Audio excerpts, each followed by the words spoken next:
high mountains rise behind the pagoda, standing tall against the horizon. Inside, two men sit at a small wooden table. GWI Ryong-ja, holding a bottle in his wrinkled hands, lets out a sigh. I've waited decades for this day, he says. And you only drank one cup? Truly heartless. Across from him sits a long-haired man named Geometrical Muguk, calm and silent. Ryong-ja pours more into his cup, his voice softening. We were just kids when we first met. The man's gaze drifts toward his guest. The deep scar across his cheek catches the lantern light as the liquid pours steadily from the bottle. It's been almost 40 years since I met him, the guest thinks. His mind drifts back to that day long ago, when he walked through the door, stood before a young Ryong-ja, and made a single request. Send me back in time, using the Great Regression technique. The young Ryong-ja looked at him, stunned. The two stood face to face, their fates intertwining from that moment on. The Great Regression technique, one of the GWI family's most guarded secrets, perfected and studied over countless generations. Inside the family library, lanterns glowed softly, casting warm light over rows of scrolls. Ryong-ja smiled as he studied one particular scroll. Such a technique, nearly impossible to complete. I came so close to mastering it, yet in the end, I had to give it up. He crushed the parchment in his hand, frustration written in his movements. To perform the Great Regression technique, 5 rare materials were required, and gathering them all was said to be impossible. Ryong-ja leaned back, lost in thought, before finally speaking with a faint smile. I'll grant your wish, but only if you bring me everything I need. He listed the items one by one. The Thunderbell, sacred artifact of the Heavenly Wind cult. The divine incense brazier of the Dragon clan. The core essence of the 10,000-year carp. The secret demonic soul of the dark cult. He chuckled softly. Collect them all, and I'll do it. Years passed. The man before him had done the impossible. He gathered every single one. To claim the secret demonic soul, he vanished for years, presumed dead. Ryong-ja stares into the reflection in his cup. I truly thought you were gone, he says quietly. Lifting his cup, he asks, where did you even find all this? The man takes a slow sip before replying. At some point, I started thinking this so-called great technique was cursed. Anyone who tries to complete it ends up broken.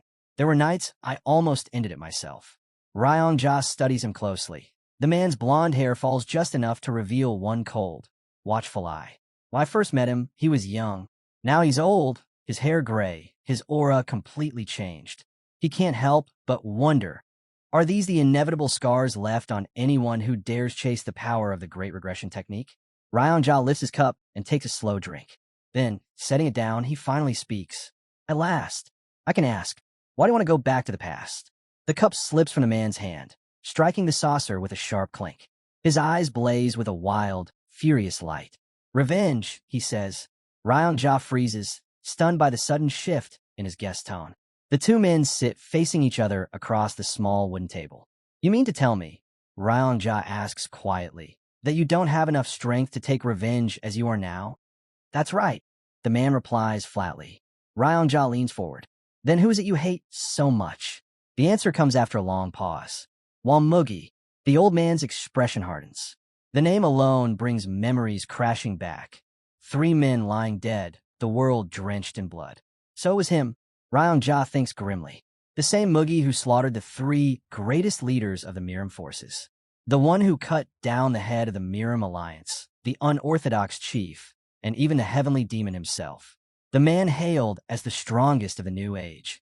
He remembers the tales, while Mugi, standing atop a mountain of corpses, drenched in victory. Even if you return to the past, Ryong-ja says cautiously, you'll never defeat that monster.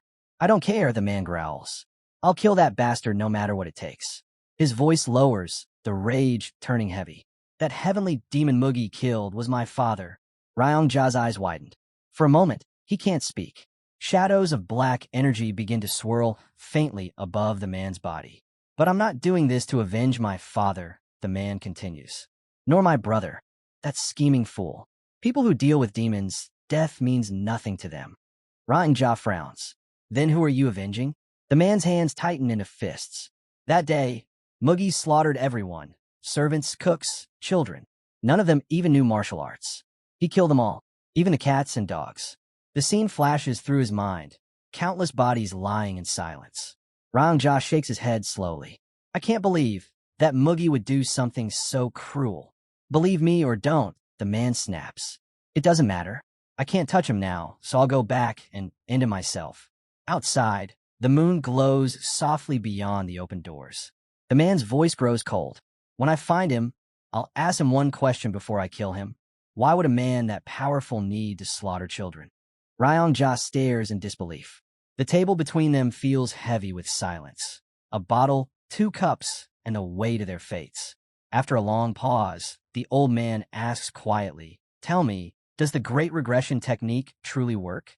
The man narrows his eyes. Depends. Why do you ask? Ryong-ja looks at him earnestly.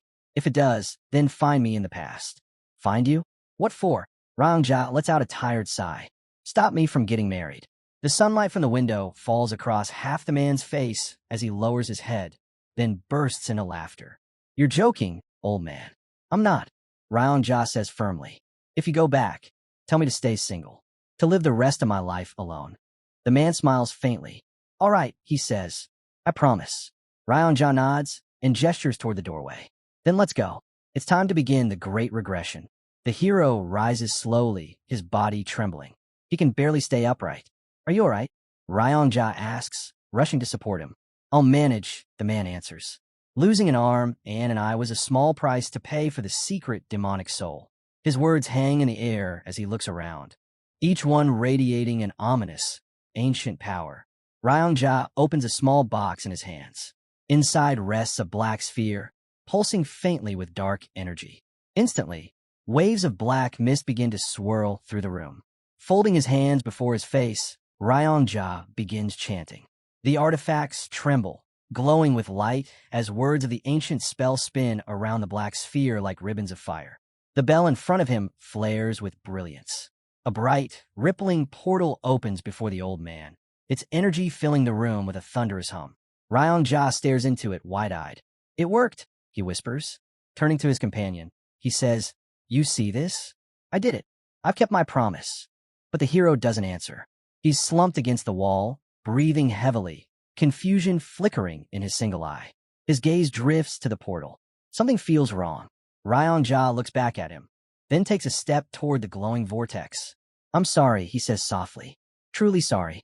But I'll find you, and I'll warn you about what's coming. The hero watches in disbelief as Ryong-ja moves closer to the portal. Going back in time, it's not just your dream, the old man continues. It's my family's legacy, my lifelong wish. Suddenly, shock flashes across his face.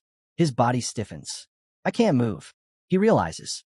My demonic acupuncture point. It's sealed. A voice cuts through the silence behind him. How could you do this? Ryong-ja's head trembles as he tries to turn. The hero steps closer, his voice low and heavy. Why, Ryong-ja? After everything I've done. The old man's mouth opens as his eyes fill with tears. I lost control, he stammers.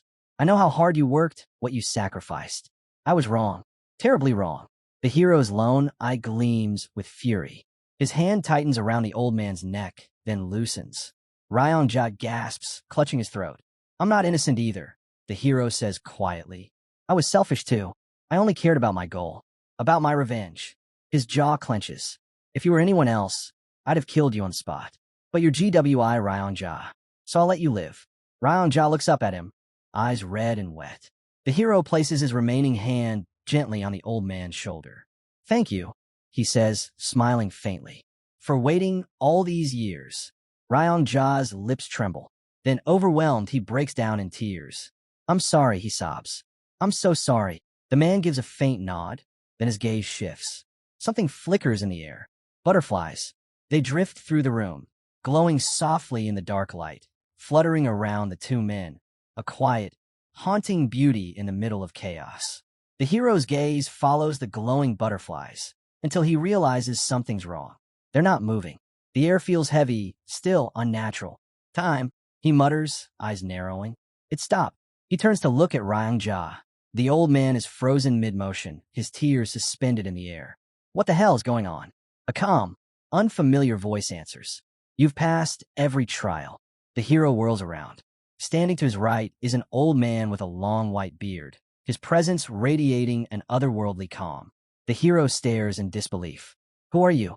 The stranger's eyes glimmer faintly. I am the one who can send you back to the past. The hero's breath catches. He studies the man's face, searching for meaning, for truth. The old man smiles faintly. You mortals can't comprehend the logic of the heavens, he says. Did you truly believe that one mortal, armed with a handful of artifacts, could rewrite time itself? The scene shifts to the table, where the sacred relics shimmer faintly beside him. The true power of the great regression doesn't lie in these trinkets, the old man continues. It lies in the journey, in the will and sacrifice it took to gather them. A bright glow ignites from the black sphere. You've proven yourself. You devoted your life to a single goal and gave up everything for it. In Ryongja's forgiveness, that was the final key. The hero stands silently, the light reflecting in his single eye. That test, the old man says softly, was the hardest of all, and you passed it. The hero, breathing deeply, finally speaks. Then if I've met every condition, send me back. The old man's expression hardens. And what will you do there? I'll kill the one who deserves to die, the hero replies. And I'll save those who never should have been killed. The old man tilts his head. Is that all you wish for? The portal beside them erupts with white energy, its light spilling across the floor. The hero's voice deepens. I want to live differently this time, to give my life meaning. Maybe it's regret that drives me, or anger toward Walmugi. Maybe both. The old man nods slowly. Then tell me, what do you regret the most? The hero clenches his fist and presses it against his chest. His voice breaks into a shout. Since the moment I was born, nothing I did was truly my own choice. Every step, every decision, all of it was forced by circumstance, by others. He takes a shaky breath. So many things happened, one after another, and before I knew it, my life was already over. The old man is silent for a long moment, his thick eyebrows lower, almost hiding his eyes. I wonder, he murmurs, what kind of life you'll live this time. Flames suddenly surge around him, powerful and radiant. I truly want to see what becomes of you, he says, his voice echoing through the stillness. Then, the butterflies begin to move again, fluttering softly through the air. Ryongja's sobs return, his voice breaking the silence. Forgive me, please forgive me. The hero doesn't answer. The old man raises his hands toward the heavens. His voice rings with quiet amusement. It's shameless of me to ask, I know. The old man's voice cuts through the stillness one last time. But don't forget your promise, he says quietly. You must stop me from getting married. The hero turns his back to him. I remember. Without another word, he steps toward the glowing portal. Wait, Ryongja's voice trembles. Do it, no matter what happens. White energy floods the room, wrapping around them like waves of light. The hero's body begins to fade, his figure dissolving into the radiance until only the swirling energy remains. And then he's gone. A bright flash. The next moment, a pair of sharp young eyes open. Geometry Muguk stands in a vast arena surrounded by roaring spectators. His hand tightens around the hilt of a sword. So, I really came back, he thinks. He raises his gaze. Towering above him is a massive stone statue, the symbol of their cult. The crowd's cheers shake the air. Then, out of the corner of his eye, he sees someone seated high above the arena, a man in flowing white robes, watching from his throne. The boy's chest tightens. Father. The heavenly demon himself meets his son's eyes, surprise flickering across his face. Why is the young master making us wait? Someone shouts impatiently from the edge of the ring. The hero looks toward the voice. A fighter stands across from him, blade drawn. The tip of the hero's sword sinks into the ground as he answers coolly. Then let's begin. The air thickens. The crowd leans forward. Across the arena, his opponent smirks. So this is it, the hero thinks. The day of a new demon battle. Muguk's father's expression is grave, watching in silence. He remembers it all. How the heavenly demon had declared that the next leader of the cult would not be chosen by bloodline alone. Anyone with enough power could claim the throne. That single announcement sent shockwaves through the organization. For the first time, even outsiders could challenge for the position of heavenly demon. The arena fills with shouts as fighters clash, blades flashing under the crimson sky. The boy's thoughts are sharp and cold. Father proved his resolve that day by hosting a grand competition among the cult's most gifted youths. It was called the New Demon Battle. Blood spatters across a trembling hand gripping a sword. He remembers the rule clearly. The champion of the tournament would earn the right to fight one of the two sons of the heavenly demon himself. And whoever won that final duel would be granted a single wish by the heavenly demon. Across from him, his opponent smiles tauntingly. You should surrender while you still can, he says. The hero meets his gaze, silent and unflinching. His opponent's hand hovers over the hilt of his blade, ready to strike. In my past life, the hero thinks, I took it as an insult that he chose me as his opponent. I thought he picked me because I was weaker and easier target than my older brother. He clenches his teeth.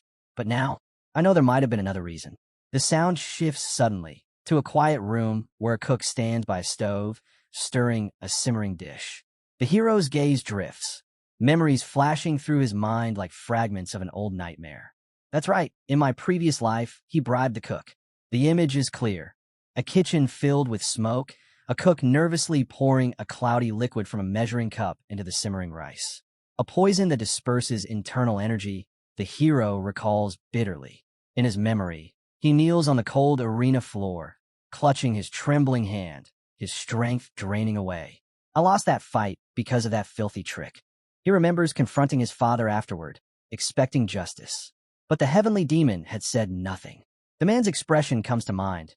Calm, unreadable, his sharp eyes fixed on his son. He looked at me, as if blaming me for being foolish enough to fall for something so simple. The memory stings.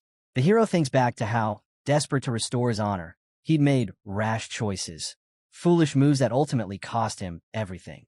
My downfall began that day, he realized. That one defeat was the root of it all. His opponent's voice cuts through his thoughts. What are you daydreaming about? The hero doesn't look at him. He's still lost in thought, piecing together what he once couldn't see. Then, finally he speaks. What's your name again? The other fighter grins, shouting proudly, Gupyeong-ho. The hero tilts his head slightly. Ah, I remember now. A brief image flashes in his mind. A stern, bearded old man with sharp eyes. Gupyeong-ho, the fifth disciple of the blood heaven sword demon, Gu Cheon-pa. Before him, Gupyeong-ho rests his massive sword on the ground, his smirk widening. If you're joking around like this, you must be very confident in your skills. The hero glances toward his father. The heavenly demon meets his gaze, calm, silent, unflinching. So that's it, the boy realizes. He knew. Father knew I'd been poisoned. And yet, he said nothing. He wanted to see how I'd handle it. Muguk's lips curve into a faint, knowing smile. Then let's see how you judge me this time, father. He scans the roaring crowd, feeling the weight of countless eyes. I've lived through this once before. This time, I can win, even without using a single drop of internal energy. Still, he reminds himself, I can't reveal my true abilities yet. He raises his hand high and announces clearly, his voice cutting through the arena noise. I will fight Gupyeong-ho without using my internal energy. The crowd falls into stunned silence. Then gasps echo through the stands. What did he say? Without internal energy? Is he insane? Even Gupyeong-ho freezes, eyes wide. Then laughter ripples through the audience. That kid's got guts, someone shouts. Chants rise in unison. Unrivaled swordsman. Unrivaled swordsman. Gupyeong-ho's smile fades. His jaw tightens as he looks around at the cheering crowd, fury burning in his eyes. Fine, he roars. Then I won't use my internal energy either. The arena instantly falls silent again. Whispers ripple through the spectators. If neither of them uses internal energy, won't this be boring?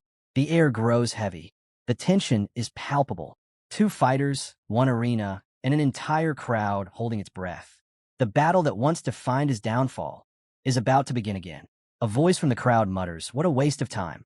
Gupyeong-ho clenches his jaw, his patience snapping. Fine, I won't use internal energy, he spits. But you should know, my sword doesn't miss. Anything it touches, it cuts clean through. He yanks his blade from the cracked arena floor, its edge glinting menacingly under the light. Across from him, the hero stands motionless, his arms slightly raised, testing his movements. This body still feels unfamiliar, he thinks. I need to see if it can move like I want it to. Draw your sword. Gupyeong-ho barks. The hero looks up, calm and steady. I won't use this weapon against you. Laughter erupts from the spectators behind Gupyeong-ho. Did you hear that? The son of the cult leader's mocking you. Gupyeong-ho's teeth grind. His face twists in fury. I won't kill you, he growls, but I'll make sure you regret ever standing here. I'll cut off that arrogant hand of yours. With a roar, he charges. Steel whistles through the air, but the hero's already gone, sliding effortlessly out of reach. This body reacts faster than I expected. Gupyeong-ho swings again, his sword slicing through the air with such force it leaves shimmering traces behind. The hero leaps, flipping cleanly over his opponent's head. He lands lightly, feeling his heartbeat pound strong in his chest. This body is young alive. Bastard, Gupyeong-ho shouts, his voice cracking with rage. How dare you laugh at me? But the hero doesn't flinch. His expression stays calm, almost indifferent. In a blur, he dashes forward. His elbow slams into Gupyeong-ho's chest, driving the air from his lungs. Before Gupyeong-ho can react, the hero's fist smashes into his nose, sending blood spraying across the arena. The crowd gasps. The hero grabs him by the collar and pulls him close, his knuckles ready for another strike. The sound of bone meeting flesh echoes as he pummels Gupyeong-ho again and again. Another blow crashes into his ribs. Blood bursts from his mouth. Gupyeong-ho's head drops forward, dazed. The hero grips his opponent's right arm tightly. His one visible eye burns with fury. Tell me, he growls, was it this hand you used to bribe the cook and poison my food? Gupyeong-ho's eyes go wide. Then crack. The bone snaps. Gupyeong-ho screams in agony, collapsing as his broken arm dangles uselessly. His face slams against the arena floor, blood smearing the stone. The crowd stares in stunned silence. The hero stands over him, his breathing steady. This time, he thinks, now that I've returned to the past, no one will ever control my fate again. He raises his hand slowly, the crowd holding its breath. Then, a commanding voice cuts through the tension. As promised, the heavenly demon announces, his tone calm but resonant. The victor shall receive a wish. Tell me, my son, what is it that you desire? The arena falls silent. The hero looks down at Gupyeong-ho, who kneels before him, broken and trembling. Then he lifts his eyes toward his father's throne. Back then, he remembers, winners always asked for something grand. A rare sword, a secret martial arts manual. But this time, his wish will be different. The entire arena falls silent, waiting. Everyone knows what comes next. The victor's wish, a rare sword, a forbidden manual, a treasure worthy of legends. All eyes turn toward the heavenly demon, who studies his son quietly, his expression unreadable. But this time, the boy decides to follow his instincts. In front of him stands his father, still and imposing like the mountain behind their pagoda. The hero takes a breath. I want to go hunting, he says, with my father. A hush falls over the crowd. Even the wind seems to pause. The heavenly demon blinks once, saying nothing. Gupyeong-ho stares in disbelief, his mouth slightly open. Finally, the father speaks. You want to go hunting with me? The boy nods. I heard you loved to hunt when you were young. I'd like to learn from you. For a moment, there's only silence. The heavenly demon rests his hand on the armrest of his throne. Then, slowly he stands. Very well, he says. We leave at dawn. The hem of his white robe sweeps across the floor as he walks away. The elders behind him bow deeply, folding their hands in respect. The hero looks up, his expression calm. Behind him, Gupyeong-ho glares, clutching his broken arm. You idiot, he spits. The hero turns slightly, his faint smile returning. Remind me again, what was your name? Gupyeong-ho's face twists in rage. You bastard. I'll kill you. Guards, execute him right now. The hero just watches him, unbothered. Now that I've come back, that reckless, violent life they all cling to means nothing to me anymore. Clouds drift lazily above the sex rooftops. Inside his room, the hero stands before a mirror. He studies his reflection, the youthful face, the clear eyes, the energy pulsing in his veins. I'm young again, he thinks. It's really me. His gaze hardens. Wamoogie, where are you now? If he could strike that man down before he ever rose to power, everything would end easily. But that's the problem, finding Wamoogie. The man had appeared out of nowhere in Jianghu. No family, no history, just strength. And after destroying the Murim Alliance, the Unorthodox Alliance, and even the demonic cult itself, he vanished from the world completely. To search for him openly would draw too much attention, the hero thinks. Even mentioning his name is dangerous. He crosses his arms, his jaw tightening. In the end, it all comes down to one thing. I must become stronger. Stronger than Wamoogie ever was. Rows of old scrolls and books line the shelves beside him. His thoughts are interrupted by a familiar voice. You fought brilliantly today, young master. He turns sharply. Standing in the doorway is a round-faced woman, smiling warmly. Leon, he asks, startled. The girl laughs softly. Yes, young master. It's me, your bodyguard, Leon. For a moment, he just stares, caught between recognition and disbelief. Leon, a hint of sadness touches his expression.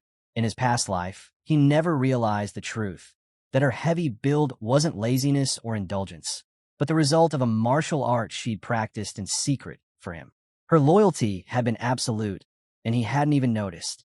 Elsewhere, a muscular, bald man stands surrounded by towering stones, training in silence, the calm before the next storm. The hero's thoughts wander as he watches Leon. The body petrification technique, he recalls. It hardens the body to the strength of stone.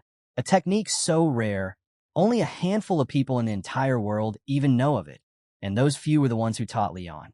But there was one flaw. The martial art demanded a massive body to contain its power. His gaze lowers. That's why she looked the way she did.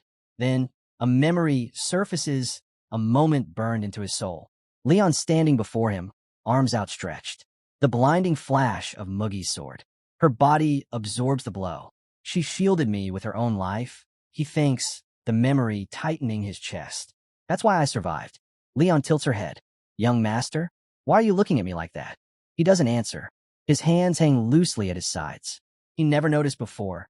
Her voice is gentle, warm, and beautiful. He takes a slow step forward. Leon, she was always ready to die for me. And I treated her like she was nothing more than a shadow at my side. Something I didn't even think about, like the air I breathe. They stand face to face. Leon smiles politely, confused by his silence. In his memory, she wasn't so large. She used to be smaller, he thinks. Leon's eyes flicker in puzzlement. Why are you staring at me, young master? She smiles again, cheerful and unguarded. Everyone used to say Leon grew into a breathtaking beauty, the hero recalls. But then she started gaining weight. Her bright voice breaks his thoughts. Don't worry, young master. I'll always protect you. Tears well in her eyes as she says it. He remembers now. In his past life, he never realized she cried so often. He thought her eyes were always swollen from exhaustion. He didn't know the truth, that she wept because she hated what she'd become. Still smiling, Leon holds out a plate of food, waiting for his approval. And when she gained weight, I turned colder toward her, he thought bitterly. His eyes darken with regret. I was so blind. He looks at her, at the person who'd given him everything without ever asking for anything in return. This time, I'll fix it, he vows silently. I'll rid you of the side effects of the body petrification technique. You'll live free, the way you were meant to. Leon blinks, surprised by his quiet stare. Young master, is everything all right? He doesn't respond. Then, lifting his gaze, he forces a small smile. I'm fine. Leon frowns slightly. You're acting a little strange today. He closes his eyes for a moment. Of course she noticed. She's my bodyguard. She watches over me every day. She can sense the difference immediately. The hero grips his sword and turns away. Come with me, he says. I'll show you something even stranger. She blinks. Where are we going? He glances back over his shoulder. To restore order in the food sector. Night falls over the sect. The hero stands in front of a line of cooks, his expression cold and sharp. The torchlight flickers across his face as he frowns. Tell me, he says, his voice low and steady. Why did you commit this crime? The head cook, an old man with a gray beard, looks up in confusion. I don't understand, young master. What crime do you mean? The hero's expression remains cold, detached. He studies the row of trembling cooks before him, eyes unreadable. Beside him, Leon watches in disbelief. She's never seen her master like this. Tell me, the hero says evenly, why did you poison my food with a toxin that disperses internal energy? The air goes still. One of the younger cooks stumbles forward, panic in his eyes. I didn't do it, young master. I swear. The hero tilts his head slightly. Then where did the 3,000 yang you received go? The cook's face drains of color. His body starts shaking. He knows he's been caught. The hero's thoughts cut through the silence. Gambling debt. He lost everything. His family's money, his friends' trust. And when he had nowhere else to turn, he sold his soul to Gup Young Ho. The cook collapses to his knees. Please, I made a terrible mistake. I was blinded by greed. Forgive me, young master. The hero's voice sharpens. Did Gupyung Ho give you the money himself? The man's head bows lower. Why, yes, he did. In a single, fluid motion, the hero's sword flashes. A dull thud follows. The cook's body collapses, head severed cleanly. The other kitchen workers freeze, horror twisting their faces. The hero wipes the blade clean and looks down at the fallen man. The last thing I ever expected, he says quietly, was that a cook would dare poison another's food.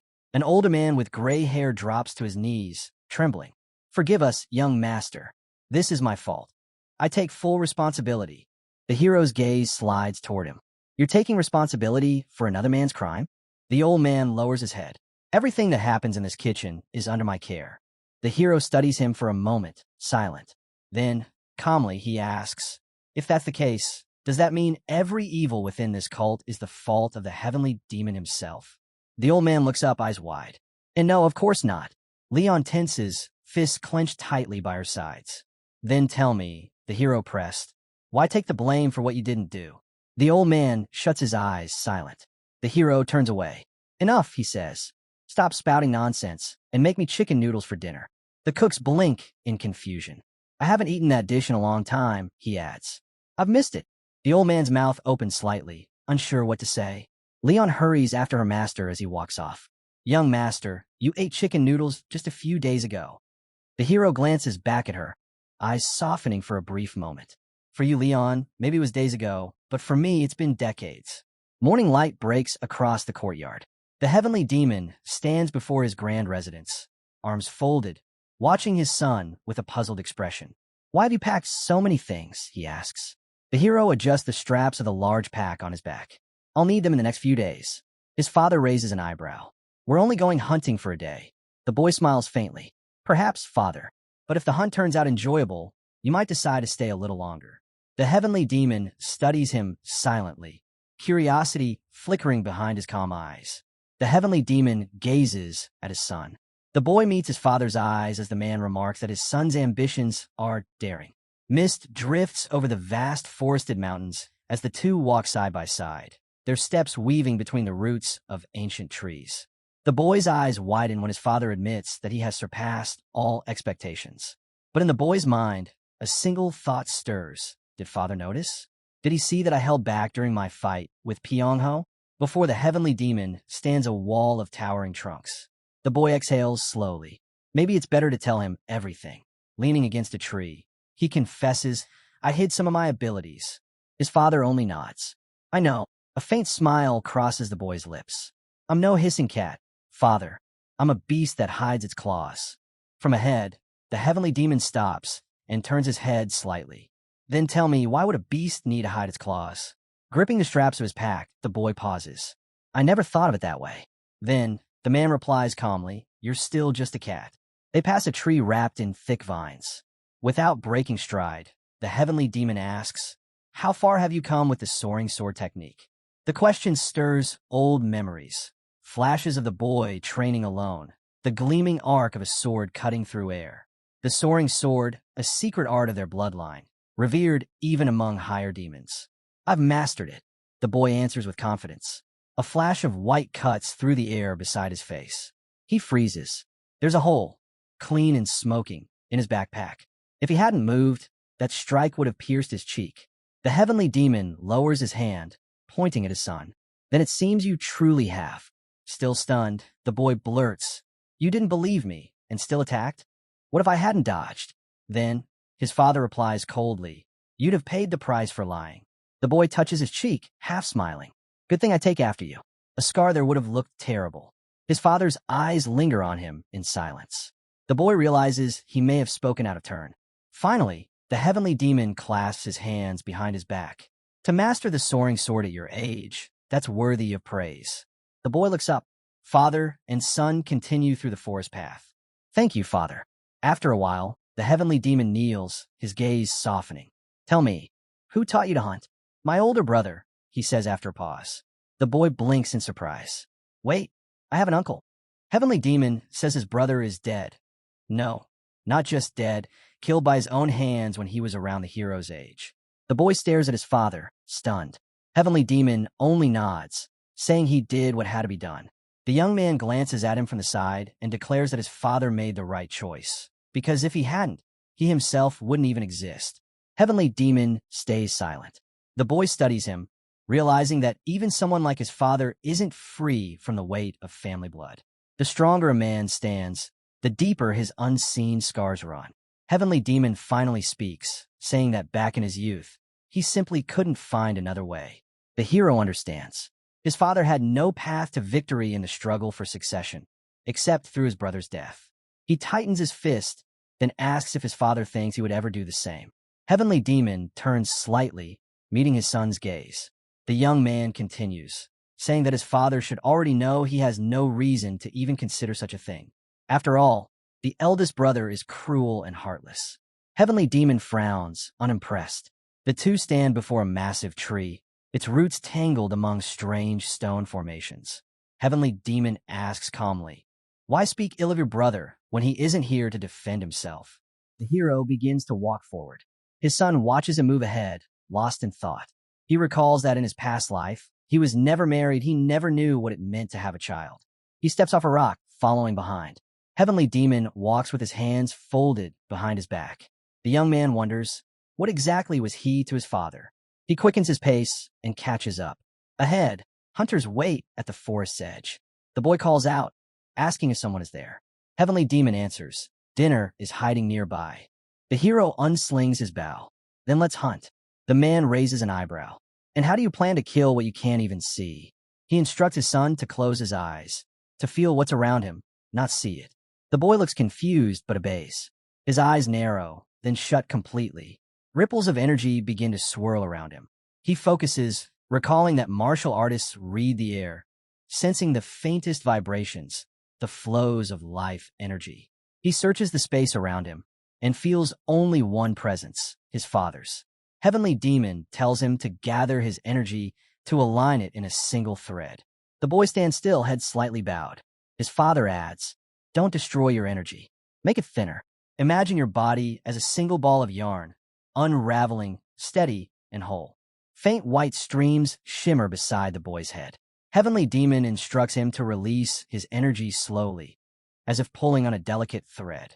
A bright current of light bursts forth, streaking away from the young man. He focuses, listening closely to every sensation within. His father asks if he managed to do as he was told. At the far end of the glowing stream, a flash of light erupts. The boy nods slightly. "I can feel it," he says. Heavenly Demon asks, "And what do you think it is?" With his eyes still closed, the boy answers quietly. He sees the faint shapes of trees. The cult leader tells him to scan the surroundings, but to do it slowly. The white current flickers again, outlining faint contours in the dark. The boy maintains his focus, following the trail of energy. Gradually, an image forms before him, a wild boar. He snaps his eyes open. "There's a boar ahead of us," he declares. Heavenly Demon glances over. "Or perhaps a bear," he replies calmly. The boy shakes his head. "No, its fur is coarse, its body long. Definitely a boar."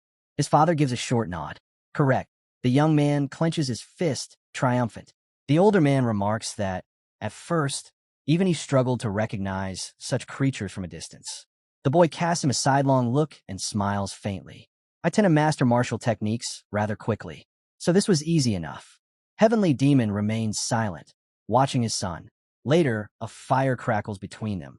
The scent of roasted meat fills the air. The boar turns slowly on a spit. Heavenly Demon breaks the silence. "When did you learn to cook your catch?" The boy replies, "From books." His father raises a brow. "Books? For someone who's never cooked before? You seem far too skilled." The boy glances at the roasted head before him. "I'm just glad it turned out this way," he says with a small smile. Inside, he thinks to himself that after countless hunts before his regression, he's become quite the cook. Heavenly Demon sits calmly on a tiger pelt, observing his son. The young man admits that he prepared the meal to please his father and doesn't regret carrying the heavy burden of the hunt to do so. Heavenly Demon narrows his eyes. "So, you joined this hunt to impress me? To earn the right of succession?" Leaning closer to the roasting boar, the boy answers, "As far as I know, none of this will affect your decision. I can become your successor without needing to win your favor." His father's gaze hardens. "Those words tell me you have immense confidence in yourself." The youth meets his eyes as the firelight flickers between them. Watching his son turn the spit, Heavenly Demon finally asks, "Then tell me, why did you really want to hunt with me?" Raising his hand slightly, the boy replies, "Two reasons." The boy speaks first. His main reason, he says, is simple. He wants to learn everything he can from his father and grow stronger. And judging by how far he's come, it seems he's already succeeding. Heavenly Demon glances at him. "And what then?" he asks. "What happens after you become stronger?" The young man sits down beside him, choosing his words carefully. He says he'll be honest. He doesn't seek power to take his father's place. After all, Heavenly Demon is still strong, still very much alive. Competing against him would be pointless. He looks upward, saying that it would be enough just to master his father's martial arts, the techniques of the Heavenly Demon himself. His gaze drifts to the star-filled sky. Deep inside, he thinks that he must perfect the 9 calamities demonic art, and even surpass it. He closes his eyes. In his mind, a vision flashes, a man impaled by countless blades. The memory burns into his thoughts. He remembers how even his father, a master of the 9 calamities art, once fell in battle to Wa Mugi.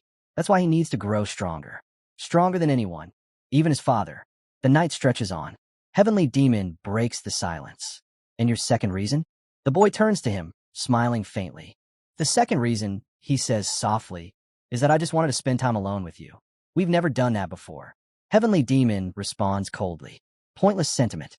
Such emotions only make one weak. The young man spreads his arms wide, laughing lightly. "Not all. I'm spending time with the strongest man in the world. If you sing a song, it'll become a legend. If you share a drink, it'll be remembered by all. How could that be useless?" Heavenly Demon glances back at him for a moment before turning away again, saying nothing. The cult leader sits quietly, his back to his son. The boy studies him, and a shadow passes through his mind. He realizes that every memory he has of his father is marked by fear, the cold, unyielding presence of a man who ruled through strength alone.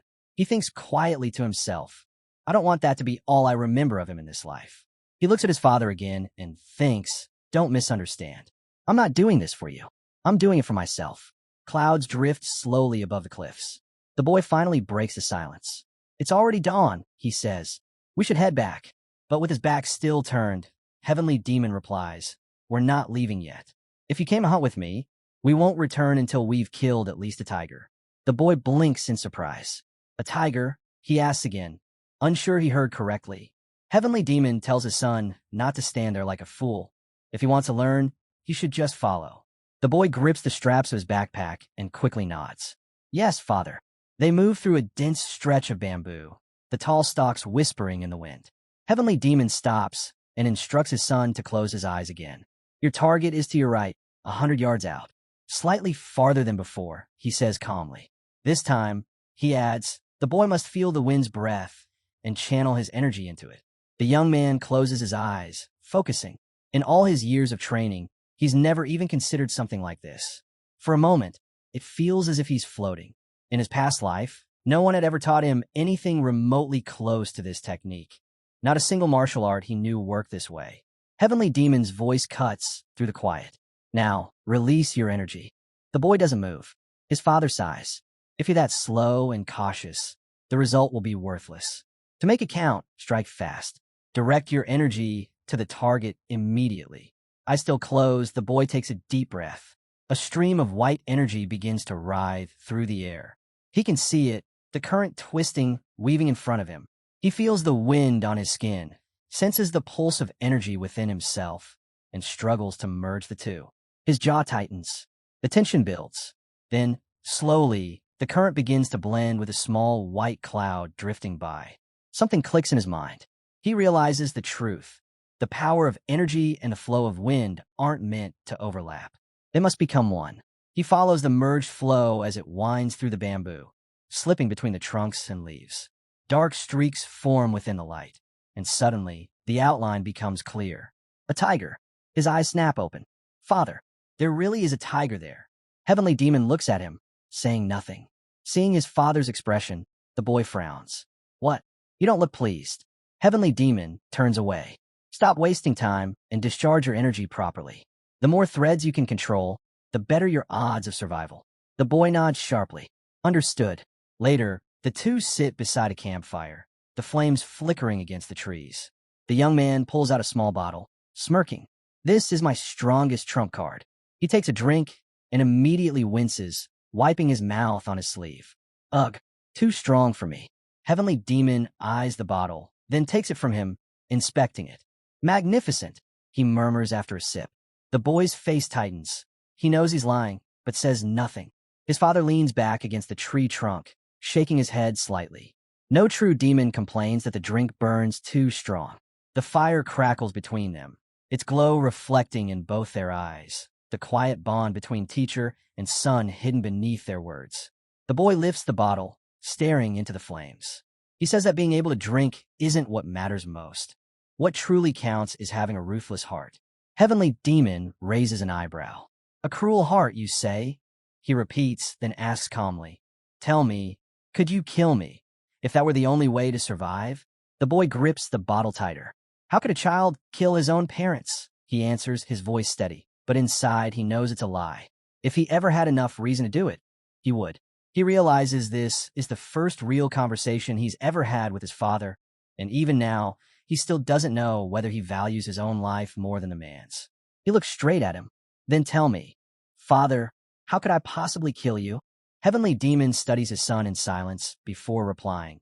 If you hesitate, don't claim to possess a truly cruel heart. He raises the bottle and takes a long drink. The boy gives a small, almost defiant smile. In that case, he says, I should learn to drink strong wine. The hero takes a swig, the burn catching in his throat. His father watches quietly. Above the Heavenly Demon and the hero, stars shimmer in the night sky over the mountain pagoda. A sword rests beside the boy as he exhales slowly, steadying his breath. Before him, streams of white energy twist and ripple in the air. After days of training, he's finally able to channel his energy into the wind, maintaining 3, even 4 streams at once. He lifts his hand, staring at the faint glow pulsing beneath his skin. He hadn't expected his father to teach him a technique that lets him use energy to feel the world around him. It's as if he's been given another life, the ability to sense enemies before they strike. Energy flows from beneath him as he sits cross-legged, the wind carrying faint trails of light. He thinks that if he continues refining this skill, if he can one day control more than 10 streams, he might even be able to counter any stealth technique his enemies use. He clenches his fist, determination flashing in his eyes. Then, kneeling, he reaches for a small orb before rising, sword in hand. He reminds himself, even his father, far more skilled than he is, once fell to Mugi, who managed to infiltrate the Heavenly Demon Pavilion itself. He looks out toward the distant structure, its grand windows glowing in the dark. The Heavenly Demon Pavilion, a fortress protected by 3 barrier forms, 6 layered traps, and an elite squad of warriors. Beyond that, in 8 directions around it, stand the supreme demons, each commanding their own deadly followers sworn to guard the pavilion. His thoughts turn north, where the demonic swordsmen of the Northern Heavens sword family reside, led by the One Sword Supreme. And to the south, where the demonic blades of the Southern Heavens blade family, led by Blood Heaven's blade master, stand ready. In the boy's mind, the image of 2 powerful forces facing each other takes shape. He clenches his fist, the resolve burning within him stronger than ever.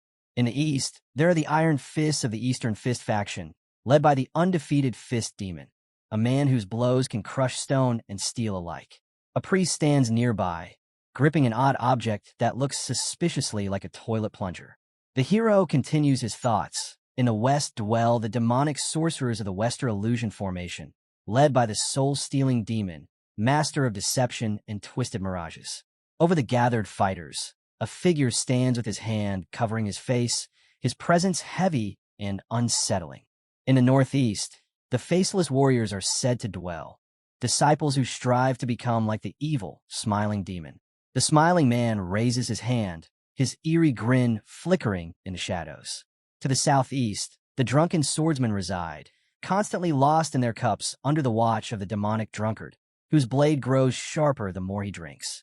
A serpent slithers across the scene, followed by 2 other strange figures.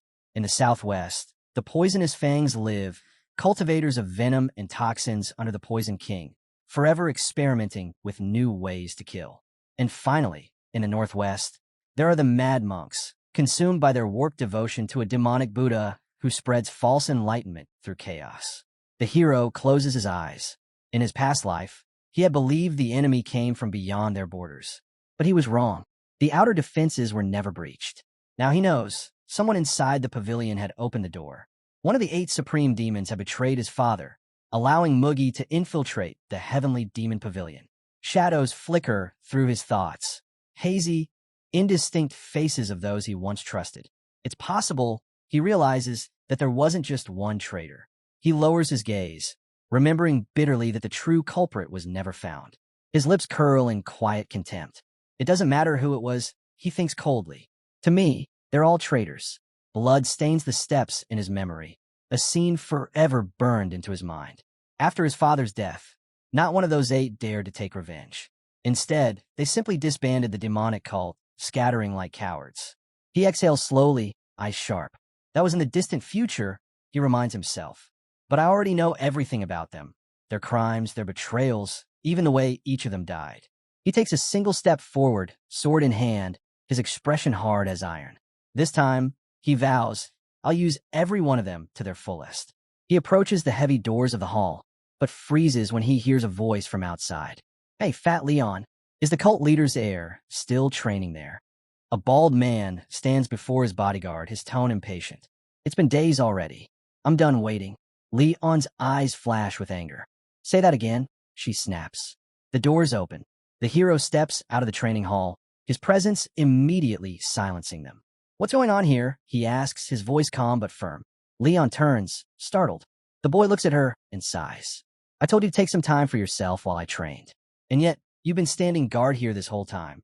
Before she can answer, the bald man, the same one who had been searching for him, steps forward, smirking. Yampa crosses his arms, glaring at the young heir. Why do you suddenly start training like a madman? You've been at it for days without rest. The boy recognizes him immediately. Yampa, one of Blood Heaven's Blade Master's disciples. Bald, loud, and arrogant. He stands there with his hands on his hips, wearing that same smug expression as always. The young man thinks to himself that this kind of insolence only exists because of his father's declaration. He remembers that day, his father standing before the crowd, his voice echoing across the cult grounds. The day the heavenly demon announced that anyone within the cult could compete to become his successor.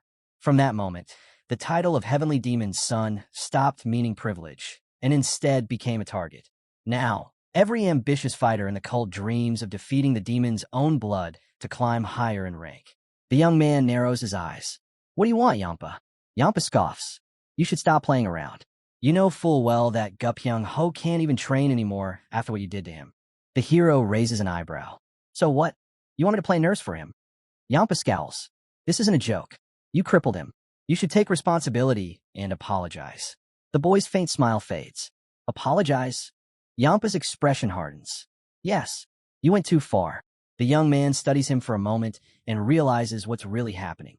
Of course, the best disciple of Blood Heaven's Blade Master hasn't been chosen yet, and Yampa is desperate to stand out. He's here to make a show of defending honor. He imagines Yampa bragging later, telling his master he forced the cult leader's son to apologize, earning praise for his righteousness. The boy smirks. You really think Blood Heaven's Blade Master will pick you as his best disciple after seeing you act like a fool? Yampa's face twists with anger. You talk nonsense. I'm only here for Gupyeong Ho. From behind him, Gupyeong Ho finally speaks, frowning. Yampa, enough. Just shut up. Yampa whirls around. What? The wounded man looks at him coldly. If anyone needs to apologize, it's you. Yampa blinks, stunned. What should I apologize for? Leon, standing beside them, looks startled. The young heir answers calmly. For being rude to my subordinate. Yampa's jaw drops. What? Leon quickly shakes her head. It's fine, my lord. Really, I don't mind. But her master doesn't look away.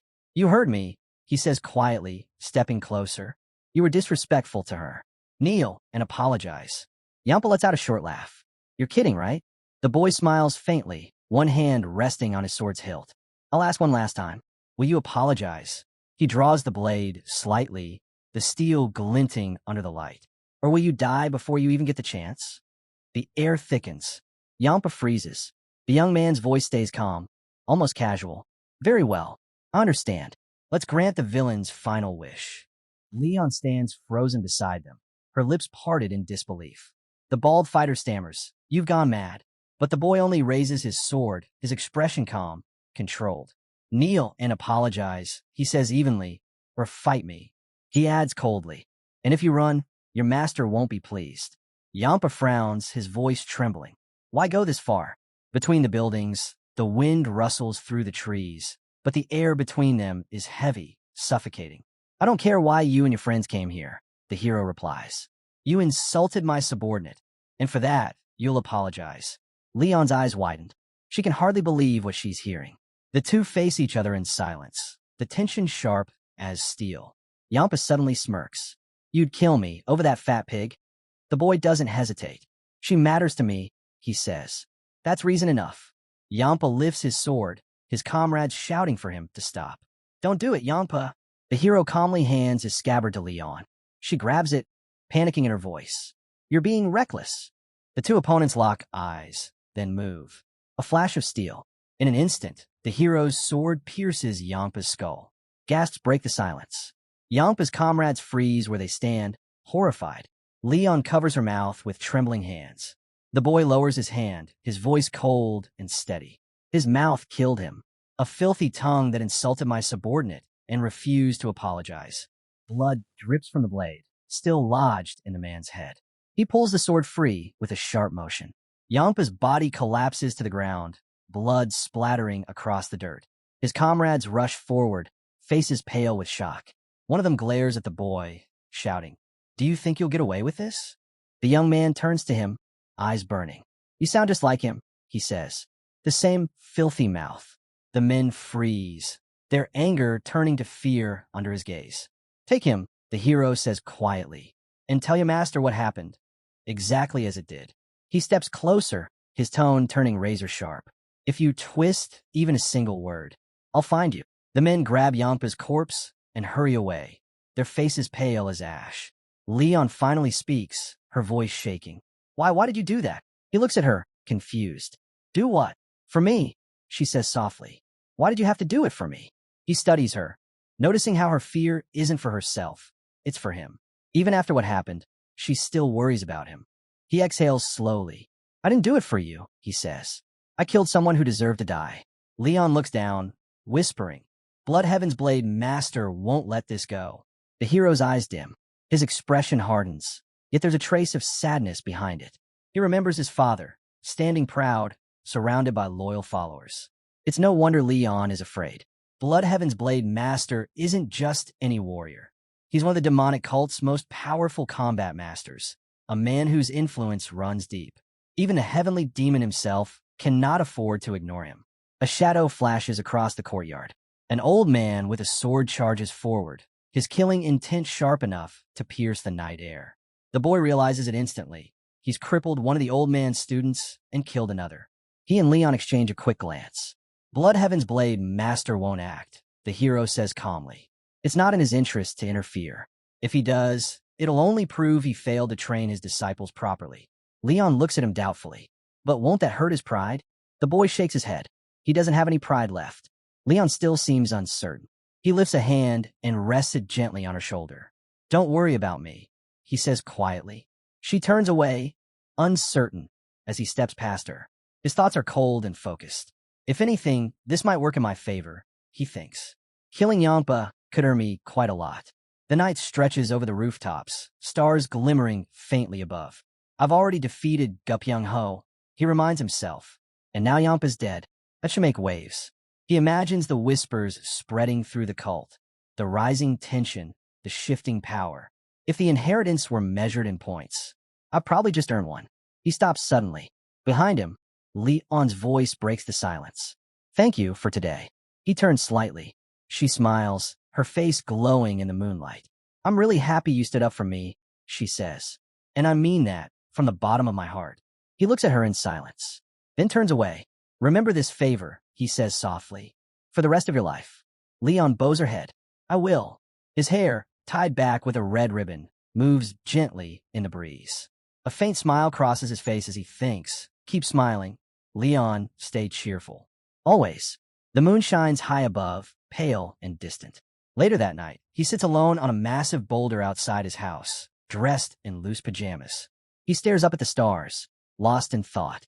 After the fall of the demonic cult, he recalls, I barely escaped alive. The weight of that defeat crushed me. I only survived because I set a new goal. He lowers his gaze, the memory of despair flickering behind his eyes. If I hadn't discovered the regression technique, my story would have ended there. Then, a shift in the air. Something makes him tense. He sees his reflection gleaming in the polished surface before him. But something's off. Light flashes near his face.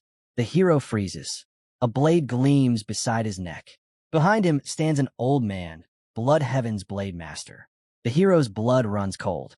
His eyes widened. Already? He hadn't expected the old man to come this soon. The master's eyes glow faintly in the darkness, sharp and predatory. The boy doesn't move. Sweat trickles down his face. Can I dodge it? He wonders. His mind races, drawing from everything he learned in his past life. Every fight, every lesson, every escape. But this is different. The blade's edge presses lightly against his throat, cold, silent, and merciless. He has almost no internal energy left to dodge. The boy looks ahead, then to his right. The old man sits down beside him on the boulder. The two remain silent for a moment. The elder asks why the boy acted as he did. The hero answers that Yampa behaved like an idiot. The old man closes his eyes. The boy asks if the visitor really came to fight heavenly demons' youngest son. He squints, then raises his sword once more. The blade presses against the boy's throat. Blood Heaven's blade master asks what would happen if he cut off the boy's head and presented it to the heavenly demon. Would that upset the father? The hero replies that anyone who remembers heavenly demon's expression will doubt whether the father could bear such a thing. The old man narrows his gaze, then withdraws the blade from the boy's throat. He drags his sword along the ground in front of the boulder. Dust lifts. Two lines appear, intersecting on the earth. The elder explains that the lines form a diagram marking the territory heavenly demon controls. A small section is for the boy. The rest belongs to the old man. The youth glances at the drawing, then points at the cross. He says that, as heavenly demon's son, his share should be about 7, while Blood Heaven's blade master's share would be no more than 3. The old man steps over the boy and offers to test that claim. He asks how the hero thinks heavenly demon will react if presented with the severed head. The boy closes his eyes and answers that the elder is underestimating a father's love for his son. The old man tightens his grip on the sword until it shows a faint red glow. He says the only way to know is to test it in practice. The hero replies that testing is unnecessary. Heavenly Demon has 2 sons, while Blood Heaven's blade master exists only once. The old man bares his teeth and states the boy is not nearly as foolish as his dead student. The hero places his hand on his knee and stands before the elder. He says that if he had been even a little like the old man, he would still be alive. The old man asks the boy to listen. Looking down with a cold, distant gaze, the man known as Blood Heaven's blade speaks. He says misfortune has followed him his entire life, and for that reason, he hopes he'll cross paths with Muguk as little as possible. The young man smiles faintly. I'll remember that, he replies. His eyes drift toward a large boulder nearby, then upward. The moon glows above, and beside it stands the old man, Blood Heaven's blades himself. The young man stands motionless by the stone. A sudden flash of light bursts behind his head. He clenches the fabric of his pajamas. 2 crimson stains bloom on his right side. The memory hits him, how the old man had jabbed his side with the hilt of his sword, asking why he had killed his disciple. The hero presses his hand against his wound, his mind racing. Blood Heaven's blades may appear reckless, but every move that man makes is deliberate. He recalls the old man's expression, the way he had said, twice, that he would bring the boy's head to his father. The words weren't threats. They were intent. Leaves drift quietly near the pagoda. The boy realizes the old man didn't just happen to appear. He came here to see him. Perhaps their earlier fight left an impression, one strong enough to draw Blood Heaven's blade's personal attention. Maybe it was also because of his strange request to hunt alongside his father after victory. When he killed Yampa, the old man must have decided to test him, to see if the second son truly had what it takes to become the successor of the heavenly demon. The hero exhales slowly, his eyes closing. A white light ripples outward, surrounding him. A bright current swirls through the night air. He opens his eyes. Now he stands on the ridge of the roof, trees swaying behind him. He senses someone ahead. It's his father. Father, the boy calls out. The heavenly demon turns to face him. Did you truly kill the disciple of Blood Heaven's blades? He asks calmly. The young man doesn't answer at first. Then, firmly, he says that boy deserved to die. It doesn't matter who deserves what, his father replies. What matters is that your actions have brought Blood Heaven's blades to me. The hero's eyes widen. He came to you himself? The heavenly demon nods. Yes, he came in person to ask that I punish you. The young man can hardly believe it. His father adds, almost to himself, it was unexpected. That man rarely asks me for anything. The hero's single visible eye narrows. He understands now. Blood Heaven's blades isn't just testing his strength. He's testing his bond with his father. He wonders quietly, will father punish me? And if he does, how far will he go? The heavenly demon's expression remains calm, unreadable as always. The young man realizes the old man wants to see whether the heavenly demon truly sees his second son as a worthy successor. Then his father's voice breaks the silence. You'll be punished. Standing tall on the ridge of the roof, the hero stares at him.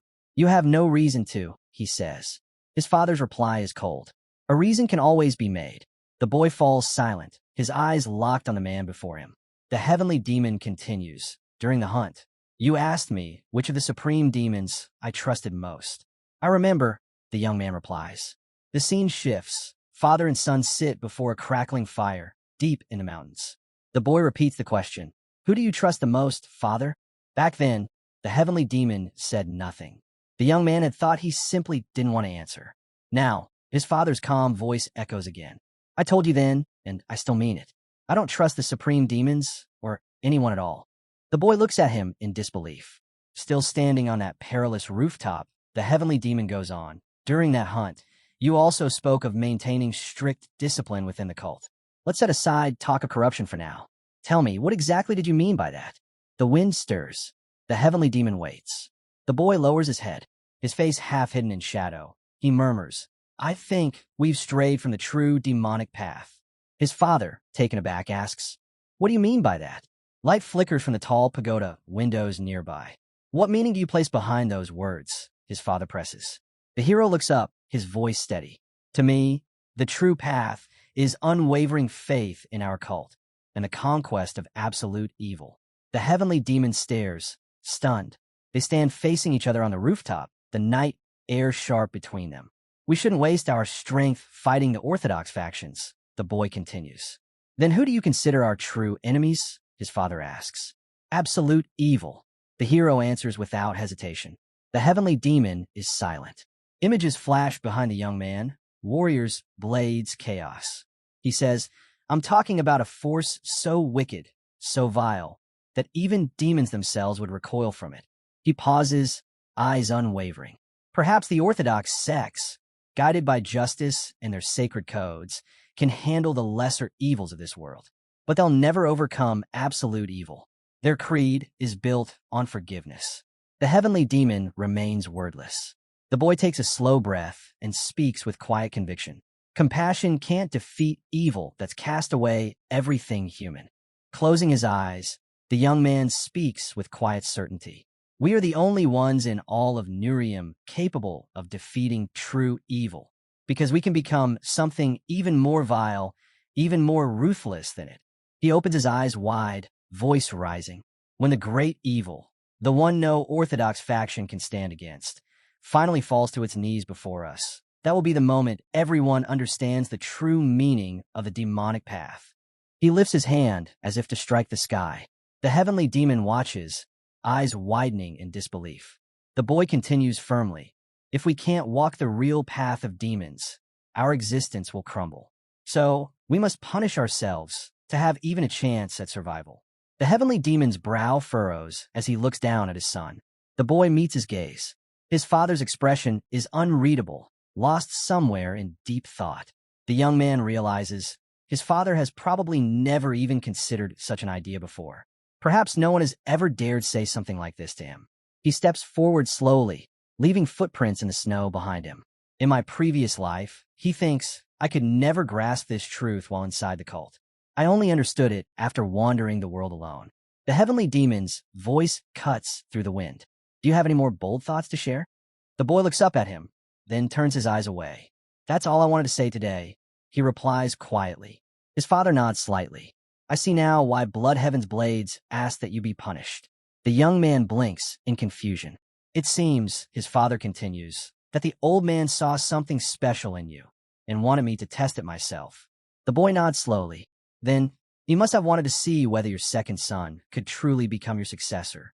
Standing on the edge of the roof, dangerously high above the ground, the heavenly demon adds, perhaps he thought you might become a threat to the cult itself. The young man allows himself a faint smile. He's wise and sharp. He probably saw further than I imagined. For a long moment, the heavenly demon simply watches him in silence. Then, without warning, he turns. Follow me. The boy blinks. At this hour? Where are we going? They move through the night. A large stone marker comes into view, carved with 3 words, Minor Heaven Cave. Father and son stop at its gates. The young man studies the heavy stone doors, thinking to himself, this is where the heavenly demon's disciples and his children are tested to see if they can become his successors. The gates are sealed shut. He knows entering is simple enough, but surviving inside, that's another story. The cave is filled with trials, and anyone who fails them is trapped forever. He does a quick calculation in his mind. Only half survive. The rest never return. He remembers his older brother, and how even that proud man had never once spoken about challenging the cave. Minor Heaven Cave, he thinks. Even he was afraid of it. The boy stands before the towering gate, studying it in silence. He knows this is it. To become the next heavenly demon, he must conquer this trial. He raises his hand slightly. Father, do you really want me to go there? His father nods. When I was your age, I entered Minor Heaven Cave myself. The boy hesitates. How long did it take you to come out? 2 months, his father answers simply. The hero's eyes widened. 2 months. Even for the most gifted heavenly demon in history, it had taken that long. His father adds, for most, it takes around 3 years. The heavy gates remain shut, unmoving. The boy's voice tightens. You want me to enter such a place? With no preparation? I told you. The heavenly demon says, you are being punished. The boy lowers his head. Sweat trickles down his cheek. So, this is punishment? Or is there something more? His father's gaze pierces him, as if weighing his resolve. The boy realizes it's not just punishment. His father wants to see him grow stronger, to survive what few ever have. His lips curl into a faint smile. Then I'll finish the trial faster than you did. A small grin touches the heavenly demon's face. Just don't die in there. The boy steps forward. The gates open slowly, rumbling as if warning him to turn back. He moves through the entrance, passing rows of glowing stone pillars that light his path. The air is heavy, cold, and strangely still. He scans the surroundings, trying to sense what makes this place so deadly. Up ahead, a dark passage yawns open. He walks toward it and spots a black pedestal covered in strange markings. He leans closer to read. The inscription is clear. Eliminate all enemies. Use no aura, no sword enhancement. If you fail, your next attempt begins in 10 days. The boy frowns. 10 days between attempts.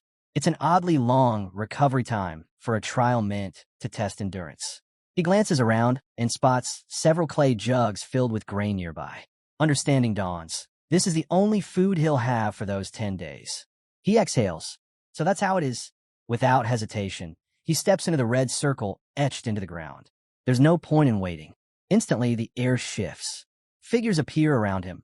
Rows of mannequins, lined in perfect formation. Their surfaces gleam faintly under the dim light. Red markings trace across their bodies, highlighting vital points. The boy grips his weapon tightly, so I have to strike only the red zones. His eyes narrow.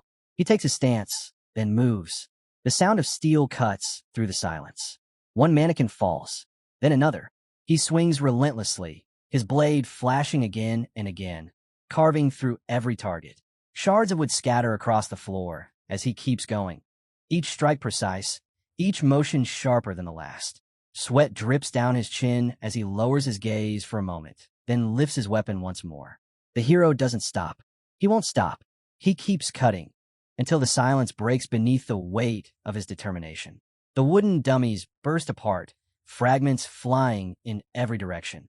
The young man glances to his right and realizes it's all much simpler than he expected. But before he can take another breath, the floor beneath him shifts.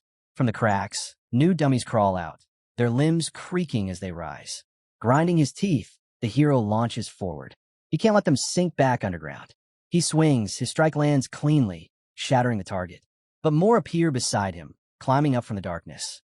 He leaps into the air, blade flashing as he cuts through several at once. A white crack spreads across the floor from the force of his last swing. Panting, he hopes that was the final one, but the ground splits again beneath him. Another head emerges, surrounded by twisting black lines.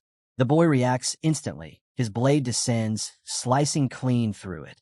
He breathes heavily, staring at the countless remains scattered around him. If I had relaxed for even a moment, he thinks, I'd be stuck here for 10 more days. He knows the truth. Without the experience from his past life, he would never have cleared even this first trial. Ahead, an open doorway glows faintly. He steps toward it. Beside the entrance, a stone slab is covered in inscriptions, notes carved by those who came before. He leans closer to read. Passed on the 9th attempt. It took me 16 tries. 37. I can't do this anymore. I'll die here. The boy's eyes move down the list. 2 more carvings catch his attention. I want to go back, but there's no way out. 6 attempts. Best results so far. He straightens, realizing these are the records of his ancestors. Then, one inscription makes him pause. The handwriting is bold, confident, familiar. Idiots. All of them. A faint smile crosses his face. So this one's father. He touches his ear lightly, amused. Typical of him, to insult his own ancestors. Stepping through the door, he freezes.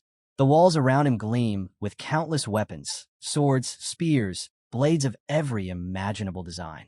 He takes a moment to absorb the sight. So many types. Does that mean I'll need to use each of them?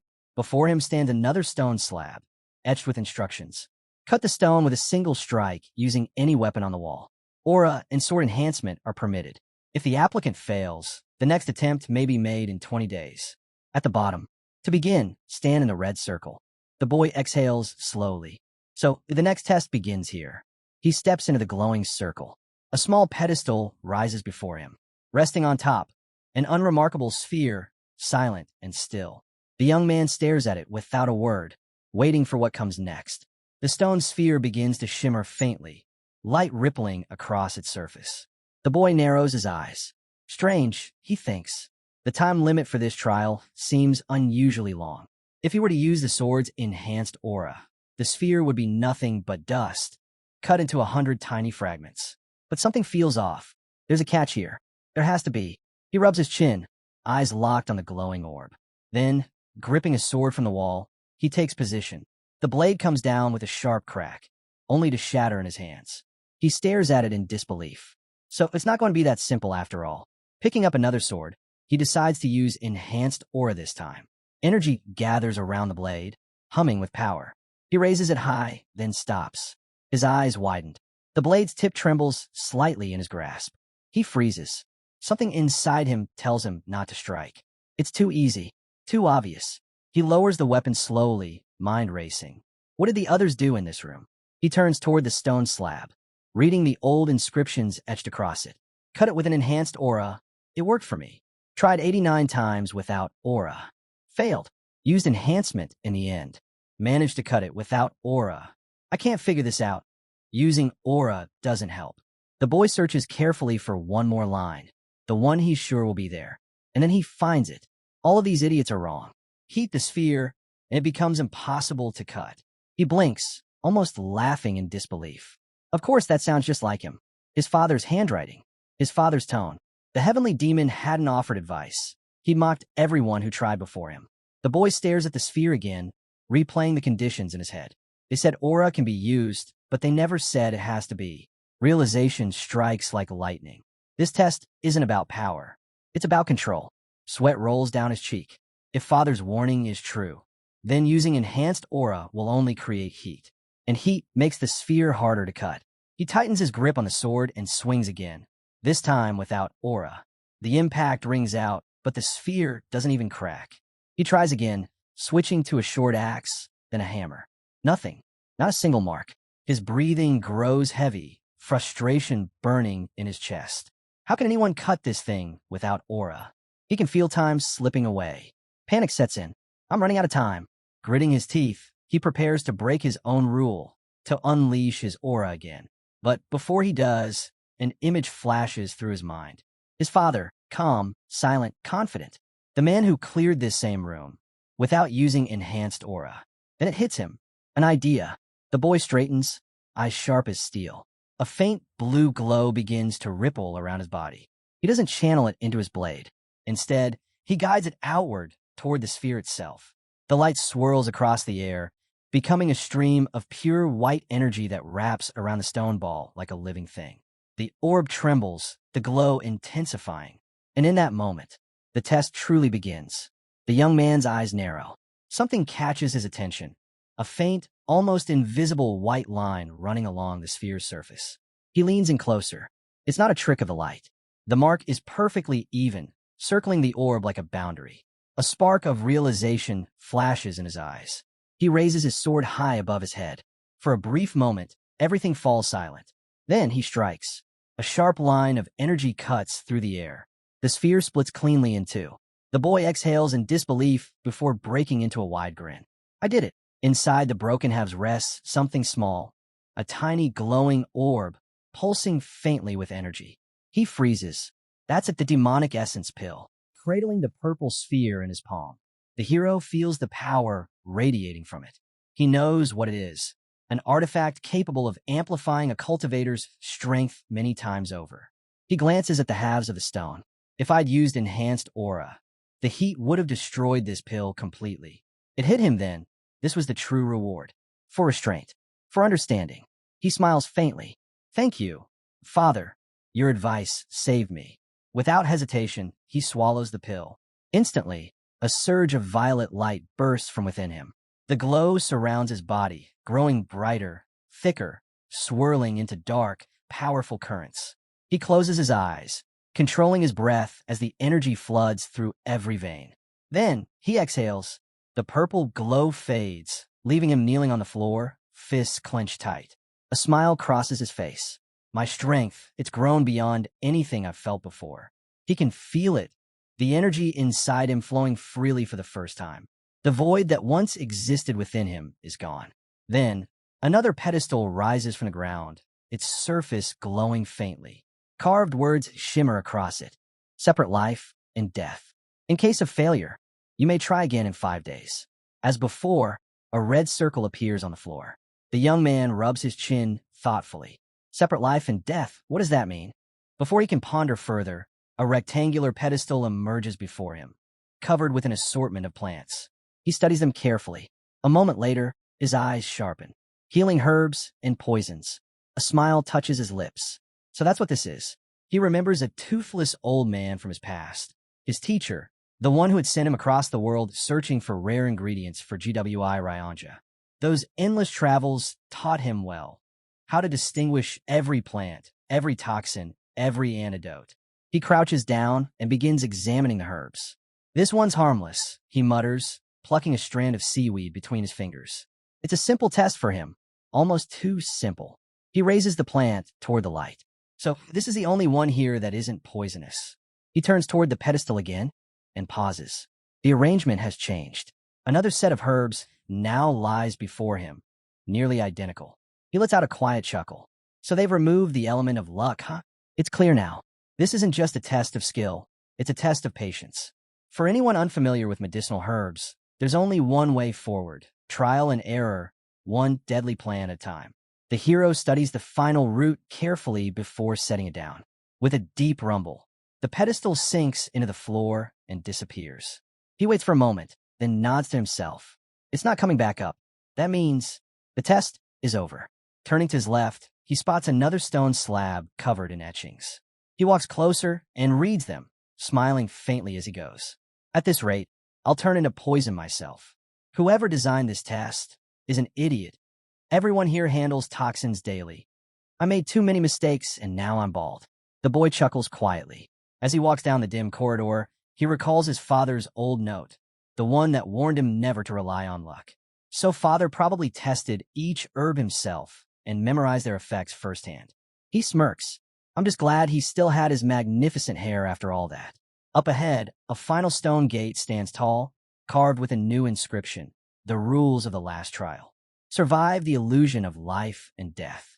Those who die within the illusion will die in reality. The boy's smile fades. He understands immediately this one is real. One mistake and it's over. He glances at another slab beside the gate, covered with the scrawls of those who came before him. That fight nearly killed me. When I become heavenly demon, I'll strangle whoever made this test. Unbearably hard. Never again. I'm never entering this illusion again. Then, at the bottom, he finds a line he was looking for. Don't stop. He traces the familiar handwriting with his fingers. Father. The words aren't just advice. They sound like a farewell. Taking a deep breath, the young man steps into the red circle. The air ripples. The walls blur like melting glass. A hum fills his ears, then silence. When his vision clears, he's standing under a blazing sun. The world around him a sea of endless sand. A desert. He kneels, letting the grains run through his fingers. The texture, the heat, everything feels real. Too real. A small lizard scurries past his hand. He watches it disappear into the dunes. This illusion, he murmurs. It's perfect, he realizes then.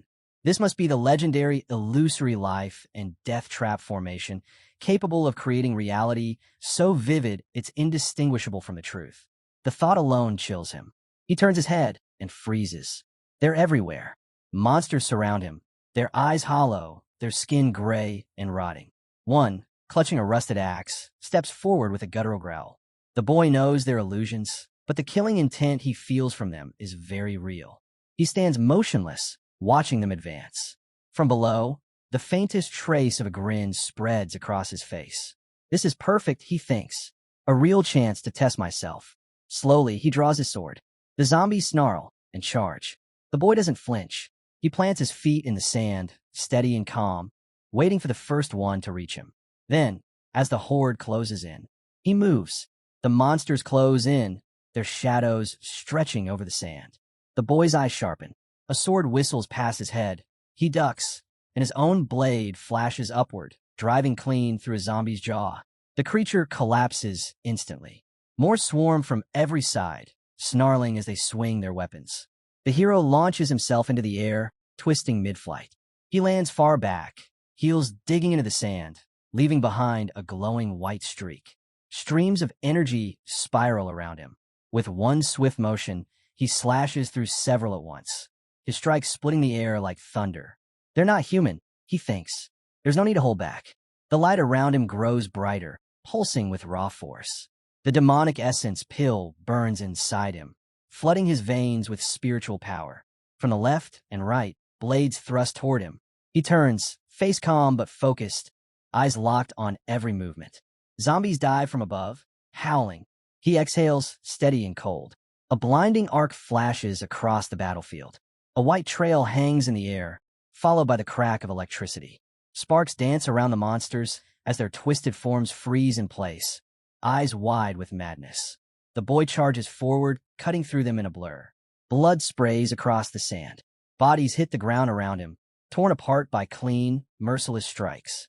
He stands still for a moment, sword dripping, the air heavy with silence. A dust cloud rolls past his feet. He almost laughs. So that's it? Then he senses it, something else. He turns, a grin spreading across his face.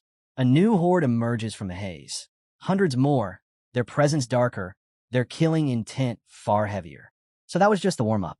The pressure radiating from them makes the ground tremble. The first one rushes the hero. He cuts its head clean off. An arrow hisses through the air, grazing past his ear. He tilts his head slightly, letting it fly by, smiling to himself. They're faster now. More arrows rain down. He moves between them effortlessly, blade flashing with every motion. Gritting his teeth, he remembers his father's words. Don't stop. Now he understands what they meant. He cuts down two more, whispering to himself. This is my first real battle. Since his regression, he's faced countless foes, but never like this. He fights without pause, because hesitation here means death. The world narrows, his mind, body, and blade moving as one. Dozens of projectiles streak toward him. He spins his weapon in a blur, deflecting every single one. A deep frown crosses his face as he lunges forward, driving his sword into a zombie's side. Faster. I need to be faster. He cuts through several more, his movements relentless, precise. Each strike cleaner than the last. Then a roar. A massive zombie towers before him, muscles bulging, eyes blazing red. The boy doesn't hesitate. In one swift motion, he brings his sword down. The blade cleaves through the creature's skull, splitting its head clean in half. The giant falls, and for a brief moment, the desert is silent again. The last enemy collapses to his knees. The boy stands over him, sword still in hand. Slowly, he drives the blade into the ground, letting out a long breath. Sweat drips down his face as he scans the battlefield. Is it over? Ahead, a faint glow catches his attention. A stone slab rises from the sand, etched with words. He steps closer and reads, "Congratulations. You have successfully passed the trial. May the strength you've gained serve to rebuild and empower the heavenly demon cult." The boy exhales slowly. So it's really done. Still, a thought lingers in his mind. Father took 2 months to complete Minor Heaven Cave. I did it in 1 day. He stares into the distance, lost in thought. If anyone finds out, the cult won't celebrate. They'll doubt me, suspect me. A faint shadow crosses the lower part of his face. No, better to keep this to myself. He looks toward the sealed gate and decides quietly, I'll stay here. Train more. Refine everything I've learned. Time passes. White clouds drift above the towering pagoda. Inside the grand hall, the heavenly demon sits upon his throne. You took 100 days, he says. The hero stands on the red carpet before him, head bowed. I tried my best, but I couldn't surpass your record. The man doesn't rise. And the sphere, did you cut it properly? The boy smiles faintly. With the hint you left me, Father, failure wasn't an option. But the final test, he pauses. That one was brutal. For a moment, the heavenly demon simply studies his son. Then, just barely, a smile flickers across his face. The boy blinks, uncertain if he really saw it. When he looks again, the expression is gone, replaced by the usual cold calm. Maybe I imagined it, he thinks. His father exhales softly, eyes closing. If you pass Minor Heaven Cave in such a short time, it means you're not a fool. The boy straightens slightly, answering with a grin. Of course not. I am your son, after all. The man sighs quietly. The hero watches him in silence, thoughts stirring. I used to think he enjoyed watching his children fight over succession, watching us tear each other apart for the title of heir. He looks at the man standing before him, hands clasped behind his back. But I was wrong. He's not entertained by it. He's simply willing to accept it, even if it means his children die, as long as the cult benefits. Still, there's no cruelty in his father's eyes, only resolve. The boy blinks in surprise when his father finally speaks again. Conquering Minor Heaven Cave in just 100 days is extraordinary. Another voice joins the room. Calm, composed. A man in wide, flowing robes steps forward, his sleeves sweeping across the floor. His gaze is steady, his presence dignified. The hero turns to face him. So he's here too. Inwardly, the young man notes, the only person my father truly trusts, the only one who can advise him. The man's name echoes in his mind. Seema, senior advisor of the heavenly demon cult. Folding his hands before his face, the boy nods respectfully. It's been a long time, Advisor Seema. Seema watches the young man in silence. As he walks down the stairs, his voice breaks the stillness. He's glad the hero has returned, because there's something important to discuss, something about the cult. The hero raises an eyebrow, clearly surprised. Why discuss that with me? He asks. Father and son exchange glances. The young man instantly understands. If the advisor wants to speak with him, it's because his father ordered it. With his hands calmly folded, Seema begins. We recently received an anonymous letter. It claims corruption is spreading through the demon army. The hero's eyes widened. He lowers his gaze, lost in thought. Sunlight spills across the grand buildings outside as his mind turns over the possibilities. The demon army, one of the cult's elite forces, commanded by his brother, the Blade of Blood Heaven. Does this mean he'll have to face that man again? Seema continues. A similar message reached us last year. We investigated but found nothing. The investigator was later killed. Who was the killer? The hero asks quietly. The black columns in the room seem to loom higher as Seema answers. A demon warrior. He took his own life right after. Silence hangs in the air. Then Seema looks straight at him. I hope you'll take on this investigation. The hero doesn't respond immediately. He knows corruption in the cult means death. Whoever is guilty will do anything to hide it. And the investigator won't be seen as the heavenly demon's son, only as a threat. This is dangerous, the hero says at last. It is, Seema agrees. Whoever accepts it must be ready to stake their life. The young man's eyes shift to his father, seated upon the throne, his face unreadable. Another test. That's what this is, another trial arranged by his father. You once said you wanted to restore order in the cult. The heavenly demon reminds him. I did, the hero replies, but I meant when I become heavenly demon. His father's gaze sharpens. Are you afraid? The young man rubs the back of his neck. If you're calling me a coward, I can't refuse, can I? He touches his temple, exhaling slowly. Fine, I'll take the case. Father and son lock eyes, neither blinking, neither yielding. The hero closes his eyes briefly. He still doesn't know what his parents are planning, but if this is the path before him, then he'll walk it. He raises his right hand. Then let's drink together, he says quietly. It might be the last time we see each other. But the heavenly demon turns away without a word. The hero and Seema stare at the cult leader, puzzled. The young man mutters that, despite his father's cold exterior, he still worries about him. Seema lets out a dry chuckle. Worries? It doesn't look that way to me. Outside, a modest one-story building comes into view. A young man holding a few books greets them with a polite smile. Special Investigator Code, Daryong from the Nirvana Pavilion. Pleased to meet you. The hero studies him, arms crossed. I told Seema to send me the prettiest assistant, he says flatly. Daryong grins. Then I guess the advisor must have thought I was the prettiest one around. The hero's brow twitches. He exhales sharply, closing his eyes in irritation. Enough. Get to work. As the hero turns to leave, Daryong calls after him. You're leaving already? The hero doesn't answer right away. The sunlight slips under the pavilion roof, tracing golden lines across the floor. What do you think about the leader of the demon army? He finally asks. Daryong replies. His name's Gu Qianyang, younger brother of Gu Qionpa. He's held his post for 8 years now. Dangerous missions, countless victories. Thanks to him, the demon army's known across the entire empire. The hero nods slightly, eyes distant. So he's done his job well. Exactly, Daryong agrees. The hero climbs a few steps, then glances back. You don't seem very eager about this case. I want to investigate, Daryong says, but even if we catch the culprit, nothing will really change. The hero pauses, frowning. What do you mean? Daryong's expression darkens. The hero realizes he's talking about the corruption rooted deep within the cult's leadership itself. The hero closes his eyes, resuming his steps. So are you afraid? Daryong shakes his head. No. The hero lowers his gaze. Not even after what happened to the last investigator. He was my superior, Daryong says quietly. The hero stops in his tracks, stunned. He turns toward Daryong, who looks down, his voice heavy with grief. He taught me everything I know. The hero watches him in silence, the weight of loss clear in every word. Later, in front of the Demonic Dragon Council building, 2 guards stand at attention. One of them asks, Where are you 2 headed? Daryong steps forward confidently, extending a hand. Special Investigator, Nirvana Pavilion. We're here on official business. We need to see the head of the demon army. The hero glances at his companion, hiding a faint smile.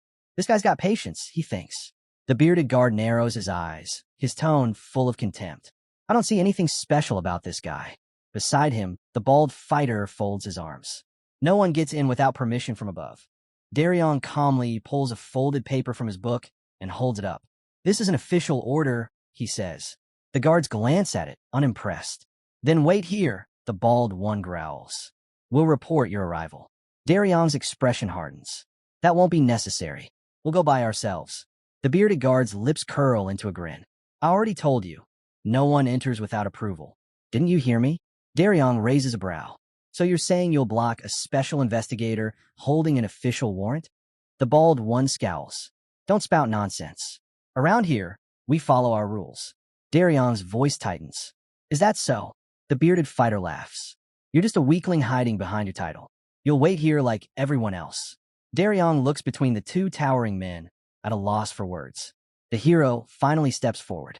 Just one question, he says quietly. Do you 2 even know who's standing in front of you? The guards exchange glances. We can guess. The hero's eyes narrow. Then you'll understand why I doubt that. He takes a single step forward. Then in an instant, both guards are struck down by powerful blows. The air crackles with silence. The hero looks down at them coldly. If you knew who you were dealing with, you wouldn't act like fools. Foam drips from the bearded man's mouth as he crumples. Daryong stares, speechless. at the two fighters bent in half on the ground. The hero glances back at him.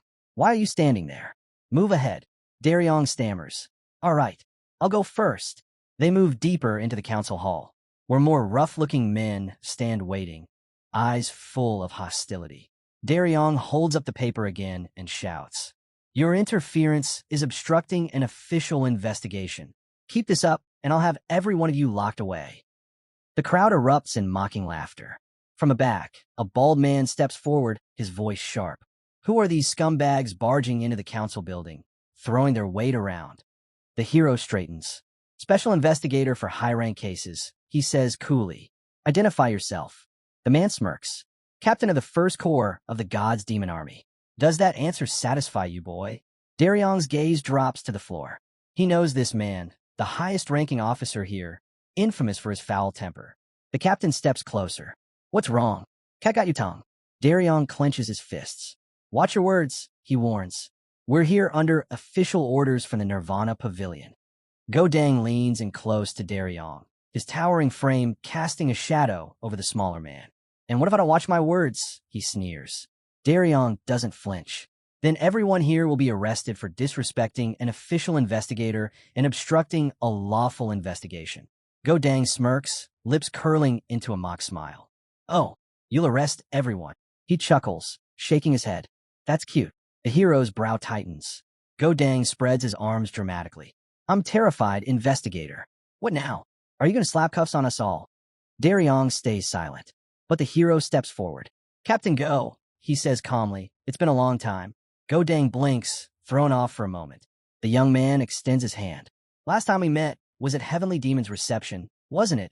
Still uncertain, Godang hesitates, then reaches out and shakes his hand. A sharp crack echoes through the room. Godang grits his teeth in pain, his expression twisting. The hero's voice turns cold.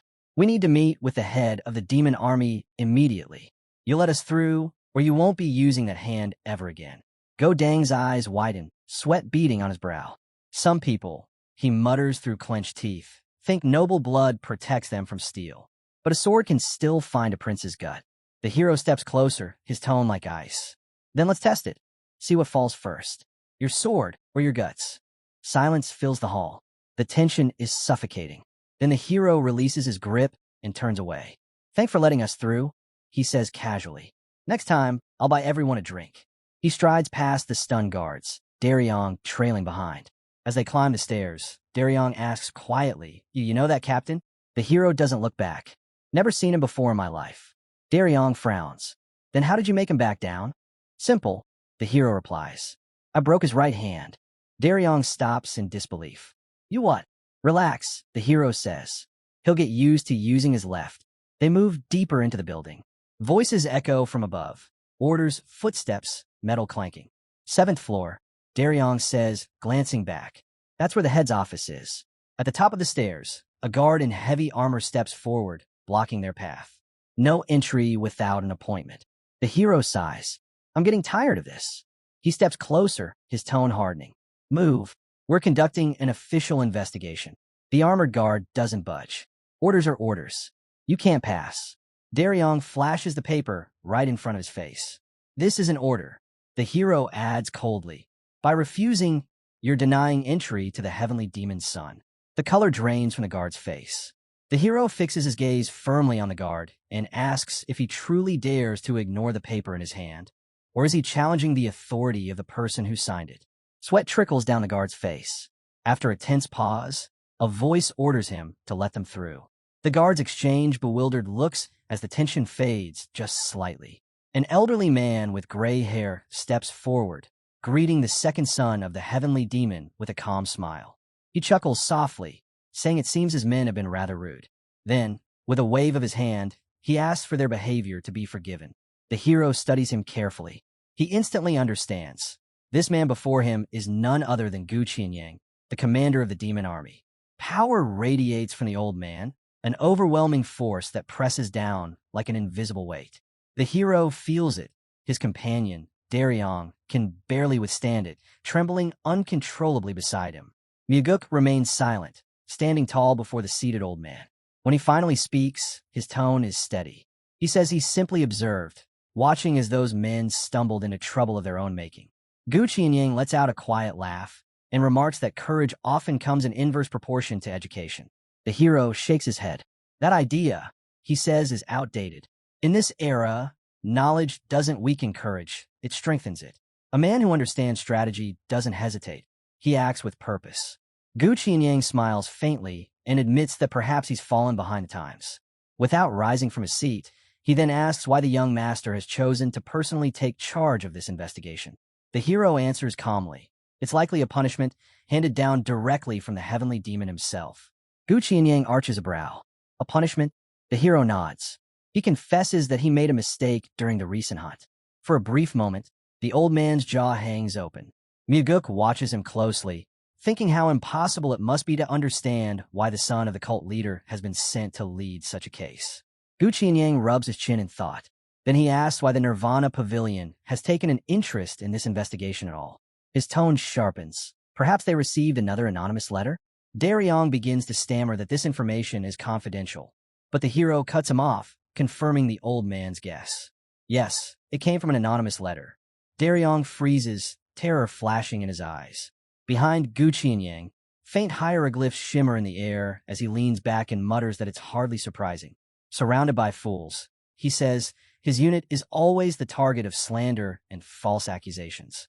The weariness in his voice deepens. The hero closes his eyes for a brief moment, then speaks with quiet resolve. He promises to finish the investigation swiftly. Offering a polite bow, he apologizes for the inconvenience and asks for understanding. Qianying leans forward slightly, his tone calm yet firm. He assures the hero that there's no inconvenience at all. Their bond is strong enough that such formalities aren't even worth mentioning. The hero meets his gaze and replies that everyone already knows how openly the Blood Heaven's blades support the first son of the cult leader. With a hand pressed to his chest, Qianying swears solemnly that his loyalty belongs to the hero. The young man smiles faintly. You've given me hope, he says. Please, take care of yourself and Daryong for the next few days. Qianying nods, raising a hand. You'll be escorted to your quarters. Get some rest. The hero bows slightly. Then we'll take our leave. But before he can step away, the old man stops him. Wait a moment. The hero tenses, glancing back. Qianying's voice softens. Gangyang is quite worried about you. The young man turns to him. You mean the investigator for special cases? The one who arrived before us? Qianying smiles knowingly. Yes, that's exactly who I mean.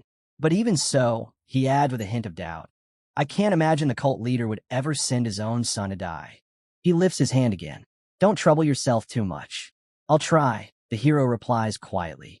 Now, if you'll excuse us, we really must go.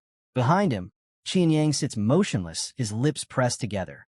His eyes follow the young man's back as he walks away. Beads of sweat roll down Daryong's face.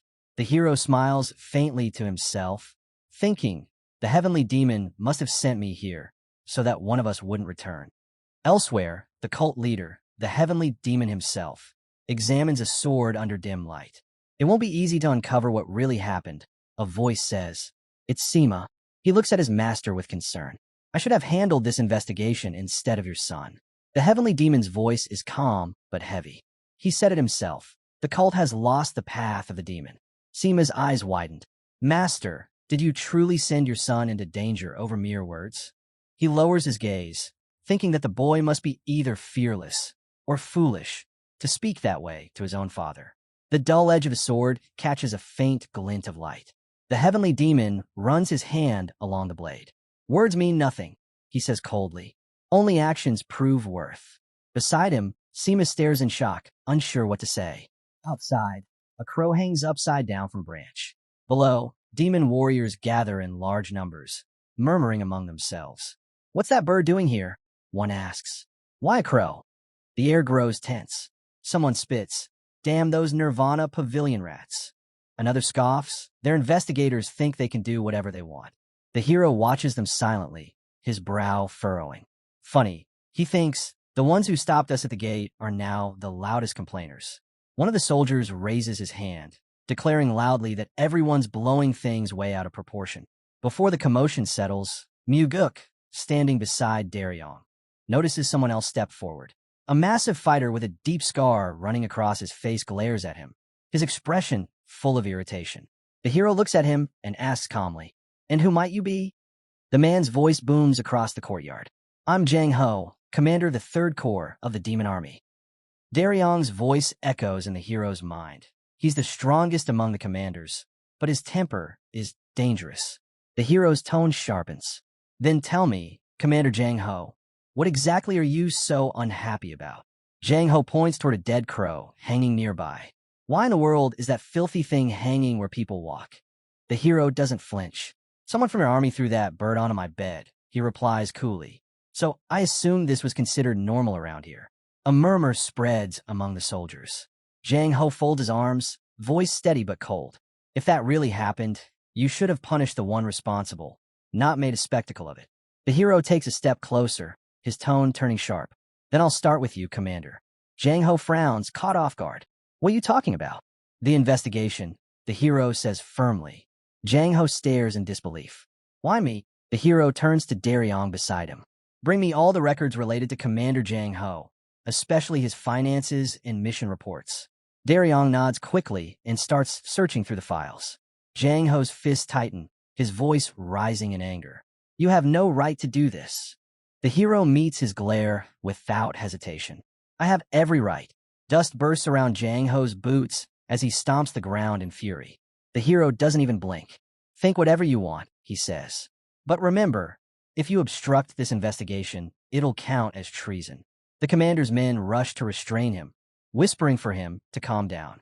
The hero's gaze stays locked on Jang Ho. "I'll begin my investigation with you." Jang Ho grits his teeth, his voice trembling with anger. "Fine. I'd love to see how this ends." Clouds drift above the high pagoda. Inside, Jang Ho sits across from the hero and Daryong. The tension between them is almost visible. The hero studies him quietly. Jang Ho frowns, breaking the silence. "How long?" The hero finally says. "Do you plan to test my patience?" Jang Ho blinks. "What are you talking about?" The hero leans forward. "It was you, wasn't it? You're the one who sent that anonymous letter." Daryong's eyes widen in shock, unsure if his partner is bluffing or dead serious. Jang Ho narrows his eyes. "And just what?" he growls. "Are you trying to say, boy?" The hero studies the man across from him in silence. His eyes lower slightly, hands folded neatly before him. Jang Ho breaks the stillness first. "How did you figure it out?" he asks, his voice low. The hero leans back slightly. "Because you got involved in yesterday's incident," he says evenly. "You shouldn't have, but you did. That tells me you were trying to deflect suspicion from the Demon Army's command." Jang Ho exhales slowly. "You're right." The hero nods. "And your unit, out of all the corps, was the only one that stayed silent when I hung that dead crow. No laughter, no insults." Jang Ho looks up surprised. The hero continues. "Your men also try to hold you back when your temper got the better of you earlier. That says a lot. Someone like you, you'd find it unbearable to witness corruption within your own ranks." Jang Ho's gaze drops to the floor, silent. The hero, watching him closely, knows he's right, but for a different reason entirely. He remembers Daryong's earlier words. Jang Ho's the best martial artist among the commanders, but his personality's difficult. That memory triggers something deeper, an image from another life. He recalls a body lying cold on the ground, the death of the strongest commander in the Demon Army. Back then, everyone believed it was an accident. But the truth? That man had sent an anonymous letter exposing the rot inside the army. And he paid the price for it. The hero returns to the present. Jang Ho finally speaks. "I did write that letter," he admits quietly, "but I wasn't sure anyone would take it seriously. That's why I left out the details. I never imagined the second son of the cult leader would come here himself." The hero looks at him calmly. "And when you realized who was sent to investigate?" Jang Ho gives a short, dry laugh. "Honestly, I thought you'd fail." A faint smile curves the hero's lips. "Is blunt honesty a trend among the younger generation now?" he asks, glancing at his companion. The special investigator, Iong, crosses his arms. "You do realize you're the youngest person in this room, right?" The hero smirks. "Fair point." Then his tone hardens. His eyes lock on Jang Ho.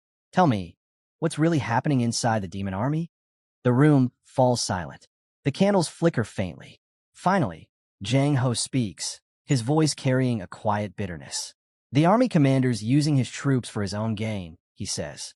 "He takes money for assassinations, turning soldiers into hired killers.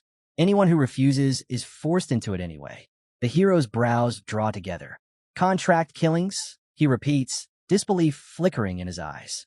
He had suspected that the upper ranks might be taking bribes to promote certain martial arts schools. But this was far worse. His thoughts darkened.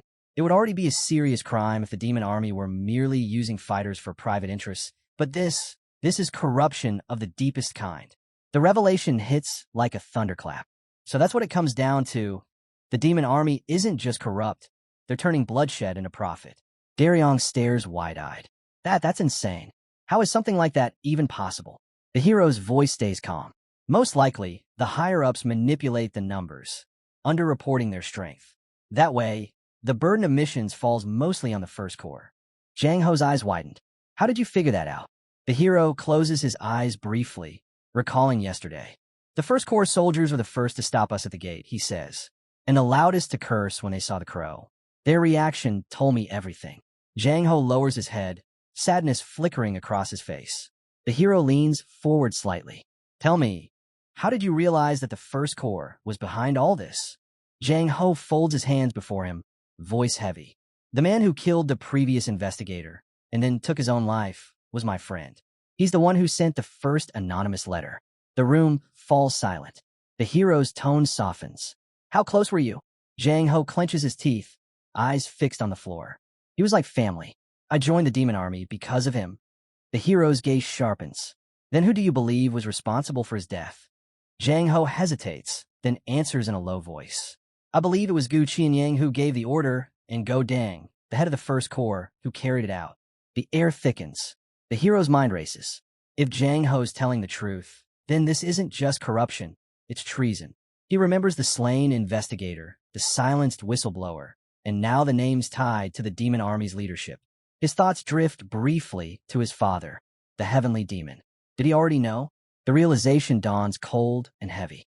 His father must have sent him here not just to punish him, but to see if he could face this darkness head-on, to see if he could confront the demon army's own commander and survive. The hero's gaze softens as he looks back at Jang Ho. You had a good friend. Jang Ho lowers his head, voice trembling. He was a good man. If I were more like him, I would have acted when they killed him. The hero and Daryong both look down, the weight of it pressing on them. After a long silence, the hero speaks quietly. Thank you, Commander Jang Ho, for your courage and your honesty. Jang Ho's eyes widened, his composure breaking. Tears spill down his cheeks. Daryong looks away, his throat tight. The hero watches them both and thinks to himself, as long as there are men like this, there's still hope for the demon cult. Jang Ho's sobs echo softly through the chamber. Daryong wipes his eyes. Myuguk remains still, deep in thought. In the new cult I want to build, he thinks people like him must stand at its very core. The hero looks quietly at Jang Ho, the proud commander now reduced to tears. In his heart, a thought rises. In my past life, Jang Ho died, but this time he's still alive. His hand rests on the armrest, fingers tightening slightly. Saving those who shouldn't die, he thinks. That's why I came back. That's my purpose. Myuguk exhales softly and turns his gaze toward Daryong, who suddenly breaks the silence. You're not like the rumors say, Daryong mutters, walking beside him as they leave the chamber. The hero raises an eyebrow. Rumors? Daryong hesitates, looking down. They say, you're unfit to be the next heavenly demon. I'm sorry. The young man pauses, then lets out a faint smile. Don't be. I'll take that as a compliment. Daryong blinks, confused. A compliment? Leaves drift through the air, scattering across the courtyard as the hero walks beneath the trees. I wouldn't feel proud, he says quietly, if people said I was worthy of being the heavenly demon. Not as things stand now. The trees around them sway, their green leaves shimmering under the light. He glances at the cult's fortress in the distance. The cult isn't ruled by strength anymore. It's ruled by fear. His tone hardens, and it's time to change that. Daryong stares at him, astonished by his resolve. The hero closes his eyes for a moment. His thoughts grow heavy. If the cult doesn't change, my family will fall, and everything will be lost. Suddenly, a frantic voice echoes through the halls. The man in a yellow cap runs toward them, panic written all over his face. Sir, there's been a serious incident. You have to see this. The next day, the hero bursts into the room, his eyes immediately taking in the chaos.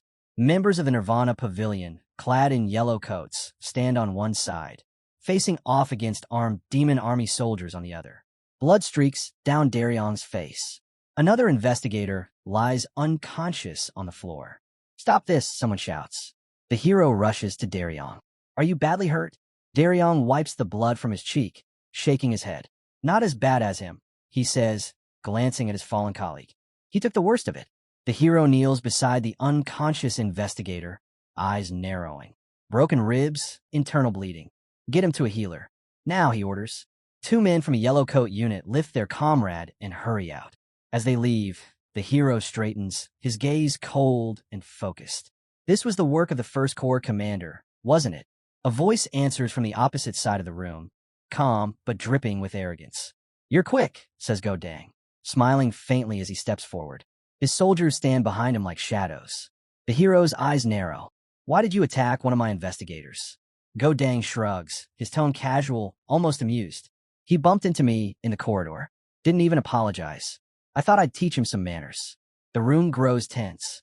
The hero's voice cuts through the silence, calm but sharp as a blade. "No," he says. "You were the one who bumped into him, and you didn't even give him the chance to speak."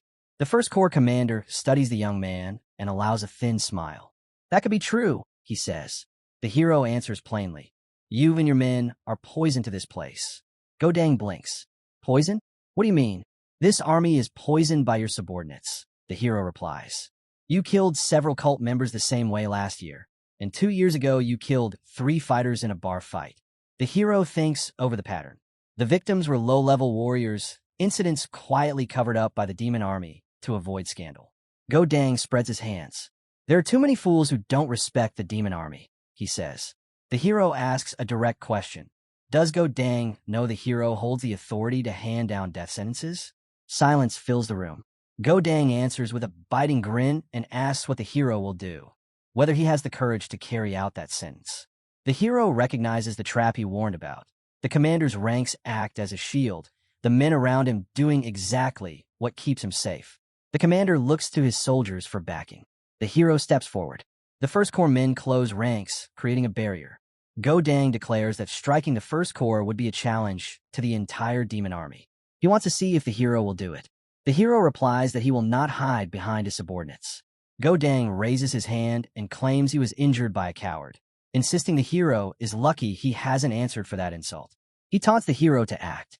Matching the gesture, the hero lifts his hand and says he will not use that limb, then asks if Go Dang will fight him one-on-one under those conditions. Go Dang asks whether the hero will complain to his father if he's injured.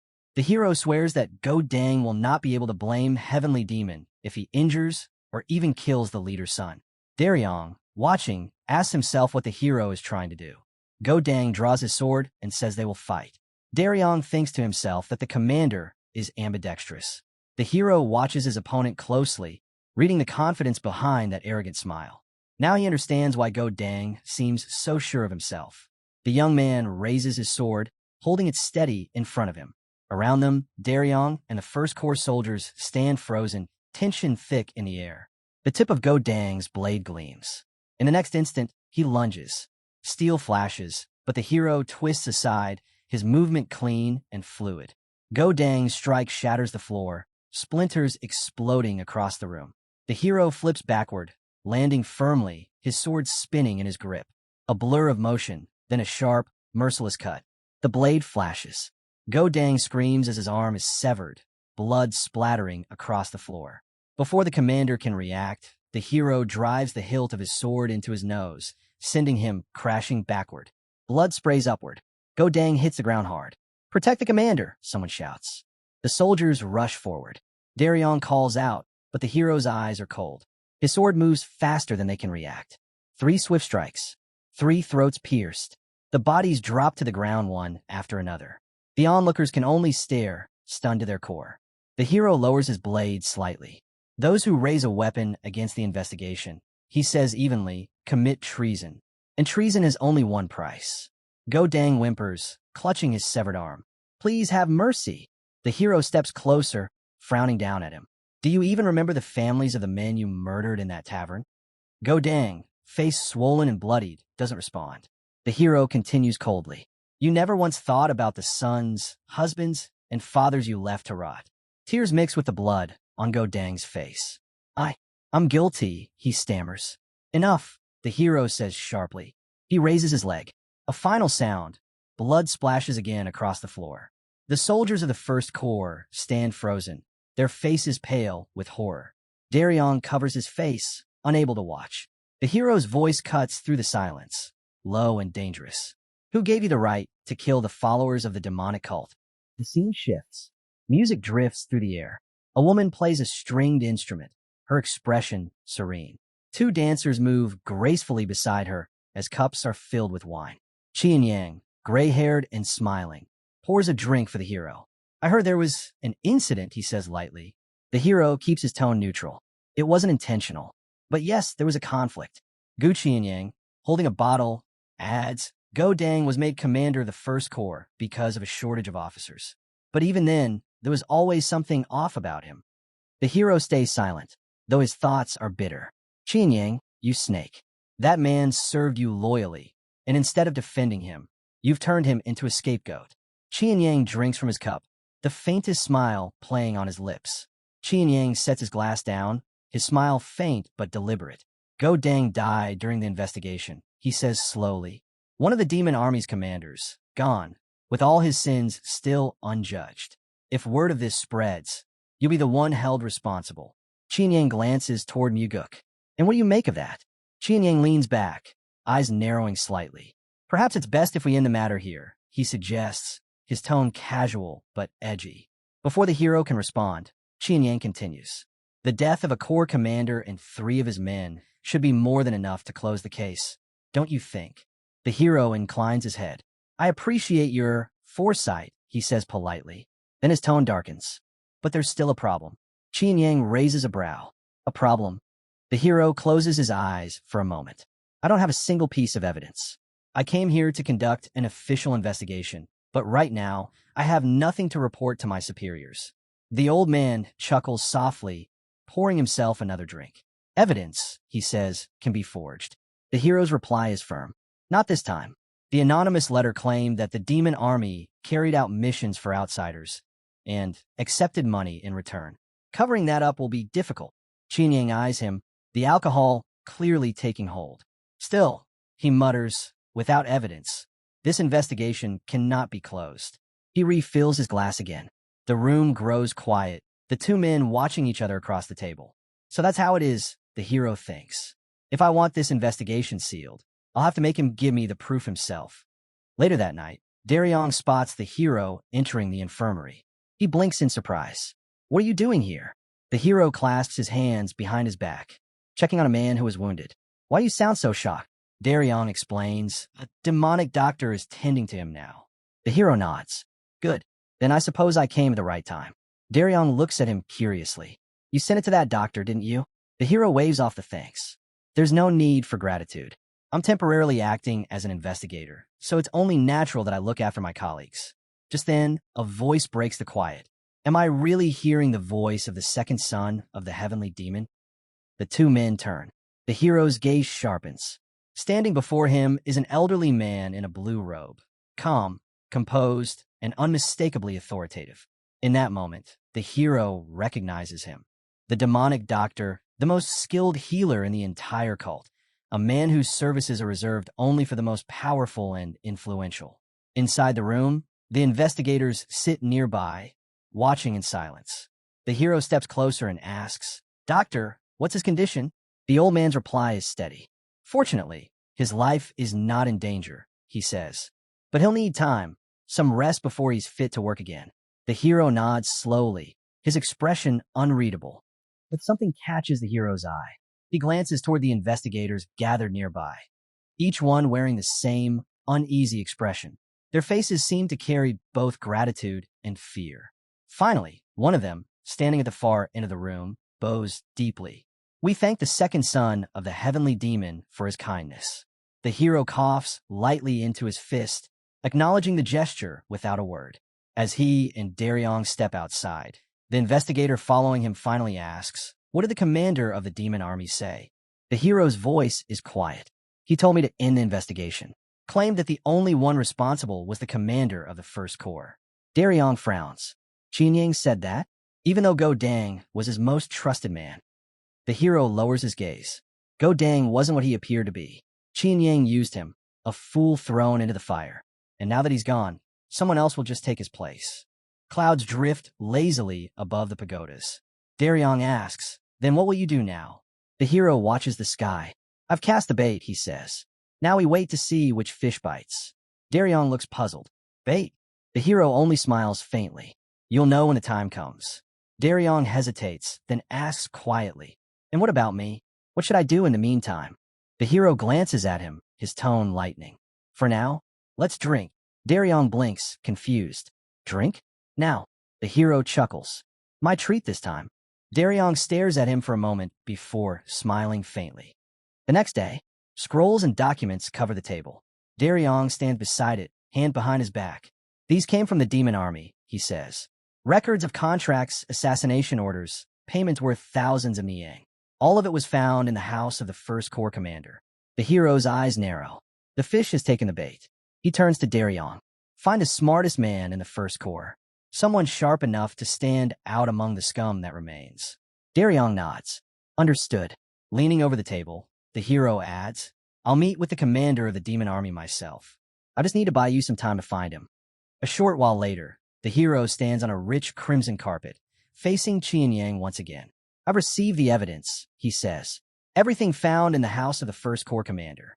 Qian Yang beams, sitting comfortably in his chair. "Excellent. Now that everything's settled, we should celebrate. I've already made reservations at the same place we went last time." The hero closes his eyes. "There's one small problem."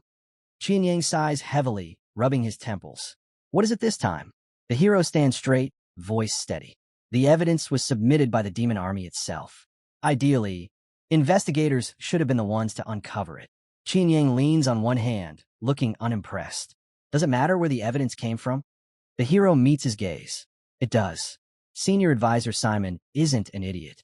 If he realizes the evidence was handed over by the demon army, he'll question the entire investigation." For a moment, the image of Simon, the very man in question, seems to linger behind Qian Yang's shoulder like a shadow. Without rising from his seat, Qian Yang asks, "Then what do you suggest we do?" The hero replies calmly, "We'll pretend the investigation is still ongoing. Just for one more day. After that, I'll bring everything together. I'll need the demon army's full cooperation in the meantime." Qian Yang studies him in silence. The hero adds, "I don't want to drag this out. The investigation will be purely procedural. I'll only need simple, routine documents." Zhang raises his hand with a smile. "Understood. We'll cooperate fully." The hero nods slightly, watching the two men. A faint smile appears on his face. Perfect. He doesn't need secret scrolls or top-level orders. What he truly wants are enlistment papers and last wills written by soldiers before they set out on dangerous missions. With those, he can compare handwriting and uncover who forged the documents that reached him earlier. Later, in a dimly lit room, a man sits tied to a chair. His name is Yanggu, a fighter from the First Corps. "Why was I captured?" Yanggu demands, voice shaking. "Why am I here?" The hero folds his arms across his chest, his gaze cold and sharp. "Because you falsified the murder reports that were sent to the investigators." "I don't know what you're talking about." Yanggu blurts out, eyes wide. The hero closes his eyes briefly. "I didn't expect you to know everything," he says quietly. "You were just following orders. But even so, you need to tell me exactly what you did." "I didn't do anything." Yanggu insists. "I never received any orders like that." The hero watches him for a moment, then speaks evenly. "I understand why you're silent. You're afraid. You think the commander of the demon army will kill you if you talk." Yanggu doesn't answer. His jaw tightens. The hero exhales softly. "You can go." Yanggu blinks in disbelief. "What?" "I said you can leave," the hero repeats. "If you won't talk, I can't help you. And I don't torture those who are simply following orders." Yanggu stares up at him, tied to the chair but too stunned to speak. The hero's voice is calm, almost too calm. "You do realize what's going to happen, don't you?" he says, looking at the tied man. "The investigators will return home safely, and you'll be dead before morning, on Qian Yang's orders." Yanggu's face drains of color. He looks down, trembling. What are you talking about?" The hero steps closer, eyes steady. "Qian Yang has already heard that you're being interrogated. If you walk out of here without a scratch, he'll assume you talked. And you know better than anyone what happens when Qian Yang thinks someone's betrayed him." Sweat trickles down Yonggu's face. His voice breaks. No, he wouldn't. He would. The hero interrupts quietly. You've seen what he's capable of. Daryong, standing behind the hero, adds grimly. Commander Jang Ho already suspected it. Qin Yang ordered the death of the previous investigator, and the member of the Third Corps who carried it out is already dead. There are countless other crimes, all traced back to him. The hero crosses his arms, listening in silence. Daryong's tone grows colder. He's a murderer, and he won't surrender easily. Still, the hero doesn't speak. The silence stretches, heavy and sharp. Finally, he says, I'm not planning to arrest him. Daryong blinks. What? The hero's voice hardens. Qin Yang won't be arrested. He'll be killed. Daryong's eyes widen. You can't mean. But the hero continues, unflinching.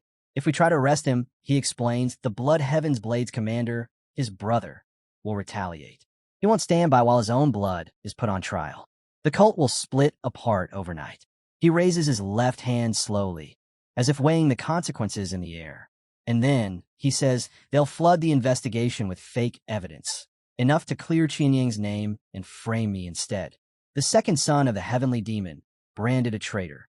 Daryong stands before the table, watching the young man who now sits motionless in thought. But that's not all. The hero continues, his voice low. If Qin Yang lives, witnesses will start disappearing. Jang Ho will be the first to die, then anyone from the Third Corps who tries to defend him. And eventually, he glances at Daryong. You'll be next. The investigator's face tightens, fear flickering in his eyes. The hero leans back in his chair. But if Qin Yang dies during the arrest, things change. His death will confirm everything. Only the evidence of his crimes will remain. For a moment, there's silence. The tension in the room is suffocating. Daryong finally speaks, his voice unsteady. Even if you're right, what happens when the Blood Heaven's Blades commander learns you killed his brother? The hero rises from his seat. His expression is calm, almost detached. Then, he says quietly, we'll find out what kind of demon I'm meant to be. He says that within the cult, not everyone is willing to throw away their life for the sake of revenge. Some understand that blind hatred isn't worth dying for. As the hero turns to leave, Daryong calls out, asking where he's headed. Without breaking stride, the young man glances back and replies, he's going to kill the head of the demonic army. The investigator blinks, confused. Why the rush? Later, the hero sits at a table, calm and composed. He says that thanks to Qin Yang, everything turned out better than expected. Reclining in his chair, he adds lightly that, in the end, all's well that ends well. The old man nods, his tone heavy. He admits that he feels both relieved and saddened. Relieved that things are over, but saddened to part ways with the young man. The hero places his hands on the armrests and says firmly that once he becomes the head of the cult, he'll repay the favor he owes. Qin Yang shakes his head and tells him there's no need to say such things. Still, he won't forget that the hero handled the investigation in the best possible way for everyone involved. The young man smiles faintly, thinking to himself that Qin Yang won't have the chance to forget. Not before his greed comes back to haunt him. Lifting a bottle, he offers a toast to the end of the investigation. Qin Yang grins and agrees. The sound of liquid pouring into a glass fills the room. As they drink, the hero studies the old man and wonders why he did what he did. When he finally asks, Qin Yang looks puzzled, as if he doesn't understand the question. The young man's tone turns sharp. He says that Qin Yang has made enough money to live comfortably for the rest of his days. So why? Why keep killing others? Qin Yang looks over the rim of his glass, then sets it down slowly.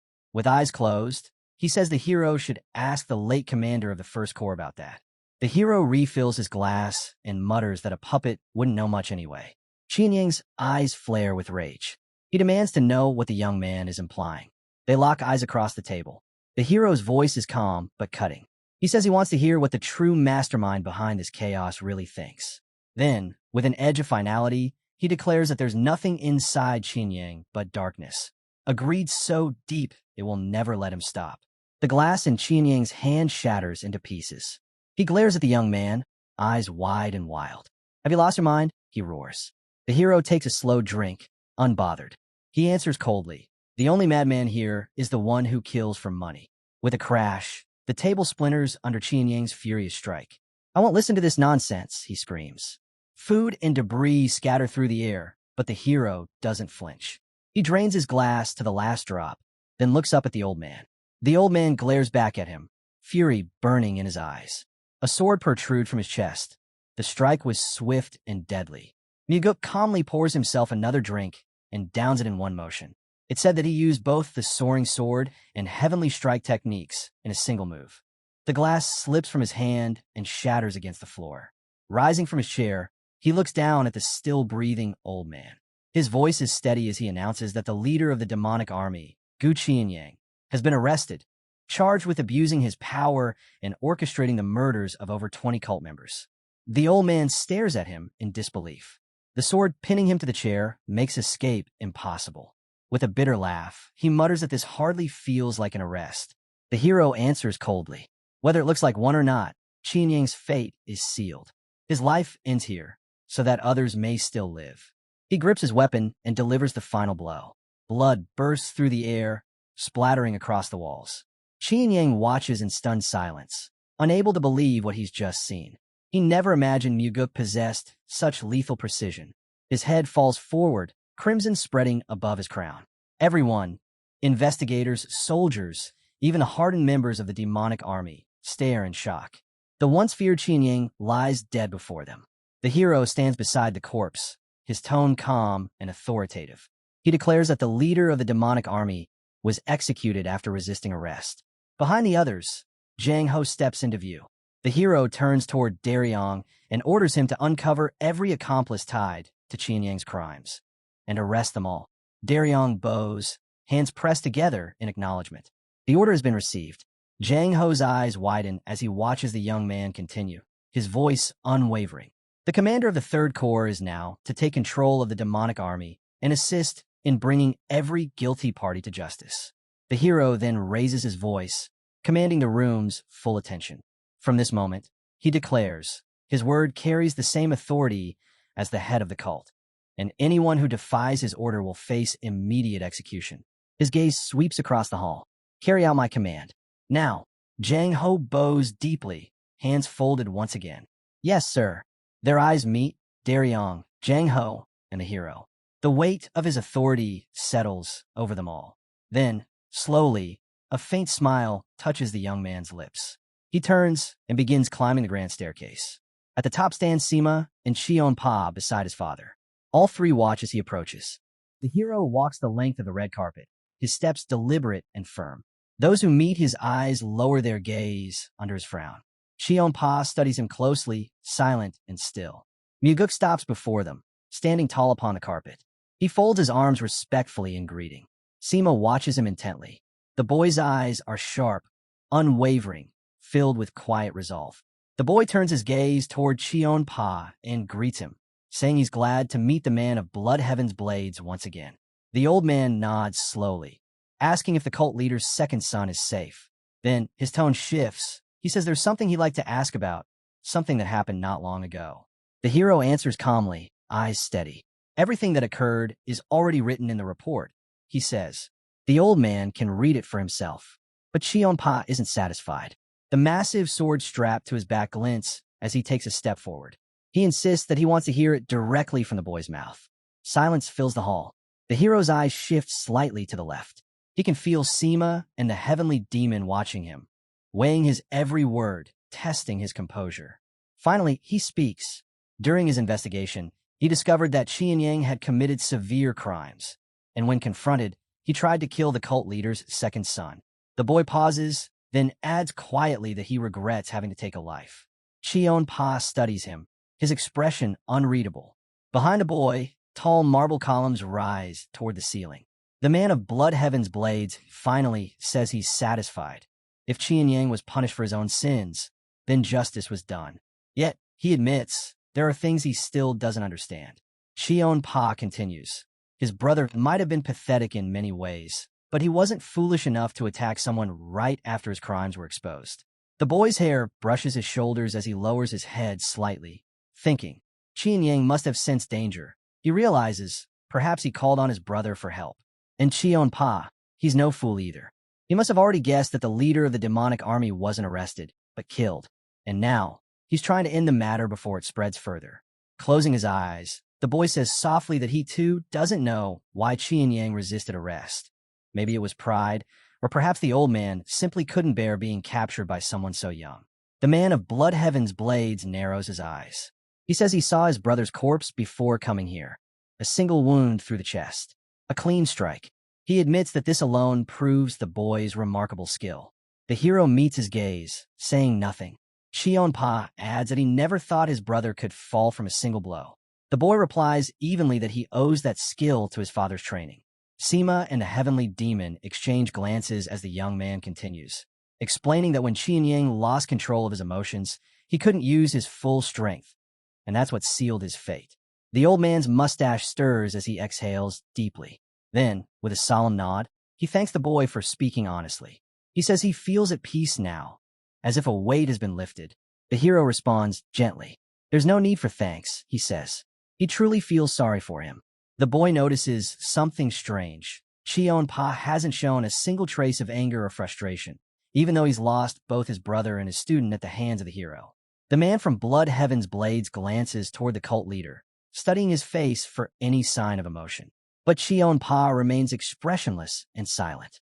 The heavenly demon breaks the silence, telling the old man to prepare for his brother's funeral and to take some time to rest. Cheon-pa bows deeply, hands clasped before his face, and thanks the cult leader for his concern before turning to leave. He descends the stairs slowly, passing by the hero on his way out. Muguk stays where he is, lost in thought. He suspects the old man came only to remind his father that things had gone too far, that what happened with Qian Yang could have been resolved without bloodshed. Both Sima and the heavenly demon turn their attention to the hero. The senior advisor commends the young man for his outstanding work, noting that the evidence he gathered was undeniable. He adds that it's impressive how cleanly the situation was handled. The hero looks at Sima, slightly taken aback. With his arms crossed, the advisor asks if the young man is feeling all right. The hero gives a small smile and assures them that he's fine, thanking both his father and Sima for their concern. Sima opens his mouth to say more, but suddenly stops himself. The boy blinks in confusion and asks what's wrong, but the advisor simply waves it off, saying everything's fine. Then, Sima signals to a servant, who steps forward carrying a long, black case. The servant stands still, eyes lowered. With a formal tone, Sima announces that the cult leader is rewarding his son for his service. Inside the case lies a breathtaking black sword. The boy's eyes widened in disbelief. Sima declares that the heavenly demon himself is bestowing upon him the black demonic sword. The hero takes the weapon into his hands. He knows immediately. It's one of the cult's rarest treasures, a counterpart to the legendary white demonic sword. Looking down, the young man says quietly that if his father truly wanted to reward him, he should have given him the white sword instead. It suits his nature far better. The heavenly demon closes his eyes for a moment before replying that, in his judgment, his son is more deserving of the black one. The hero studies the weapon again. Then you don't know your son very well, he says softly. A chilling aura begins to spread from the blade, surrounding him in a faint glow.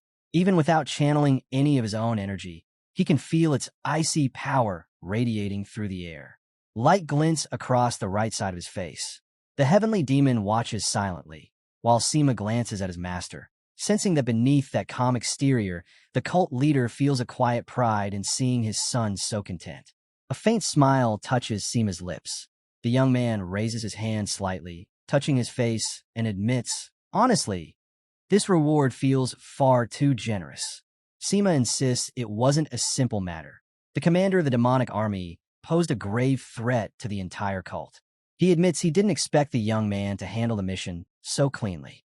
Turning to Heavenly Demon, Sima asks if the cult leader anticipated such a result. Heavenly Demon closes his eyes and replies that he would have considered it a success if his son had only survived the task. The hero hears that and thinks the words aren't entirely sincere. His father must have believed in him enough to send him anyway. Memories flash.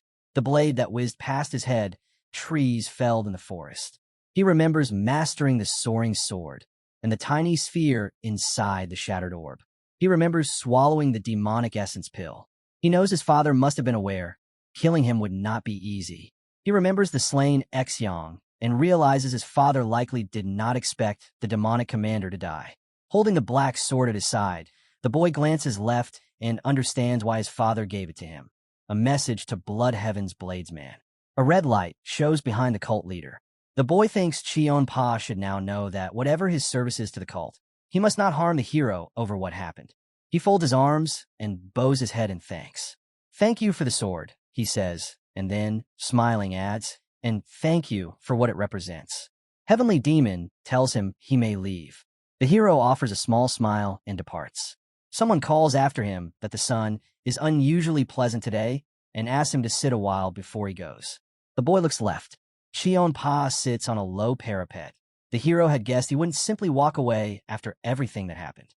He walks over and sits beside the old man. The old man notices the sword at the boy's hip. "Summer's warmer than usual," the hero says. Cheon-pa spits a curse and snarls at him. How dare he frame his brother and then kill him? The words cut through the air. The old man vows to tear every limb from the boy's body. Flowers nearby wither. He screams that he will take the boy's legs and arms to his brother's grave. Flames flare behind him. The hero grits his teeth. Cheon-pa grinds his own teeth, and then, abruptly, the old man smiles. The hero glances down at the hilt of his sword, the very same one that had struck his side before. The old man gives a faint, mocking smile. "Is this what you expected to hear from me?" he asks. Without hesitation, the hero catches the old man's blade with his bare hand. His voice cuts sharp through the air as he calls the Blood Heaven's Blades man a degenerate, one who's aged but learned nothing. "How dare you," he snaps, "disrupt the order of our cult just to serve your own twisted ambitions?" Cheon-pa stares at him, stunned. The hero's tone turns darker. "And how dare you act for your corrupt brother's sake? I should chop you into pieces and scatter what's left of you through the city's filth." A faint smile crosses the young man's face. Calm, almost too calm. "That," he says softly, "is exactly what I would have said if you'd given me the chance." Cheon-pa's expression twists. Then he throws back his head and bursts into wild laughter. The sound is deafening. The hero feels his eardrums ache as soldiers nearby stop and stare, unsure what to make of the scene. When the laughter fades, the old man raises his head. "No matter how much of a scoundrel my brother was," he says, "you should have at least pitied him for my sake." The hero lowers his gaze, his voice quiet but steady. "I tried," he says. "I really did everything I could to end it peacefully." They sit side by side in silence. "But Qianyang," the hero continues, "he went too far." "No, that's not even right. The truth is, he never had any limits to begin with." Cheon-pa looks up at the sky, then bows his head. "Now I understand," he murmurs. The hero turns to him. "If you knew how rotten the demonic army had become," he asks, "why did you do nothing?" The old man doesn't answer. Clouds drift slowly over the pagoda roof. After a long pause, Cheon-pa finally speaks. "My brother never listened to me, and I wasn't the best one to lecture him. My own hands aren't exactly clean." His voice lowers further.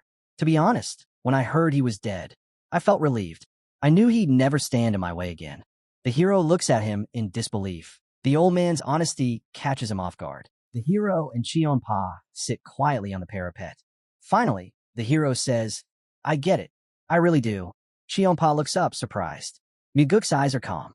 "If I learned that my older brother had died," he admits, "I'd probably feel the same way, because it would mean I wouldn't have to kill that bastard myself." Cheon-pa stares at him, speechless. The two lock eyes, neither speaking, neither moving. The air between them feels heavy. The hero remains silent, trying to grasp what it is the old man sees when he looks at him. The old man keeps his gaze fixed on Miguk, unblinking, unreadable. For a long moment, neither moves. Then, at last, Cheon-pa turns away. Above them, clouds drift lazily across the sky. "It seems this year will be a hot one," the old man says quietly, slinging his sword over his shoulder. He begins to walk off, his back still turned. "Fortunately," he adds, "I've long grown used to the heat." The hero watches him go, thoughtful. He realizes he may never truly understand what lies inside Blood Heaven's Bladesman's heart. Cheon-pa passes beneath the elegant archway and disappears beyond it. The boy thinks that although the old man spoke of relief, he still lost a brother. And maybe, just maybe, he still plots against the one who took that brother's life. Tilting his head slightly, the hero wonders if those heavy feelings might one day fade away, like the clouds drifting overhead. He lifts his gaze to the sky and tells himself that, whatever happens next, he doesn't regret what he's done. Drawing the black sword from its sheath, he studies the hilt. The first moments with a new weapon, he thinks, are crucial. Faint currents of white energy ripple across the dark blade. He feels it. The sword is alive in its own way, reaching out to connect. The black demonic sword, one of the cult's most treasured relics, communicates with its wielder more deeply than any other weapon. Raising it before him, the hero reflects that if the sword does not reject its master and their energies align, it can reveal its true power. A small smile touches his lips. In his mind, he greets the blade. From now on, he declares silently, "I'll be your master." He exhales slowly and pushes the weapon forward, trying to channel his energy into it. The glow around the blade flares, brighter and steadier. A surge of joy fills him. This sword is unlike anything he's ever touched, and he loves it. The tip of the blade flashes with light. Holding the sword in one hand and the scabbard in the other, he launches himself off the ground. His movements cut through the air, swift and fluid. He decides not to attempt the black sword's ultimate technique yet. That will come later. Night fades into evening. In a quiet, one-story training hall, the hero continues to practice. The sound of steel slices through the air as Leon enters, carrying a tray. Outside the window, a warm light glows. The hero brushes a finger along the blade's edge. Dawn breaks. Morning light spills into the room. Exhausted but satisfied, he finally steps outside. Then he stops. A crowd stands before him. Warriors, silent and grim, their brows furrowed as they stare at the young man. The hero immediately recognizes them, the sword demons of Bloodheaven. Their presence makes the air feel heavier. He narrows his eyes, scanning the crowd. He can't tell whether Chionpa sent them or if they came of their own accord. Either way, the hostility radiating from them is unmistakable. Orange streams of energy pulse around the warriors, sharp and violent.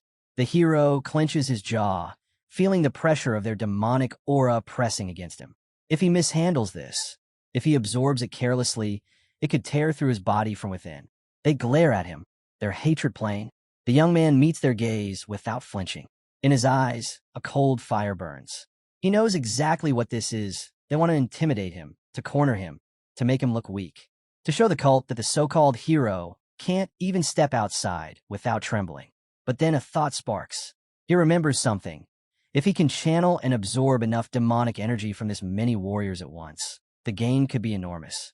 A faint white light flickers in his lower abdomen as he activates the meridian strengthening technique, a secret art that reinforces his body's energy channels. Facing dozens of opponents, the hero steadies his breath. The more fighters there are, the greater the benefit. This, he realizes, is the perfect chance to strengthen himself. The warriors tense, teeth gritted, their energy flaring like wildfire. The hero mirrors them, his own teeth clenched, but instead of resisting, he draws in their power. More, he demands silently. Give me more. The pressure builds. The sword demon's faces twist with strain, but the young man steps forward. A sphere of light forms around him, pulsing brighter with each breath. Confusion flickers across their eyes. What is he doing? Inside his core, the glow intensifies. He can feel the technique reaching beyond the second stage, pushing toward the third. Veins of brilliant light trace across his face. More, he commands again. Behind the sword demons, the air crackles orange and hot. Sweat drips down their faces. The hero keeps walking, every step pulling in their power. The atmosphere trembles under the weight of it. Almost there, he thinks. The meridian strengthening technique is nearing its fifth and final stage. He closes his eyes, and when he opens them again, everything changes. The energy is gone. The warriors stand frozen, their auras completely drained. Around him, silence falls. The sword demons stare at him in disbelief. The mustached one's jaw drops. The fighter with the red headband looks pale with shock. The hero remains still, calm amid the stunned crowd. Their fear is obvious now, written across every face. He steps forward once more, fists clenched. As he passes them, a faint smile crosses his lips. He understands they've acknowledged his strength. Before him, a grand throne rises above crimson steps. The hero's eyes widen slightly as he gazes up at it. Then, a deep voice speaks from behind him. Do you wish to sit on that throne? He turns. His father, the heavenly demon, stands there. Muguk blinks, unsure when his father even arrived. One moment the throne room was empty. The next, the heavenly demon was there. The hero lowers his gaze. I don't want that seat, he says quietly. If I take it, I might never be able to leave it. The heavenly demon closes his eyes and exhales. Why do you always speak in riddles, my son? He asks calmly. Standing beside the throne, he gestures for him to come closer. Go on, sit. Muguk hesitates, then steps forward. The throne looms above him, carved from black stone that seems to breathe. Slowly he sits. His father watches in silence before asking, "What do you feel?" The hero lifts his eyes.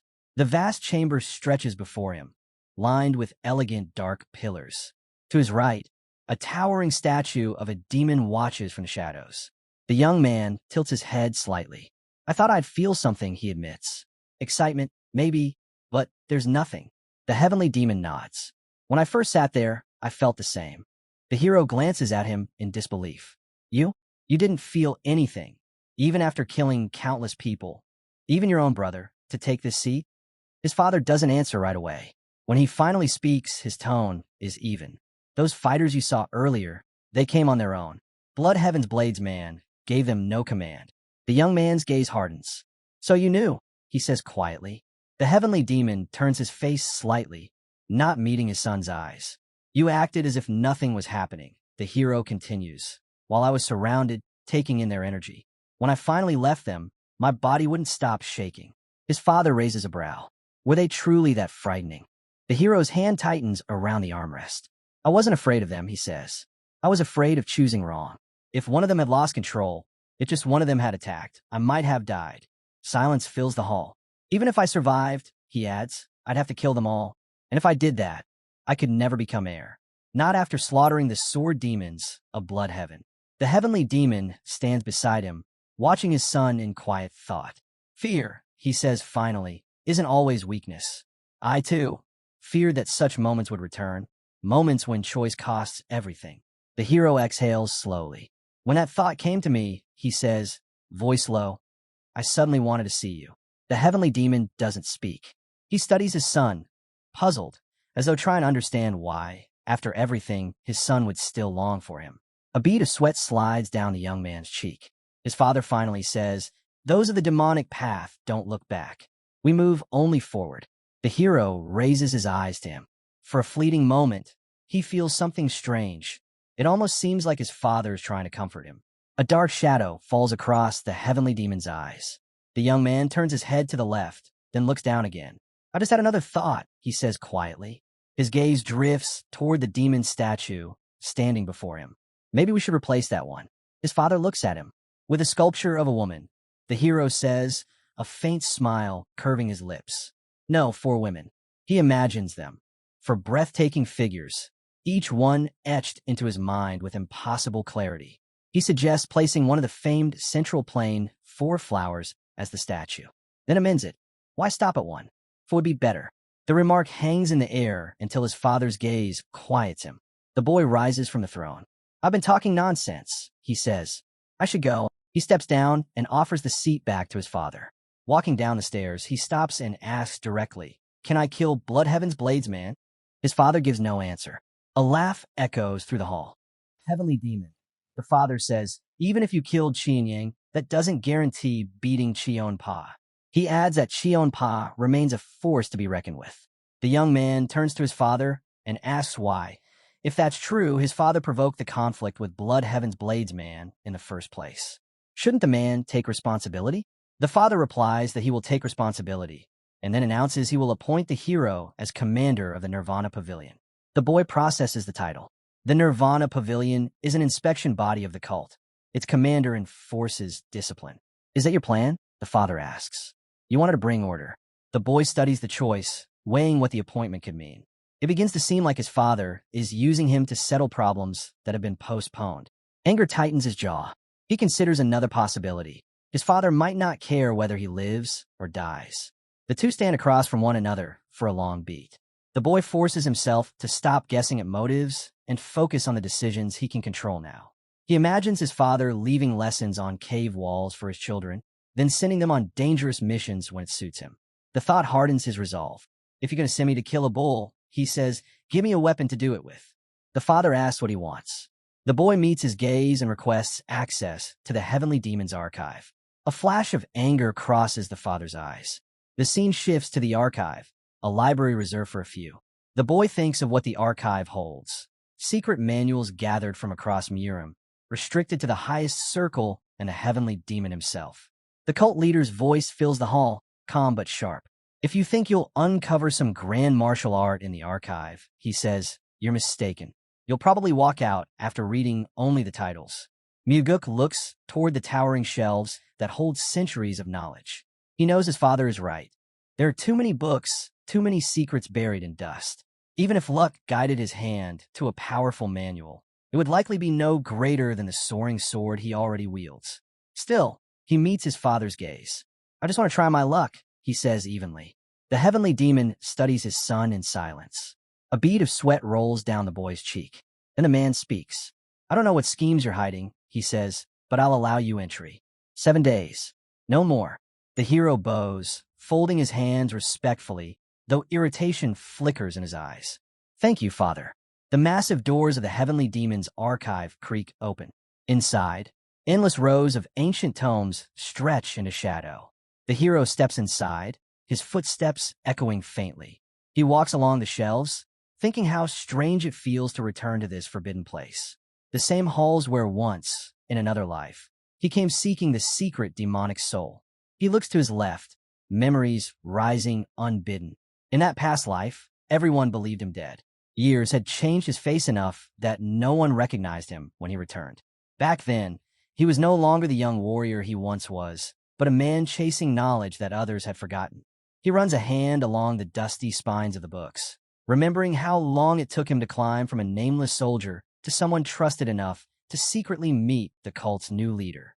From that man, he learned of an art whispered only in legends, the 4 strides of the wind god. It was said to consist of only 4 movements, simple yet profound. A support technique created to complement the heavenly demon's own martial art. The moonlight falls softly through the lattice windows of a gazebo. The memory sharpens, an old man pouring liquor into a glass, his voice rough with age. I became leader, he said, because I found the lost art, the 4 strides of the wind god, right here in the heavenly demon's archive. The hero in that memory had asked him, if it was here, why was it considered lost? The old man, Bekto, lifted his cup and smirked. Because it wasn't on the shelves. Now, standing once again before a dusty row of books, the hero glances to his right. He grips the side of a heavy shelf, lifts it slightly, and pulls out a single old volume wedged beneath one of its legs. In the memory, Bekto drinks deeply. And where was it? The younger hero had asked. Propping up the leg of the 19th bookshelf, the old man had said, his voice laced with amusement. The present merges with the past. The hero holds the same book in his hands. A circular indentation marks the cover, the print of a bookshelf leg. He opens it carefully. The pages are aged but alive with power. Across the parchment, words glimmer faintly. Only 4 steps are needed to walk across the world. The hero's eyes narrow. The forgotten technique, the 4 strides of the wind god, is real. The young man smiles faintly as he sits cross-legged on the floor, the ancient manual open before him. 4 strides of the wind god. 4 movements, nothing more. Yet each line pulses with hidden power. Behind him, faint hieroglyphs shimmer into view. Shadow step, flicker step, death step, swift step. He studies the first. Shadow step, a movement of silence.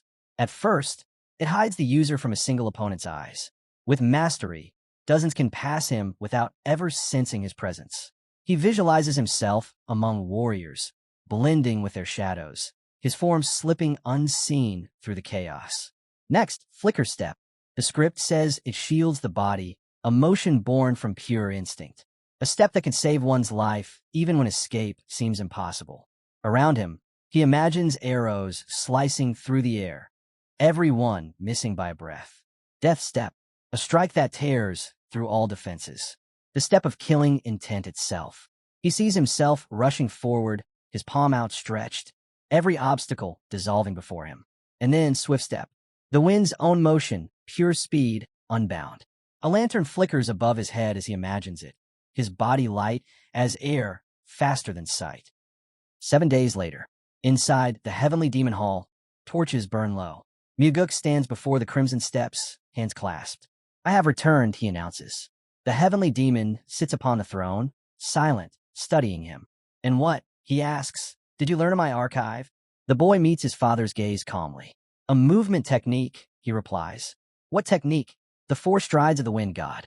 The hall stills. The heavenly demon's brow furrows, disbelief flashing across his face. Don't be ridiculous, he says. That art was lost generations ago. How could you possibly? I wouldn't dare lie to you about something like this. The hero cuts in, his tone even. His father leans forward slightly, eyes narrowing. Then show me. The boy tilts his head. And what will I receive in return? The heavenly demon closes his eyes, inhales slowly, then answers, your life. A quiet smile touches the young man's lips. Fair enough. He closes his eyes. The air trembles. Energy gathers around him, dense and bright. The heavenly demon's eyes widen as white currents spiral at his son's feet, a vortex of wind and light. The boy opens his eyes. His body moves, smooth, silent, unstoppable. First, shadow step. His figure flickers, vanishes, reappears, ghost-like, slipping through the hall's dim light. For an instant, half his face fades into the air itself. The heavenly demon's jaw drops. Impossible, he breathes. The boy stops at the base of the stairs, calm and steady. Where, his father demands, did you learn that? Miguk raises his gaze.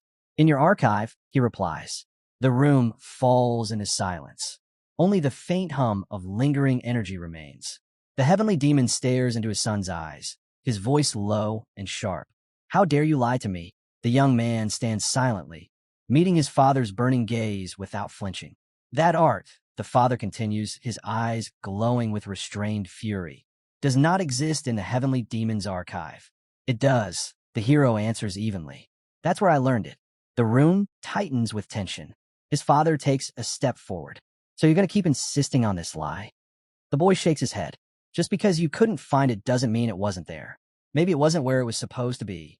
For a long moment, neither moves. Then the heavenly demon glances past him, to the towering shelves that reach into the shadows above. If you found the manual, he says slowly, then you must have known it was there all along. That's not true, the hero replies. I was searching for something else. I only stumbled across 4 strides of the wind god by accident. The two lock eyes again. Father on the steps, son below, both unyielding.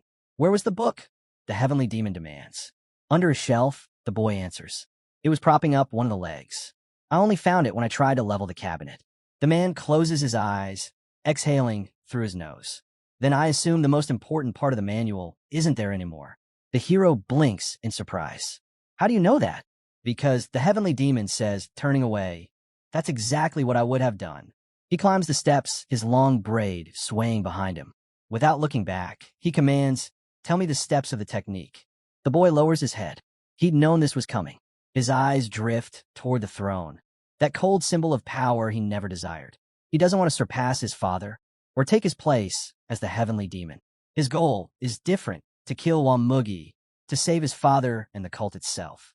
He pictures the world beyond these walls, wide skies, distant mountains, peace. Once this is over, he thinks, I'll live freely.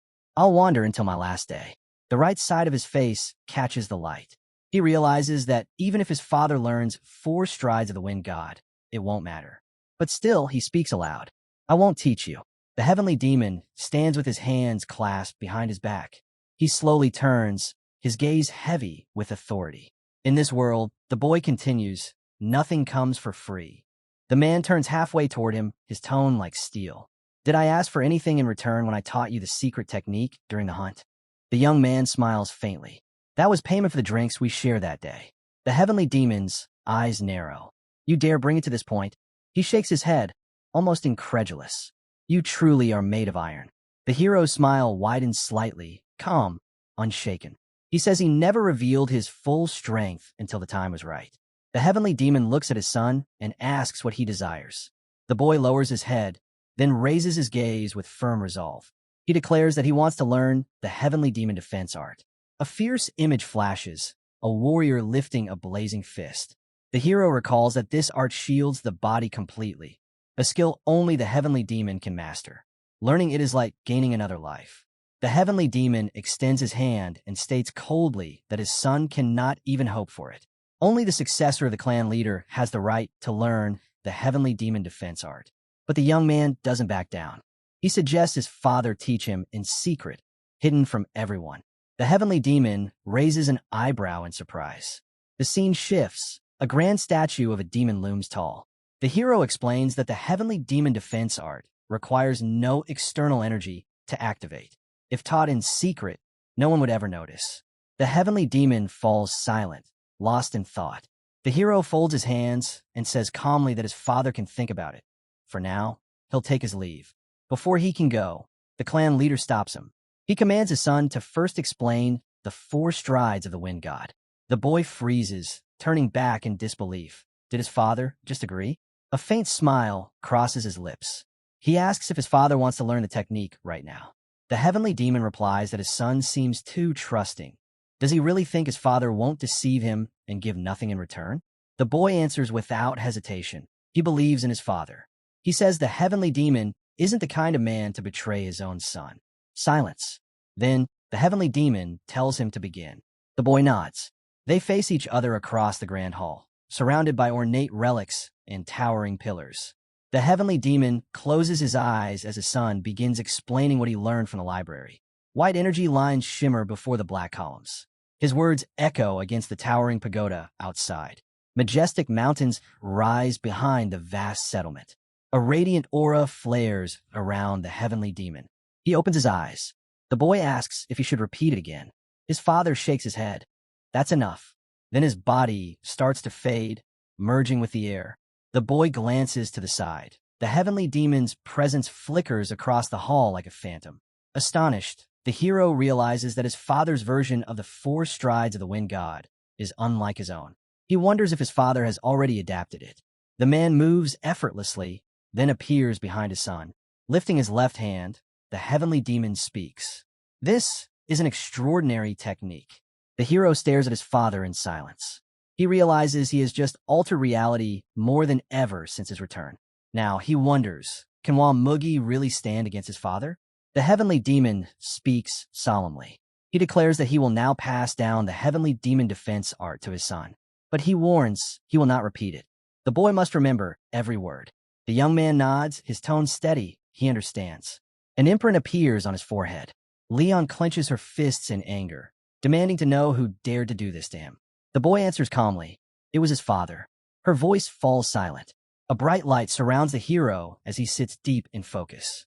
He exhales slowly, looking down. He has succeeded. He has mastered the heavenly demon defense art. Smiling faintly, he tells his father that they now share a secret, one that makes him even happier than mastering the 4 strides of the wind god. The heavenly demon flicks his son's forehead with a sharp tap. He warns him not to get too full of himself. The boy turns toward Leon, asking why she doesn't take revenge for him. She answers simply, her duty is to protect, not attack. He smiles. In his past life, he never once exchanged jokes with her. Touching his forehead, the hero calls out her name.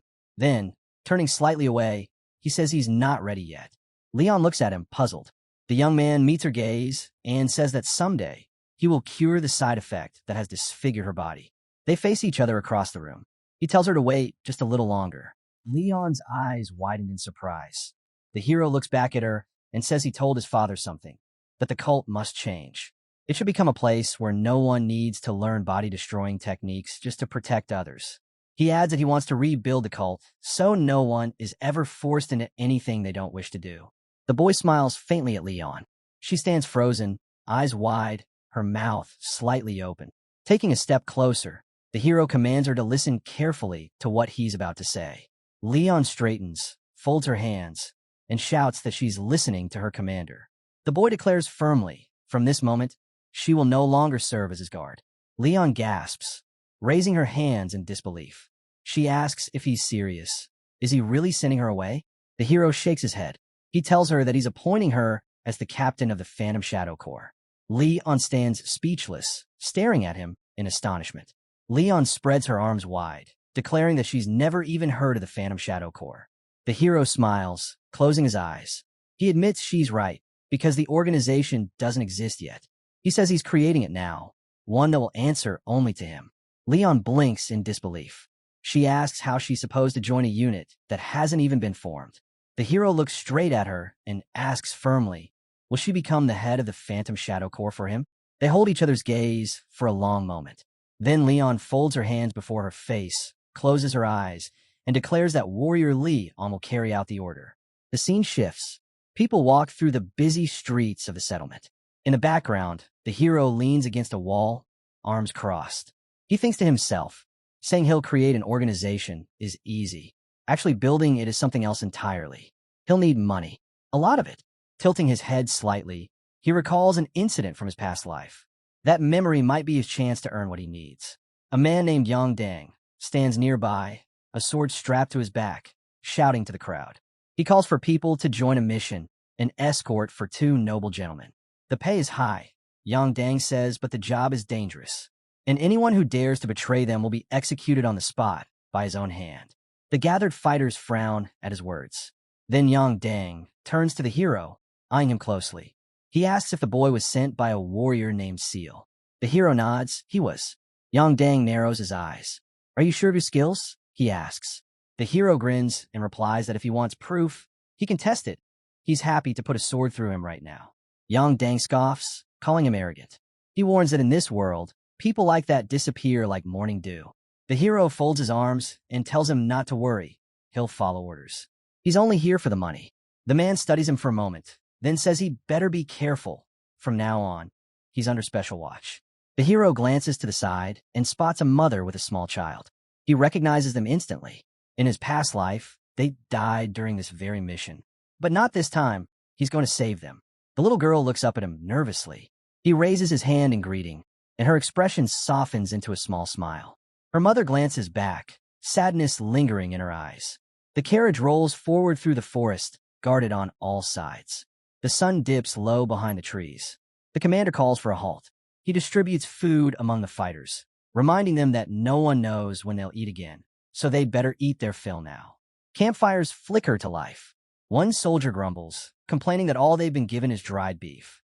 One of the fighters says the meat was enough to satisfy his hunger. The hero looks up.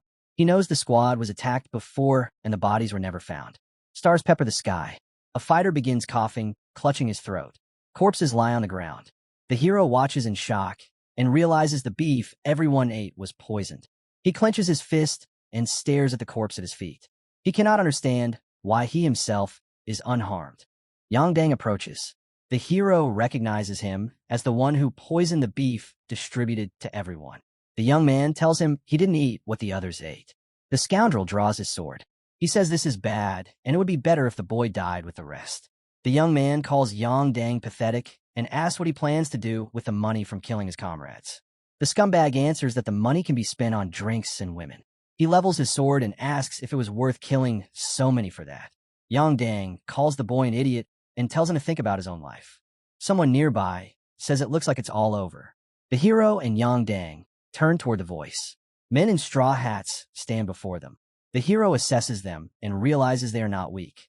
The scumbag moves up to meet the newcomers and says they're just in time. The leader bellows for the carriage passengers to get out before he burns it. The carriage curtain parts. A mother and her young daughter step outside. The man with the black headband says the two were hiding like rats, and he was punished for failing to find them. The woman pleads with the warrior Quan to spare the child. He closes his eyes and says he will. The man who ordered the pursuit speaks, asking if she really thought she would hear mercy. He commands her to kneel and beg and not act as if she is still his mistress. The girl's eyes fill. The woman trembles and promises that if her child is spared, she will pay 10 times what those who ordered her murder promised. Quan coldly says he won't fall for such meaningless nonsense. He adds that the woman's father has already been captured. Tears fill her eyes as she stares at him. Quan's attention shifts. The hero steps forward, raising his right hand. Quan glances at Yang Dang and asks who this newcomer is. The hero moves closer, his voice calm and steady. He states that he was paid to deliver the mother and daughter safely to their destination. Quan turns to Yang Dang again, asking if this boy belongs to his squad. Yang Dang answers that he'll handle him immediately. Quan's voice booms. He demands that the hero be dealt with at once. Yang Dang smirks and promises to stab him right away. The hero speaks evenly, telling the man he's made a mistake working with traitors, men who have clearly betrayed their master. He asks if Yang Dang truly believes he'll ever see his reward. Most likely, the hero adds, they'll kill him next to erase a witness and take his share. Yang Dang freezes, his expression twisting in fear. Quan glares at the hero, shouting, "Who is he calling traitors and thugs?" The hero stands firm, the mother and daughter visible behind him. He replies that he'd say it more directly if the child weren't present. Quan's eyes narrow. He demands to know why a mercenary dares to speak to him in such an insolent tone. The hero answers quietly. Quan only acts insulted because he knows the words are true. Grinding his teeth, Quan roars for his men to kill the hero first. The fighters rush forward. The hero points at Yang Dang and says flatly, "You'll be the second." Yang Dang blinks in confusion, starting to ask what he means, but then his eyes widen in horror. A dagger bursts through the back of his head. He collapses instantly, lifeless. Quan extends his hand and sneers that the fool was too slow. He never should have trusted cheap mercenaries. The hero looks down at the fallen man and says quietly that this is the price of betrayal. Quan shouts for his men to finish the hero, demanding to know how much longer they'll listen to his nonsense. The hero stays calm. He tells the woman to cover her daughter's eyes and ears. She obeys at once. The air shimmers. Bright shock marks flash around the hero's head. He moves without hesitation, activating the 4 strides of the wind god in death step. In the blink of an eye, he's right in front of Quan. The man's eyes widen in disbelief. How did the boy move so fast? Before he can react, his subordinates collapse to the ground, already dead. The woman shields her child, trembling in shock. Quan's mouth opens wide, frozen in terror. Quan's voice trembles as he demands to know who the hell stands before him. The hero replies calmly. That's exactly the question he wanted to ask. The woman speaks up. She says the man before them is Quan, a vassal once sworn to protect her family. The hero glances at her. Still shielding her child's face, she introduces herself. Her name is Jiam Seyon, daughter of the owner of Golden Manor. The hero studies her silently. He thinks to himself that this is why he chose to hide his identity and pose as a simple mercenary. Her father, Jiam Asu, is one of the 10 wealthiest merchants in the Central Plains, the richest man in Fujian, Lord of Golden Manor. A tall pagoda rises behind an image of the old man. The hero's expression hardens as he recalls what happened in his past life. Jiamasu was betrayed by his closest vassal and perished with his daughter. Quan narrows his eyes, realizing he might still have one last chance. He lunges forward, sword drawn, aiming for the hero's back. But before he can even get close, the hero strikes without turning. Quan's body hits the ground. His head drops beside it, rolling through the dirt beneath the forest trees. Jiam Seyon covers her mouth in horror. The hero looks down at the corpse and says evenly that people like this always try to strike when his back is turned. Still clutching her daughter, the woman begs him to help them. She offers to hire him, no matter the cost. The hero says that the situation has changed, and so have his rates. She nods quickly, saying she'll pay whatever it takes. Then, through her tears, she pleads with him to save her father. The hero exhales slowly and says they should move. Their journey begins now. Elsewhere, an unpleasant-looking man speaks to a group of armed fighters. He laughs, declaring that after 10 long years, their plan has finally succeeded. They've captured both the father and the daughter. But his voice falters as he notices movement ahead. The hero steps out of the carriage, Jiam Seyon and her child beside him. Someone from the group demands to know where Quan went. The hero answers calmly. Everyone except him is dead. Shock ripples through the men. One of them asks whose hand killed Quan. The hero meets their gaze and says it was done by a mysterious martial artist. Young and very handsome. The scoundrel repeats the words in disbelief, mouth hanging open. He asks why the hero would praise his enemy like that. The hero stays silent. Then realization flashes across the man's face. He points at the hero and shouts that it was him. He's the one who killed Quan. The hero closes his eyes for a moment, then says evenly, "It seems you're quite skilled at figuring people out." The fighters surrounding the hero draw their swords, circling him tightly. Their commander stares in disbelief, saying that if the hero truly meant to save the woman and child, he should have fled far away. Instead, he walks straight into the tiger's den. The young man smirks and answers coldly that he sees no tiger, no den, only a pack of dogs that dared to bite the hand of their master. Seyon glances nervously over her shoulder at the armed man, standing behind her. The squad leader studies the hero and realizes something chilling. This man killed Quan, yet instead of running, he came straight to their base. Even surrounded, the hero stands at ease, calm, steady, confident. The leader frowns, folding his hands in front of his face. He admits to himself that this one is different, far too composed for someone cornered by death. He lowers his tone and says they should talk, maybe share a drink. Despite the circumstances, he offers to treat the hero to something fine. The young man doesn't move. Surrounded by drawn blades, he replies that there's no point pretending civility. It won't save him. He tells the man to drop the act and keep spitting venom instead. The leader's eyes narrow. His hands stay raised in mock courtesy, but his voice hardens as he orders his men to kill the boy. They charge. The hero draws his sword in one smooth motion and rushes forward. Steel flashes. His first strike lands before the nearest fighter even reacts. The man stumbles, eyes wide, and screams that this guy is too fast, but the words die mid-sentence as his head splits cleanly in two. The hero moves like lightning. Each step is fluid, each swing precise. A bright arc glows before his face as more enemies fall one after another. Bodies hit the ground before their blades even touch air. Seion trembles, turning her face away from the slaughter. The leader stares in horror. His men lie scattered across the floor, lifeless. The hero stands among them, sword dripping, unshaken. The man's voice breaks. "Who the hell are you?" The hero places his left hand on his hip and answers evenly. "No one special. Just a mercenary who saw a chance to make some money." The leader gulps, desperation creeping into his voice. He asks how much the hero wants, how much it'll take for him to walk away. The young man smirks faintly and says that he must be a very rich man to speak like that. The pagoda's windows glow brightly behind them, light spilling into the dark hall. The man nods quickly, insisting that he has enough money to change any man's life. All the hero needs to do is name his price.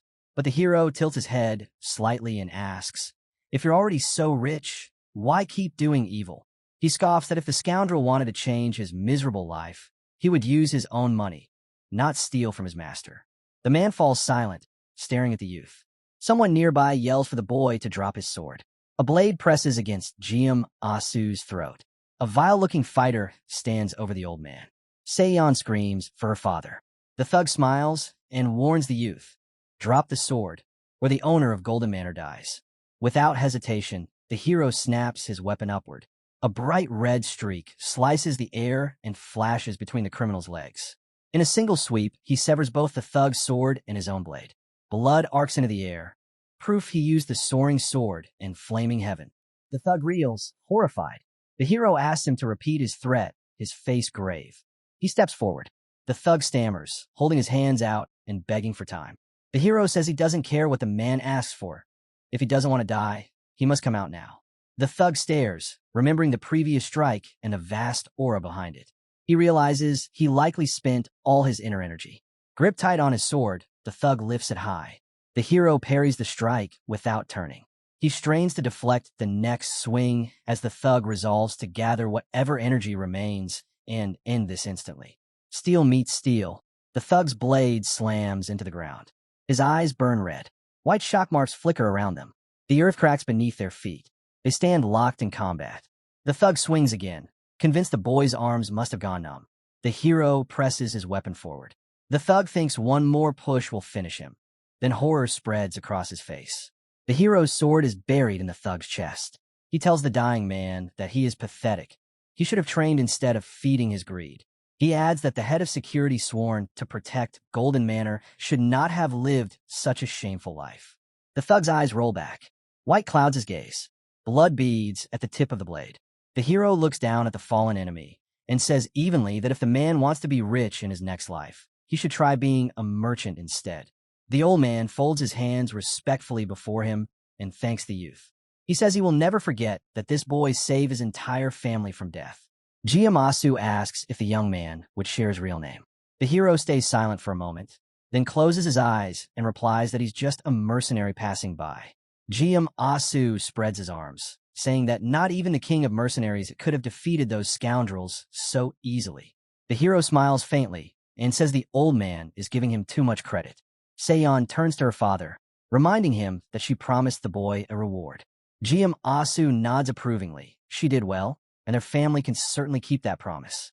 Standing before him, the hero listens as Giamasu says that if he needs money, he's come to the right place. The young man smiles inwardly, thinking this is exactly why he took the role of a mercenary in the first place. At the end of the corridor, a massive door looms. With a gesture, GM Asu says that since the hero saved his family, he deserves everything they have, though giving it all away wouldn't be practical. The hero replies that he would never ask for something so excessive. Pointing toward the vault, GM Asu offers another solution. He'll pay whatever amount the boy names, but he suggests the hero simply take as much as he can carry. The hero's eyes flicker with interest at that idea. GM Asu adds that carts or helpers aren't allowed, but internal energy is fair game. The young man chuckles, saying that in that case, he'll be taking quite a bit. The old man folds his hand again and says that if not for this youth, his family would already be dead, so there's no reason to hold back. The hero bows his head slightly in thanks. The heavy door creaks open. The hero steps forward and peers inside. Countless white glimmers fill the darkness beyond. He walks in, his figure swallowed by shadow. Father and daughter watch silently as he disappears. Seon murmurs that with skills like his, he'll take more than her father could ever imagine. She asks if he's truly fine with that. GM Asu smiles gently. He says that there's nothing in that vault more valuable than what they gained today. Seon looks at him, startled. The old man rests his hands on her shoulders and says that all he wants is her and her child safe beside him. Seon's eyes soften, touched by his words. GM Asu adds quietly that the young man is a very unusual person. Seon agrees. He hides it well, but for someone so young, his skills are extraordinary. The old man shakes his head slightly. I wasn't talking about his martial arts, he says. The vault door stands wide open. The old man gazes into the darkness beyond and says there's something about that boy, something that words alone can't capture.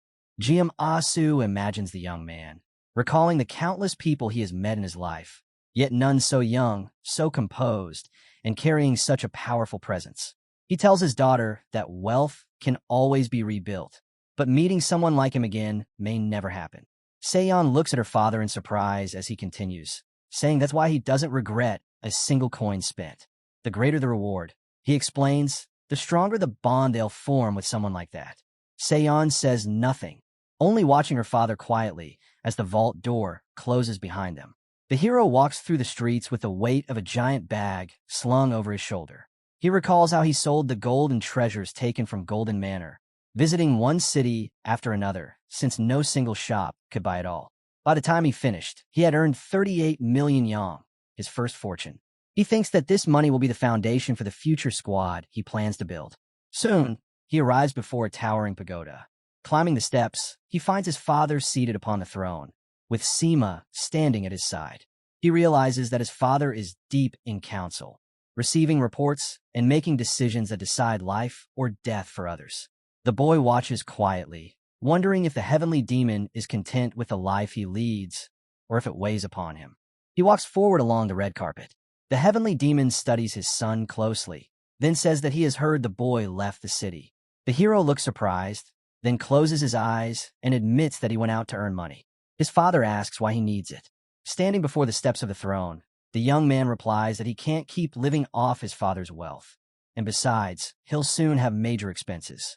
The heavenly demon narrows his eyes, asking what those serious expenses mean. The hero answers directly. He wants to form his own squad.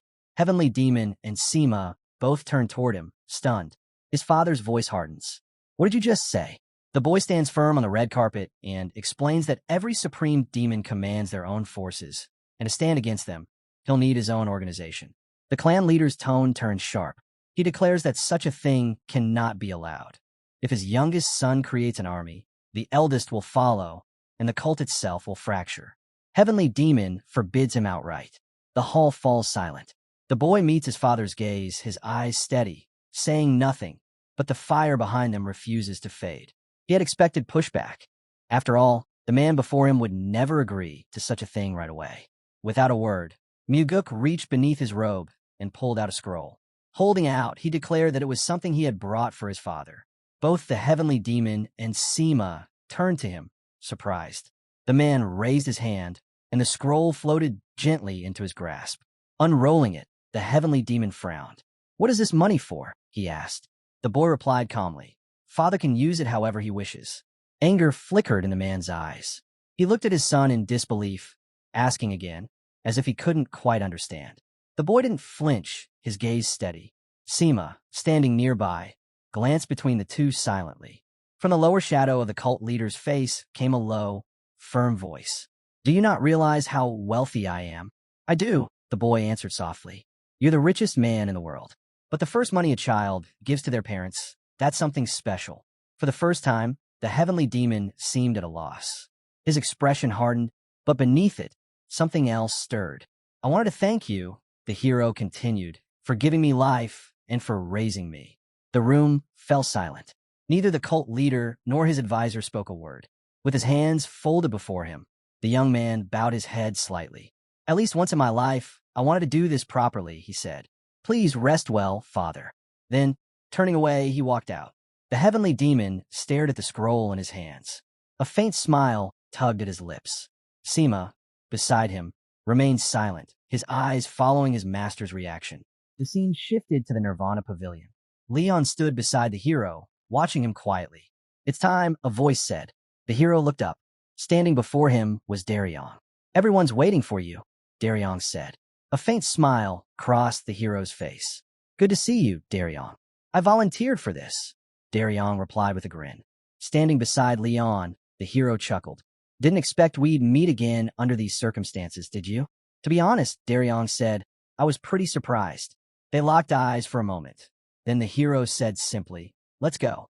Leon blinked, caught off guard, but then smiled as well. Daryong returned the look, his expression softening. Together, they followed the hero out through the doors. Outside, rows of disciples in yellow robes stood in perfect formation. The hero stopped, looking over them, arms relaxed at his sides. Cheers erupted as the subordinates greeted their new division leader. He didn't say a word. Their enthusiasm caught him off guard. They're friendlier than I expected, he thought. Then a thought struck him. He turned slightly toward Daryong. Daryong, he asked, did you tell the Nirvana Pavilion members that their pay would be cut if they didn't greet me properly? Daryong, looking a bit flustered, quickly protested, insisting that he hadn't done anything of the sort. Then why does it feel like the whole place is glowing with energy? The hero asked, raising a brow. The men and women in yellow robes exchanged amused looks, smiling at their new leader. Daryong stepped forward, explaining, it's because you've already earned their respect. You're one of us, a member of the Nirvana Pavilion. The hero exhaled quietly, realizing what he meant. So it's because of that incident. His thoughts drifted back to recent events, the chaos that had shaken the demonic army. God, the commander of the First Corps, had murdered the investigator in charge of the initial inquiry. Not long after, one of their own had been gravely wounded. In the middle of it all, the hero had stepped in. He'd sent a demonic physician to treat the injured investigator, and later, he'd personally taken down God, avenging everyone involved. Now, standing before his new division, Daryong leaned closer. Sir, everyone's waiting. You should say something. The hero's gaze swept across the rows of disciplined subordinates, their hands neatly folded behind their backs, their eyes fixed on him in silence. After a moment, he finally spoke. I don't even know, he said evenly, if all of you will end up happier or more miserable under my leadership. Daryong and Leon stayed quiet beside him. But one thing, the hero continued, I can promise, your hearts will beat faster than ever before. A beam of light flared behind him, catching the attention of those gathered. Daryong turned his head toward the glow. Across the ranks, a few investigators exchanged glances. One of them clenched his fists with a spark of determination. Above them, clouds drifted slowly over the Nirvana Pavilion, the new home of their fearless leader. Later, inside his office, the hero sat at his desk, scanning a pile of reports. He sighed. A few minutes ago, the atmosphere was perfect. Now they dropped this on me, probably just to kill my mood. Daryong, standing nearby, replied, That's the report you requested, an incident investigated under questionable circumstances. The hero closed his eyes briefly. And of course, it's tied to Blood Heaven's blades again. I know, Daryong admitted. I'm not thrilled either. But it happened recently, and it fits the exact criteria you said you want to report it. Leon, standing beside them, cautioned, Please, don't act impulsively this time. Blood Heaven's blades barely survived your last encounter. Handing her the document, the hero said, This report describes something outrageous. We can't just ignore it because some old man's temper is wearing thin. Read it yourself. Tell me if you can look the other way. Leon took the paper, scanning it carefully. Her eyes hardened. No, you're right. Something has to be done. Cut to a dimly lit room. Several people sat around table. It's happening at the entertainment pavilion, one of them said grimly. A small shot glass slammed onto the table, echoing through the room. The flushed man holding it stared down, silent. The old man beside him urged him to stop drinking, but the man only kept drinking. He said he couldn't stop. His child was in a coma, and the men responsible had been declared innocent. The old man frowned and asked how that could be, since the Nirvana Pavilion had investigated the case. The drunk man slammed another shot glass back and said the investigators claimed his son was hurt in a training sparring match. He refused to accept it. He set the glass down hard and added that, as far as he knew, the father of the attacker was the 100-sword demon. A figure stood nearby, a stern fighter with a sword on his back. A report named him the 100-sword demon, a subordinate of Bloodheaven's Blades and a squad commander. The drunk man called the investigator from the Nirvana Pavilion a real bastard, worse than the one who crippled his son. The old man put a hand to his mouth and warned him to be quiet. The drunk man snapped that everyone should hear it. If the Nirvana Pavilion wanted, they could come and cut off his head or ask the 100-sword demon to do it for them. The old man urged restraint. At the next table, another man spoke of his son in a coma and of a wife who could not be resurrected. He said he had no choice but to kill the man responsible. He was in a miserable state. Someone challenged him. Did he really think he could kill the attacker? The desperate father turned and saw armed men approaching. A young man stepped up to the father and asked who he was to claim he could kill someone. The father stood and shouted, calling the young man a bastard, demanding his son back. He said the attacker had not even apologized. The man lowered his head and offered an apology, promising the act would never happen again. He bowed before the father. One of the attacker's companions sneered and declared the apology sufficient. No one could reproach them now. The father, furious, drew his sword and shouted that the young man was a scumbag. The man's fist shot out toward the father's face. The blow landed square on the man's nose, sending him crashing onto the table. Pointing at his fallen opponent, the bastard shouted, "You all saw it." He drew his sword first. His henchmen snickered and chimed in. "Yeah, we saw everything. We'll testify if needed." Then the beating began. The man struck again and again, his voice rising with fury. "How dare a lowly warehouse manager report me to the Nirvana Pavilion?" he yelled. "All because of that brat, your son. I only told him to bring me some money, and he refused, saying it was earned through your blood and sweat." His fist smashed into the man's jaw. "Your son made me look like a fool," he shouted. "He acted so righteous, like some saint. That kind of arrogance infuriates anyone." The bloodied father glared up at him. "You just confess yourself," he said weakly. The bastard froze for a second, his fist hovering midair. "Confessed?" he repeated mockingly, straddling the man. "And what exactly did I confess to?" The wounded father coughed, his voice trembling. "Everyone here heard you. Your reason for attacking my son. You said it yourself. It wasn't a friendly spar. You did it on purpose."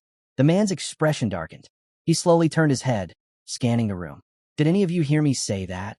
The people at nearby tables looked away in silence. The old man who tried to help earlier lowered his gaze. The bastard smirked. "Seems no one heard a thing."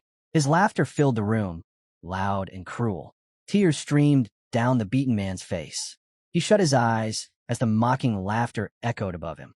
The bastard sneered. "Look at this.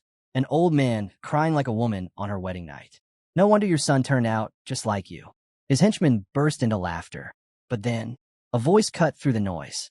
"I heard everything." The laughter stopped. The thugs turned sharply, their faces stiffening. Standing at the entrance were the hero, Leon, and Darion. The bastard spun around. "Who the hell said that?" The hero frowned.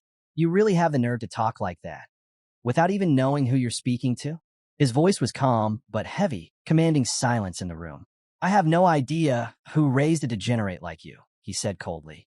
The bastard and his followers froze, staring at the young man in disbelief. After a moment, the bastard lowered his head slightly. "My apologies," he said, his voice suddenly meek.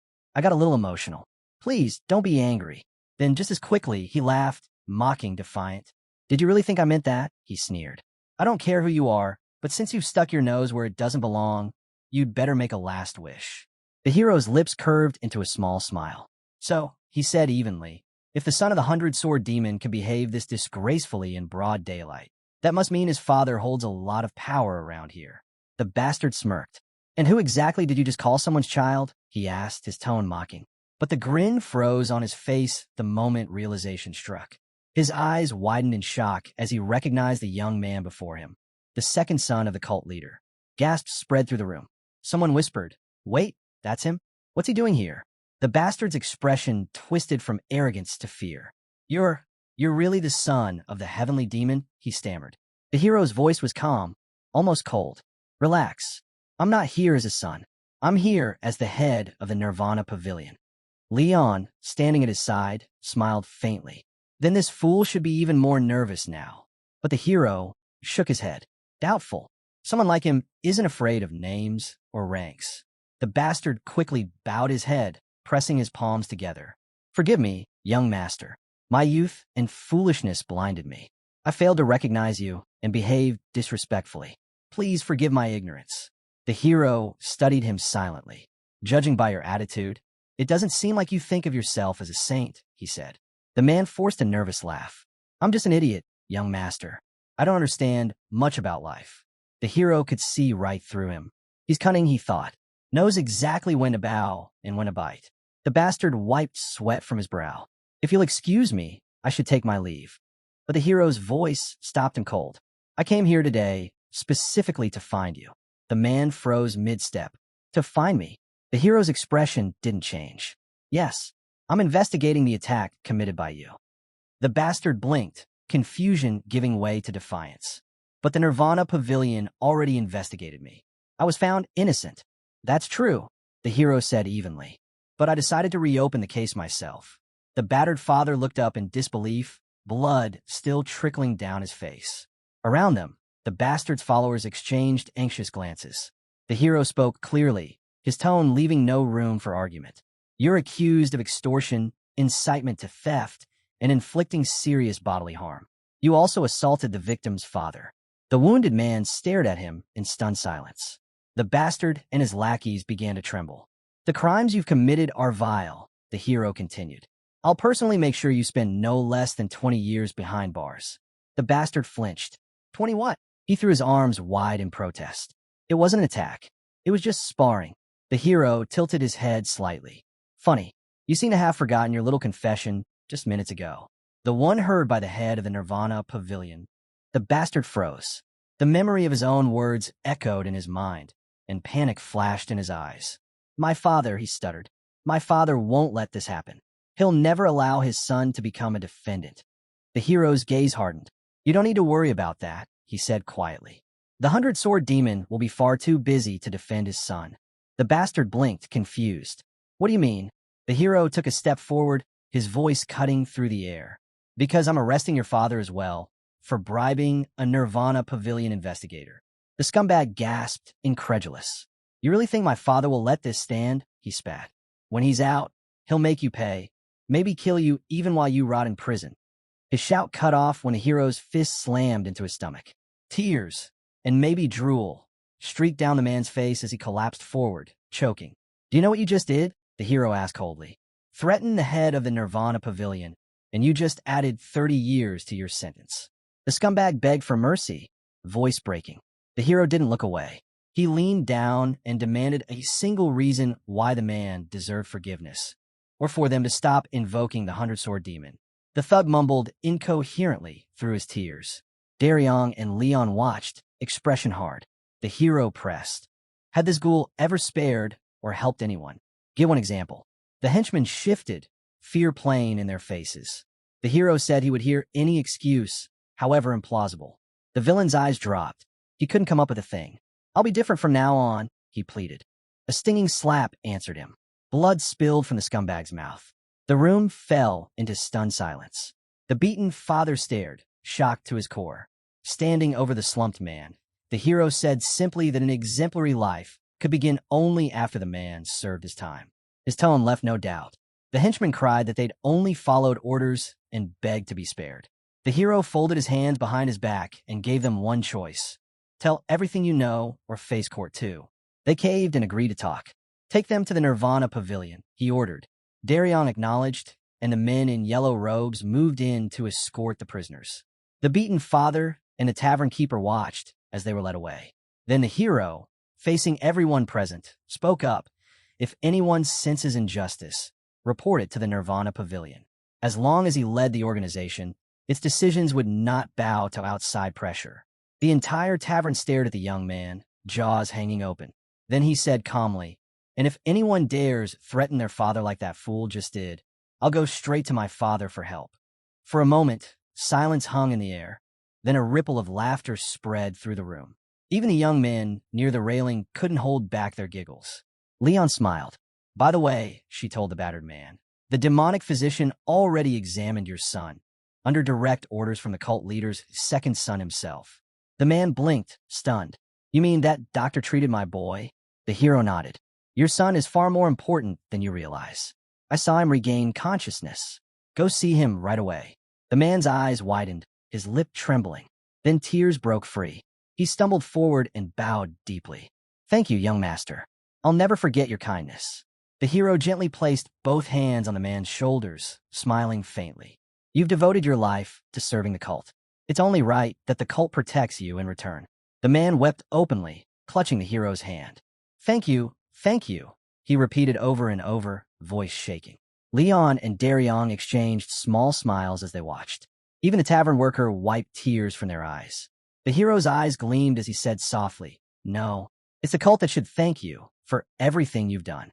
Outside, the city's dim lights flickered to life one by one. The scene shifted. The Nirvana Pavilion loomed under the evening sky. The hero stood before it, his expression dark and thoughtful. He had expected resistance from Blood Heaven's blades and the sword demons, but instead, opposition had emerged within the Nirvana Pavilion itself. Chief Investigator Gok Myung stepped forward, greeting his superior with a bow. "Sir," he began, hands clasped before him, "I was on my way to your office, but nearly all our investigators insisted on coming along. I apologize if this seems improper." The hero's gaze swept across the crowd. "Why did you all come?" Gok Myung straightened. "I heard you plan to reopen an investigation that's already been completed, where the suspect was cleared of guilt." "That's right," the hero replied simply. Gok Myung hesitated, then spoke carefully.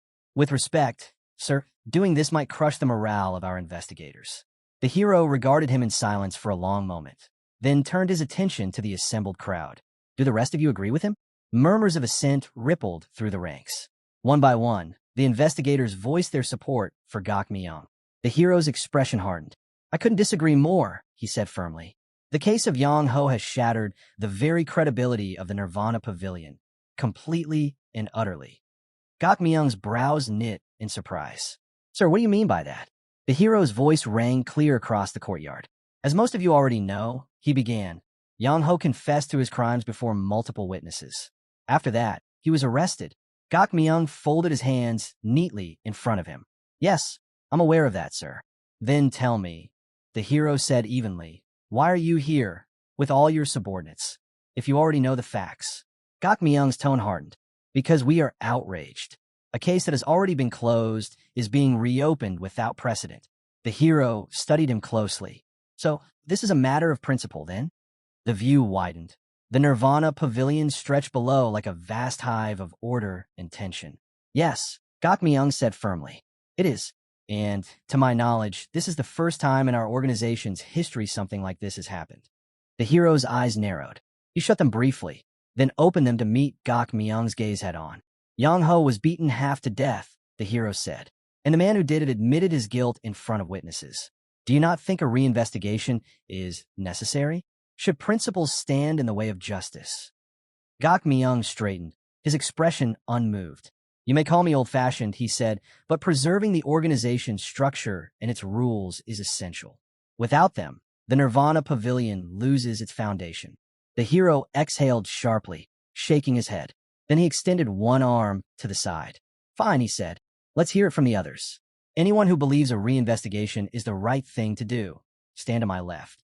The men in yellow robes glanced at one another uncertainly. A heavy silence lingered, until one man finally stepped forward. The hero turned to him. Daryong stood with his hands at his sides. "I believe it's necessary," he said. The hero asked simply why. "The first investigation was poorly handled," Daryong replied. "We can't ignore that, and we can't rule out the possibility that the investigator was pressured." The hero's gaze swept across the remaining investigators. "Does anyone else agree with what he just said?" For a moment, No one moved. Then another voice rose. I do. Gok Myung's brow furrowed as the man beside him spoke up. With a calm bow, the man said, My name is Ho. I haven't yet had the chance to thank you, sir, for your help earlier. The hero gave a faint nod. Your wounds, have they healed? Yes, I've fully recovered, Ho said. I'm glad to hear it, the hero replied. Around them, the remaining investigators watched in tense silence. Then the hero's voice broke the stillness again. Investigator Zhonghua. The man blinked, startled. Yes, sir, that's me. The hero clasped his hands behind his back. You're the one who handled the original investigation, correct?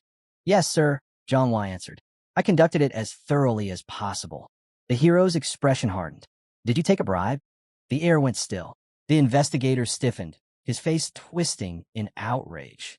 How dare you accuse me of something like that? He shouted. Before he could say more, Gok Myung stepped forward, his voice sharp with anger. Young master, how can you make such accusations without proof? But then, the air itself seemed to shift. White energy began to rise and swirl around the hero, pulsing in quiet waves. His eyes narrowed, his tone turning cold. From this point on, he said, no one speaks without permission. The pressure in the courtyard intensified. Even Gok Myung's eyes widened, a flicker of fear crossing his face. The hero's gaze locked on Zhonghua. Did you take money from the 100-sword demon? Zhonghua pressed a trembling hand to his chest. I swear on my life, I took nothing. If you doubt me, conduct a special investigation yourself.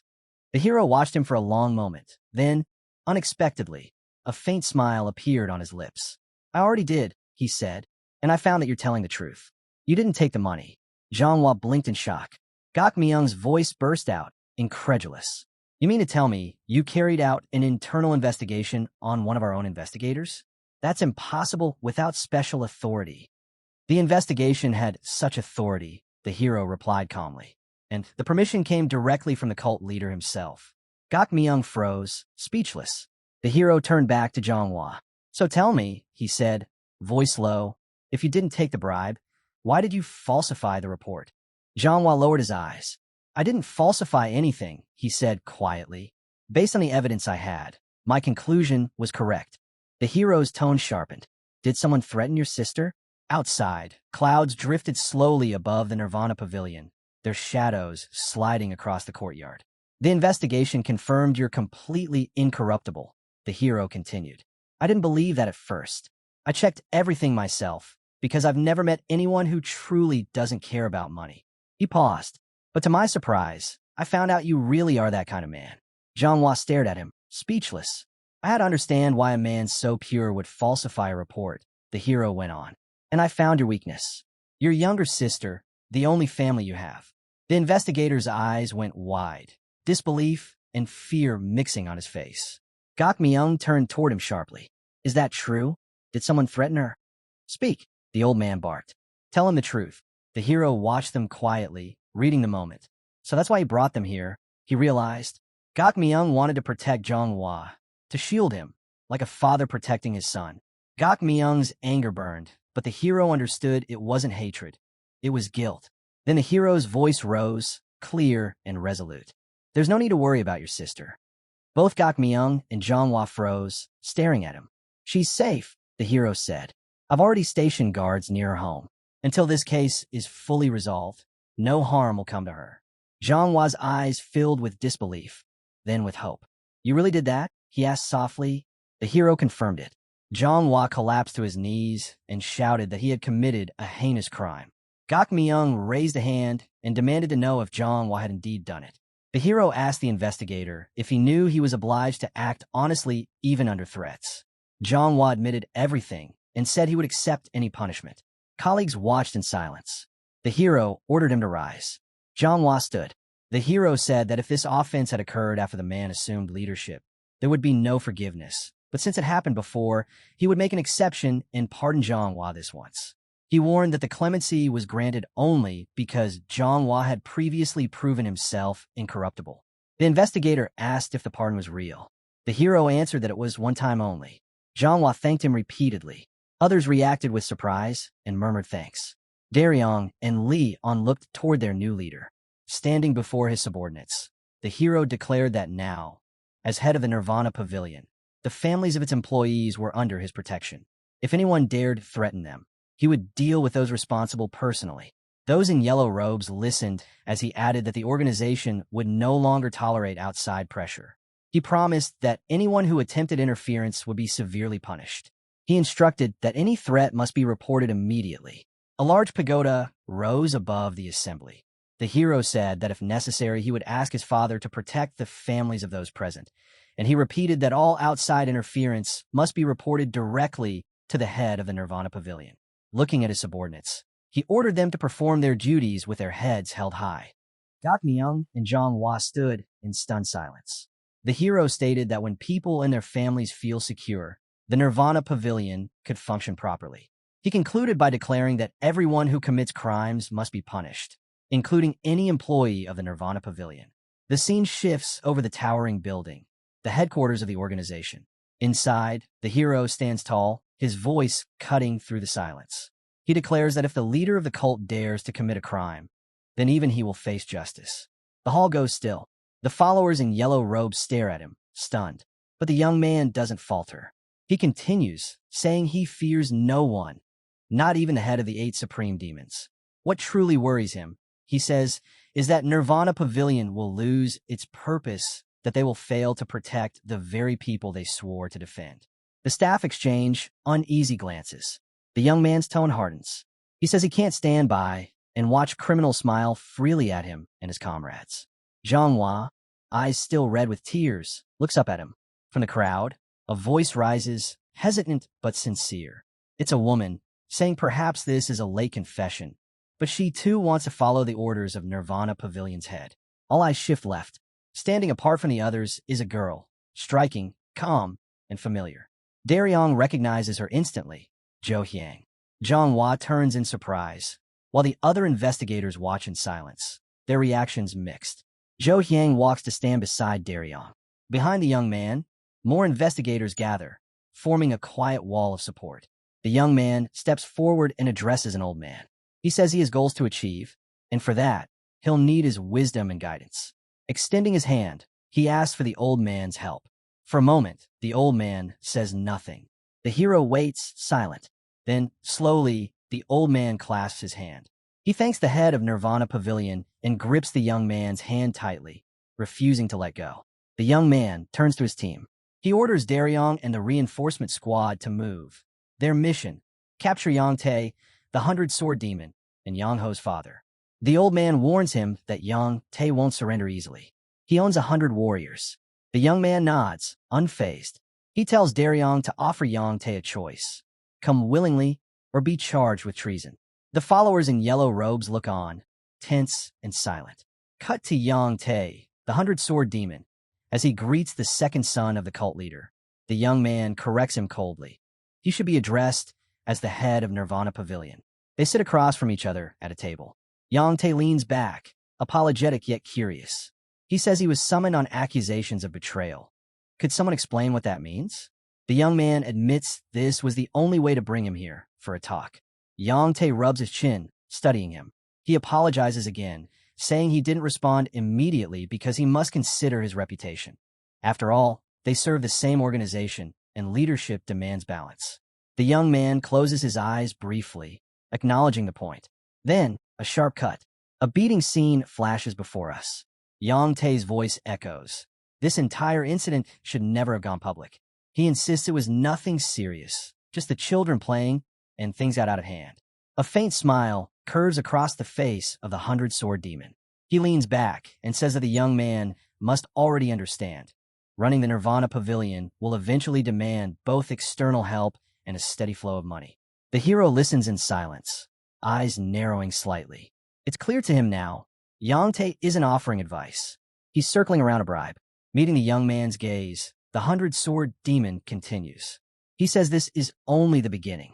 If the boy intends to one day become the official heir of the cult leader, he will again need powerful allies. After all, everyone currently backs the first son of the heavenly demon, the young man's greatest rival. The hero responds calmly. He says he would, of course, be deeply grateful for Yang Tae's support.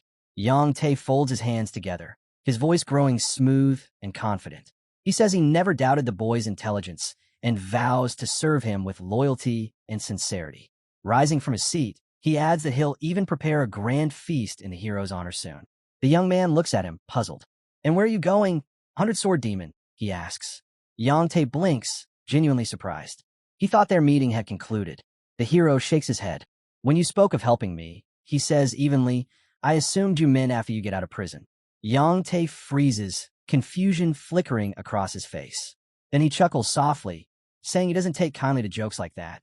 The young man doesn't smile. "You think this is a joke?" he asks quietly. "You threatened the family of one of Nirvana Pavilion's investigators." Yang Tae's tone hardens. He denies everything. Folding his arms, the hero states that Yang Tae's words are irrelevant. There is already testimony, and it's from the investigator who received those threats. Yang Tae looks genuinely bewildered. The young man explains calmly that within the cult's laws, the testimony of any Nirvana Pavilion investigator carries more weight than anyone else's. This rule exists for one purpose: to protect the authority and integrity of the Pavilion's investigators. He adds that Yang Tae probably never knew this law even existed, and truthfully, the young man himself only discovered it after assuming his current role. He believes this very rule was written to deal with men like Yang Tae, those who think denial alone is enough to escape justice. Yang Tae sits motionless, his red headband glinting faintly in the light. The hero leans forward, steady and composed.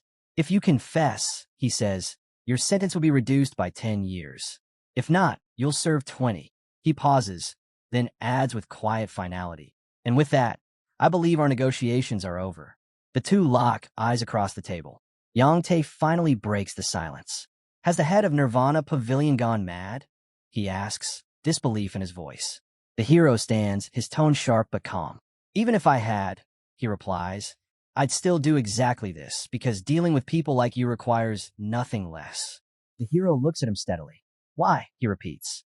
Behind him, the dim outlines of weapons and relics line the walls. He answers calmly. Yang Tae's son, Yang Ho, nearly beat his friend to death. And it wasn't the first time. For years, Yang Ho had tormented that same victim. Now, the hero says, the boy's father threatens to kill an investigator's family member just to bury his son's crimes. "And I'm the one being questioned for holding him accountable?" he asks. Yang Tae raises his left hand sharply, shouting that a mere warehouse guard can't be compared to the noble warriors of the cult, men who carry pride in their strength. He accuses Nirvana Pavilion of always turning a blind eye to small incidents like this. The young man stares back at him without emotion. "What I've just heard," he says slowly, "is not only disappointing, it's frightening." Yang Tae frowns in disbelief. The hero folds his arms and declares that what Yang Tae described, this entire way of thinking, must end now. Yang Tae's eyes flash. He warns that the supreme demon himself will not sit quietly while his subordinate is treated this way. But the young man doesn't flinch. "Blood Heaven's blade won't interfere," he says evenly, just as he didn't when the commander of the demon army was killed. With a roar, Yang Tae smashes the table with a single, violent strike. His fury fills the room. He snarls that the head of Nirvana Pavilion should listen carefully to what he says next. The young man remains calm. "Are you about to threaten to kill my people again?" he asks. Yang Tae freezes, his rage caught in silence. The hero rises from his chair, his tone cold and final. "You have a few minutes left to confess," he says, glancing back over his shoulder. A deafening shout erupts behind him. The scene tightens. We see the young man's eye, sharp and focused. His thoughts echo quietly. Maybe the fall of the demon cult wasn't only because of Wammugi. He looks up toward the rooftops above him, mind heavy with realization. If a mere commander dares to threaten a Nirvana Pavilion investigator, he thinks, then order within the cult has already rotted beyond recognition. Clouds drift slowly across the sky. No, he decides, this isn't just about Wammugi's power. The hero steps through the doorway into the open air. Ahead, someone stands waiting. It's Cheon Pa, an old man with a massive sword strapped to his back and a small shot glass in his hand. He tips the drink back effortlessly, then greets the young man with a faint grin. "So, should I call you the head of Nirvana Pavilion now? Second son?" he asks. The hero says nothing. Cheon Pa pours another drink and offers the glass with a chuckle. "Come on," he says. "Drink with me." The young man frowns at him but walks forward, sitting beside the old man. Pouring himself another shot, Cheon Pa mutters, Didn't I warn you? Nothing good ever comes from us meeting this often.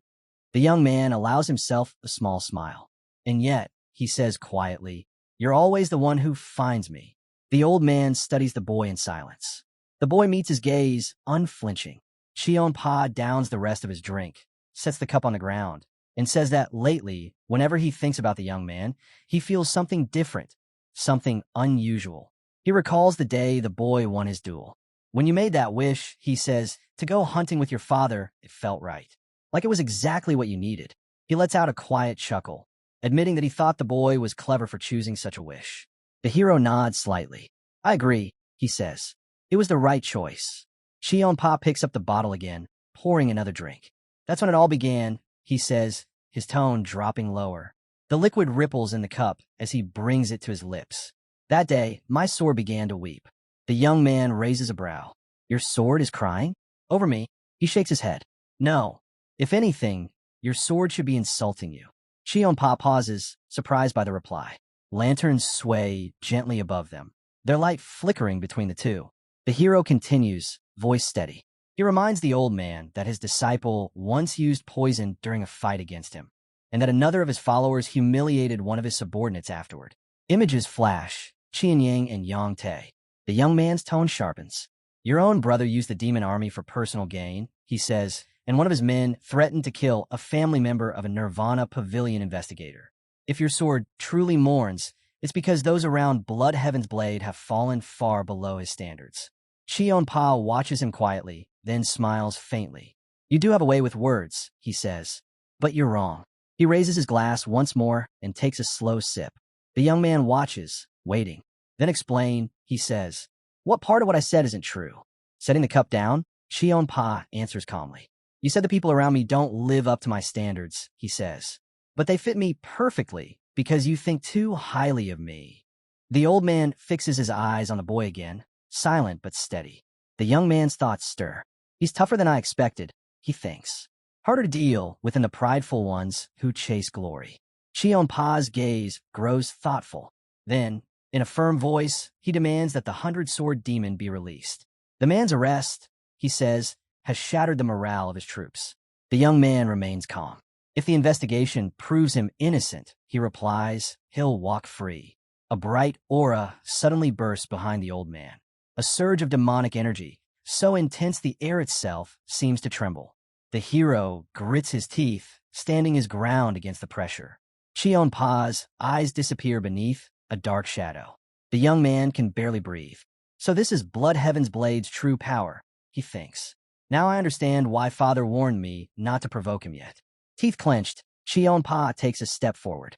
Listen to me, he growls, voice low but heavy with power.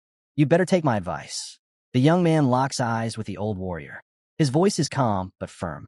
Stop, he says. Cheon-pa raises a brow, slightly puzzled, even smiling.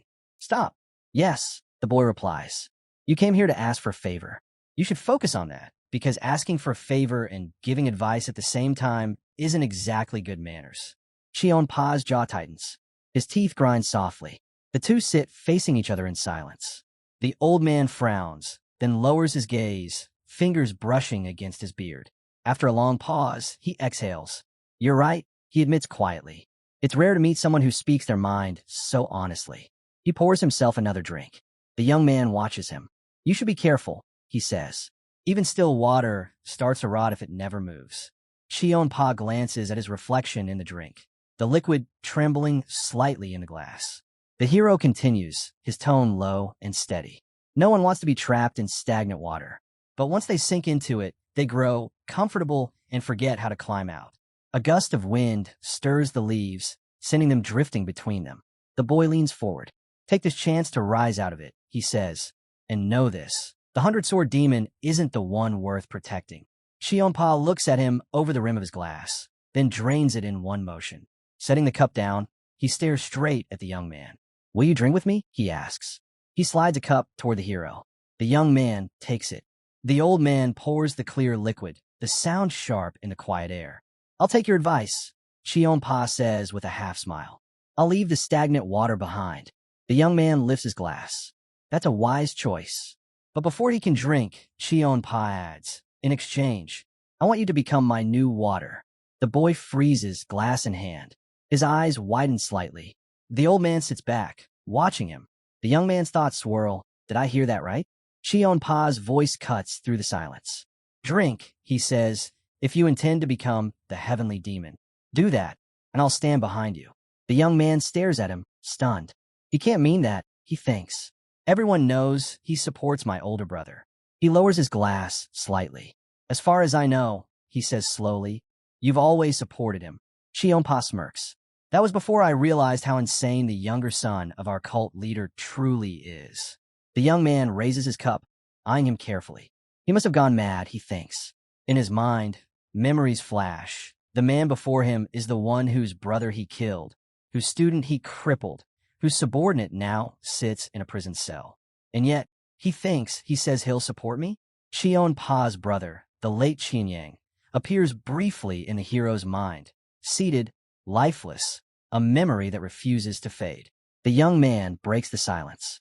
You do remember, he says quietly, that I killed your brother. Pa, Blood Heaven's blade himself, meets his gaze without flinching. His expression is calm, unreadable. The weight of his silence says more than any words could. The old man folds his arms across his chest, his gaze steady. From a moment my brother and I left our parents' house, he says, we became strangers. Blood means nothing to me. He looks directly at the young man. I won't mourn someone just because we share a family name. That kind of sentimentality is absurd. Pa lets out a quiet chuckle. A thorn under the fingernail hurts more than a relative's death, he says. The young man sits silently, glass still in his hands. The old man leans forward. And for the record, I never swore any oath to serve only your brother. But even if I had, I'd still have the right to change my mind and choose a different side. The hero remains still, his fingers tightening slightly around the glass. If you truly stand with me, he says slowly, that means I gain the strength of an entire army. He pauses, then asks, but tell me, why me? Why choose this side? The old man rests a hand on his knee. The stars above shimmer faintly through the trees. I've seen how you move forward, Pa replies. You tear through everything in your way. That kind of resolve, it makes me think I can tie my fate to yours. The young man gives a faint, wry smile. So, you chose me because you think I'm insane? Pa grins back. Exactly, and I plan to enjoy every moment of your madness. The boy says nothing, only watching him. The old man's grin lingers. We see the back of the young man's head, motionless, calm. If I were naive, he thinks I might actually fall for this act, for the flattery that hides the manipulation underneath. He knows the tricks of men like Pa, the subtle games older warriors play to sway the young. His mind drifts briefly. Didn't he just ask if I wanted to become the heavenly demon? In the reflection of the glass, the young man sees his own face, his past self staring back. He understands now. Pa is trying to make it seem as if the path to becoming a heavenly demon runs only through him. The boy sets his glass down gently. I appreciate the compliments, he says, but I have something more important, my father's orders. And I intend to carry them out. Pa looks down at his own cup, the surface trembling faintly. The young man continues, his voice firm. Tell me, old man, what do you think the heavenly demon will say if he learns that his son has chosen to ally himself with Blood Heaven's blade? Silence hangs between them. The boy answers his own question. He'd think his son has abandoned his duties, that he's chasing politics instead of fulfilling the mission he was entrusted with. The old man's expression shifts slightly.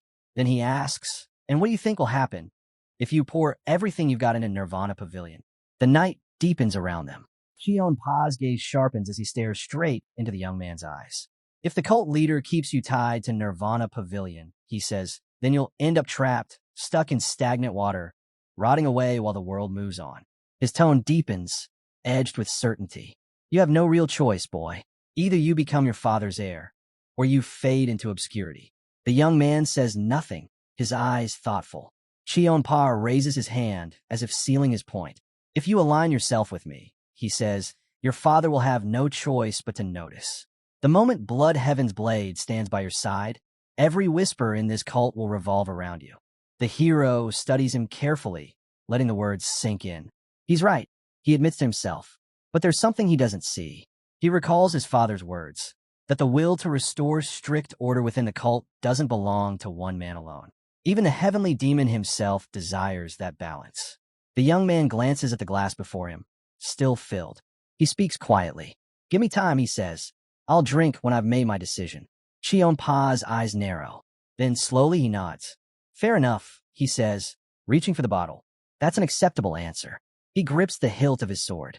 If you had drunk right away like a fool, I'd have been disappointed. Dust swirls as he moves. In a flash, his blade slices through the air, fast as lightning, stopping just beside the young man's head. The hero reacts instantly, blocking the strike with his black sword. The steel hums, the air around them vibrating with power. Pa's expression turns grim. You have until tomorrow, he says. The young man meets his gaze, unwavering. I'll answer in 5 days. Red veins flare in the old man's eyes. 3, he growls. And with that, he leaps back, soaring into the air before vanishing into the night. The young man lowers his sword, feeling the weight of the clash. That old lunatic nearly broke it, he mutters. Morning light spills across the courtyard of Nirvana Pavilion. The sound of strained breaths and pounding fists fills the air. Under the high walls, investigators train relentlessly, sweat dripping onto the ground as they perform push-ups with a massive log balanced across their shoulders. One man, Jang Ho, a scar running down his cheek, shouts furiously. Have you all given up already? This is child's play compared to the demon army's training. Grunting, the exhausted investigators strain to lift the log again. Muscles shake, faces twist with effort, but they push through.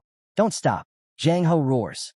Wives, children, even friends can betray you, but the sweat you spill now will sink into the earth, and the strength it gives you will never betray you. Nearby, the hero and Daryong watch with faint smiles. Daryong chuckles. That guy isn't even married, he says, but he sure talks like he's seen it all. The young man closes his eyes, amused. He's right, though, he says quietly, and for a brief moment, amid the weight of responsibility, ambition, and coming war, there's a rare feeling of calm. Standing behind the young man, Daryong asks curiously, how did you even manage to pull all this off? The hero glances back, puzzled. What do you mean? Daryong crosses his arms. I'm talking about the official apology Southern Blade House just issued. How in the world did you get them to publicly admit their guilt? The young man shakes his head slightly, still surprised. I never thought they'd actually go that far, he says. Then, smiling faintly, he adds, if you're that curious, Daryong, why not go straight to their compound and ask them yourself? From behind, one of the investigators groans. Please, don't joke like that. If he walks in there, he won't walk out alive. The hero chuckles softly. Actually, right now, Daryong could stroll right into their training hall, perform the most shameless dance he can think of, and not a single person would dare say a word. Daryong stares at him in disbelief, completely taken aback. But as the laughter fades, the young man's mind shifts elsewhere, to Pa's words echoing in his memory. I'll be waiting for your answer. The group approaches the front gate. The hero's expression hardens. Send Yang Tae and his son to prison, he orders. Make sure they're placed somewhere they can't reach anyone. No communication. No favors. Daryong's face darkens. Those bastards deserve it, he mutters. Exactly, the young man replies. They should pay for what they've done. Daryong bows his head. Understood. As the hero passes through the gate, his thoughts grow heavier. If I hadn't stepped in when I did, he thinks, those monsters would have lived out their lives in comfort, while Guak Su and his family suffered until the end of their days. His eyes glint sharply. Because of people like Yang Tae and his corrupted kind, hundreds of families inside the cult are suffering. Families I don't even know about. And the longer this continues, the more victims there will be. The view tilts upward. The roof of the pavilion looms above him. I can't allow this infection to spread any further, he resolves. People like Yang Tae must be cut out completely. In the demonic village, life moves as usual.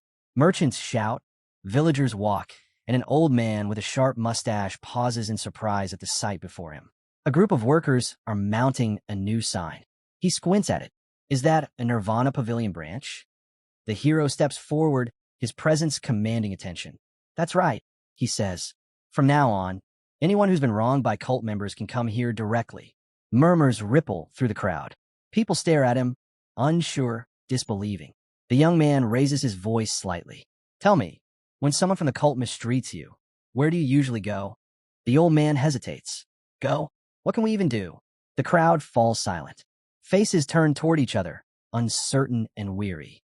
The young man studies them, understanding dawning in his eyes. They've lived under this tyranny for so long. He thinks they've forgotten what it feels like to fight back. He realizes that even those who knew about Nirvana Pavilion never dared approach it. Not with the walls, the guards, the endless inspections at the first gate, and the demand to declare one's intentions before entering cult grounds. The image shifts, wide and grand, to the palace complex itself, its stone towers rising above a vast courtyard.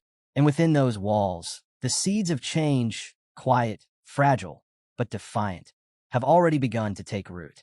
The young man watches the gate procedure in his mind and grows uneasy. He knows petitioners would have to repeat that inspection again and again just to reach the Nirvana Pavilion building. He places a hand behind his back and announces that the pavilion is opening a branch in Demonic Village specifically for locals. Anyone who suffers criminal acts by martial artists is to come straight here and report everything. An older villager asks if this is true. The hero confirms it and orders the innkeeper to tell everyone.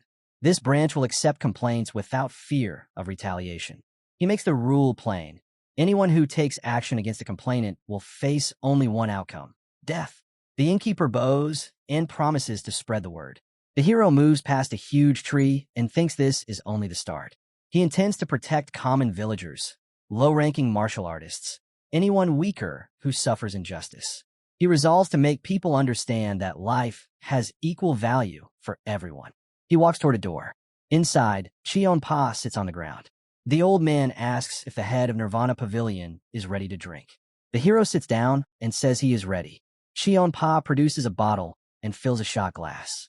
He places the filled glass in front of the boy and demands he drink. The boy meets the demand with a counter. He needs a snack before he drinks. Cheon-pa asks what the boy wants.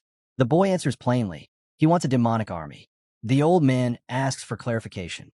The boy repeats, "Place a demonic army" in his mouth. A black shadow crosses the old man's eyes as he speaks. He tells the second son of the cult leader that the world does not work the way the boy imagines. The hero replies that having a snack while drinking is the most natural thing to do. The old man raises his hand, covering his face. "I gave you 3 days," he says. Fire ignites in Blood Heaven's blade's eyes.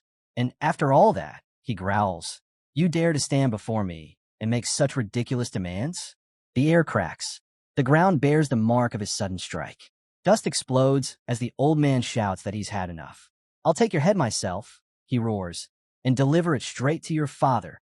The young man meets the attack head-on. His sword flashes upward, steel clashing against steel. The impact sends stones scattering under his feet. His blade trembles, his grip tightening. He glances at the old man. "Not bad," he says. Dust swirls around Blood Heaven's blade. "Magnificent," the old warrior replies. "Tell me, how much of your internal energy did you waste just now?" Flames flicker around his head, curling like living serpents. "Looks like I'll need to work harder if I want to take that insolent head of yours." He swings again, a strike fierce enough to split stone. The hero braces himself. His sword shudders under the pressure, the force of the blow pushing him back. Sparks burst between the blades. For a brief moment, even Blood Heaven's blade looks surprised. White energy streams ripple across the courtyard near the pagoda. Black fragments rise into the air. The two fighters clash again, their movements blurring in a storm of power. A violent strike sends the hero flying backward. He twists midair and lands on his feet, leaving pale streaks carved into the ground. Blood Heaven's blade lowers his sword, eyes narrowed. His weapon trembles faintly as he grinds his teeth. "Interesting," he mutters. Flames coil around him once more. The young man faces him in silence. He steadies his breathing, thinking quickly. It's not easy holding back against him. Should I use the 4 strides of the wind god? Would he be able to block Death's step? Blood Heaven's blade rests his sword on his shoulder, watching. The young man clenches his jaw. No, he decides. Not now. Using that technique here would be reckless. Time favors me. My energy's still stable. I'll wait. He lowers his weapon and straightens his back. "Give me the demonic army," he says. The old man glares at him, hatred burning in his eyes. "And who?" he spits. "Do you intend to make its commander?" "It can't be you. You already lead Nirvana Pavilion." The young man answers without hesitation. "Jang Ho, commander of the 3rd Corps." Cheon-pa's eyes narrow. "Jang Ho. As far as I know, He's already one of your men. Flames surge upward, roaring behind him like wings of fire. The air between them ripples. Two forces, pride and ambition, colliding once more. He roars that greed will be the boy's downfall. The hero, his voice cutting through the chaos, shouts that it's Blood Heaven's Blades man, the one pretending to be insane just to consume everything around him. He reminds everyone that it was the old man who first proposed they work together. The boy stands firm, saying that the road walked by madmen isn't one an ordinary person can follow. Cheon-pa grips his sword in silence. After a moment, he glances at the boy and asks why he's talking about lunatics. Facing his opponent, the young man answers that perhaps he's right. If Blood Heaven's Blades man truly suggested such an alliance, then he must have lost his mind. The old man studies the hero carefully. Calmly, the young man watches Cheon-pa, thinking to himself that this man has no idea how deep his ambition runs. In his past life, Cheon-pa died without ever showing the world his true potential. It still shocks him that Cheon-pa was the first among the 8 supreme demons to fall. A shattered, blood-stained sword lies on the ground. The hero can't comprehend how such a cunning, calculating man could have perished so early in the great conflict. The old man's weapon gleams near his face as he grits his teeth and curses the boy, calling him a brat whose greed destroyed their negotiations. Blood Heaven's Blades man stomps hard, cracking the earth beneath him before launching into the air. The hero watches as the old man rises skyward, knowing full well that this man can't possibly refuse the offer he's been given. After all, he understands better than anyone that the other 7 supreme demons, the ones the hero can ally with, are his greatest rivals. Dark silhouettes of those 7 figures appear briefly in the hero's mind. Then, 2 days later, Jang-ho walks toward a table where the young man sits. He explains, astonished, that Blood Heaven's Blades man has personally recommended him to become commander of the demonic army. The commander of the 3rd Corps asks directly if the hero is behind this decision. The young man, pleased by Jang-ho's perceptiveness, thinks that his instincts were right. This one is sharp and knows how to read people. Calmly, the hero admits that yes, he was the one who asked Pa for that favor. Jang-ho's eyes widen in disbelief before he bows his head in gratitude, saying he's honored but unworthy of such a position. The hero dismisses his humility, saying there's no need to be modest. The last commander of the demonic army wasn't special. He simply died fighting him. An empty throne sits where that commander once ruled. Jang-ho protests that the circumstances were completely different, but the hero interrupts. He tells him to just lead the army the same way he led the 3rd Corps. Nothing more, nothing less. The hero adds that if Jang-ho succeeds, he'll go down in history as the greatest commander the demonic army has ever seen. Jang-ho stares at him, stunned, saying the young man is giving him far too much credit. The hero simply replies that perhaps he is, but there will be other candidates for the position anyway. So for now, they should just wait and see how everything plays out. Jang-ho lowers his hands and nods in agreement. The hero watches him silently, thinking to himself that he bent the truth a little. In reality, he'll make sure Jang-ho does become commander, no matter what it takes. Then his gaze shifts. Someone stands before him, his father. The hero meets his eyes, expression calm. The heavenly demon stands there in what looks like pajamas. The young man blinks in surprise and asks what his father is wearing. The heavenly demon answers evenly that yes, it's pajamas. Father and son stand facing each other in the quiet hall. The man asks why his son has come at such a late hour. Lights flicker in the pagoda windows behind them. The young man raises a brow, saying it's still early evening, not late at all.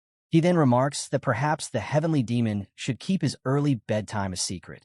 If the Miram Alliance ever found out, they might take advantage of it and launch an assassination attempt. The man cuts him off sharply, demanding he get to the point. The hero doesn't hesitate. He declares that he intends to use Blood Heaven's Blades man as his sword. The father reminds him that not long ago, he wanted to kill that very same old man. The hero answers that doing so would have been a waste of a valuable resource. The heavenly demon studies him in silence. The young man lowers his head slightly, realizing his father has probably already figured out the truth, that when Blood Heaven's Blades man recommended Jang-ho for the commander's post, the heavenly demon must have known his son was behind the move. After a pause, the heavenly demon finally speaks. He warns that Blood Heaven's Blades man isn't someone who could be easily controlled. The young man replies that he has no intention of taming anyone. He only plans to use the old man until he breaks, nothing more. He adds that such a person isn't even valuable enough to be part of his collection. The heavenly demon narrows his eyes and asks, what if that very sword ends up striking his own son? The hero smiles faintly. He says he'll let the old man try. Then he adds that there's a clear difference between him and Cheon Pa. Blood Heaven's Bladesman is old. Once he breaks, he's finished. But the hero? He's young. Every hit only makes him stronger. The heavenly demon studies his son quietly, then closes his eyes. He says words are meaningless and asks why his son even started this conversation. The hero answers casually, because he still gets paid by his father. The hero explains that since he still receives his salary from his father, it's only natural that he reports his actions to him. The heavenly demon studies his son carefully before asking if he's sure he's not here to request approval for the appointment Blood Heaven's Bladesman is about to make. The young man smiles and shakes his head. Instead, he tells his father to do the exact opposite. No matter how much the old man insists, he should reject the candidate Pa proposes. The heavenly demon raises a brow, asking if his son truly wants him to refuse Blood Heaven's Bladesman's recommendation. The boy nods firmly. He says he intends to use this opportunity to show that old man his place. He continues, saying that Cheon Pa is full of pride. He hides behind a mysterious persona and acts as though he's even greater than the heavenly demon himself. The young man says he plans to crush that arrogance and strip him of his delusions. His father doesn't respond right away. After a moment of silence, the heavenly demon remarks that this is still a chance to seize control of the demonic army. But the hero insists that all he wants is to teach the old man a lesson. The heavenly demon narrows his eyes, clearly unconvinced. He tells his son he doesn't believe a word of it and demands to know what he's really planning. The hero realizes instantly that his father sees through him. Smiling faintly, he admits the truth. The heavenly demon is right. He does want something from Blood Heaven's Bladesman. And for that to happen, everything must go terribly wrong for the old man. Behind them, through the open doors, a carved stool sits elegantly against the wall. The heavenly demon asks if this goal is truly more important to him than gaining command of the demonic army. The hero admits that's partly true, though he hasn't abandoned his ambition to seize the army, and perhaps much more beyond it. The heavenly demon turns away, saying the whole thing sounds absurd. The young man frowns at his father and thinks silently that, between them, nothing looks more absurd right now than those pajamas he's wearing. Cheon Pa says that perhaps things aren't going the way the cult leader originally intended. His tone shifts as he mentions that his second son is gradually drawing more and more attention within the cult. The heavenly demon asks if Cheon Pa has anything to do with this. Standing on a red carpet, Cheon Pa clasps his hands before his face and claims he has nothing to do with it. After all, the young man is the cult leader's son. With a sigh, he admits he only recently realized how exceptional that boy truly is. The heavenly demon closes his eyes, saying his son is still far too inexperienced. Cheon Pa bows slightly, saying that's precisely why he wishes to offer the boy something that could help him grow even greater. The cult leader studies him for a moment. Then, closing his eyes again, he finally says that if Blood Heaven's Bladesman can truly help his son, it would indeed be a great benefit. The old man lifts his gaze toward the heavenly demon, who stands tall upon the platform. With a deep bow, he thanks him for granting permission. Looking down humbly, Cheon Pa adds that since the cult leader has offered his fatherly blessing, perhaps he might also extend that same support to his faithful servant. The heavenly demon narrows his eyes, asking sharply what Cheon Pa means by that. The old man answers calmly. He seeks permission to appoint a new commander for the demonic army. The heavenly demon falls silent, his mind recalling his son's warning. No matter what, do not approve the candidate Cheon Pa proposes. Still standing before his throne, the cult leader finally says that agreeing to such a request would be difficult. The old man replies that his proposal is made purely for the benefit of the young man. The heavenly demon closes his eyes, saying the old man should already know his second son receives more than enough support. Yet, as a father, he cannot simply neglect his eldest. Cheon Pa's expression remains composed. He says that in all his years as a teacher, he has learned one simple truth. When you decide to support someone, you must give them everything, every ounce of strength, every resource you have. He admits, however, that many have criticized him for failing to do so in the past. The heavenly demon opens his eyes again and speaks coldly. He says such criticism means nothing to him, Anyone who dares question his methods will simply be killed. Blood Heaven's Blades man bows slightly and asks if that was the only matter he wished to address. The heavenly demon nods once. Folding his hands before his face, the old man says he has no further business and requests permission to take his leave. The heavenly demon watches silently as the supreme demon turns and walks away. Cheon Pa, his face illuminated by the dim light, watches the departing figure, trying to decipher what lies beneath this strange hesitation. To him, one truth remains certain. If you choose to support someone, you must follow through until the very end. The moon hangs high above the old man's head. Later, he speaks to the hero, saying that it appears the heavenly demon favors his first son, not the second.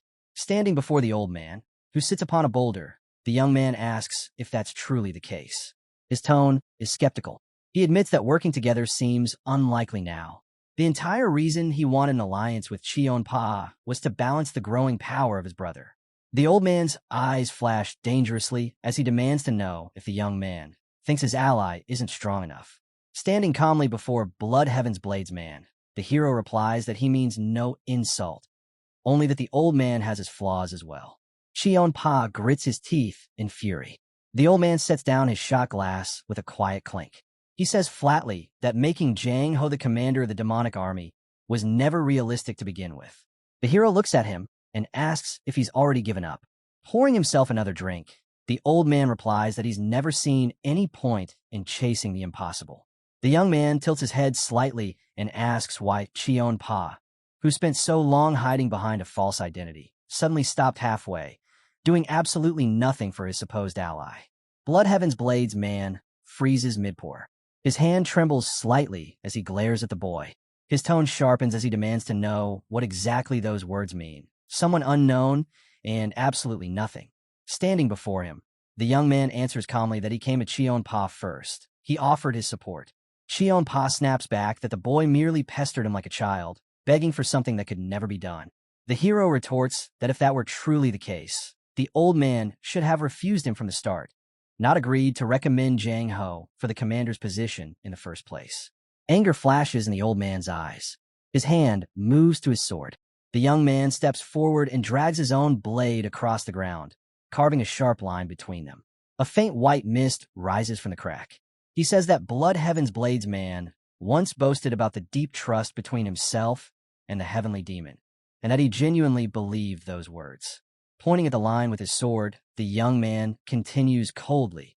This line right here, this is the real measure of the relationship between Cheon Pa and the heavenly demon. Blood Heaven's Blades man glances at the blade. The hero stands tall over him, a faint smile touching his lips. He thinks to himself that there's nothing more to say. Then, aloud, he adds that if he had been the one to handle the appointment, Jang Ho would already be the commander by now. The old man's expression hardens. He stares at the boy with pure resentment, refusing to look away. Finally, he growls that if the boy's words are so strong, then he should try convincing his father himself. The hero blinks in surprise. Blood Heaven's Blades man scoffs, irritation rising in his voice. He says that if the boy dares mock him, then he should have no problem proving what he just claimed. The young man steps closer, meeting his gaze, and asks if he truly manages to persuade his father to approve Jang Ho's appointment. What will the old man do then? Blood Heaven's Blades man replies confidently that the boy won't succeed. The hero studies him in silence, realizing that Cheon Pa is convinced the heavenly demon will reject the second request just as he rejected the first. He understands then, this old man knows his father's temperament too well. With a calm smile, the hero proposes a wager. Cheon Pa's eyes narrow. His jaw tightens. Through gritted teeth, he repeats, a bet. Cheon Pa glares at the young man, his fury barely contained. He declares that he accepts the bet, and adds his own condition. If the boy fails to convince his father, he will join Cheon Pa's side and stop pestering him with his endless requests. The hero's eyes narrow. He asks what will happen if he wins. The two face each other, locked in silence. Their gazes collide, sharp and unyielding. Finally, Cheon Pa answers. If the boy wins, he'll grant him one wish. Anything. Without hesitation, the hero states his demand. He wants an elixir, one even more powerful than the demonic essence pill. The old man's eyes widen in disbelief. He asks if the boy has any idea how difficult such a thing is to obtain. Outside, leaves drift past the pale moonlight. The young man says calmly that of course he knows. That's exactly why he made it the condition of their bet. He adds that if they're both in the same boat, then having a stronger ally will only benefit them both. Their eyes meet again. The hero thinks to himself that this is the perfect excuse to secure the elixir he needs. In his mind, an image flashes, a black sphere crackling with yellow energy. He's certain the old man possesses the very elixir he seeks, the heavenly divine pill. Cheon-pa sneers, insisting that the boy will never make Jang-ho the commander of the demonic army. The young man looks back at him steadily. He warns that if Cheon-pa fails to keep his word and give him the elixir, he'll lose all interest in any future alliance with Blood Heaven's Bladesman. The old man's expression hardens. His sharp gaze fixes on the boy. Finally, he says coldly, if the boy can make Jang-ho commander, then the heavenly divine pill will be his. The hero nods once. Drawing his sword from its sheath, he holds it upright. His tone is calm, but resolute.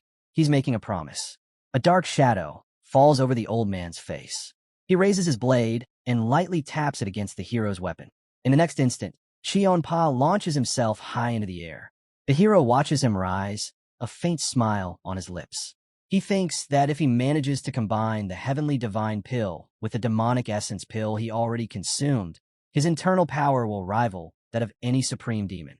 Only the lower half of his face is visible now, curved in quiet confidence. He knows exactly how to win this bet. Later, he sits across from Sima, his father's senior advisor. The older man asks if he truly wants to know Jang-ho's chances of becoming the commander of the demonic army. The hero nods, requesting an honest answer. A heavy silence falls. Sima closes his eyes. Between them, the table sits untouched. At last, the advisor speaks. The odds are 1 in 10, perhaps even less. The young man leans forward slightly and asks, even with Blood Heaven's Bladesman's recommendation? Sima folds his hands before him, his tone steady but firm. He reminds the young man that the heavenly demon has already rejected Blood Heaven's Bladesman's recommendation, and that the cult leader is not known for reversing his decisions without an exceptional reason. The hero nods slowly, saying that no one knows that better than he does. Then he steps closer to the advisor and asks what would happen if another supreme demon were to give a recommendation for Jang-ho. Sima blinks in surprise, unsure if he heard correctly. The hero meets his gaze calmly and says, yes, he heard right. In his mind, an image flickers, a girl with a sword, surrounded by drifting rose petals. Sima sits at the table, his eyes scanning a book as his mind races. After a moment of thought, he looks up, concentrating deeply.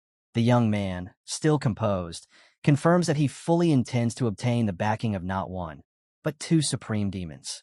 Sima leans back, resting his hands on the armrests of his chair. He admits that such a thing has never happened before, but if it did, then Jang-ho's chances of becoming commander would rise dramatically. The cult leader would have every reason to reconsider his decision. But then, narrowing his eyes, Sima adds that he doubts the boy will ever manage to secure a second recommendation. The young man smiles faintly. Then I'll just have to try, he says. Sometimes it's easier to face 2 tigers than one. Sima lowers his gaze to his book again, sighing softly. Let's just hope, he says, that the second tiger isn't the Sword Supreme. The scene shifts. Before him stands Bei Jong-tak of the Northern Heavensword clan. He looks irritated as he demands to know what accusation he's being charged with. The hero sits across from him at the table, replying evenly that it's a case of rape. The man scowls, insisting the maid lied and begging for a chance to confront her directly. The hero asks calmly why anyone would falsely accuse him of such a crime. Jong-tak raises his hands in frustration, declaring that he has no idea. Maybe someone ordered her to do it, or maybe he said something that offended her. Either way, he insists he has never harmed anyone. The young man studies him in silence, his gaze sharp and unwavering. Then, he says he'll grant the confrontation. He calls out for Daryong. Moments later, Daryong enters, guiding a young girl into the room. As soon as she appears, Jong-tak leaps to his feet, shouting, demanding to know why she's doing this to him. The hero folds his arms across his chest and cuts him off coldly. Be quiet, he orders. If you shout again, I'll forbid you from speaking to her at all.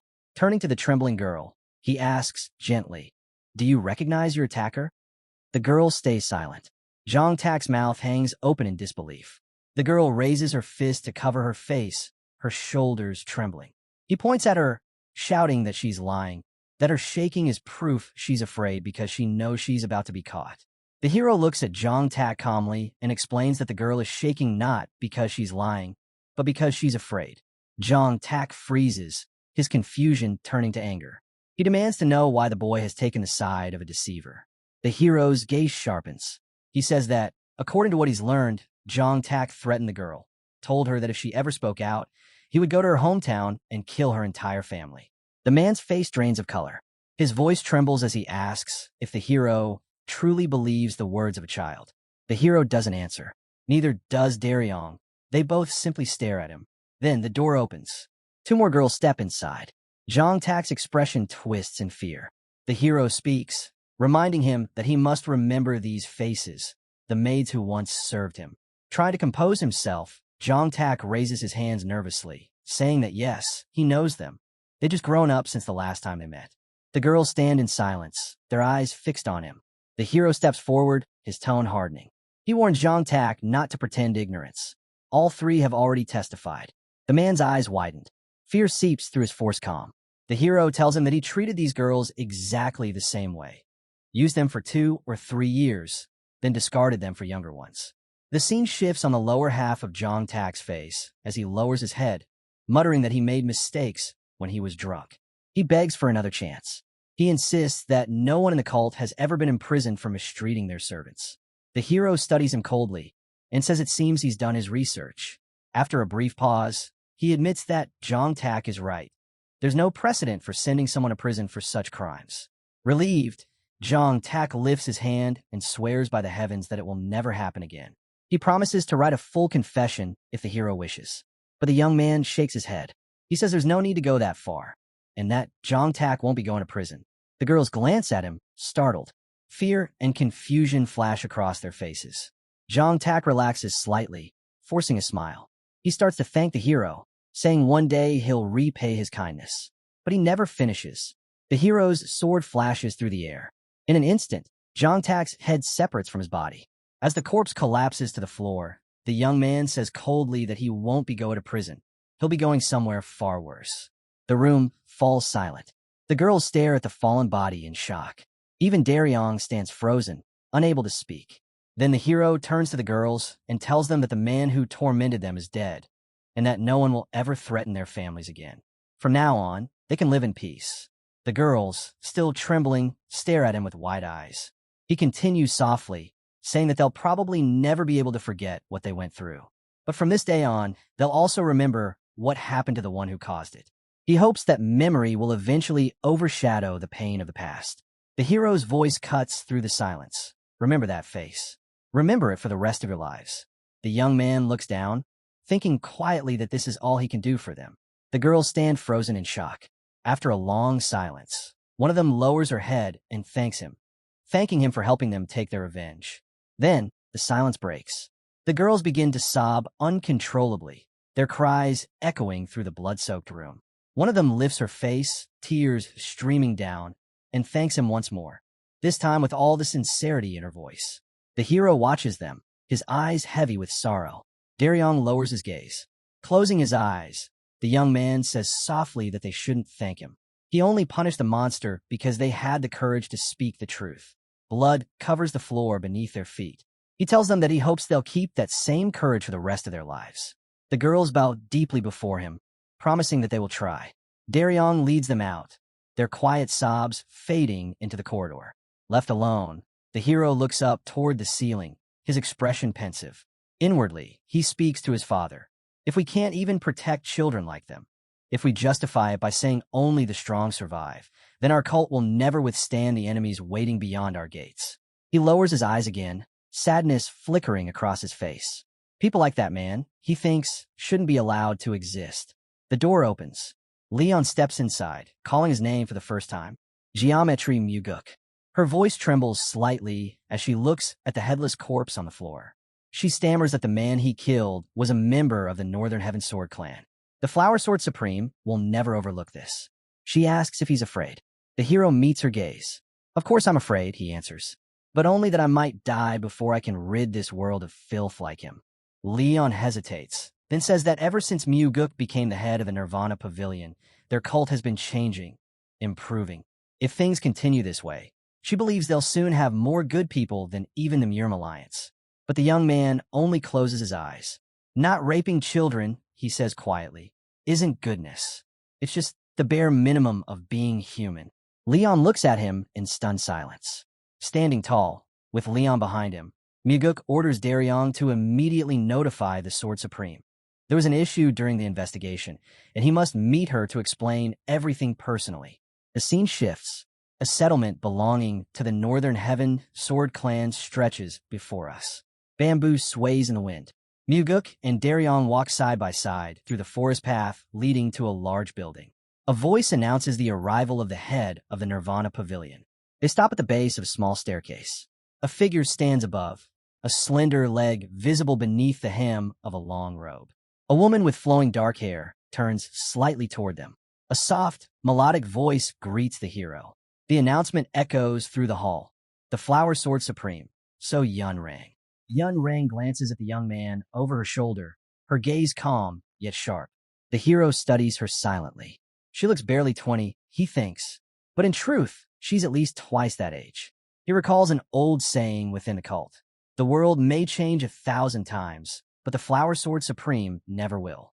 Her face comes into full view, elegant, timeless, untouched by age. If anything, he thinks she looks younger every year. Guk folds his hands before his face, bowing slightly. He says it's been a long time since he last had the honor of speaking with her. Yun Rang steps toward him, her movements calm and deliberate. Her voice is soft, but carries weight as she says she's not used to being called Madam. He may simply call her Sword Supreme.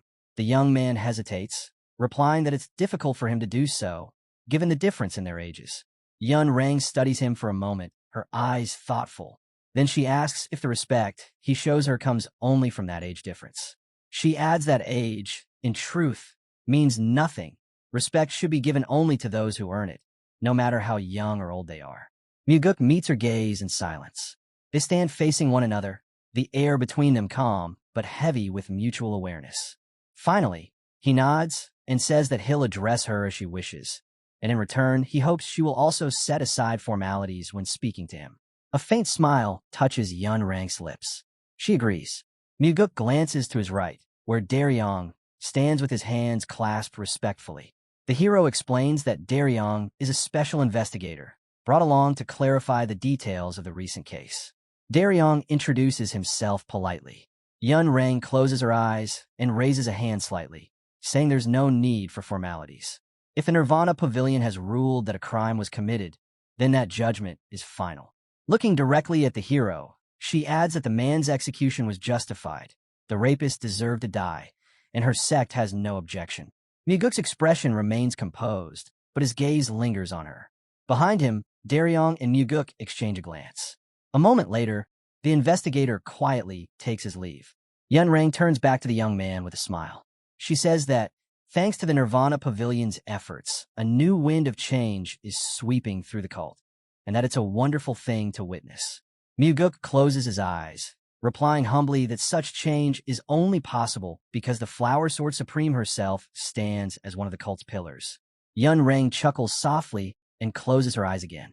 She tells him there's no need to flatter an old woman like her. The young man responds earnestly, telling her not to say that. She looks no older than her 20s. Raising her right hand lightly, Yun Rang calls it a lie. She says she left the world of politics long ago, choosing instead to devote herself entirely to the path of martial arts. Guk studies her carefully, lost in thought. The Flower Sword Supreme in my previous life was nothing like this, he thinks. Blood trickles down the stone steps in his memory. Yun Rang's mind drifts back to the day when Mugi killed his father. After his death, chaos erupted. The supreme demons and martial artists turned on one another, all vying to seize control of the cult. The scene shifts, a battlefield drenched in blood. Corpses lie scattered around Yun Rang as she stands amidst the slaughter, her blade dripping red. Guk remembers clearly. The Flower Sword Supreme eventually rose to lead the cult after his father's death. Her face, splattered with blood, lingers in his mind. That era, he thinks, the time when she ruled the cult was soaked in crimson. Perhaps, the young man thinks, Things might have turned out differently if the Flower Sword Supreme had been more skilled in politics. But history wasn't kind. She was killed after only 3 years by the very man who would later take control of the cult. Muguk speaks aloud, saying that, to be honest, the recent incident involving the assault put him in a rather difficult position. Yunrang blinks in surprise. A difficult position? She asks. Muguk nods. You've probably heard, he says, that I've been in conflict with the Southern Blade House lately. We see his back as he speaks, his tone calm, his words deliberate. Inwardly, he admits he mentioned the Southern Blade House on purpose. That faction belongs to Blood Heaven's Bladesman, and everyone knows the tension between him and Flower Sword Supreme runs deeper than any other rivalry among the 8 Supreme Demons. Their disciples can't even stand one another. Constant clashes erupt wherever they meet. Turning back to Yunrang, Muguk says evenly, Blood Heaven's Bladesman has pressured me for a long time. And now, it seems I've come into conflict with your faction as well. Yunrang's lips curl slightly. He and I, she says, are complete opposites. The young man nods. You're absolutely right. She studies him for a moment before asking, speaking of him, I've heard that Xion Pa recommended someone from the Southern Blade House, a man named Jang Ho, for the position of commander of the demonic army. What's happening with that? Muguk glances at her, replying calmly. Jang Ho is a remarkable man, loyal, capable, and, to be honest, one of my subordinates. Yunrang's eyes narrow slightly. Then tell me, she says, how did you manage to make Blood Heaven's Bladesman recommend one of your people? Outside, Daryong and one of Yunrang's disciples stand waiting, listening faintly through the papered doors. Muguk answers with a faint smile. I press his pride, he says. I told him to act for the sake of the cult, not for himself. That as one of the supreme demons, he had a duty to rise above selfishness. Yunrang lowers her gaze, shaking her head slightly. That old man, she says quietly, would never fall for such reasoning. The hero meets her eyes. He didn't agree because of my argument, he admits. He agreed because he didn't want to lose to me. Yunrang looks up, faintly surprised. Muguk continues, saying that Xion Pa has always claimed to care about the cult's interests more than any other supreme demon. She remains silent, her expression unreadable, as he adds, and yet, even with his recommendation, it wasn't enough. Jang Ho still couldn't become the commander. His hand rests lightly near the hilt of his sword as he continues. My father's senior advisor offered a possible solution, though it's not an easy one. Yunrang tilts her head slightly. What kind of solution? Muguk answers, his gaze steady. According to advisor Sima, Jang Ho could be appointed commander if another supreme demon supported his candidacy. But there's a problem. No one wants to do it. Yunrang studies him carefully, her tone calm, but curious. And why? She asks. Do you think that is? Muguk looks at her, startled. From behind him, we see the back of his head as he asks quietly. Sword Supreme, could you repeat that? Yunrang remains composed, as if nothing unusual has been said. Her calm voice cuts through the silence. Why do you assume Blood Heaven's Bladesman is the only one who thinks about the cult's interests? Muguk straightens. His tone hardens. I never said that. The scene shifts on the lower half of Yunrang's face. Her lips curve faintly as she continues. You came here today to test my pride and to ask for my recommendation for this Jang Ho. Her blue eyes lock onto his. The young man thinks silently, realizing she saw through everything from the very beginning. There's no point pretending anymore. It's time to be honest. The shot shifts upward, the ceiling visible above Muguk's head as his thoughts echo in the background. When deception and truth intertwine so tightly that they become indistinguishable, that's when achieving a desired outcome feels most satisfying. He looks at Yunrang and asks softly, So, you noticed everything right away? Yunrang lowers her gaze without replying. Muguk can sense her hesitation, and he understands it. Blood Heaven's Bladesman is infamous for his lack of principles. He once betrayed his own brother without a second thought. So why now, of all times, would such a man side with him? The two stand facing each other. Her earrings catch the light, delicate, yet regal. Her eyes are tinged with sadness as she finally speaks. Now I see why the cult leader made you the head of the Nirvana Pavilion. Muguk blinks, surprised. What do you mean? Yunrang steps closer, her movements slow and deliberate until she's standing right before him, close enough that their faces nearly touch. Her voice softens. You have a gift, she says. A rare one, the ability to touch people's hearts. Then, with a small, knowing smile, she adds, I will give my recommendation to Jang Ho. Muguk's eyes widen slightly. You will. She turns her head, glancing back over her shoulder at him. Yes, I want to make it clear that Blood Heaven's Blades man is not the only one who cares for the cult's future. Muguk clasps his hands before his face and bows deeply. I will never forget this favor, Sword Supreme. Daryong appears quietly beside him, observing the exchange. Inwardly, Muguk reflects on her decision, that he had anticipated this outcome all along. He knew Yun Rang would agree because she understands the larger picture, that he might one day become the leader of the cult, and she cannot allow Blood Heaven's Blades man, having already secured a connection with him, to monopolize that influence. But as he lifts his gaze, a trace of melancholy crosses his face. Even if it were something as worthless as horse manure lying on the ground, he thinks Yun Rang would still do everything in her power to keep it from Cheon Pa. The young man finally understands. This woman holds nothing but hatred for the men of Blood Heaven's Blades. Yun Rang glances down at the fallen enemy.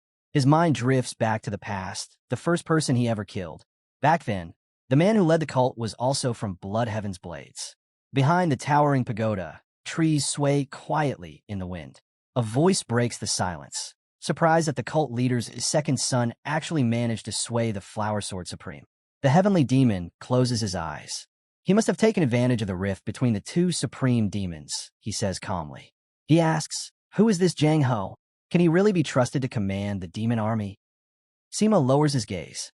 He's remarkable, master, but politics isn't his strength. He's a warrior, nothing more. He forward. Even so, Lord Muguk's decision to promote him was a wise one. Seated upon his throne, the heavenly demon's voice echoes through the hall. I doubt Muguk truly understood Jang Ho's worth. His choice was likely driven by emotion. Sima responds softly. Emotion can be both strength and weakness. The heavenly demon's eyes narrow. No, emotion is weakness. Nothing more. The senior advisor bows slightly. Then, my lord, shall we confirm his appointment as commander? After a long pause, the cult leader's tone turns firm. Two supreme demons have spoken in his favor. I cannot reject both without wounding their pride. He raises his head. Jang Ho is hereby appointed commander of the demon army. Sima bows deeply, hands clasped before his face. Your order will be carried out. High above, clouds drift over the hero's head. Someone beside him murmurs, I don't know how to repay your kindness. Jang Ho stands silently, eyes lowered. Muguk watches him, resting his hands on the railing before looking into the distance. From what I know, he says quietly, you won't be able to repay it. Jang Ho lifts his head, stunned. What do you mean by that? The young man's voice remains calm. I made you commander of the demon army for two reasons. First, because no one else fits the role better. I did it for the sake of the cult. Nothing more. Jang Ho says nothing. His silence fills the air. He finally mutters, I don't deserve such praise. Muguk smiles faintly. And second, because I want the demon army to become my strength. He turns toward Jang Ho, lowering his hands from the railing. Tell me, don't you think those two reasons contradict each other? The young man says nothing. He finally speaks, saying that maintaining a personal relationship with Jang Ho will be difficult, for the man is far too incorruptible. The newly appointed commander of the demon army looks at him, surprised. Muguk continues, warning him plainly. I'll tell you now, I'll never use personal ties to make you obey my will. Jang Ho's expression hardens. Muguk studies him silently as the warrior speaks, voice steady but sharp. If you think I can cut off all emotion for the sake of the organization, you're wrong. Muguk blinks, taken aback. What do you mean? Jang Ho clenches his fists. Do you remember our first meeting?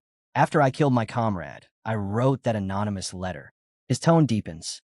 I was consumed by the desire for revenge. He presses his hand to his chest. Even now, emotions rule me. To me, personal bonds are everything. The young man looks at him, genuinely surprised. Jang Ho bows his head slightly, fist still to his chest. I will serve you with loyalty. No, he corrects himself. I already am. Muguk listens in silence as Jang Ho continues, voice firm. I swear to obey the head of the cult, and if needed, I'll lay down my life for the demon army. The young man stares, eyes widening slightly. Jang Ho declares, my greatest loyalty will always belong to my benefactor. On Muguk's face, a faint smile forming. Jang Ho, you're far better than I imagined. With that smile, Muguk nods. Then it's settled. I'll be counting on you, Commander. Zhang Ho folds his hands in front of him, bowing slightly. It's an honor to serve alongside you. Not far away, Cheon Pa stands with his arms crossed, silent as stone. Muguk turns toward him. You look like a statue, elder. The old man lifts his head, unamused. Are you calling me a fool, comparing me to a rock? Muguk shakes his head quickly. Of course not. I meant no disrespect. He bows politely. Cheon Pa exhales. So, you actually made Zhang Ho the commander of the demon army. Muguk smiles faintly. I appreciate your acknowledgement. The old man doesn't respond right away, his gaze drifting into the distance. Muguk watches him closely. Strange.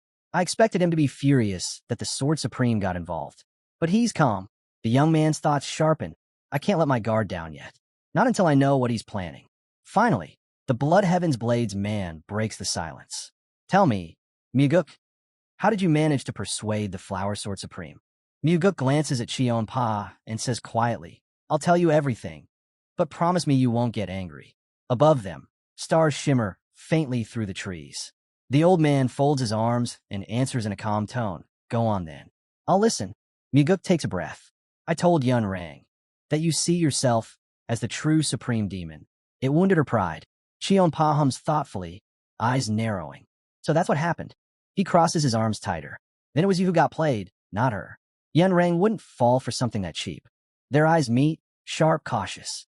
The Blood Heaven's Blades man adds, I'm almost certain the Sword Supreme deceived you. She'll probably act like your ally now, just to keep her distance later. His gaze hardens. And if that's true, boy, what will you do then? Muguk answers firmly. My priority is still to work with you. Nothing changes that. The two stand face to face, tension thick in the air. Cheon Pa finally speaks again. Even so, the Flower Sword Supreme did help appoint Zhang Ho as commander of the demon army. Muguk doesn't flinch. That's fine. You were the one who helped first. The old man's hand moves, lifting a small, elegant box. Then we'll see, he says slowly, what you'll do when Yun Rang offers you something you can't refuse, something like this. Muguk leans closer, curiosity flickering in his eyes. What is that? Cheon Pa's expression softens. I always keep my word. Muguk's eyes widen as the box opens. Inside, a radiant blue pill gleams under the moonlight. Without looking at him, the old man speaks. This is the heavenly, divine pill. Muguk's breath catches. He can't believe it, that the Blood Heaven's Blades man would part so easily with something this priceless. He takes the box carefully in both hands, still stunned. I thought he'd find every excuse not to give it up. Cheon Pa's voice breaks the silence.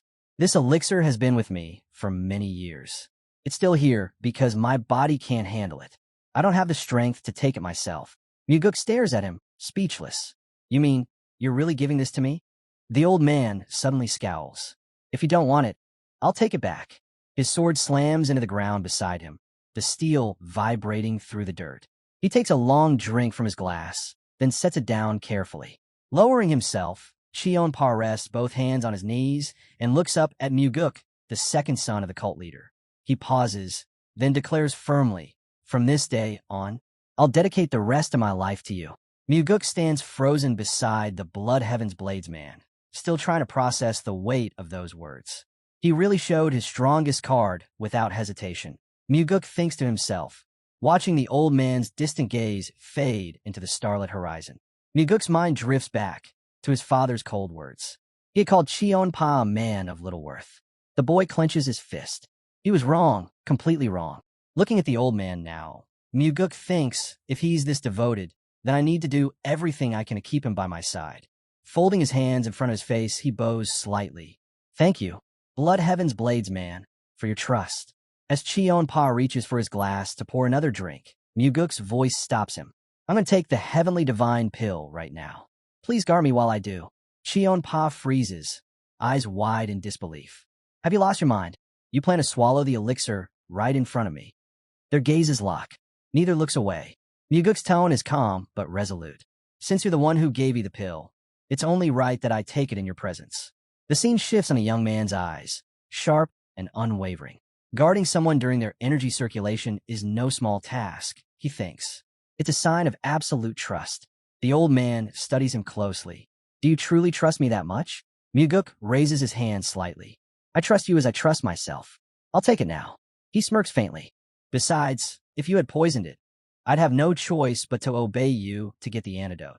Cheonpa tilts his head, intrigued. Then tell me, why are you so sure it isn't poisoned? The first light of dawn spills over the pagodas, painting the horizon gold.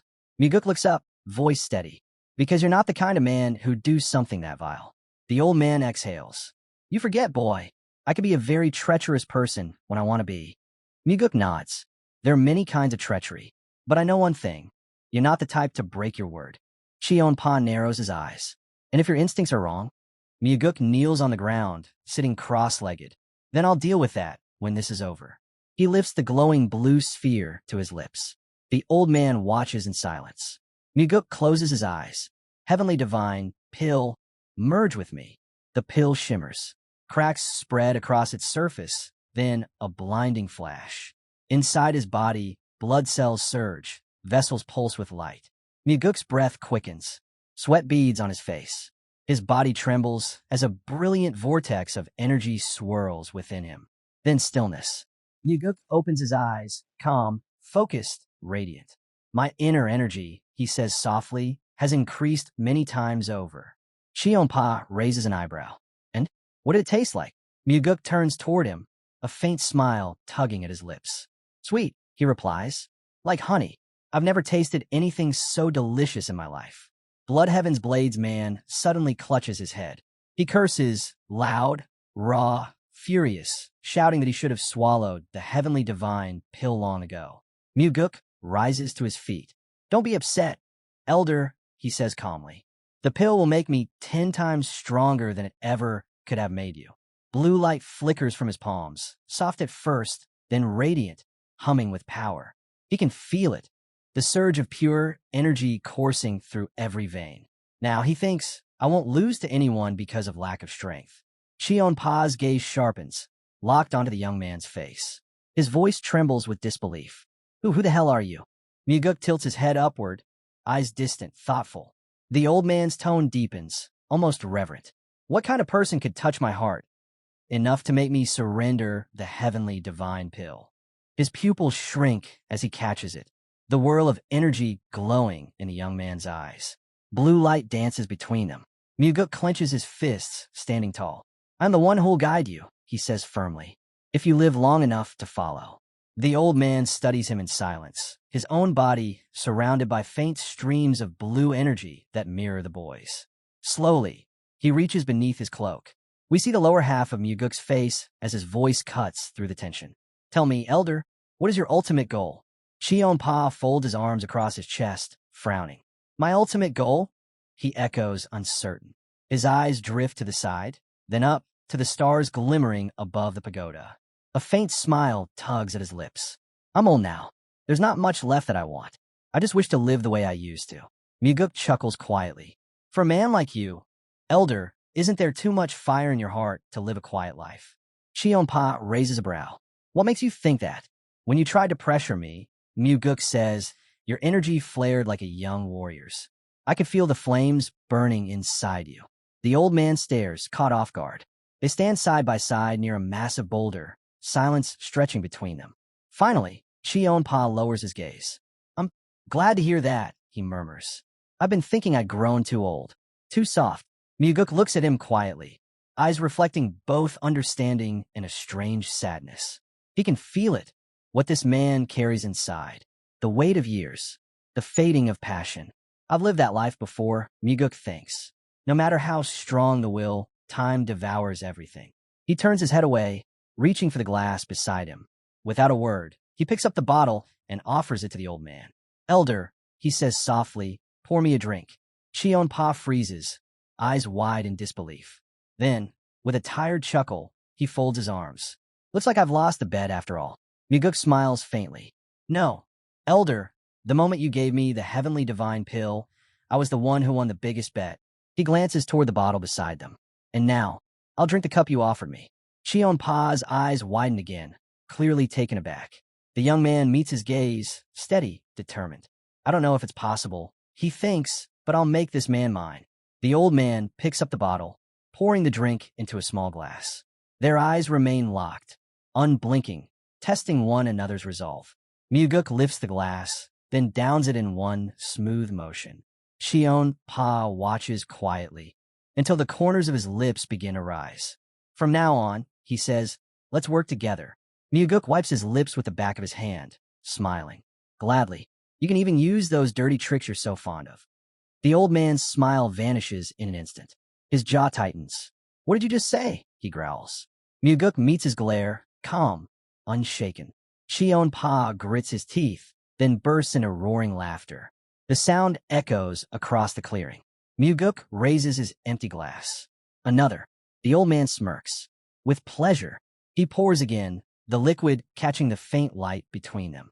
Myuguk squints, smiling as he studies the old man. He's laughing freely now. He thinks, but his heart is still closed. There's more to him than he lets on.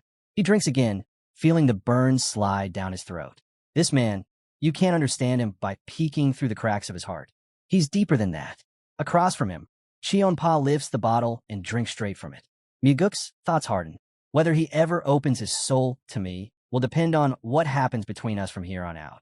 He hands a glass back to the old man and looks him directly in the eyes. Shion Pa grins wide, flashing sharp teeth, full of life. Myuguk's gaze lingers. I'll either burn this man to ashes or pierce him with my sword.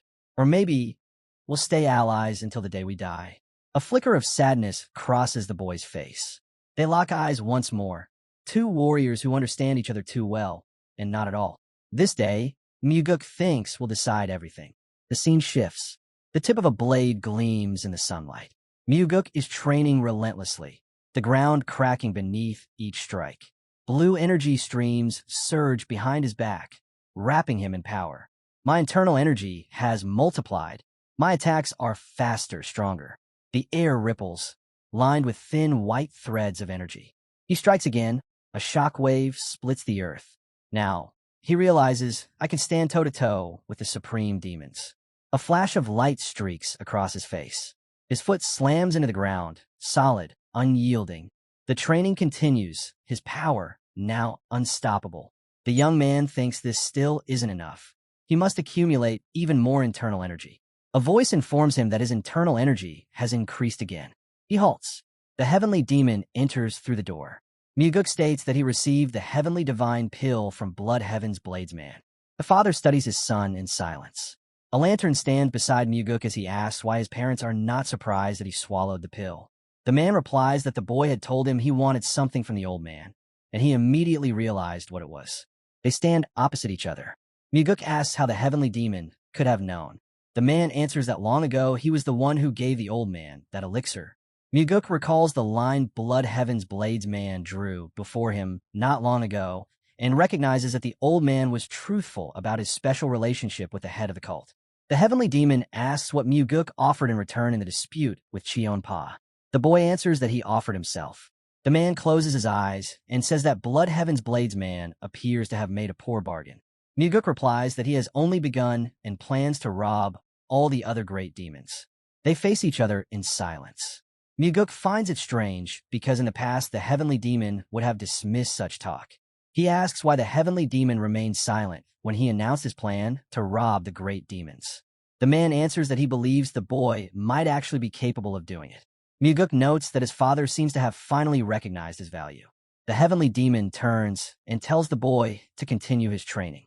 Myuguk thanks his father for appointing Jang Ho as commander of the demon army.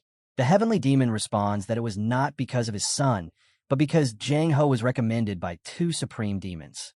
Myuguk says his father should be happier, that it would be better for the people around him and for the cult as a whole. The heavenly demon turns to the boy and starts to speak, but Myuguk interrupts and finishes the sentence himself, that such useless emotion will lead to death. The heavenly demon remarks that it is good the boy understands this. Holding the door open, the heavenly demon says flatly, if you truly plan to walk this path, then forget about such trivial things as happiness. Myuguk's voice rises sharply. No, I won't forget. I want to be happy, even on this path. The door closes with a heavy thud. We see the lower half of the boy's face, his expression calm but resolved. I'll make it happen, he thinks, no matter what it takes. The scene shifts.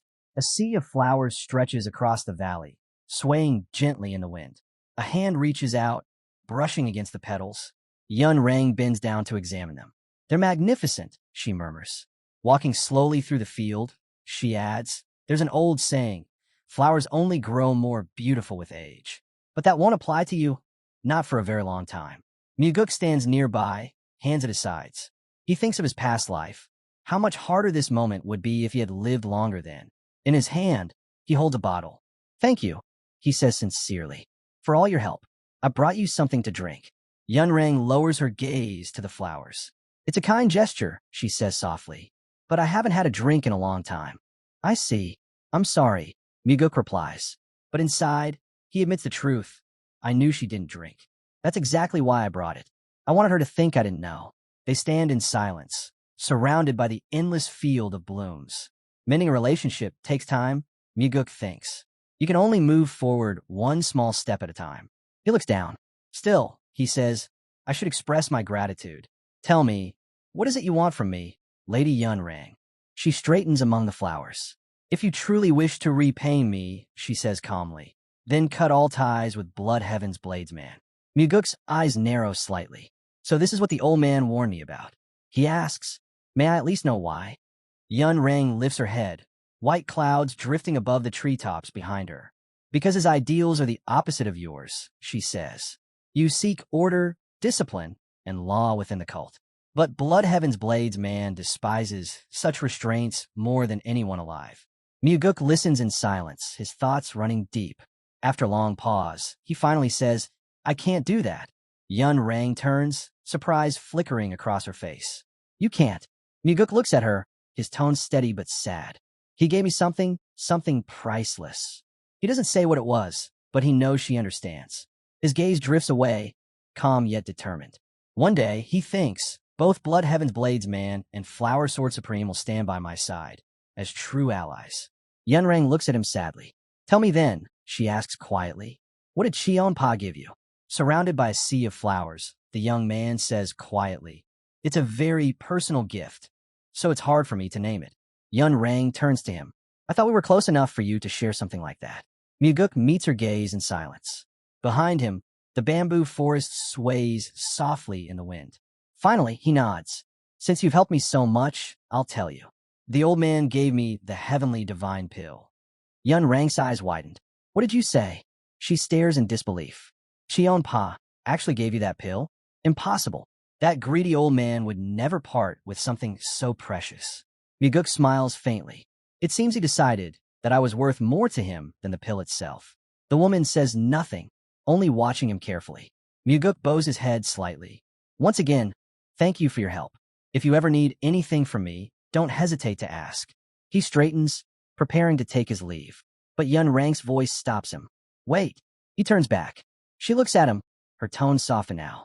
What kind of person does Blood Heaven's Bladesman seem to you? Muguk pauses, considering. He's hot-tempered, he says. Aggressive. Does whatever he pleases.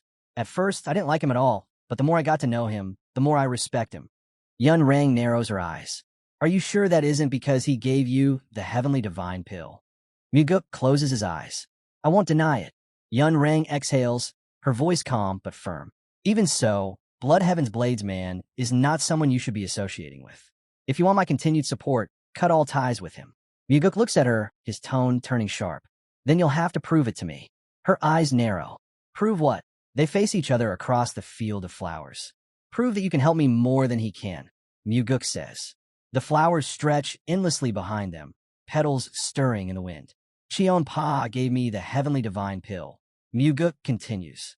If I'm to sever that bond, I need a reason stronger than that gift. Yunrang frowns.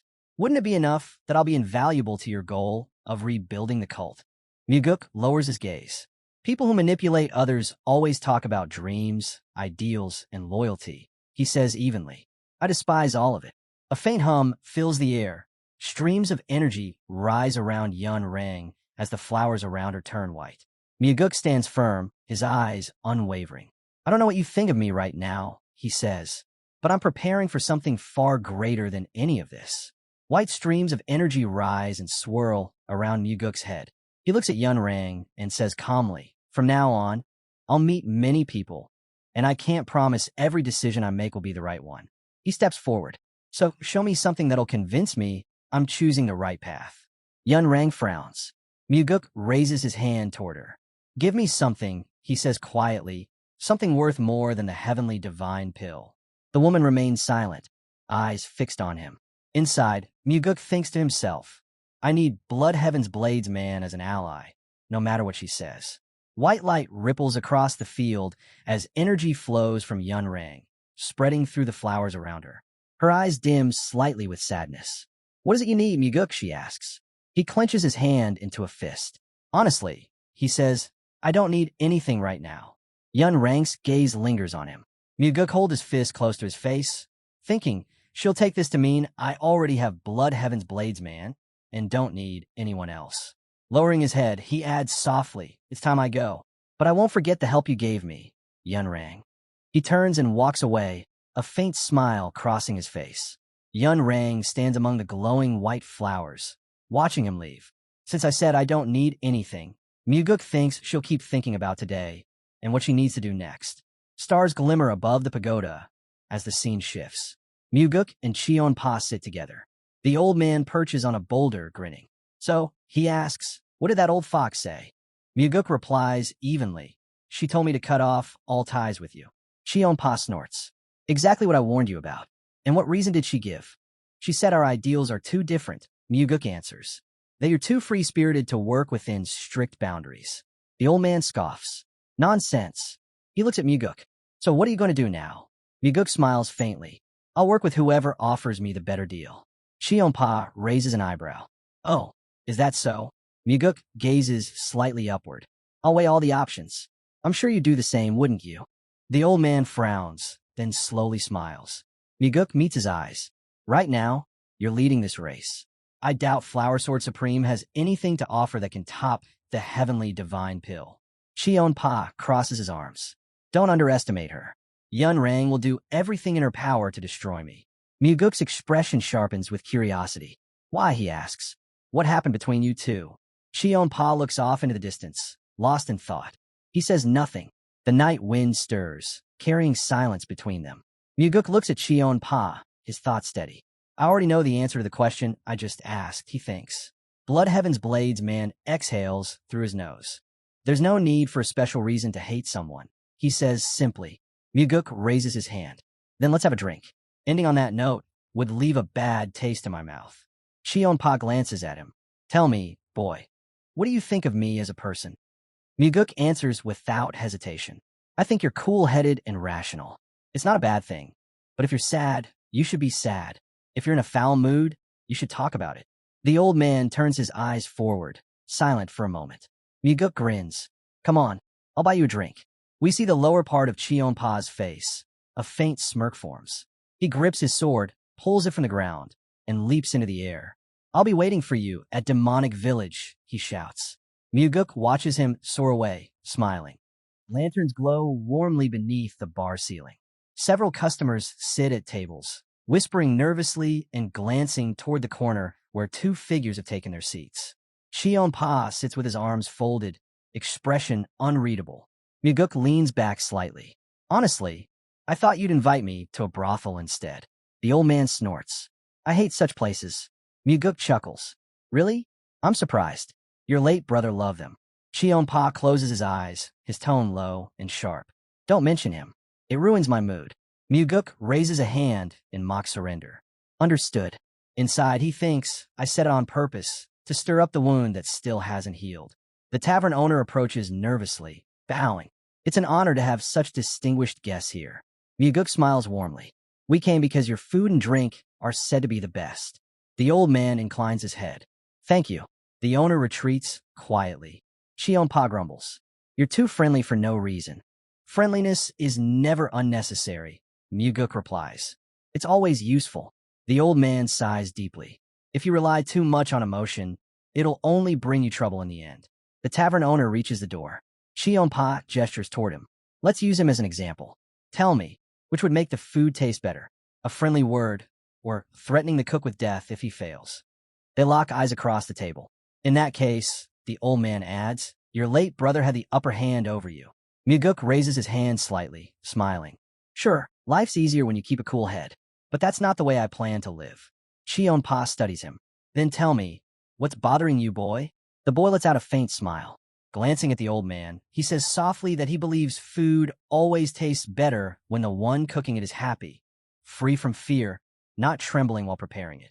The man known as Blood Heaven's Blades watches him in silence. Then, lowering his gaze, he warns that someday, someone will surely try to take advantage of that kindness, asking for something outrageous. And when the boy refuses, that same person will go around saying he was betrayed by an unworthy man. Looking up again, Gampa adds that this, too, is simply human nature. Muguk closes his eyes for a moment, replying that the opposite can also be true. The one who receives kindness might one day return it tenfold, or even save a life in return. Meeting the old man's eyes, he says quietly that such actions are also part of what makes us human. Blood Heaven's Blades man studies him for a long while before speaking. In time, he says, "You'll see it all for yourself." Muguk gives a faint smile and replies that, from what he's seen, the old man might be even more sentimental than he lets on. On the table before them, the meal is ready. They begin to eat in silence. Raising a cup to his lips, Giant Palm mutters that Muguk is blind. He understands nothing about people. Muguk also takes a drink, thinking that perhaps, this time, the old man's words strike closer to the truth than usual. The Blood Heaven's Blades man drinks as well. The young man studies him quietly, realizing that in every situation he's seen him before, the old man had always seemed distant and controlled.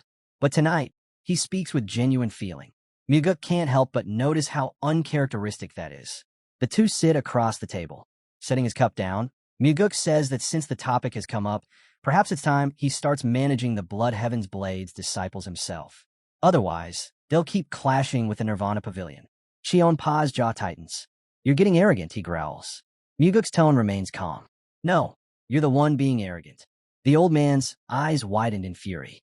"What did you just say, you brat?" he shouts. Muguk leans forward slightly, his voice cold.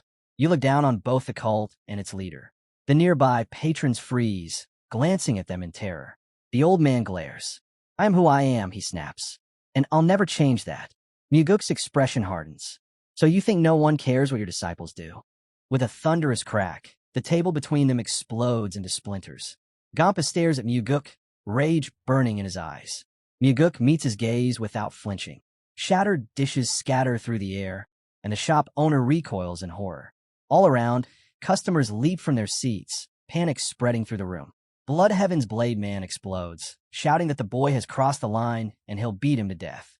He spins toward the shop owner and asks what he's staring at. Cheonpa orders at once for food and drink to be brought. The boy tells the old man this is a moment to act according to the situation. Blood Heaven's Blades man pauses, a little surprised. He sets a stack of coins on the table and, addressing the owner, apologizes. The money is for the pilgrim he caused trouble for. He promises to cover any other losses. The owner shrugs and says it's fine. The young man needn't worry. Muguk presses a coin stack into the owner's hand and says it isn't fine. The owner should take the money and then load the table with food and drink. He insists the table be filled. Cheonpa, still seated, asks if he's really expected to do what the boy just demanded. Muguk replies that even if the old man wants to, he mustn't smash everything around him. Leaning on the armrest, the old man asks if the boy is trying to teach kindness to a great demon. The boy answers that the demon path he's building doesn't include wrecking decent restaurants over a quarrel. Cheonpa opens his mouth and asks what nonsense the boy is talking about. The old man lowers his hand. The boy stands beside the table and orders Blood Heaven's Blades man to stop yelling and to come sit. The old man folds his arms and calls the young man an impediment, saying he must have lost his mind. Muguk reacts. The old man then warns that if Muguk betrays him, the young man finishes the old man's sentence. He will kill him. The owner almost drops his tray and flees. The boy turns to Cheonpa and asks if that's what he meant. Blood Heaven's Blades man confirms the boy isn't wrong. He glances to his right in displeasure. The boy says then that he must swear allegiance, and he must do it sincerely. He raises his hand. The lower half of his face is visible as he states plainly, if he swears allegiance and then betrays him, the boy will drive his sword into his heart. Muguk places a hand over his chest. Blood Heaven's Blades man watches in silence. He pours a drink and tells the boy to take it. Cheonpa looks at the filled cup. Muguk pours one for himself. The old man keeps his gaze fixed on the young man. The boy meets his stare. He holds the glass out before him. Cheonpa's gaze lingers on the boy for a long moment before he finally reaches out and takes it. Muguk raises his own glass, bringing the drink to his lips. As the liquid burns down his throat, he thinks quietly that the supreme demon has already accepted his oath, even without a toast. The moon glows brightly above the garden, silver light spilling over Yun Rang as she stands among the flowers. She tilts her head upward, lost in thought. Someone approaches and informs her that the clan leader's second son is drinking with Blood Heaven's bladesman. Standing behind the Flower Sword Supreme, a young servant with half his face hidden by his hair mutters that the man is unpleasant and that a lady should always keep her guard up around him. Yun Rang turns slightly and replies that there's nothing ruder than speaking ill of someone behind their back. The servant bows his head. I'll remember that. Their faces are caught in the moonlight. The Flower Sword Supreme murmurs that Muguk has changed completely. He's nothing like the man she once knew. The young attendant shrugs it off, saying it's probably nothing more than a storm in a teacup. Yun Rang glances at the cup in her hand and asks quietly, "Then what if all of Murim fits inside this glass?" The servant blinks in confusion. Lowering her gaze, Yun Rang continues, "If the old man gave him the heavenly divine pill, it means he's wagering everything on that boy, that he sees him as the cult leader's potential successor." The servant hesitates, then asks if she, too, sees that possibility. Yun Rang says nothing. Clouds drift slowly above the quiet garden. The woman's thoughts grow heavy. Muguk has shown a new side of himself, but not enough to earn something as precious as the heavenly divine pill. Still, she can't help but feel uneasy. Maybe Blood Heaven's bladesman noticed something she didn't. Annoyed by the thought, Yun Rang lifts her eyes toward the sky, wondering what exactly the old man saw in the guy. Behind her, the servant bows deeply and softly suggests that she rest for the night. He mentions he's arranged for a new attendant. Without a word, the Flower Sword Supreme walks toward the pagoda, its windows glowing faintly in the night. The servant stays behind, staring down sadly. Meanwhile, Muguk enters a vast hall, his father's private training chamber. He pauses, taking all in. The air feels different here, heavier. At the center lies a massive stone slab with a deep hollow in its middle. His eyes widen as realization hits. It's 10,000-year-old cold iron. He notices strange markings etched across its surface. Reaching out to touch it, he whispers in awe, asking if treating such a masterpiece this way isn't an insult to its craftsmanship. From behind him, the heavenly demon's voice cuts through the silence, commanding him to stop talking nonsense. The heavenly demon steps forward and orders his son to demonstrate the 4 strides of the wind god. Muguk straightens, nodding once. Understood. He takes a breath, and in the next instant, his body rises lightly into the air. The heavenly demon watches closely, eyes sharp as his son begins to move. The boy moves gracefully across the floor, his steps sharp yet fluid. He shifts from one stance to another, forming intricate patterns in the air. As he moves, he thinks to himself, the 4 strides of the wind god, 4 foundational steps, yet over 900 variations. Its power depends entirely on how one interprets and applies it. He lands lightly, his feet steady. Lowering his gaze, Muguk glances up at his father, searching his expression for any sign of disapproval. Did he make a mistake somewhere? The heavenly demon watches him in silence before finally speaking. Have you really mastered it to such a degree? Muguk pauses, rubbing his chin thoughtfully. He senses his father's acknowledgement, perhaps a rare moment of quiet approval. They begin discussing martial arts in depth, their voices filling the vast hall. Later, Muguk leaps once more, moving with newfound confidence. He realizes his father not only shared his insights, but also listened, truly listened, to his counterpoints. Now they sit across from each other on the wooden floor. What surprises Muguk most is that the clan head actually accepted his reasoning. The heavenly demon closes his eyes briefly, then opens them again. You're right, he admits. Putting more weight on the right leg is the proper interpretation. Muguk can't help but smile faintly. It's almost unreal. His father, the unyielding heavenly demon, speaking so calmly and rationally about technique. Then, the man says quietly, close your eyes. I'll tell you what I've discovered. Muguk obeys. Their faces are calm, yet the air feels charged. In his mind, Muguk sees himself walking across the surface of a lake, then sinking beneath it, then rising once again to stand atop the water. He realizes that after speaking with his father, He's taken the 4 strides of the wind god to an entirely new level. Pressing his hands together before his face, he bows. Thank you for your guidance. His voice grows quiet. For what you've done for me. I'll repay it someday. Inside, a darker thought flickers. He will repay it by killing Wamugi. The heavenly demon studies his son for a long moment, then sighs. Resting his hand on his knee, he says, enough of that nonsense. You should eat before you leave. Muguk blinks, taken aback. Lunch. His father raises an eyebrow. What's so strange about that? The boy hesitates, still surprised. It's just you've never invited me to eat together before. The heavenly demon looks at him, then turns away. No reason to be surprised, he says, his tone distant but softer than before. Soon after, a table is set with an array of exquisite dishes. If it's not enough, the clan head remarks, we'll have them bring more. Muguk nods. I understand. They sit across from each other, a quiet tension in the air.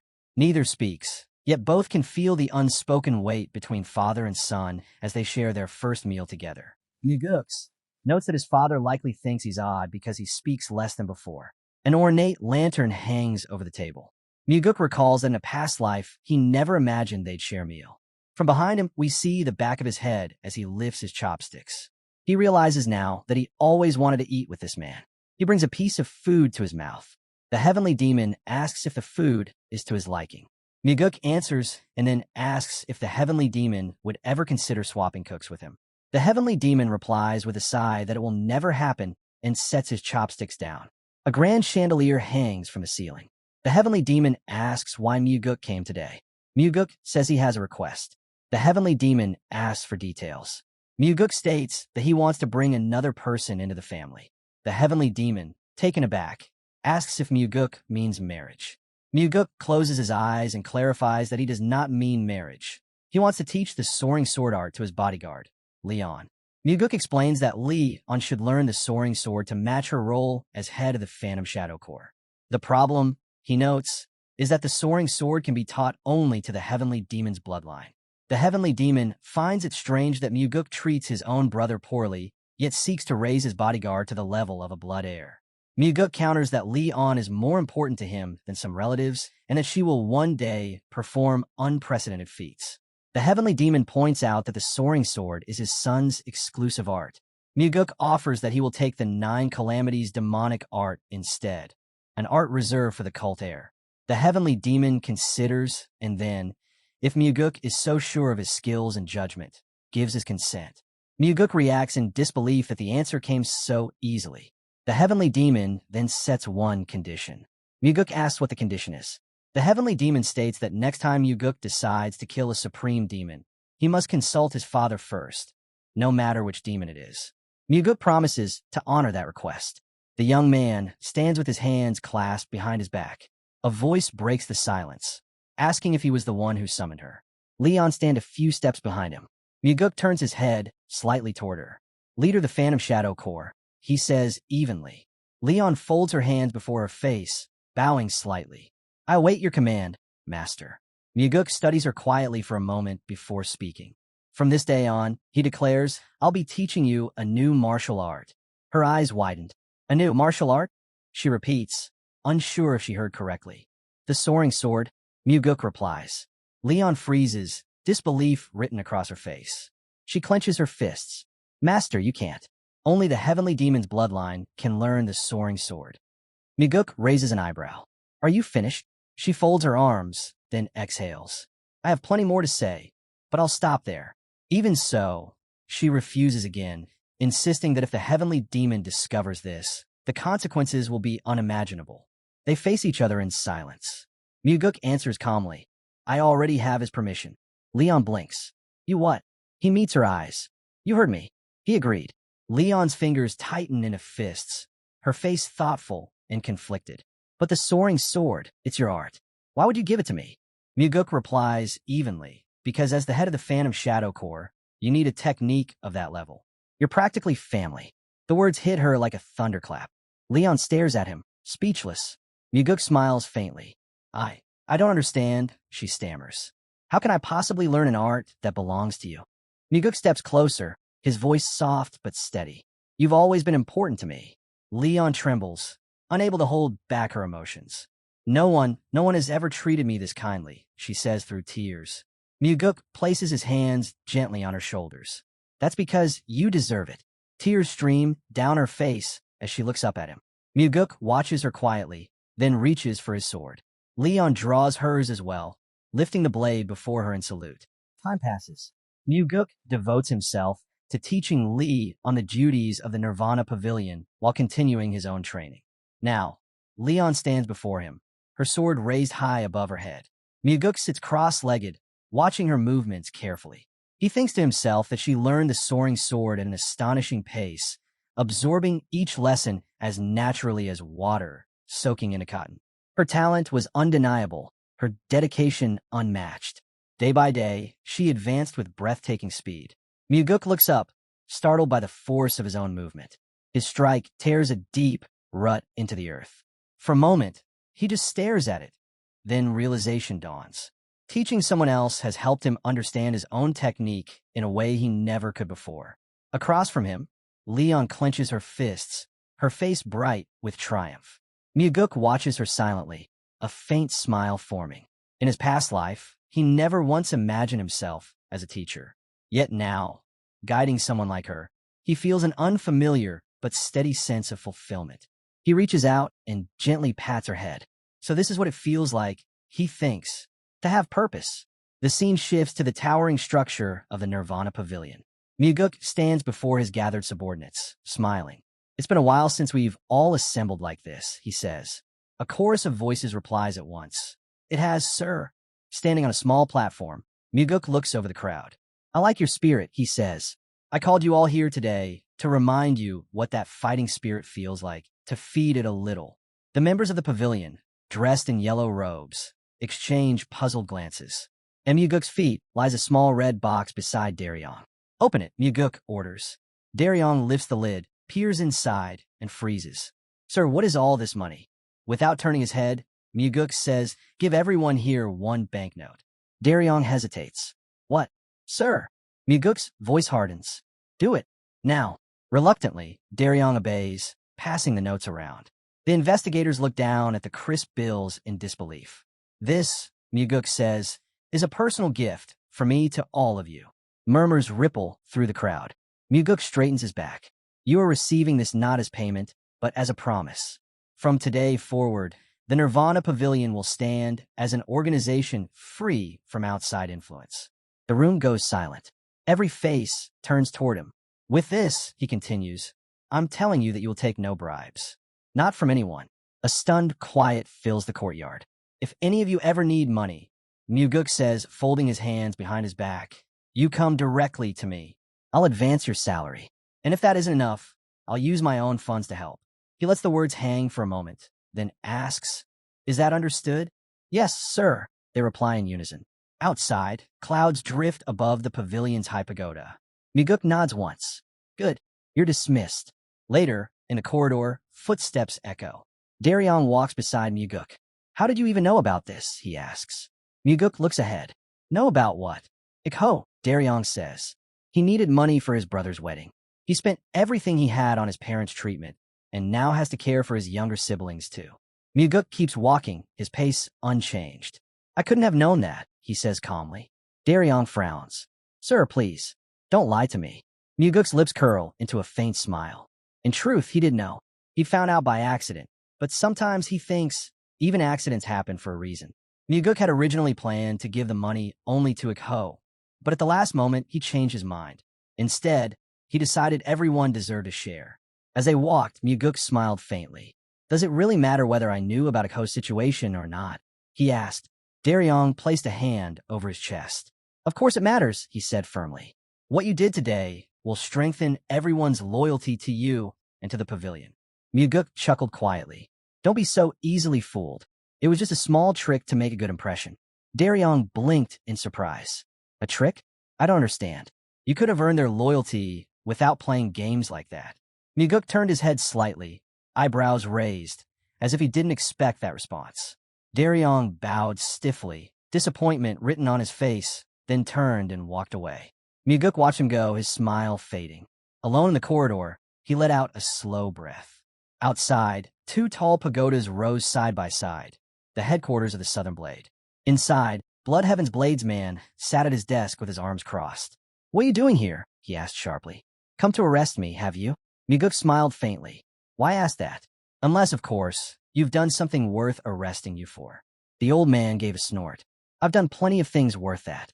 "Luckily for you," Muguk replied lightly. "I'm not here to arrest anyone today." Cheon Pa's tone turned impatient. "Then why are you here?" Muguk stepped forward, placing an elegant red case on the table. "I brought something for you." The old man eyed the box warily. "What's this? Some kind of trap? Am I going to be poisoned if I open it?" Muguk's expression twitched. "If you know where to buy poison boxes that fancy, tell me. I'll take a few dozen." Cheonpa gawked at him. "Then what's inside? Open it and find out," Muguk said. The old man lifted the lid. Inside was a single bright red pill, gleaming faintly in the light. "That," Muguk said, "is a blood poison pill of the highest quality." Cheonpa's brows furrowed. "I can see that. What I don't see is why you're giving it to me." Muguk smiled. "It's a birthday gift." The old man blinked. "A birthday gift?" "Happy birthday, Blood Heaven's Blades man," Muguk said with a calm grin. The old man stroked his beard, looking down. "Birthday, huh? I can't even remember the last time I celebrated it." Muguk tilted his head. "You forgot your own birthday?" "It's been a long time," the old man muttered. Then he frowned. "How did you even know when it was?" Muguk smirked. "You seem to forget where I work now. The Nirvana Pavilion keeps records of everything, including how many pairs of underwear you own." The old man froze mid-thought, glancing up with an expression that was part disbelief, part horror. Muguk just smiled wider. "You'd be surprised what we know." The old man leans forward, placing both hands on the table. "Then tell me," he grumbles, "just how many pairs of underwear do I have, huh?" Muguk smiles lightly. "That was an exaggeration," he admits. "But my congratulations are real. I truly wanted to wish you a happy birthday." He bows politely. "If you'll excuse me, I'll take my leave now." Cheonpa raises an eyebrow. "Wait, you came all the way here just to give me this?" Muguk stops at the doorway, glances back over his shoulder, and nods. "That's right. I came only for that. You don't need to worry about anything else." The old man huffs. "And you're just going to walk out after that?" Still smiling, Muguk says, "I'm a busy man, you know. But if you'd like, I'll be at the tavern tonight. We can share a drink then." He turns to leave, adding, "I'll be waiting for the Supreme Demon." Blood Heaven's Blade Man watches as Muguk disappears down the corridor. Left alone, he stares at the red case for a long time, unable to believe someone remembered his birthday. His rough hands linger over it, the faintest glimmer of warmth in his eyes. Above the twin pagodas, reddish clouds drift lazily across the sky. Muguk descends into the courtyard and stops. Sitting on a stone boulder ahead of him is Yun Rang. "Rough day?" she asks lightly. "You must be exhausted. Have a drink before you go home." Muguk's expression shifts as their eyes meet. The Flower Sword Supreme looks back at him steadily. Muguk takes a seat at the low table in front of Yun Rang. "I thought you didn't drink," he says, remembering her words. Yun Rang tilts her head. "It's not for me," she replies. "It's for you." She pours the liquor into a small glass and slides it toward him. Muguk nods once. "Then I'll accept it." "Thank you, Flower Sword Supreme." He takes the glass and drinks it in one motion. Yun Rang blinks in disbelief. "You just drank it? Without even checking if it's poisoned?" Muguk sits calmly on the boulder, resting his elbow on his knee. "I already took precautions," he says evenly. "Precautions?" He covers his mouth with his hand and reveals a tiny red pill resting on his tongue. "A blood poison pill," he explains. "It neutralizes most toxins." Yun Rang eyes the pill closely. Judging by its size, that's a high-grade one. Muguk rolls the pill gently between his fingers. "I know you're not exactly fond of me right now," he says quietly. "So I wouldn't just drink whatever you hand me. Not without this." Yun Rang's gaze sharpens. "Then tell me," she asks, "did you have that pill in your mouth when you drank with Blood Heaven's Blades man?" Their eyes meet. Muguk hesitates, then answers honestly, "No, I didn't." Yun Rang narrows her eyes. "Then why trust him, but not me?" Muguk exhales. "Because before I drank with him, a lot of things had already happened between us." Yun Rang's expression cools. "And what makes you think our situation is any different?" The wind shifts, carrying the faint scent of blossoms between them as the tension lingers in the air. The sun sinks low beyond the horizon, painting the sky in soft red and gold. Muguk sits beside Yun Rang on the boulder. "You're a little mistaken," he says quietly. She frowns, her voice cool. Mistaken? I was the one who recommended Jang Ho, wasn't I? Muguk turns to face her. Did you really make that recommendation for my sake? Her eyes narrow slightly, surprised by the question. You did it, Muguk continues, to distance me from Blood Heaven's Bladesman. That's what it was really about. Yun Rang doesn't respond. She simply watches him in silence, the evening breeze stirring her hair. Muguk lifts the small red pill between his fingers, the last rays of sunlight glinting off its surface. I'd like to have a good relationship with you, Flower Sword Supreme, he says softly. Maybe one day I'll be able to drink with you without needing this. Yun Rang's gaze hardens. Then tell me the truth, she says. Have you already made your decision about Blood Heaven's Bladesman? Muguk places the pill down on the table between them, pours himself another glass, and drinks it slowly. The glass clicks softly as he sets it back down. Yun Rang studies him closely. Muguk meets her gaze, thinking silently to himself. She hates being compared to him. She's certain everyone should choose her side, never his. The empty glass sits between them, reflecting the fading light. Muguk knows now. Yun Rang would never poison a drink. That's simply not who she is. Yun Rang's expression softens, just slightly. Muguk, she says quietly. He turns his head. I'm listening. Behind her, pink clouds drift across the evening sky. Tell me, she says, what is it that you really want? Muguk's voice is calm, but firm. I want your help to become the heir. Her eyes widen in surprise. He continues, and I want you to help me without demanding something in return, like cutting ties with Blood Heaven's Bladesman. Yun Rang stares at him for a long moment. Then she rises, her movements graceful and controlled. The only people who help without expecting anything in return, she says, are parents. As she steps past him, her hair brushes lightly across his face, carrying her scent with it. Muguk leans back slightly, watching her go. I'll be at the entertainment pavilion tonight, he says. If you'd like, you can join me. Yun Rang doesn't look back as she walks through the doorway and disappears into the fading light. Muguk rises soon after, walking down the stone path. Then he stops. On the roof above, silhouetted against the sunset, stands his father. A bead of sweat runs down Muguk's cheek. 3 supreme demons in one day, he thinks. It really must be a special occasion. The heavenly demon stands motionless, facing the horizon. Muguk tilts his head. What brings you here, father? Without turning, his father replies simply, I came to see how you live. Muguk looks up at him, silent. He's never come here before, he realizes.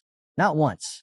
His thoughts drift back to their recent conversations, to the lessons shared, and the strange, almost fragile connection forming between them. He thought about it for a moment. Their first hunt, their first shared meal, all those firsts they'd experienced together. Maybe, he wondered, something like that would happen again someday.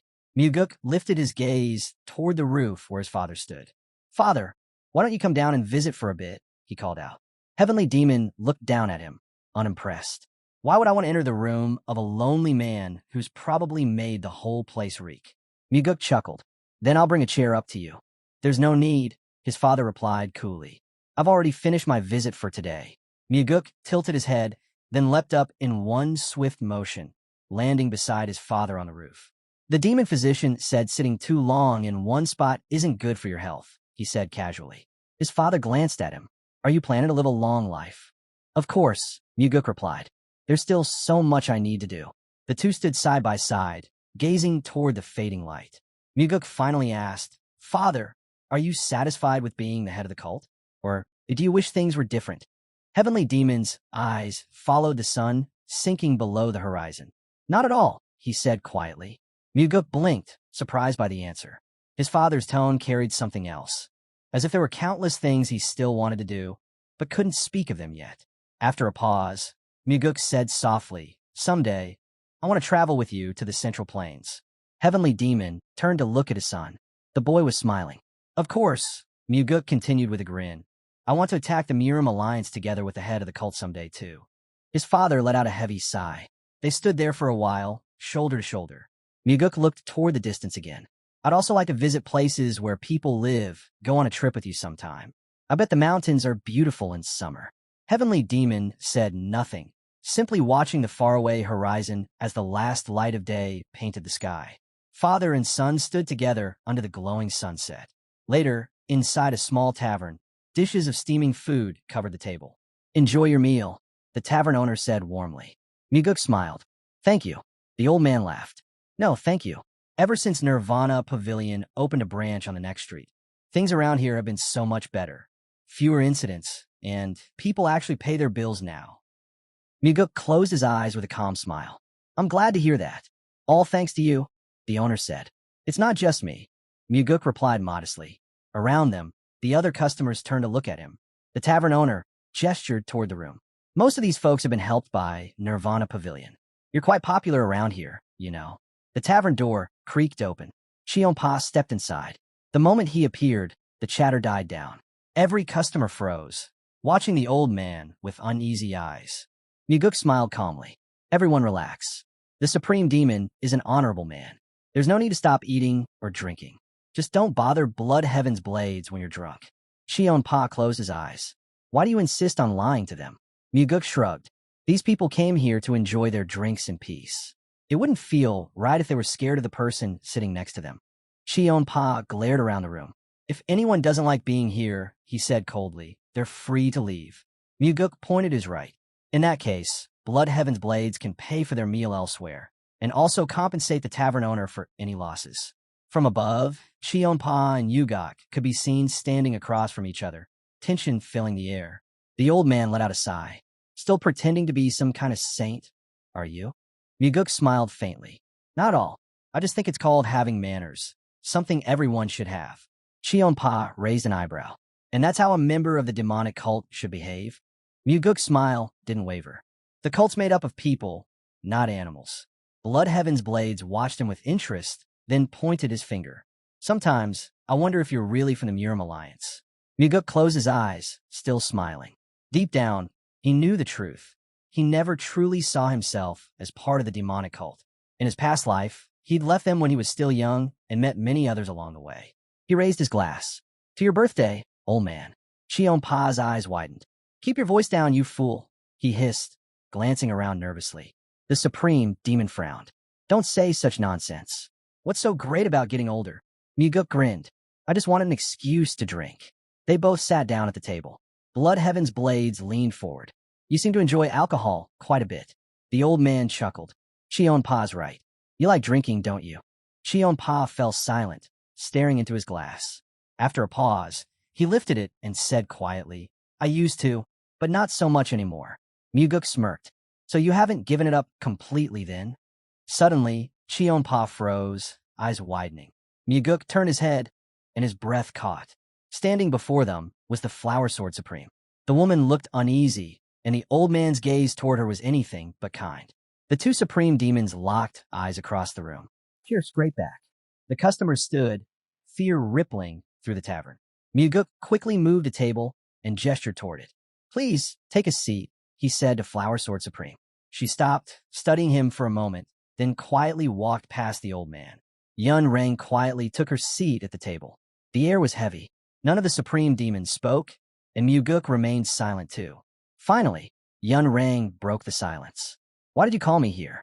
Muguk met her gaze. Today is Blood Heaven's Bladesman's birthday. No matter how much one might dislike another, it's only right to offer a word of congratulations on such a day. He smiled faintly. It's a happy occasion. We're here to celebrate. After all, the Supreme Demons turned their eyes toward him, unreadable. Yun Rang rose from her seat, voice cool and sharp. Next time, only invite me if you're alone. Chionpa frowned. What's Flower Sword Supreme so unhappy about? A look of disbelief crossed Yun Rang's face. Without even glancing at him, she asked coldly, Are you seriously asking me that now? I am, the old man replied evenly. What exactly did I do wrong? Her eyes flashed with hatred. You still have to ask? It's because of you. He didn't flinch. And what exactly did I do? Her patience snapped. Shut up, she shouted. I don't want to hear another word from you. For once, the old man fell silent. The room was still again, the two Supreme Demons glaring at each other across the table. Then, through clenched teeth, Yun Rang hissed, You selfish bastard. Chionpa's expression darkened. What did you just call me? Their eyes locked, filled with fury. Go on then, Yun Rang spat. Are you going to swing that dull sword of yours again? Go ahead. I'll take you one-on-one any day. Maybe get drunk first, so you can start spouting nonsense like you always do. Chionpa's hand trembled as he gripped his weapon. Muguk watched silently, eyes narrowing slightly. He knew they wouldn't actually fight. The law of the demonic cult forbade supreme demons from clashing with each other, and neither would dare cross that line. He took a quiet breath. It's still a while before midnight, he said softly. Let's all calm down. Yun Rang's fury turned toward him. Calm down, she snapped. Why did you even do this? How much do you despise me for dragging me into something this disgusting? White streaks of energy shimmered faintly beside Muguk's head. He closed his eyes, speaking steadily. I'll tell you why I asked Flower Sword Supreme to come. He lifted his gaze. Because I need her. Both Cheon Pa and Yun Rang froze, confusion flickering in their eyes. I was hoping, Muguk continued, that you'd both reconsider how you treat each other. Yun Rang exhaled slowly, her expression hardening again. Standing beside the table, she said quietly, do you really think that if a bottle of alcohol could fix what's between us, we wouldn't have solved it long ago? Muguk smiled faintly. In that case, you two should keep meeting until you finally settle everything between you. He leaned forward. Curse each other, pull each other's hair, do whatever it takes. Just don't stop until you make peace. Flower Sword Supreme let out a short breath. You're far too optimistic. Muguk's expression softened. He looked at her with quiet sadness. I told you the very first time we met, she said firmly. I will never work with Blood Heaven's Bladesman. Without another word, she turned and walked away, her expression tight with irritation. Cheon Pa placed his glass down on the table. Thank you, you damn brat, he said dryly. What a wonderful birthday celebration. Then, with a sudden slam, he struck the table, splitting it clean in half. Muguk remained seated, unfazed. Coins rolled across the broken wood. He glanced at the tavern owner. Looks like our supreme demon still hasn't kicked his bad habit of breaking furniture. The old man gave a low chuckle. My carpenter's been earning well because of it. Muguk stood, stepped outside, and left the tavern behind. The night sky was clear. Stars shimmered above him as he walked alone through the quiet street. He thought to himself that he'd expected something like this from their first meeting. Still, that didn't mean he'd give up on reconciling the two. He stopped and looked into the distance. I have to draw out what's hidden inside them, he thought. Even if they keep fighting, I'll keep pushing. I'll make them see that all their grudges are meaningless. Nothing but old, absurd wounds. Clouds drifted lazily above the pagoda. Later, Muguk was asleep. He stirred, eyes opening slowly. Someone was calling him, a faint presence outside. He placed his hand on the door. Yun Rang stood there, illuminated by the moonlight. Muguk's fingers instinctively tightened around the hilt of his sword.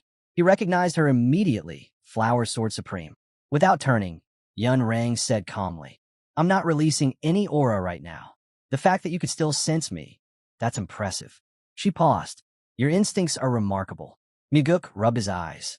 I'm not even fully awake yet. Still facing away from him, Yun Rang continued. Earlier, you said you despise those who win over their subordinates with grand speeches and hollow ideals. That's right, Muguk replied quietly. I despise a certain kind of person too, she said. He tilted his head.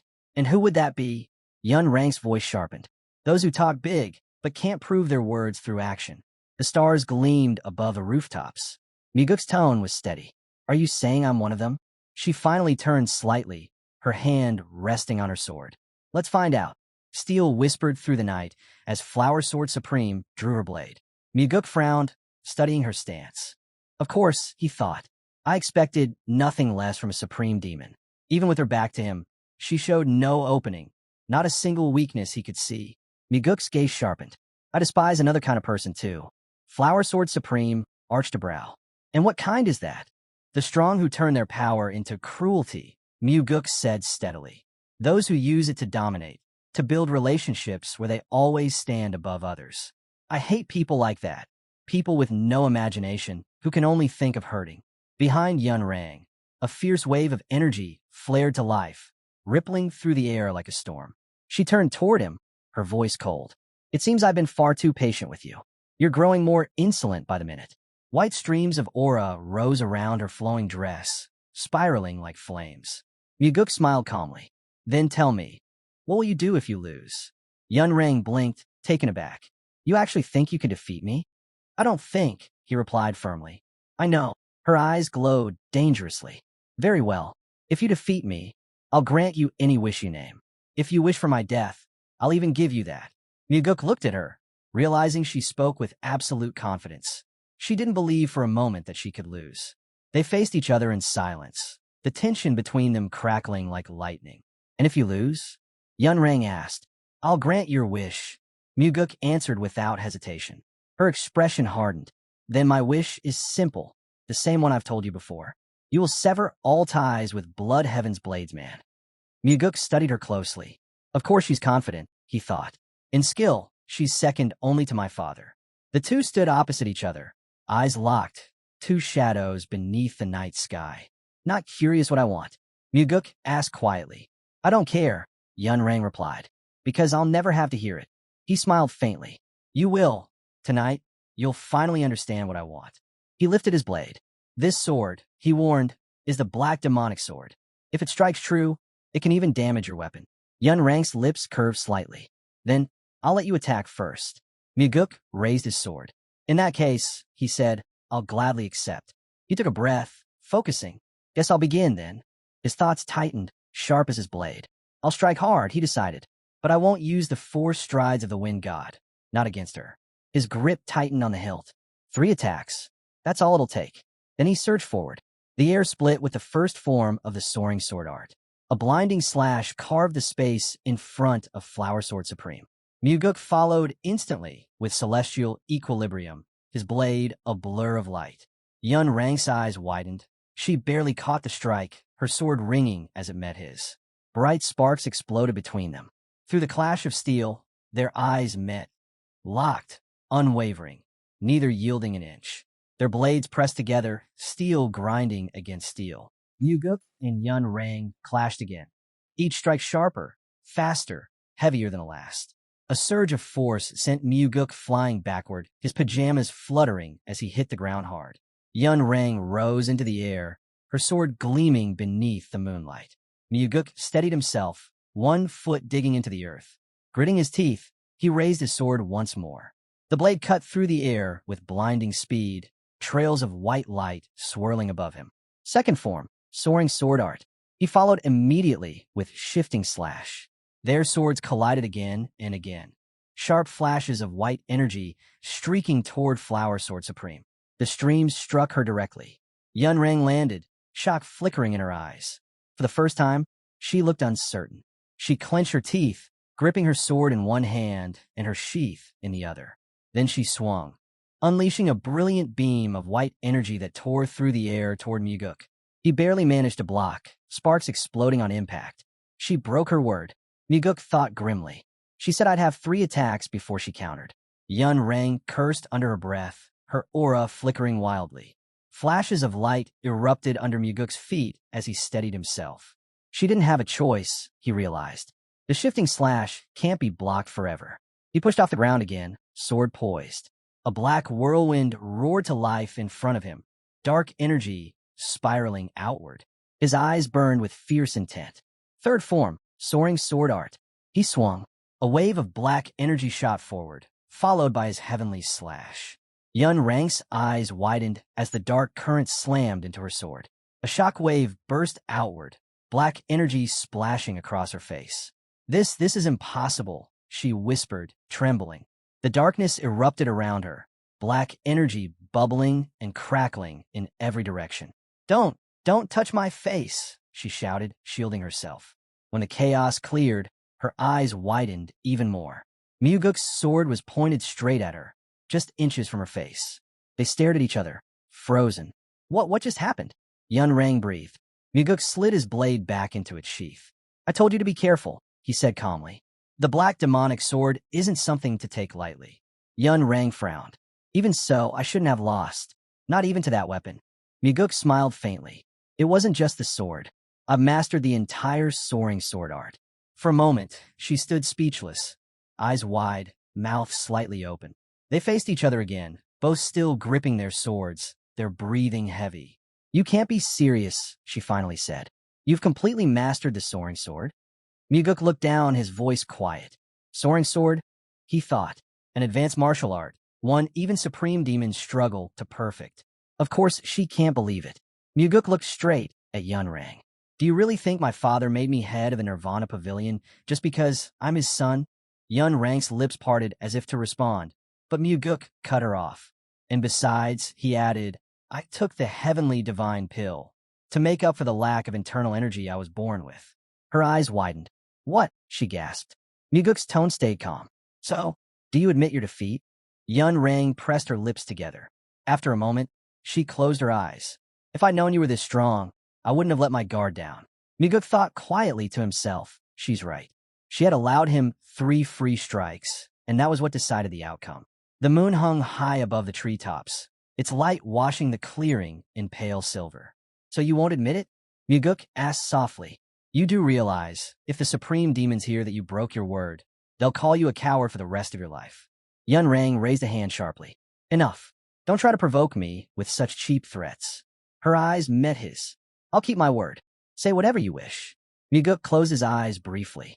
You said, he reminded her, that if you lost, you'd even give up your life.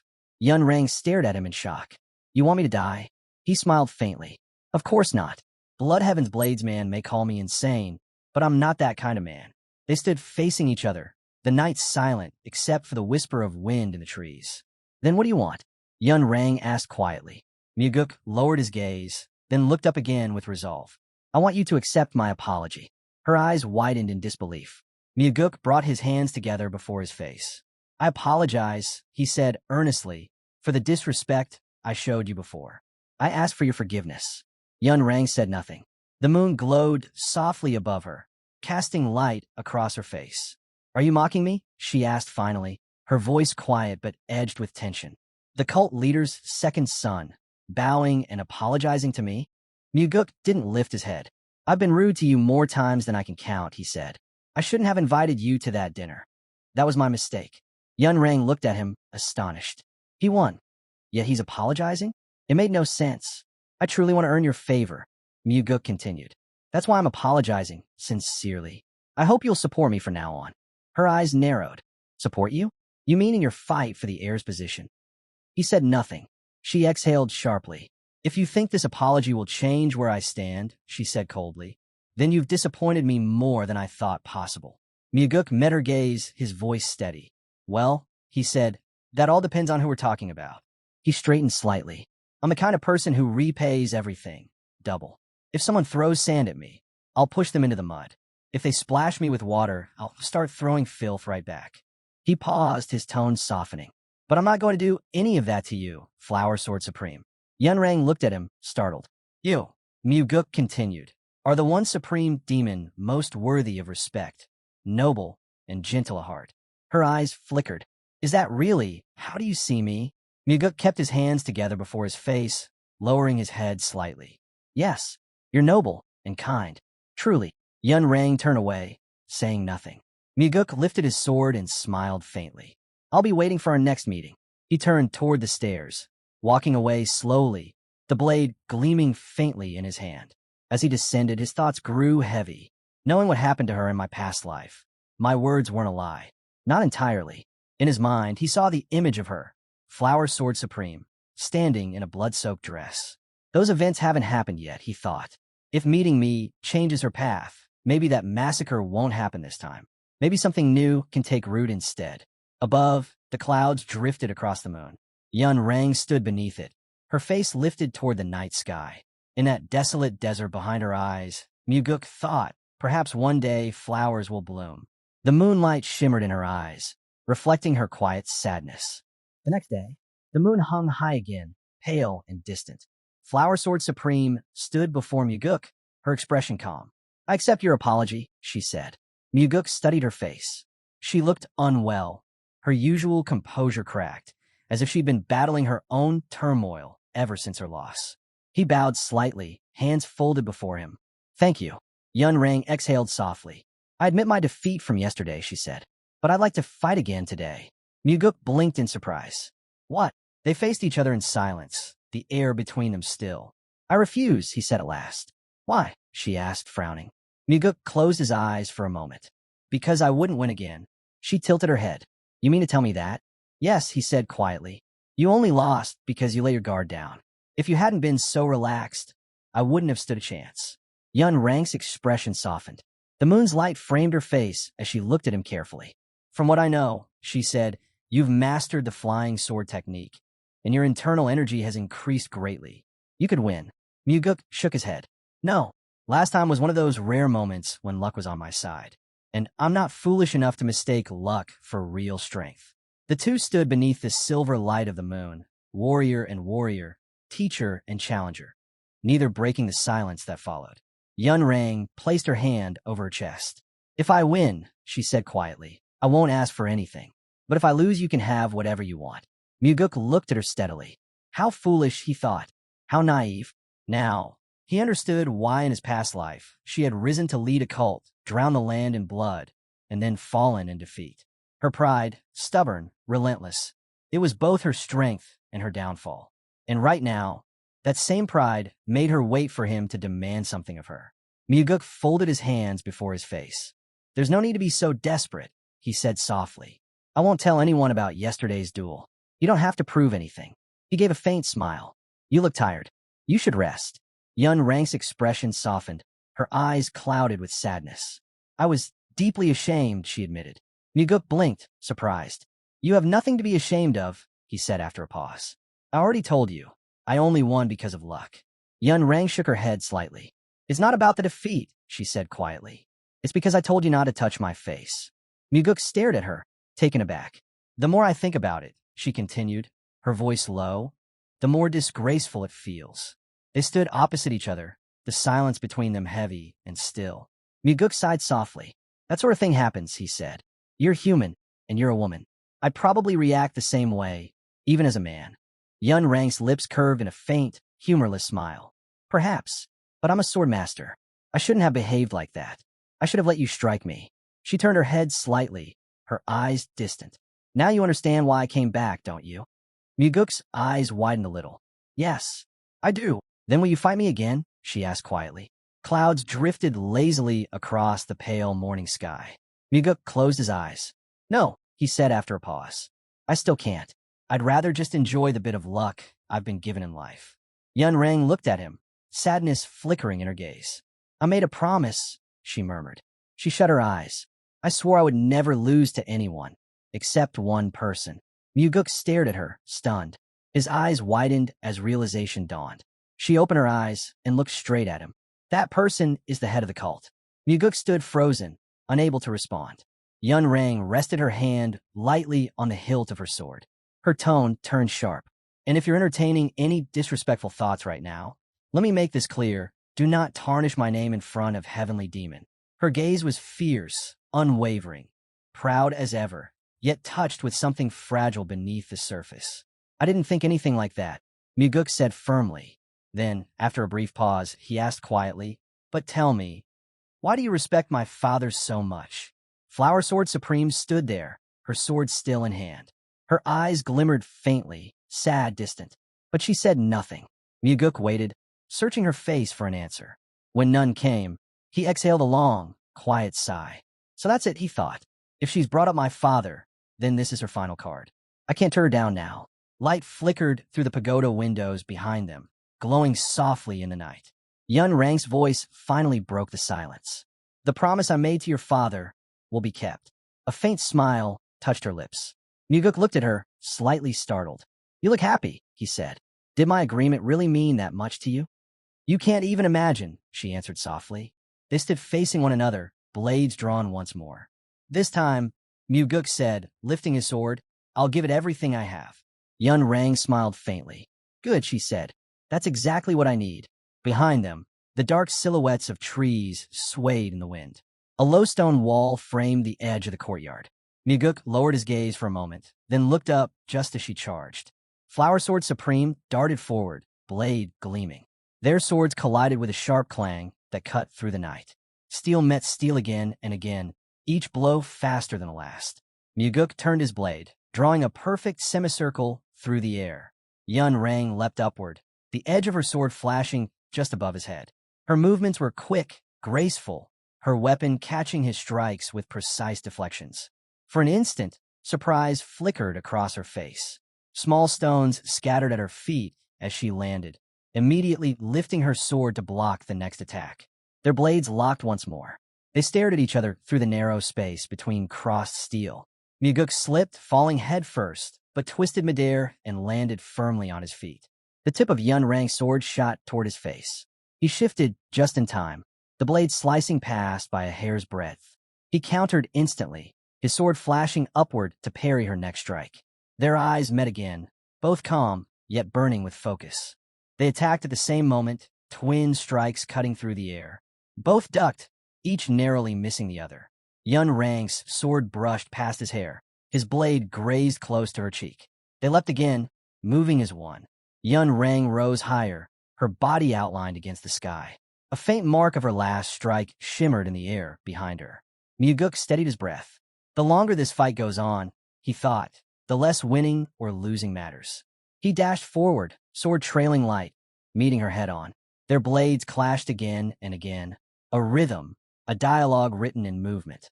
Right now, Myuguk thought, we're both completely lost in it, this pure exchange of martial art.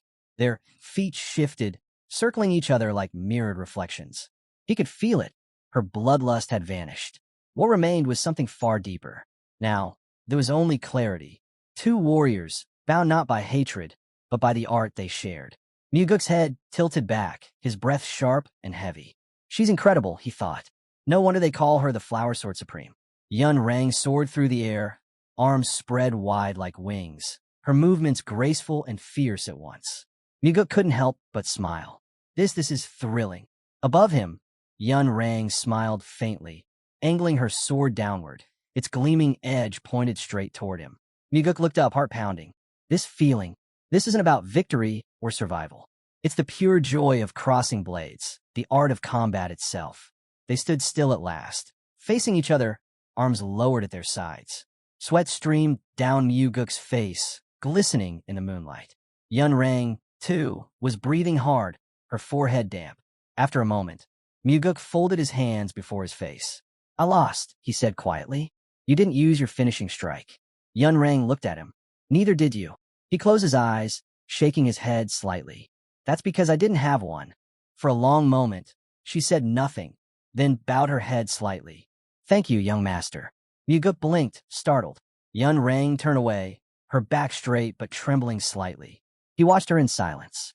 Her shoulders shook, as if she were holding back tears. Myuguk's expression softened. He looked down, then closed his eyes. A faint hum escaped his lips, thoughtful, almost melancholic. They stood facing each other again. Myuguk nodded. If I understand correctly, most women don't sleep that well, do they? Yun Rang's smile deepened slightly. You're right. But do you know what I was thinking about? He tilted his head. Tell me. Looking down, she said softly, I was thinking that maybe I should duel you every day. It seems to help me sleep. Myuguk chuckled quietly. Yun Rang lifted her gaze. There's a saying, the third round decides everything. A spark returned to her eyes. So how about it? One last, decisive duel. Myuguk looked at her for a moment, then smiled. He reached for his sword. I'm ready. Yun Rang drew her blade in a single, smooth motion. Moonlight filtered through the trees, silvering the ground between them. As they took their stances, Myuguk asked, during the 23rd exchange yesterday, why did you dodge left? It would have been easier to move right. Yun Rang raised her sword slightly. Because dodging right would have given you 3 possible follow-ups. By stepping left, I limited you to 2. Myuguk frowned thoughtfully. So, it was about controlling my options? He lowered his gaze slightly. Does that have something to do with my center of gravity? Yun Rang smiles faintly, agreeing that the hero is right. They sit on a boulder surrounded by roaring river currents, speaking calmly despite the chaos around them. Myuguk reflects. When he asked his question, the Flower Sword Supreme had answered with complete honesty, just as he had done for her. He can feel it. There's mutual sincerity between them. Yun Rang touches her chin with a light smile. The boy thinks that teaching means having nothing to lose, and that this moment feels the same as it once did with Leon. Moonlight spills across the jagged rocks.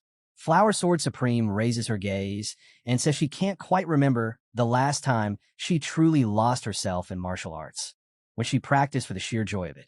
It's been too long since she felt that kind of happiness. Myuguk smiles. Then you can imagine how I feel now, he says. So, why don't we start again? Flower Sword Supreme's lips curve upward. Gladly, white foam surges over the river's surface as the two leap into action. Steel flashes. Splashes rise like bursts of silver light. Yun Rang lunges forward, her sword cutting through the mist. The hero braces himself, sword poised, teeth clenched. He springs upward, the river spinning beneath him. Water sprays across his face as Yun Rang kicks off the surface, soaring into the air. Their blades collide with explosive force, each strike leaving bright trails that shimmer against the night. Stones crack. A fallen tree crashes into the water. They chase each other across slick rocks, moving like shadows under the moon. Sweat drips from the hero's face. At last, both lower their swords, standing breathless, eyes locked. Yun Rang smiles. Young master, do you have anything to drink? He blinks in surprise. Actually, yes. I brought a couple of bottles. Perfect, she says. Then let's share a drink. He laughs softly. I'd like that. Clouds drift lazily over the treetops as the two sit side by side. The hero lifts his glass, the cool liquid catching the moonlight. Flower Sword Supreme studies the bottle. This is excellent wine, she remarks. Muguk chuckles. Do you even know anything about alcohol? Yun Rang twirls the container in her hand. Just because I don't drink doesn't mean I don't understand it. Besides, I wasn't always so disciplined. Her lips part slightly. May I ask you something? He nods. I'm listening. She looks straight at him. Why did you change so much? You weren't like this before. He meets her gaze silently. I didn't pay much attention before, she continues, but I knew exactly what kind of person you were. The hero holds the bottle in his hands, then gently sets it down on a nearby stone. He says quietly that everything that happened was no accident. He's been preparing for this moment for a long time. Yun Rang blinks in surprise. So you were hiding your true nature all along? He lowers his gaze, voice heavy. You could say that. If I'd shown who I really was when I was young, my brother would have killed me. I had no choice but to suppress it, just to survive. Flower Sword Supreme's expression hardens slightly. You're frightening. You know that? She murmurs. She picks up the bottle, studies it for a moment, then sets it back on the stone. Rising to her feet, she stands beside him, her eyes drifting toward the horizon. It might sound strange, she says softly, but standing here, I feel like I'm next to a friend. Muguk looks up at her, surprised. Her tone is different now, gentler, warmer. He gazes at the woman beside him, and memories from his past life flicker through his mind. Somehow, Yun Rang had sensed something deeper in his words, echoes of what he once was. The hero reflects. Around his father or Leon, he always masks the darkness that still lingers inside him. But with Yun Rang, it's different, especially when they fight. He stands facing her. Forgive me if this sounds disrespectful, he says, raising his hand slightly. But when our swords meet, I feel our bond will grow stronger. Flower Sword Supreme smiles faintly. I don't know what the future holds for us, she replies. But this duel, I'll remember it for the rest of my life. Moonlight spills across the trees and the rippling river below. The hero bows his head. I won't forget it either. Thank you for everything you've taught me. Flower Sword Supreme studies him. Did I really manage to teach you something? He doesn't answer, just smiles. Muguk knows without a doubt. He's learned more in these 3 days than he ever expected, mastering the core of the flying sword technique. A flash of lightning splits the night sky. He feels it, the wall of 10 stars beginning to crumble, the threshold of 12 stars just within reach. Flower Sword Supreme raises her sword, steady and graceful. The hero's eyes widen slightly as she points the blade toward him. Then he smiles and lifts his sword in return. Steel meets steel, a clear note echoing through the night. He thinks to himself, they never said goodbye. As she turns to leave, the hero watches her back, knowing that the final clash was their silent farewell. Later, a drink is poured into a glass. Yun Rang sits quietly at a table, lost in thought. Yun Rang sits alone, eyes distant, lost in thought. She remembers the day of her first defeat, the shame, the chaos in her mind. Thousands of thoughts collided inside her, and for a moment, she had even considered hiding behind a mask, returning to find the hero and ending his life. Now a glass sits filled before her. She stares at it, thinking about how much she's changed. The woman she was that day and the woman she is now feel like two completely different people. She lifts the glass and takes a quiet sip. A servant steps into the room. My lady, is something troubling you? He asks gently. He hesitates, frowning. He's never seen her drink before. Not once. And now, seeing her do so makes him uneasy. Does this have something to do with Muguk? He asks carefully. Flower Sword Supreme glances at him, her tone calm but distant. Kneel, she says softly, resting her hands on the low table before her. Everything is fine. The servant bows low. Forgive me, my lady. I shouldn't have disturbed you. But there's a new man waiting in the secret chambers. I don't need anyone. Yun Rang replies flatly.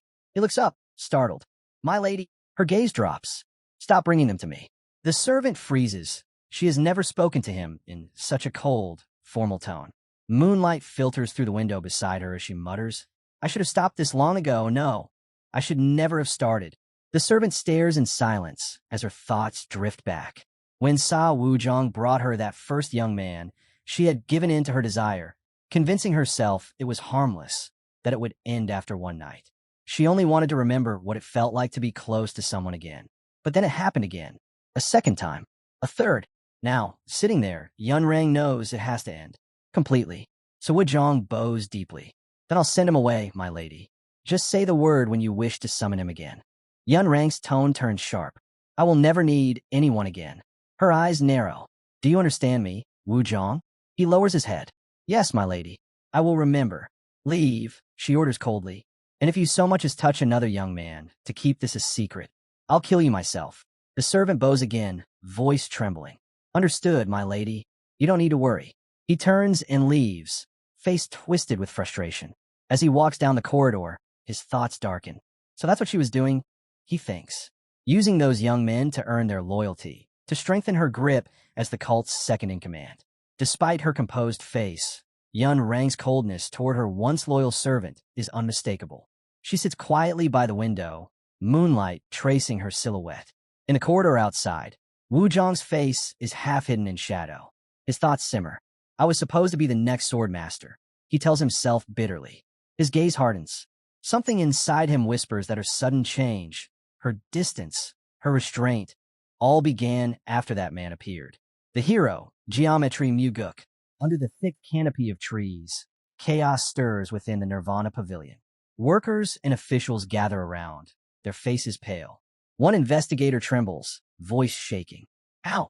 How could this happen? Another official staggers backward, clutching his chest as bile rises in his throat. Corpses lie scattered across the clearing, freshly buried, now unearthed.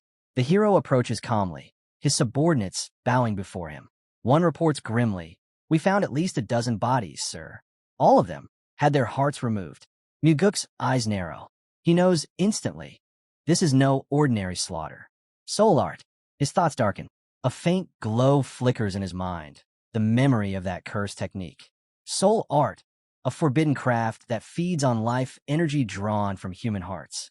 And within the cult, only one name is bound to it. The soul-absorbing Supreme Demon. He remembers his past life vividly. Back then, when he returned to the cult to claim the secret of the demonic soul, he'd heard whispers, rumors that the Supreme Demon was using soul art to amass an ocean of demonic energy. Could it be true? He wonders. Has he really been doing this for decades? One of his men steps forward. We've examined the bodies. None of them appear to be martial artists. Muguk blinks. Ordinary people? Yes, he replies gravely. Men, women, even children. A hush falls. Muguk's face hardens as his gaze drifts toward the body of a little girl, her small hand still clutching a scrap of cloth. His lips press into a thin line. He looks down, eyes shadowed. Martial artists can fight as they please, he thinks, because they chose to walk this cruel path. I'm not righteous myself. I've killed my share. But this, killing innocent children, that isn't cultivation. It's madness. His fists clench tightly. His aura hums. If the rumor I heard in my past life was true, he thinks, then that monster has been doing this for decades, thousands of lives devoured for his power. His eyes flash with cold light. The determination in them burns. An old man appears before him, eyes closed, silent and still. Muguk steadies his breathing, his mind torn between vengeance and reason. Revenge matters, but my life does too. I must complete what I came here for first. A voice cuts through his thoughts. Sir, please take a look at this. The investigator holds something out, a fan, delicate yet eerie. It's from the necromancers of West Illusion Fort, the man explains. We found it near the corpses. The hero's gaze lingers on the fan, a faint chill rising in the air. Muguk studies the investigator carefully, his gaze sharp. This can only mean one thing. He thinks, the handiwork of the soul-absorbing Supreme Demon. He unfolds the fan, examining it closely. The delicate fabric catches the light as he turns it in his hand. Perhaps the man sent to dispose of the bodies dropped this, he muses. A small mistake, but one that speaks volumes. White motes drift across the trees, faint against the mist. Where's the herbalist who discovered the corpses? Muguk asks. He was nearby. One of the investigators answered quickly, but he vanished before we could question him.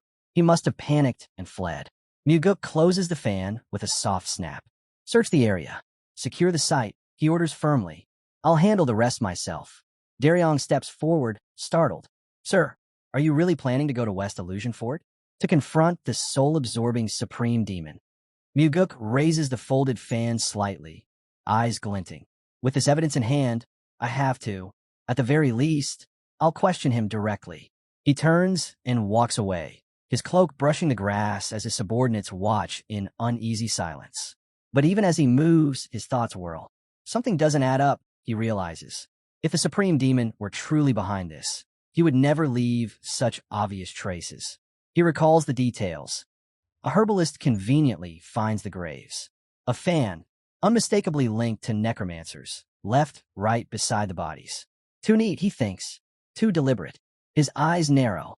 Someone wants me to believe the soul-absorbing supreme demon is responsible. Then a face flashes in his mind. Wu Zhang, Yun Rang's servant. In his past life, Wu Zhang had tried to assassinate the supreme demon, driven mad under the influence of a soul control spell. Muguk remembers the bloody aftermath, the rumors that followed, and the truth that surfaced later. Wu Zhang's hidden love for Yun Rang. The realization cuts deep. I spent 3 days with her, he thinks grimly. That alone might have been enough to provoke him. He keeps walking, the wind picking up around him. If this is Wu Zhang's doing, then he either wants me dead in battle, or he's trying to pull my attention away from Yun Rang. His gaze hardens as the landscape changes. The path leads him beneath the mountain, toward West Illusion Fort.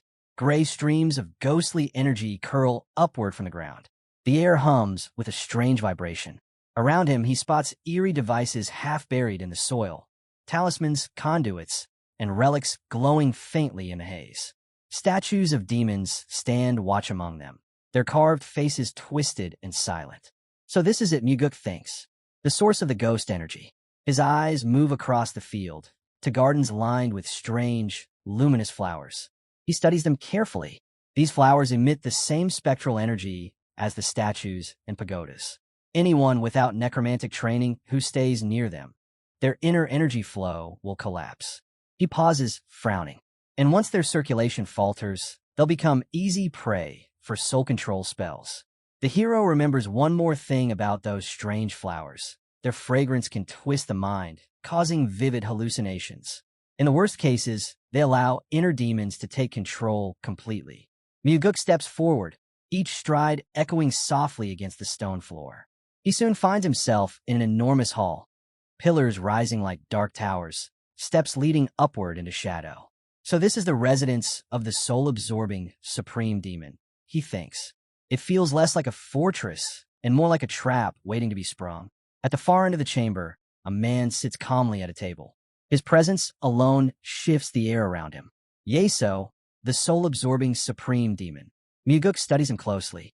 In his past life, their paths had barely crossed. Even when he returned to the cult to gather materials for aggression, the two had never spoken. Ironic, Muguk thinks. Of the 8 supreme demons, Yeso is the only one who survived. The man's left eye glows faintly, a dark purple light that pulses with eerie rhythm. Muguk folds his hands respectfully before his face. Soul-absorbing supreme demon, he greets. Yeso raises his head, a calm smile spreading across his lips. Welcome, he says smoothly. Behind Muguk, the air begins to distort. Straight lines twist and ripple as streams of pale energy swirl above his head. Yeso's spell already at work. So, Yeso begins, voice low, what brings you to this distant corner of the world? Muguk looks him directly in the eye, unflinching. He can feel the invisible pressure trying to press into his mind, the unmistakable pull of a soul control spell. But his voice remains calm. I came to investigate a rather unpleasant matter. Yeso's eyes widen slightly, the purple light flaring stronger, hypnotic, probing. Muguk's lips curl faintly. I've been told I have an unusually strong will. Inside, he knows that isn't the full truth. His mind is being shielded by the heavenly demon defense art, keeping Yeso's magic at bay. He steps closer, facing the supreme demon seated before him. Several corpses were discovered recently, Muguk says evenly, along with an item belonging to a necromancer. Yeso tilts his head. And what item would that be? Muguk draws the fan from his robes and unfolds it with a snap. Yeso's expression freezes for a moment. Then he gestures sharply. Call in Nung Hayu. Muguk stays silent, watching closely. I made it clear that the corpses were unusual, he thinks. But he didn't even ask how. That means he already knows. Moments later, a man hurries into the hall and bows deeply. I have arrived, my lord. Yeso doesn't turn. Nung Hayu, where's your ghostly fan? The man hesitates, glancing nervously at the hero. I lost it yesterday. Muguk tosses the fan toward him. It lands at Nung Hayu's feet. He bends down, his face pale. This is mine, he admits. Where did you find it? Muguk's tone is quiet but cutting. It was lying beside a dozen corpses. Nung Hayu looks up, alarmed, panic flickering across his features. From behind his desk, Yeso watches everything unfold in silence, his glowing eye fixed on the boy. Muguk notices that Nung Hayu never asked where the bodies were found or how those people died. He states that, given the circumstances, Nung Hayu must be taken for interrogation. Yeso remains seated behind his desk, a black shadow hiding his eyes.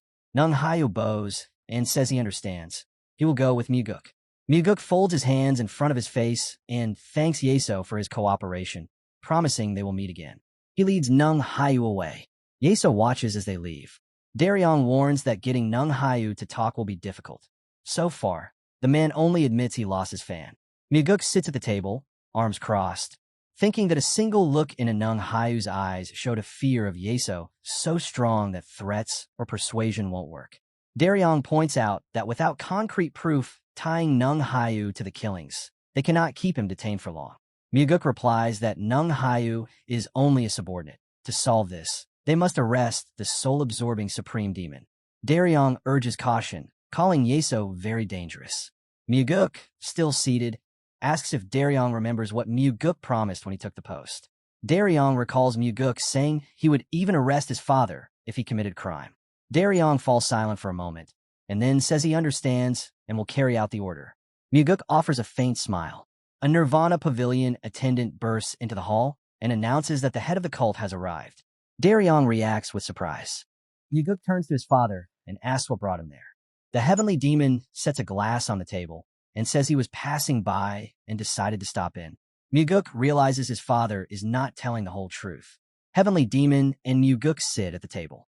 The head of the clan advises that Muguk should not engage the soul-absorbing supreme demon yet. Muguk places his hand on the table and asks why not. The man answers that Muguk will not be able to handle this opponent with his current abilities. Muguk counters that if he catches Yeso off guard, he can finish him. If not, he can attempt to get behind him. Heavenly Demon states that the latter plan, getting behind Yeso, is even more difficult than killing the supreme demon directly. The hero clenches his fist. He asks plainly whether the soul-absorbing supreme demon is truly that powerful. The cult leader closes his eyes and answers. The man is both the weakest and the strongest at once. Muguk studies the meaning behind those words and begins to piece it together. He pictures Yeso casting his spells and understands. If an opponent has martial techniques that block soul control methods, or has reached a level of comprehension where such magic fails, then the soul-absorbing supreme demon becomes an easy target. He looks at his father and asks if the leader can help him surpass Yoil. The cult leader says it cannot be done quickly. White clouds drift across the sky as Muguk replies that his father already knows how capable he is. The man remains firm. It still won't be enough. There are only two ways to neutralize Yeso's magic. The father names the first. Learn the 9 Calamities demonic art to at least 5 stars, where soul-trapping spells will cease to work. Muguk cuts in, refusing to hear the second option and asking instead for help to learn the art just named. Heavenly Demon says the second option is to fully master the Heavenly Demon defense art. Since neither path is available to Muguk right now, the leader insists he must leave Yeso alone for the time being. Muguk asks whether the soul-absorbing supreme demon is truly necessary for the cult. The leader replies that among the 8 supreme demons, Yeso is the one who strikes the most fear into enemies of the Murm Alliance. They sit in silence at the table. Muguk asks plainly if it is acceptable for Yeso to rip hearts from living people to fuel his magic, and whether Heavenly Demon knew about it. The leader admits he learned of those methods only recently. Muguk thinks that his father cannot easily let go of such a powerful asset in their struggle with the Murim Alliance. He rises from the table, deciding he should not leave the matter to his father's discretion. He remembers his father's earlier request to be informed if his son planned to kill someone. Heavenly Demon does not answer. Muguk looks at him with determination and states, he will kill the soul-absorbing Supreme Demon. And among the 8 Supreme Demons, Muguk vows that Yeso will be the first to die. He remembers, in his past life, Yeso was the one who lived the longest. But this time, everything will unfold in the exact opposite way. Heavenly Demon says nothing, only watching his son in silence. Muguk sits at the table, his tone calm but unwavering. It's not anger that drives me, he says. But Yeso is worse than a madman who kills at random. His killings are deliberate, organized insanity. He lowers his voice. If his motives were noble, I could understand them somehow. But they're not. He kills for one reason only, to grow a little stronger. And that's disgusting. Across from him, Heavenly Demon remains still. To me, Muguk continues, that man isn't human at all. He lifts his gaze. I know you're bound by limits when it comes to the 8 Supreme Demons. So let me handle this one. His voice sharpens. If you gave me a sword, then let me use it. Behind Heavenly Demon, the elegant furnishings of the chamber glow faintly in the lamplight. The clan leader says nothing for a long time. Muguk waits, unsure how much his father agrees, but hoping that, at least for now, they walk the same path. He believes the soul-absorbing Supreme Demon must be destroyed. And if father and son must take different routes to reach that same destination, so be it. He turns to leave. Heavenly Demon closes his eyes, hand resting on his knee. Rising from the table, he finally says, I don't see any particular problem. Muguk stops, startled. What do you mean by that? The clan leader glances back over his shoulder. If your skills are so exceptional that you can kill the soul-absorbing Supreme Demon, he says, then you'll have no trouble filling the void left by his death. Muguk stares at him in shock. It takes a moment for the meaning to settle. His father has just given his silent approval. Heavenly Demon walks toward the door. Muguk watches him go, quietly thanking him in his mind. A small smile forms on his lips. He clenches his fist. At this point in my journey, he thinks my path and my father's still haven't diverged. Heavenly Demon disappears into the corridor, while Muguk stands in quiet resolve. We're still walking the same road. The scene shifts. A majestic pagoda rises before Muguk. West Illusion Fort. The next day, the hero stands tall, arms relaxed at his sides. Before him, Yeso sits once more at his table, calm and unreadable. Muguk frowns slightly, his mind focused. To kill the soul-absorbing Supreme Demon, he thinks, I've chosen a third path. But for that, I'll need time. 2 months. That's all he asks for. Muguk knows what he must do. Before the time comes, he has to make sure Yeso keeps a low profile, that the soul-absorbing Supreme Demon doesn't cause more bloodshed. Yeso leans back in his chair, his tone casual. So, then, what brings you here this time? Muguk answers firmly. Nung Hayu has been declared innocent. The Nirvana Pavilion investigators couldn't prove he was behind the killings. Yeso raises a brow, his purple eye flickering faintly. Then why visit me if you've already decided to release my subordinate? Standing before the steps leading to the throne, Muguk meets his gaze. Because there's something I need to say to you directly. Yeso folds his hands. I'm listening. Muguk's voice cuts through the still air. I know you're using soul arts. For a brief moment, Yeso's face changes, just slightly. Then he chuckles. Soul arts? I've never heard of such a thing. Muguk's eyes narrow. His voice hardens. Drop the act and stop using that technique. The soul-absorbing Supreme Demon stares at him wide-eyed, feigning confusion. I truly have no idea what you mean. Muguk's anger flares. The same words echo again and again in his mind. I have no idea what you mean. He takes a step forward. If you refuse my warning, his voice lowers, then you'll die. Yeso throws his head back and laughs, loud, mocking, unshaken. The sound fills the vast chamber. Muguk's teeth grind together. Above him, a chandelier trembles as a fiery aura ignites behind his back. The Heavenly Demon defense art flares to life, its heat swirling through the hall. Yeso's laughter fades into a smirk. His lips tighten.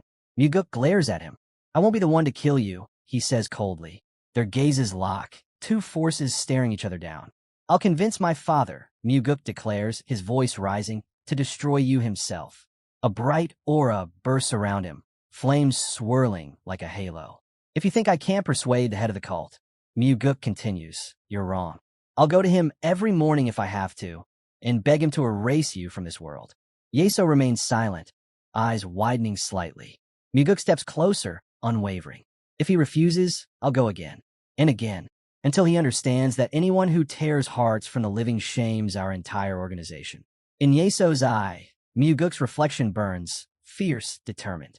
I'll go to him day after day, Muguk says, until the moment you slip up, and when you do, the heavenly demon will destroy you himself. The light around the hero pulses stronger. Yeso's faint smile returns. His gaze sharpens. Muguk's hair falls over his eyes as the oppressive energy grows thicker, a psychic pressure pressing into his thoughts. Then Yeso speaks, voice calm, yet heavy with strange weight. Tell me, boy, do you truly understand the world you live in? He leans forward, his purple eye glowing brighter. What if this world, all of it, is nothing but illusion? The words echo through Muguk's head. And what if the real universe, Yeso whispers, is the one you feel right now? The air distorts around them. Reality bends. Muguk's mind wavers on the edge between two worlds, one real, one imagined. A blinding light glows behind the boy's head. He's hanging upside down, grinning as he mutters that this world must be amazing. You don't even need alcohol to get dizzy. He laughs, saying it already feels like he's had a good drink. Yeso watches him closely, a hint of intrigue in his gaze. In his mind, he confirms what the rumors said. This young man really is a hidden dragon beginning his rise. The boy tilts his head, surprised by the sudden remark. In the blink of an eye, Yeso appears right beside him. The supreme demon of soul absorption stands calmly next to the boy, his presence both unreal and overwhelming. The boy finally understands why his father warned him about this man. Just standing near him makes it impossible to tell if he's flesh and blood or a phantom. Smiling faintly, the boy says he has no plans of ascending anywhere. All he wants is to live long, enjoy the world quietly, and grow stronger each day. Yeso studies him with quiet surprise. The boy's thoughts drift. This must have been the same dream the supreme demon once had in a previous life, a peaceful existence he could never achieve. A memory flashes before him. An older Yeso, his tone calm but heavy. He had spent every single day growing stronger, not for glory, but to make sure no one could ever kill him. The supreme demon lets out a wild, echoing laugh. What a fine dream you have, he says, before his figure fades into thin air. The boy gazes ahead. A vast emerald meadow stretches out before him. White clouds floating lazily overhead. Leaves drift gently around him. He raises his head and shouts, voice full of awe. This martial art, it's truly magnificent. Yeso smiles faintly, replying that no one else in this world could perform something like that, except him. Leaves swirl in the wind as the boy narrows his eyes. No, he thinks the supreme demon was wrong. The leader of the Wind Heaven sect could do the same, and he knows this because he once saved that sect in his past life. Both arts were born from the same source, the blood cult techniques. Suddenly, a bell rings out, glowing in a blinding white light. Yeso, still smiling, asks the boy if he truly wishes to live in such a world. The boy's eyes glimmer with resolve. If the supreme demon is willing to teach me, he says, then I'll gladly learn. They stand close, their auras intertwining. Yeso chuckles. You're far more cunning than I thought. Try and get a supreme art for free, aren't you? The boy meets his gaze. Then I'll just make you my ally, he replies smoothly. Yeso's eyes narrow, glowing with a deep violet hue. He stares into the boy's soul, his voice low and sharp. I can see every thought in your mind. You may fool others, but not me. Muguk stares straight at Yeso and calmly asks him what's running through his mind right now. The supreme demon of soul absorption smirks. You're thinking about grabbing me by the hair and landing a punch, aren't you? They face each other, tension crackling in the air. Yeso tilts his head slightly. Or maybe, he continues, you want to slap me and demand to know why this bastard keeps ignoring you? The boy lets out a short laugh. Close, he says, but not quite. His expression shifts as he locks eyes with the demon. Then, with sudden sharpness, he growls, why do you keep killing people, you lunatic? I should rip that shameless heart right out of your chest. Yeso's eyes widen, caught off guard. The boy smiles again. Seems like your mind reading's not as accurate as you thought. The supreme demon stays silent for a moment, then lets out a quiet grin. So, you think that being the cult leader's son makes you less mortal than the rest of us? That's why you came here, to die at my hands. Muguk shakes his head, smiling faintly. Wrong again. I'd rather live quietly in the wilderness than be number one and end up dead. Energy begins to flicker beside his face, pulsing softly. These were your own words, he thinks to himself. You used to say that all the time in your past life. Yeso's composure breaks. His eyes tremble, white dots flickering in his irises. The boy looks up, confused, then the scene shifts. Yeso now sits at a table, staring at him intently. Aren't you afraid of me? He asks. If I wanted to, I could create a real hell right here and trap you in it forever. Muguk lets out a nervous chuckle. Of course I'm afraid, he admits. That's exactly why I plan to convince my father to handle someone as dangerous as you. The supreme demon bursts out laughing, his voice echoing through the room. Then, composed himself, Yeso looks at the young man. You're quite the extraordinary one, he says finally. You may go. The boy studies him for a moment, then folds his hands together in front of his face. Please stop whatever it is you're planning. Just for a while, he says quietly before turning to leave. As he walks away, Yeso's voice cuts through the air. If we ever meet again, he warns, you'll never return to this world. The boy freezes for a second, cautious. We catch a glimpse of the lower half of his face before the scene fades. Above the Pungi Tavern, white clouds drift lazily in the sky. Inside, Daryong sits across from Muguk, sipping from his cup. So, he asks, how did the visit go? Muguk shrugs. If it went well, good. If not, that's fine too. He leans back, thinking quietly. That threat was from my father, he realizes. The supreme demon will stay low for at least a few months. Daryong, seated nearby, spins his cup thoughtfully. So you actually spoke face-to-face with that monster, he murmurs. All to find solution. What Muguk did was nothing short of remarkable. No one else would have dared to take such a risk. Muguk glances at his subordinate, surprised. Daryong looks like he's on the verge of tears. He bows his head, apologizing. I couldn't do anything for you, sir. If I were strong enough, I'd have gone to deal with that soul-absorbing supreme demon myself. Muguk studies him quietly, realizing the man is just trying, awkwardly, to comfort him. He takes a sip from his drink and says calmly, I appreciate the thought. That's what a good first assistant is for. But Daryong shakes his head. I don't see myself that way. Leon's the one closest to you, not me. Muguk lifts his glass, holding it in front of his face. No, he says, setting it down and touching his chest. Leon isn't my right hand, she's my heart. Daryong stares at him, wide-eyed, before breaking into a smile. Then I guess I should start envying her. They both laugh softly. The tavern around them buzzes with chatter and clinking glasses. Muguk looks around and sighs. Still my left hand, my heart, and my left wing. Why are they all late?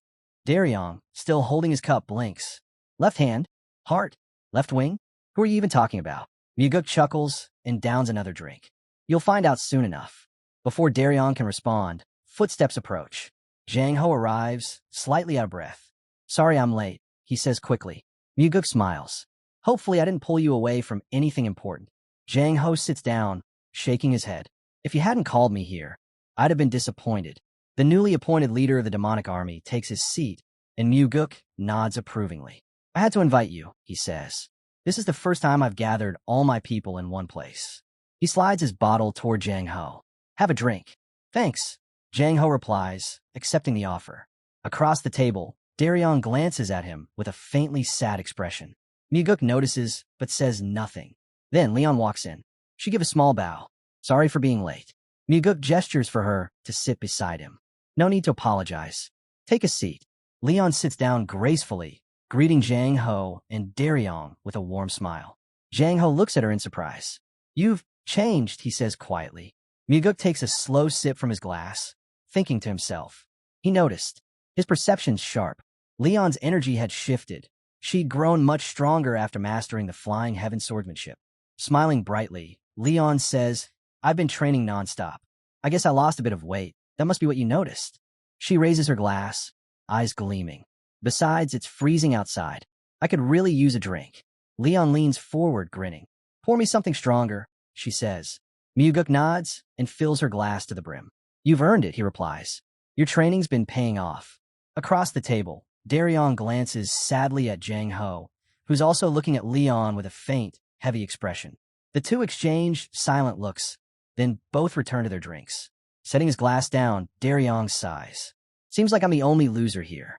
Leon turns toward him, surprised. Why would you say that? Daryong frowns and looks away. Muguk raises an eyebrow. What? You want to learn martial arts too? The young man looks up slowly, locking eyes with his leader. If you teach me, he says, I'd learn. Muguk chuckles softly. Not me. Daryong blinks. Then who? Muguk leans forward, staring directly into his eyes. Answer me first, he says evenly. If I found you a good teacher, would you train under them? The lessons won't be formal, but you'll gain real combat skill. Daryong hesitates, then mutters, Who would teach me? Muguk doesn't answer. He just looks at him silently. The scene shifts. Somewhere outside, footsteps echo. Passers-by stop and stare, fear flashing in their eyes. A man walks through the street, expression cold and furious. It's Cheon-pa, that insolent brat, he growls. He acts like he has the right to summon anyone he wants. Dark clouds begin to gather above the pagoda. Back in the tavern, Daryong looks toward the window. Looks like a storm's coming, he says quietly. Muguk crosses his arms. Enough pointless talk, he says sharply. You have 15 minutes to decide. Daryong stares at him, startled. 15 minutes? You expect me to decide now. Muguk takes another sip, his tone calm but firm. Some choices shouldn't be overthought. If you hesitate too long, this chance will pass, and you'll leave here empty-handed. Daryong lowers his head, silent and uncertain. Jang Ho and Lee exchange a glance, both watching him with quiet sympathy. Muguk pours another drink into a small glass, his thoughts heavy. I want to make Daryong the next head of the Nirvana Pavilion, he muses. But he's too young, no strong allies, no real faction behind him. If he's going to take that position, he'll need something more. He looks at Daryong, studying him carefully. Then, wordlessly, he slides the filled glass toward him. Daryong hesitates, then downs it in one go. Muguk refills it. The young man drinks again without pause. Leon frowns. You're drinking too fast, she warns. Daryong slams the shot glass down with a loud thud. His face is flushed, eyes glassy. Jang Ho stares, baffled, while Leon folds her hands in front of her face, uneasy. Daryong lets out a strange, drunken sound before mumbling, I doubt I'm fit for that role anyway. I'm already 32. Muguk leans back, arms folded across his chest. 32 is a respectable age, he says calmly, and it comes with its advantages. Daryong blinks, confused. Advantages? Muguk lowers his gaze, the corner of his mouth curling slightly. It means, he says slowly, you'll try harder than anyone else. Muguk's tone turns firm. Every swing of your sword will carry more weight than anyone else's, and every step you take will be sharper, more deliberate. Daryong freezes, eyes wide in disbelief. Across the table, Leon and Jang Ho exchange quiet smiles. The investigator lowers his gaze, silent for a long moment. Then he looks up at Muguk. I'll do it, he says softly. A faint smile crosses Muguk's lips. Daryong lifts his shot glass, voice unsteady but determined. If anyone else had made me that offer, I would have refused without a thought. But since it's coming from you, I'll take it. Leon reaches for the bottle and fills his glass again. Our master, she says with a teasing grin, has always been the best at convincing people. The tavern hums quietly around them. Muguk listens to the chatter, saying nothing. Daryong stares at his drink for a moment, then sighs. Still, I can't help but feel a bit of regret. He lowers his eyes, his voice quieter now. I've been an investigator for 10 years. Spent countless sleepless nights chasing the dream of becoming a chief investigator. Giving that up, it's hard. Muguk tilts his head. Who said you're giving it up? Daryong looks up, startled. You're the most capable investigator in the Nirvana Pavilion. Muguk continues calmly. You're not going anywhere. I'm talking about training in your spare time. The young man blinks, half confused, half relieved. You want me to train after work? Are you trying to kill me from exhaustion? Muguk smirks. At least you'd be dying for your dream. Jang Ho leans forward, frowning. He might be too late for that. It's risky to throw everything away for a dream that might never come true. Muguk crosses his arms, his tone steady. Who said anything about throwing everything away? There's no need to rush. He can study little by little, after work, in his own time. The table falls quiet. Daryong and Muguk exchange glances. Muguk continues, voice even but commanding. Haste leads to failure, he says. Those who claim they'd risk their lives for success rarely find it. If Daryong trains from dawn till dusk, he'll only start doubting himself. He'll think he's too slow, start picking himself apart. Eventually, he'll give up. He leans forward slightly. But if he keeps doing his job and uses the time he does have to grow, he'll get there and stay there. Daryong looks at him, uncertain, the doubt clear in his eyes. He refills his glass slowly.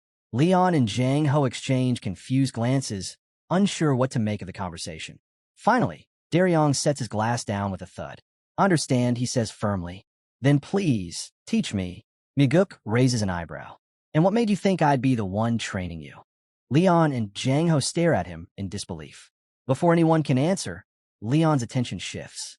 She turns her head toward the stairs. Footsteps echo softly from below. Someone is climbing up. The figure on the stairs finally steps into view. It's Cheon-pa. Leon's eyes go wide.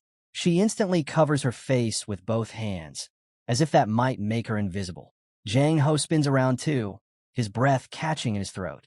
The old man's face is half hidden in shadow, but his presence alone is enough to chill the air. His gaze sweeps over the table, sharp and unreadable. Leon and Jang Ho freeze where they sit, fear flickering across their faces. Daryong, confused by their reactions, turns toward them. What are you all staring at, he asks. Before he gets an answer, the Blood Heaven's Bladesman, Cheon-pa, steps closer, the faint clink of his weapon echoing with each step. Daryong's heart skips a beat. His face drains of color. Cheon-pa stops beside the table, his voice low and cold. Tell me, boy, do you think it's bold or just foolish to summon me here again? Daryong and Jang Ho both go pale, completely paralyzed. Miguk, calm as ever, pulls out a chair and gestures politely. Please, have a seat. The old man stares at him, puzzled, then slowly sets his sword down beside him.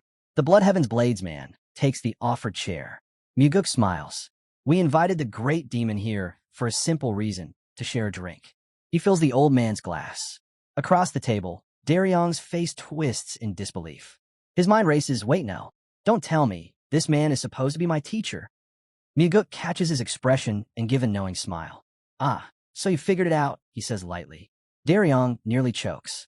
This has to be a joke, he mutters, voice trembling. Jang Ho, holding a bottle in both hands, clears his throat. Thank you, sir, for recommending me earlier, he says nervously. I'm honored to finally express my gratitude. The Blood Heaven's Bladesman narrows his eyes, then glances toward Miguk. The recommendation wasn't my idea, he says. It was your cult leader's son who insisted. Thank him, not me. Miguk chuckles. I've already received enough thanks. But still, Cheon-pa deserves some credit. Without his help, none of this would have been possible. The great demon stares at the boy, slightly taken aback, before looking away. He raises his glass. I gave that recommendation because I believe Jang Ho could handle the job, he says flatly. No need to twist it into something else. Jang Ho smiles politely, lifting his own glass. Then I'll thank you properly, he says before drinking it all in one go. Miguk glances at Cheon-pa sitting beside him. Actually, he begins, I have one more request. Cheon-pa sighs. What is it this time? Miguk turns to Daryong, who's now staring down at the table, his hands clenched tight. I want you, he says to the old man, to teach this boy martial arts. The Blood Heaven's Bladesman blinks, completely bewildered. His eyes move to Daryong. This one, he scoffs. What kind of worm is that? Daryong's face turns crimson. Everyone expects him to crumble, but instead he suddenly stands, his voice loud and trembling. I might look like a man obsessed with power, he says, but that's not who I am. He raises his hand, his words tumbling out. I've only ever loved one woman my entire life. I may be a pacifist, but I'm also the right hand of my master. He clenches his jaw and meets Cheon-pa's piercing gaze. So no, I'm not a worm. The table falls silent. Even Cheon-pa seems momentarily stunned. Daryong lowers his head again, face flushed red. Miguk bursts out laughing, the sound echoing through the tavern. Leon and Jang Ho glance at the poor man with sympathy, their expressions caught somewhere between pity and secondhand embarrassment. Smiling, Miguk waves a hand toward the old man beside him. Forgive him, he says lightly. He's already far too drunk. But the Blood Heaven's Bladesman isn't amused. His cold gaze lands on the special investigator. Teach him martial arts? He scoffs. Be grateful I haven't cut him down already for showing me that miserable face. Muguk doesn't flinch. He sees the old man's glare and says calmly, "We need Daryong." Chionpa frowns. "I refuse." Muguk calls out to him again, his tone steady. "Supreme Demon." But Chionpa cuts him off. "I already gave my answer, and I don't see why I should waste my time teaching anyone." Muguk's voice hardens slightly. "You're the most skilled fighter in our clan," he says, "and I want Daryong to learn from only the best." The old man looks at him, silent for a long moment. The two lock eyes. Finally, Chionpa exhales and closes his eyes. "That boy isn't my disciple," he says flatly, "so I can't teach him." Muguk's lips curl into a smirk. "Then make him one." He leans back, still smiling. "Because among your current students, not a single one is worthy of inheriting your place." He raises his right hand slightly. "Your youngest disciple, he's kind, soft-hearted.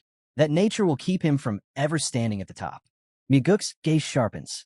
"So tell me, what do you think of this one?" Chionpa's tone turns sharp. "I don't like him." Muguk lets out a quiet breath. "You've lived your whole life doing exactly what you please," he says. "So maybe for once try doing the opposite." The old man grits his teeth, anger flashing in his eyes. "I said I don't like him." Muguk's expression hardens. "Then I don't like you." The two men glare at each other, the tension between them thick enough to cut. Leon and Jang Ho glance nervously between them, unsure if a fight is about to break out. Daryong suddenly lifts his head from the table, his eyes glassy, voice slurred. "Would you like it?" he says, swaying slightly. "If someone forced you to do something?"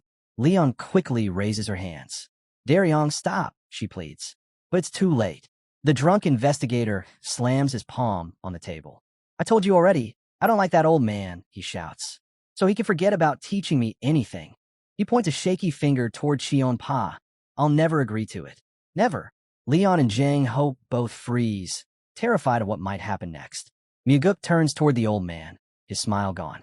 Then Daryong looks at him, eyes bleary, voice low but clear. "Master, may I ask you just one question?"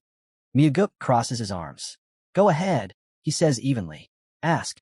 He adds with a faint smirk, "I'll answer you honestly, since you'll probably be dead soon anyway." Daryong lifts his head, his voice trembling. "Why are you handing me over?" he asks. "To someone so cold, so heartless?" Muguk lowers his gaze, saying nothing.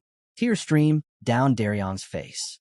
"If you do this," he says between sobs, "you'll break me completely." The Blood Heaven's Blades man, eyes hidden in shadow, lets out a dark laugh. "You damn crybaby," he mutters. Muguk looks at him silently, then turns back to Daryong.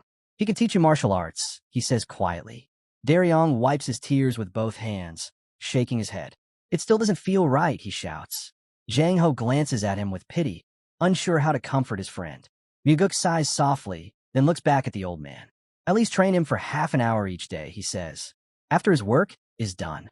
It could last a few weeks or a few years. That's up to you." Daryong sits slumped over the table, his head resting in his hands. Muguk's voice stays calm. "If you don't want to teach him, then don't. Just give him one chance on the first day." Chionpa and Muguk lock eyes. The old man narrows his gaze. "Do you really trust this drunkard?" he asks coldly. Muguk doesn't hesitate. "I trust you," he says. The great demon pauses, visibly surprised. Muguk meets his stare without flinching. Soon, the two men stand side by side. Chionpa and Daryong. So different, yet somehow the same. Both are strange in their own way, Muguk thinks. Detached from a world, but burning with the same fire inside. "I'm not teaching anyone," Chionpa says finally, his tone sharp. But before he can continue, Daryong interrupts him, tears still streaking his face. "Good," he shouts. "Because I don't want to learn from you either." Leon and Jang Ho exchange terrified glances. The old man's hand drifts toward his sword. Muguk chuckles lightly and raises a hand. "No need for that," he says. Daryong slams his forehead down onto the table with a thud. "I don't understand anything anymore," he mumbles. "But I don't want to learn." Both Muguk and Chionpa stare at him, caught off guard. The old man looks thoughtful for a moment. "And if I do train him," he asks slowly, "what will you give me?" Muguk smirks. "I'll help you get rid of that old grudge you've been holding on to for years." Surprise flashes in Chionpa's eyes. He turns to Muguk, studying his face. A glass is lifted. Muguk fills it for the old man. The young man watches quietly, wondering if the great demon truly wants to make peace with the Flower Sword Supreme. Cheon-pa downs the drink in one gulp. Leon and Jang Ho exchange uncertain looks as the old man pours himself another. Muguk empties his own glass, then refills both. The table is cluttered with half-finished bottles and plates of untouched snacks. Leon and Jang Ho, unable to handle much more, are completely drunk, faces flushed, eyes glazed, while the two demons drink on in silence. The old man leans back in his chair, eyeing Muguk carefully. "Were you serious," he asks, "about that promise you made?" Muguk smiles faintly. "Of course," he says. "It wouldn't be right for Daryong to learn martial arts for free." Cheon-pa narrows his eyes, studying the young man as if trying to figure out whether he's joking or not. Lifting his glass, the Blood Heaven's Bladesman changes the subject. So he asks, "How's the new Nirvana pavilion doing?" Outside the tavern window, the streets of the demonic village glow softly under the lantern light. The bustling pavilion stands visible in the distance. "It's doing well," Muguk replies simply. The old man lets out a low hum. "I wasn't asking about your profits," he says. "I meant, has opening that place actually improved your reputation?" Muguk chuckles quietly, realizing the old man's assumption. "Ah, you think I did it for popularity," he says with amusement. He raises his glass. "Well, that's going quite well too," he admits. "But more importantly, helping the people of the demonic village matters just as much to me as defeating the soul-absorbing supreme demon." He glances at the old man, his smile sharpening. "Though I doubt you'd understand that." Then, with a playful grin, he adds, "Anyway, I'm entrusting Investigator Daryong to you." Cheon-pa tugs irritably at his beard. "You never stop throwing work my way," he mutters. "Once you're done handing off your favorite underling, what will you do then?" Muguk swirls the empty glass in his hand. "I'll be busy," he says. The old man arches a brow. "Busy with what?" Daryong and Jang Ho are both slumped over the table, dead asleep, their heads resting on their folded arms. Muguk looks at the empty glass before him. "I've got a lot to deal with," he says quietly. "There are monsters in this world that still need to be destroyed, and I still need someone who'll become my right wing." He smirks. "I even had to humor my father just to make it happen." The old man blinks, startled. His hand rests against the armrest of the chair. "Wait, does that mean I'm your left wing?" Muguk nods. "Exactly. But if you'd rather be my right wing," he adds, "you can take that spot too." Cheon-pa stares at him in disbelief. "You are insane," he says flatly. "You dare compare me to the Flower Sword Supreme? And worse, you talk as if we're some kind of pair." Muguk doesn't flinch. "You told me once," he says, "that you'd bet on me because I'm crazy, and that only the insane have the strength to conquer this world." He leans forward slightly. "Have you already forgotten those words, old man?" Cheon-pa goes quiet. He crosses his arms, eyes closing slowly, as if weighing the truth in the boy's words. Finally, he exhales through his nose. "I didn't realize you were this crazy," he mutters. Muguk grins. "Then let's go crazy together," he says. "You, of all people, should know you don't have much left to lose." The old man snaps his eyes open, scowling. "Watch your mouth," he growls. "You shouldn't speak to your elders like that." Muguk just laughs. "I talk like this," he says, "because I'm crazy." Cheon-pa grits his teeth, glaring at Muguk. The young man, holding a half-empty bottle, smiles faintly. "I'll be leaving for a few months," he says. "While I'm gone, keep an eye on my comrades." The old man snorts softly. "I understand." He downs another glass in one motion. Muguk glances down at the table. He didn't even ask for anything in return, he thinks. Just agreed. That's exactly why I can trust this man. Across the room, Daryong stirs, groaning. "Water," he mutters. "I need water." A voice answers lazily. "It's right next to you." Blinking in confusion, Daryong turns his head. "Huh? Where?" He spots a teapot on the table, grabs it, and starts gulping straight from the spout like a dying man. A moment later, he clutches his head. "Ugh, it hurts so bad," he groans. "If I ever drink again, I'm a dog. A real dog." He looks around, disoriented. "Where am I?" Turning his head, he realizes someone else is nearby. The same person who told him where the water was.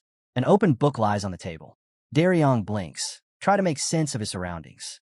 Then the door opens. Cheon-pa steps inside, another book in hand. Daryong's jaw drops. "Wah, what are you doing here?" he blurts. The old man doesn't even look up. "This," he says dryly, "is my house." Daryong blinks rapidly, panic setting in. "Then why am I here?" Cheon-pa flips a page, answering matter-of-factly. When we were leaving the tavern, you started yelling that I had to carry you on my back. He turns another page, voice calm. Then you grab my leg and accuse me of abandoning my disciple. Daryong's face twists in horror. I did that. The old man snaps the book shut with a loud thud. His glare is sharp enough to cut through stone. It's been decades since anyone's dared to touch me, he says coldly. Shionpa frowns, leaning forward slightly. You seem like a man who wants to die, but doesn't have the guts to jump off a cliff. Sweat drips down Daryong's face. He stares at the demon in shock. Then, why do you let me sleep here? He asks weakly. The old man says nothing at first. Then, looking down, he mutters, seems you don't remember either. Daryong gulps, eyes wide. What else did I do? Outside, clouds drift lazily above the pagodas. Shionpa finally continues, his tone half annoyed, half amused.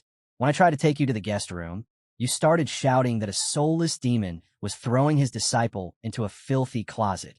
He pauses, letting that sink in.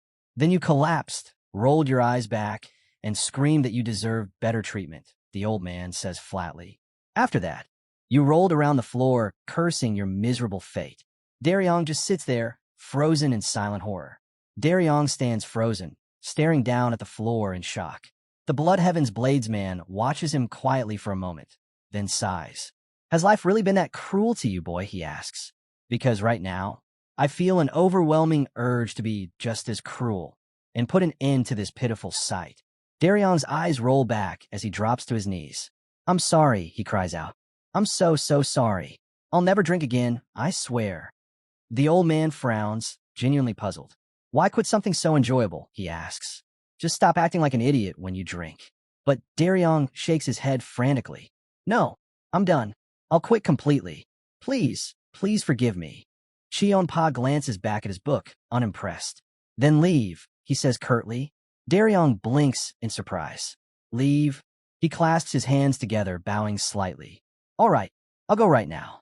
As he stands, his eyes drift across the room, to the rows of neatly arranged books lining the shelves. He picks one up carefully. This one's my favorite, he says with a smile. Have you read it, sir? Shionpa's brow furrows. I hate when people touch my things without permission.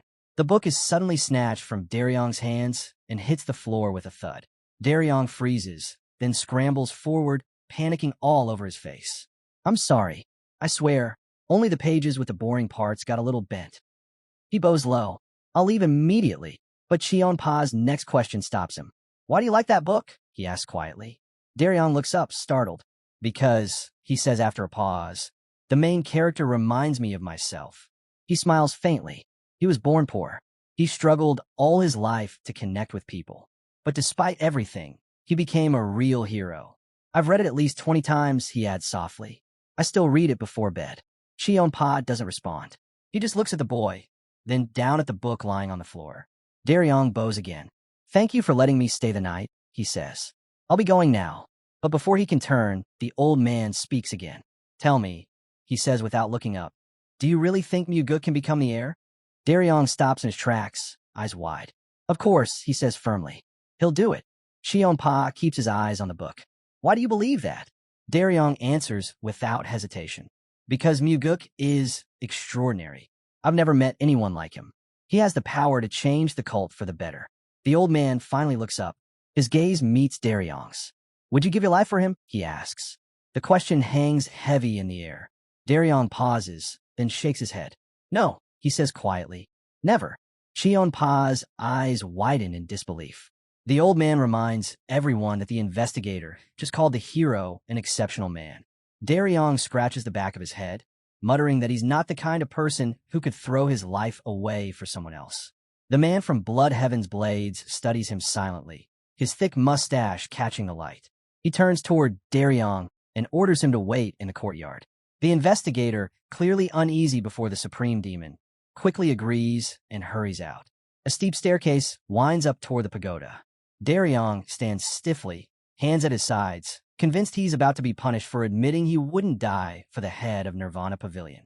He glances nervously to his right, wondering if he should take back his words and claim he is willing to make the sacrifice after all. A sword stands planted in the ground before him. As Shionpa descends the stairs, his voice cuts through the silence. He orders the young man to pick up the weapon. Daryong grips the hilt and raises the blade, the weight surprising him. Cheonpa asks, "What's going through that Nirvana Pavilion official's head right now?" The boy looks up, uneasy, eyes on the blade. He admits, "It's really heavy." The old man nods. "Good. You've understood the essence already." Daryong blinks in confusion. The master continues to feel the true weight of the sword. "That's both the beginning and the end of the technique I'm about to teach you." Daryong's eyes widened. Then a grin spreads across his face. "What you just said, it gave me goosebumps." Cheonpa snorts. "Probably because you drank too much yesterday. Or maybe you've caught something." Daryong quickly agrees, pretending not to take it to heart. The old man turns away, warning, "Don't be late for training." "Never," Daryong calls out brightly. Rain begins to fall over the settlement. The tavern is alive with noise and laughter. A man wearing a hat steps through the door, raindrops sliding down his face. The waiter shouts over the chatter that he'll be right there. The man, Mug, smiles faintly as he looks around. He remembers this place from another lifetime, when he came searching for a bell, and the boy serving him had already grown.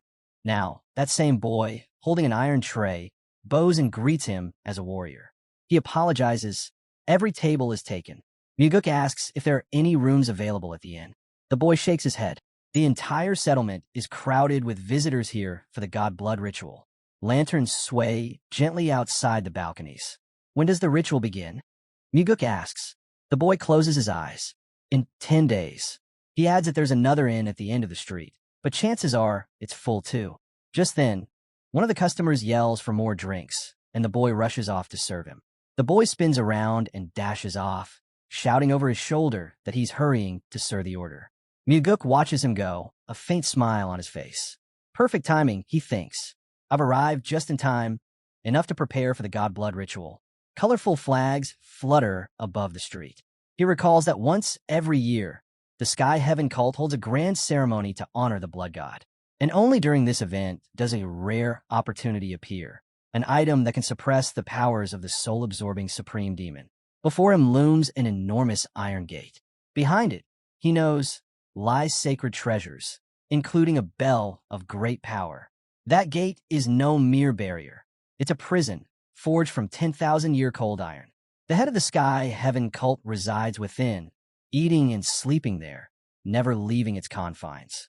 A young man sits quietly in front of the bell. Muguk remembers him, the guard bound in the same cold iron shackles. Stealing anything from this place while those two are present is nearly impossible. The bars rise with a metallic echo. Muguk's thoughts sharpen. Once a year, for a brief moment, both the guard and the cult leader leave this place. He spreads his arms slightly, already picturing the scene. It happens during the god blood ritual, when both take part in the ceremony. A glint flashes under his straw hat. That's when I'll make my move, he thinks. That's when I'll steal the artifact that can destroy the soul-absorbing supreme demon. Steel flashes. Daryong swings his sword, one stroke after another. Sweat drips down his face as his blade cuts through the air. Cheonpa stands nearby, arms crossed. That's how it should be done, he says firmly. Yes, master. Understood. Daryong replies, his voice strained. The old man nods, then steps back. Good. Now do it 1,000 times. Daryong freezes, eyes wide. 1,000. The sword comes down again. And again. His arms tremble. He can barely keep his grip. Why? Why do I have to swing this heavy thing so many times without using inner energy? His lips press into a thin line. His shoulders burn. It feels as if his arms might simply fall off. Panting, he lowers the sword, his breath ragged. He stares at the blade, trying to understand if he did something wrong. Just yesterday, he thinks bitterly I was at home, sitting comfortably with a good book. He remembers the hero's words echoing in his mind. Since you started training at this age, you must give it your all. His eyes widen, sweat streaming down his face. He plants one hand on the sword, the other on his hip, gasping for air, ready to push through, no matter how much it hurts. He pants, then lifts the sword again. The boy raises the blade overhead and strikes. He thinks that if he's expelled after the first day of training, he won't be able to face the head of Nirvana Pavilion. Dusk falls. The boy counts every strike up to 1,000. His face is fierce as he throws the sword aside and drops to all fours. His hands are cut and bloody. He knows he completed the task. Cheonpa says if it's too hard, he can quit anytime. No one will force him to stay. Sweat drips from the boy's brow. The old man stands beside him. The boy looks toward him, then away. He lifts his chin and declares he will not give up. Cheonpa looms over the kneeling student and asks why he keeps going if it's so painful. The boy answers that this chance comes once in a lifetime. The old man studies his student. He asks if the boy understands that he never passes on his martial art to anyone. The boy smiles a small, sad smile and says he doesn't expect to be chosen. What he wants is simply to learn from a true master. He clenches his fist and vows that one day, when he has a child, he will tell that child his father learned from the great Blood Heaven's Bladesman. That's enough for me, the boy adds. Cheonpa breathes out, a little surprised, and then closes his eyes. He says aloud that this means the investigator will marry one day. The investigator replies that, yes, he intends to marry someday. The sun sets behind the pagodas. Cheonpa asks why the boy wants this.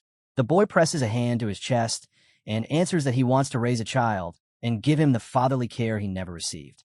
The old man, watching the kneeling boy, asks what will happen if the boy's child hates him as much as the boy hates his own father. The boy pauses for a moment, then smiles and says that if that happens, he will bring his child to the Blood Heaven's Bladesman to receive the same test. Cheonpa considers this, then, mouth slightly open, orders another 1,000 strikes. The boy cries out in horror and asks, 1,000 again? Steep cliffs rise nearby. The cave entrance yawns into the mountain. A kettle boils on the rocks. The hero sits by the fire. He remembers that before arriving here, he visited a few shops and bought spirit grass, poison bellflower, sandalwood, and several other ingredients. If you cook the mixture for a few days, it will turn into an elixir so potent it can dull even the sharpest sense of smell. Muguk gazes down, his expression dim. He recalls the man shackled beside the great bell. How, in his past life, that same man told him he'd been chained there since his youth. That means he's the one guarding the treasure. The kettle smokes softly over the fire. While the elixir brews, Muguk sits cross-legged and begins to cultivate the heavenly demon defense art. He closes his eyes, his face glowing faintly in the firelight. The more he trains, the more fascinating this art becomes. He's heard that when combined with the 9 calamities demonic art, its power multiplies beyond imagination. He dreams of the day he can wield both at once. Stars scatter across the night sky. Muguk steps out of the cave, tilting his head upward. From this same spot, in another lifetime, he once looked at the stars in silence. He thinks of Dae Ryong and Cheonpa, how they both deny it, yet mirror each other in so many ways. He wonders how they're doing now. The scene shifts. Dae Ryong grits his teeth, his whole body tense. He buries his head in his hands, groaning. His mind is a haze. He remembers training deep into the night, swinging his sword until exhaustion swallowed him whole. He turns his head, trying to recall what happened next, where he is now. Then it hits him. He's lying in the same bed where he woke up after that awful drinking binge. What? Why am I sleeping here again? He mutters in disbelief. He stumbles out to the balcony and descends the stairs. Then he freezes. Before him stands Cheonpa, holding a massive sword in both hands. The old man swings, and the air trembles. Dae Ryong's mouth drops open as white smoke swirls around the master. He stares at the enormous blade, realizing that Cheonpa is performing the exact same movements he taught him yesterday. The old man's focus is absolute, his presence sharp as steel. Dae Ryong suddenly understands. The technique he was shown wasn't a meaningless exercise. It was the very same foundation upon which the supreme demon once began his rise to power. He looks at his teacher in shock and awe. Now he knows. The Blood Heaven's Bladesman hadn't been mocking him. Every strike, every repetition carried a purpose. Then Cheonpa's voice cuts through the air, firm and commanding. Dae Ryong, don't you dare slack off just because the head of Nirvana Pavilion isn't here. The investigator stiffens, eyes wide with shock. Above the pagodas, clouds drift slowly by, silent witnesses to their relentless training. The young man shouts that he's late for work and needs to hurry. He promises he'll meet Cheonpa later.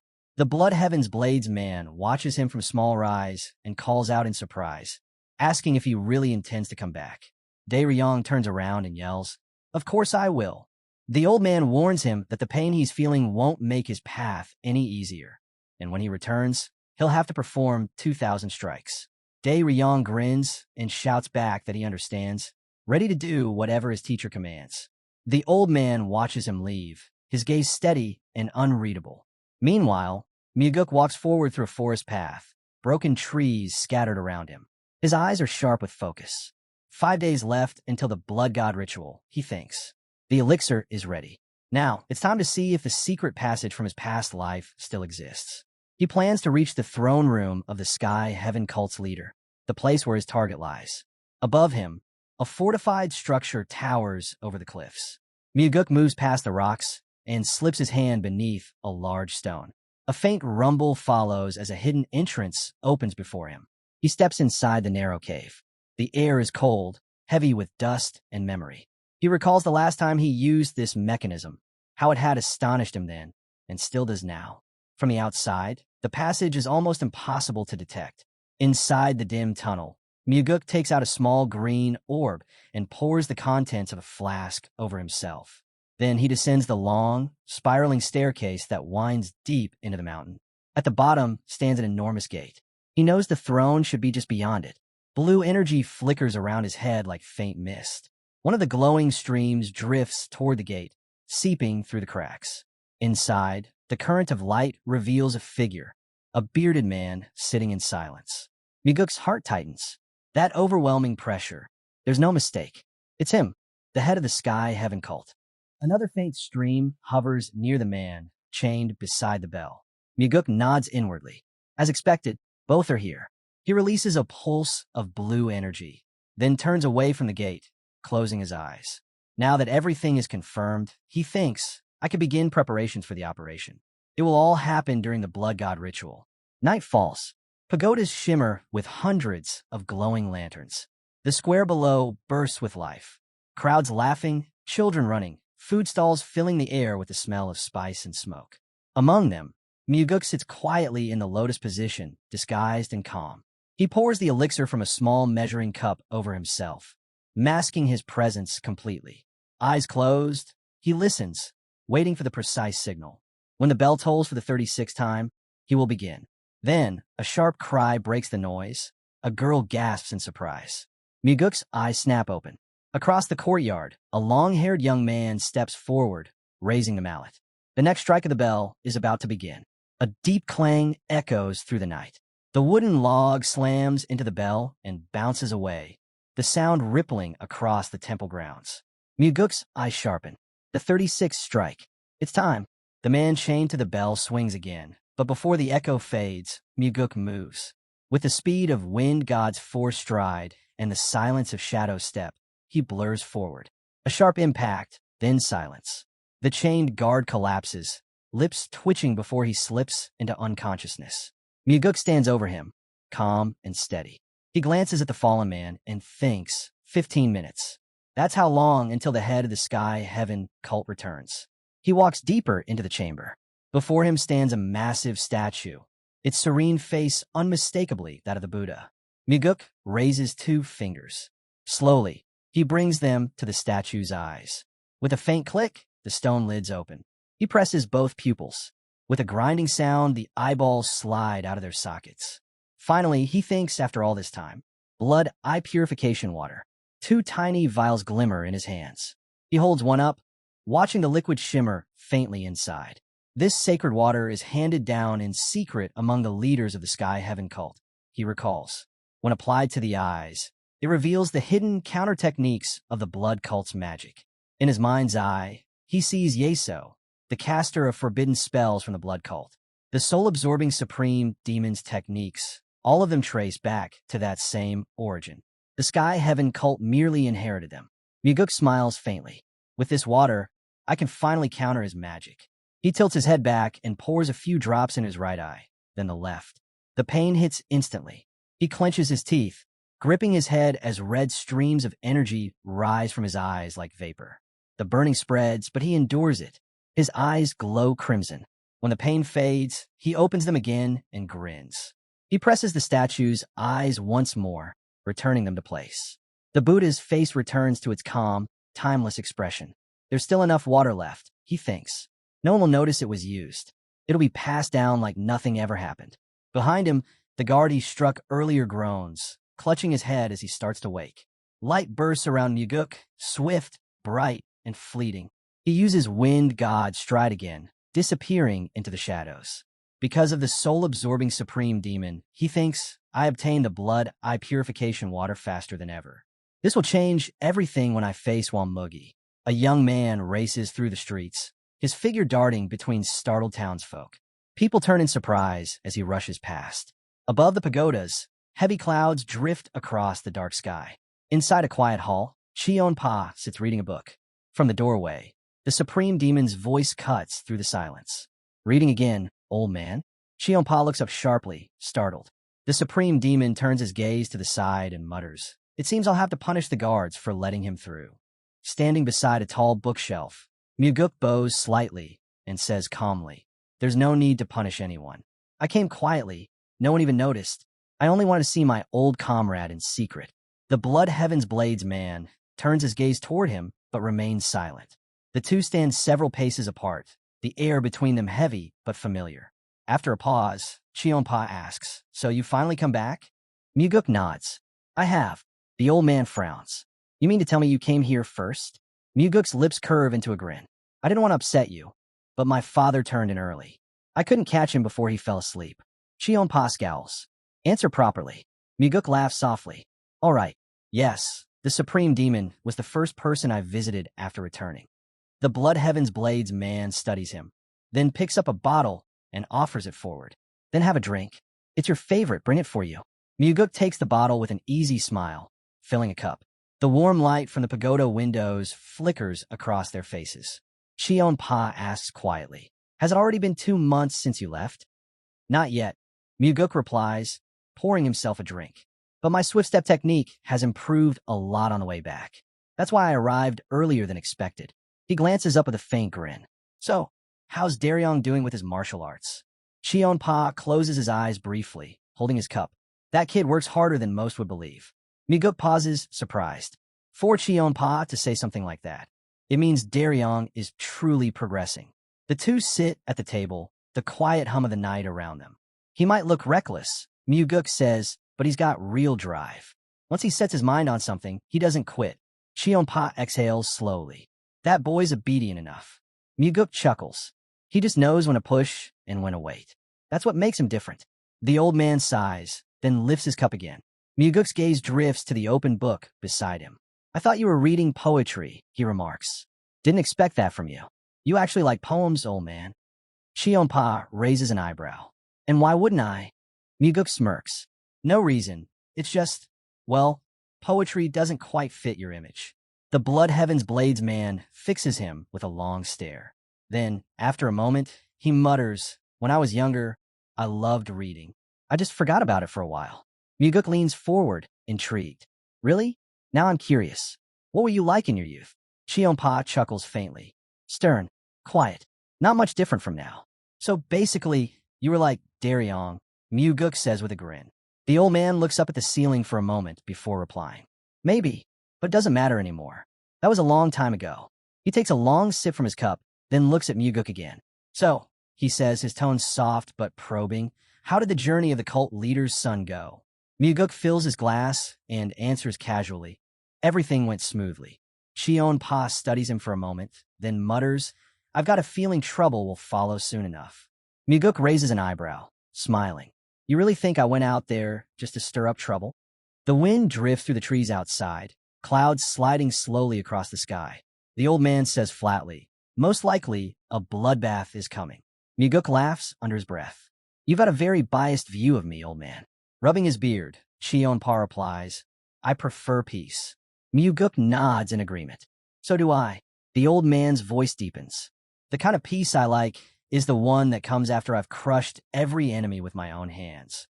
Muguk lets out a low chuckle and downs his drink. "You haven't changed." He glances across the table. "You know, this was my first time leaving the cult, and I actually enjoyed it. Next time you should come along. A little change of scenery might do you some good." Cheon-pa leans back, eyes narrowing. "The outside world is full of people I'd rather kill than talk to. I'll stay here." Still, he refills Muguk's glass. "Whatever you're planning, be careful," he warns. "In the battle for inheritance, one wrong step could cost you your life." Muguk smiles faintly. "And if I do make that mistake?" The old man looks into his glass. "Then I'll switch allegiance to your older brother." Muguk snorts. "That's cold, even for you." Cheon-pa closes his eyes. "It's just nature. No point in having wings when the body's already dead. You find a new host and keep flying." Muguk lifts his cup and thinks silently. He means it too. He can already picture it. The old man mourning for a day or two, then walking over to his brother's side, as if nothing ever happened. The night stretches on. Stars shimmer above the pagodas. Muguk finally says, "Old man, I have one favor to ask tonight." Cheonpa opens his eyes. "What is it?" Muguk meets his gaze. "Drink with me. All night." The Blood Heaven's Blades man lets out a slow breath. "That, I can do it." Muguk stands up from the table. "Where are you going?" the old man asks, puzzled. "If we're drinking all night, stay put." Muguk grins. "I'm getting the drinks and some snacks." "There are servants for that," Cheonpa reminds him. "I know," Muguk says, still smiling. "But there's something I want to bring myself." The old man falls silent, watching him go. As Muguk walks away from the table, his thoughts harden. "Tonight, I'll serve the most perfect dish, and I've been preparing it for 2 months." Across the hall, Cheonpa's eyes narrow, a faint glint burning in them. "Tonight," he thinks, "I'll kill the soul-absorbing supreme demon." Yeso descends the stairs, and the night begins to shift. Muguk stares across the dim hall at the supreme demon, his expression unreadable. The demon's thoughts twist darkly. That insolent brat. He dares challenge me only because he believes his father will protect him. The soul-absorbing supreme demon steps toward the half-open gate, torchlight flickering behind him. On the altar lies a young girl, motionless, her eyes closed. Yeso's grin stretches as he approaches her. "It's been a long time," he thinks, "since I've practiced soul art." He opens his mouth, but a violent crack echoes through the chamber. A strike slams into the back of his head. The demon staggers forward, snarling, and whirls around with both hands raised, ready to retaliate. His eyes widen when he sees who's standing before him. Muguk steps closer, voice calm but sharp. "I warned you before. Stop using soul art." The two face each other beside the altar, the air tense and still. The supreme demon sneers. "The second son of the clan leader? What are you doing here?" He presses a hand to his temple, dazed. "How did you even get in?" Muguk smiles faintly. "You seem shaken, Yeso. So much that the mystical aura you always hide behind is gone completely." A purple gleam flashes in the demon's eyes, the space around him twisting unnaturally. "You underestimated me." Yeso's voice echoes within the distortion.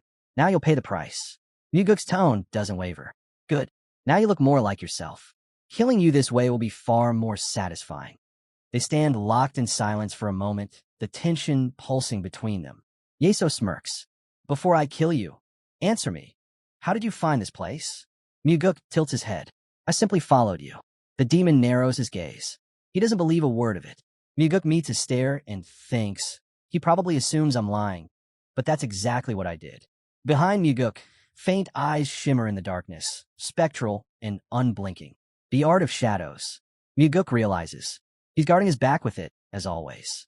If I'd fully mastered the 4 strides of the wind god, I could have slipped past unnoticed, but instead, his crimson eyes gleam.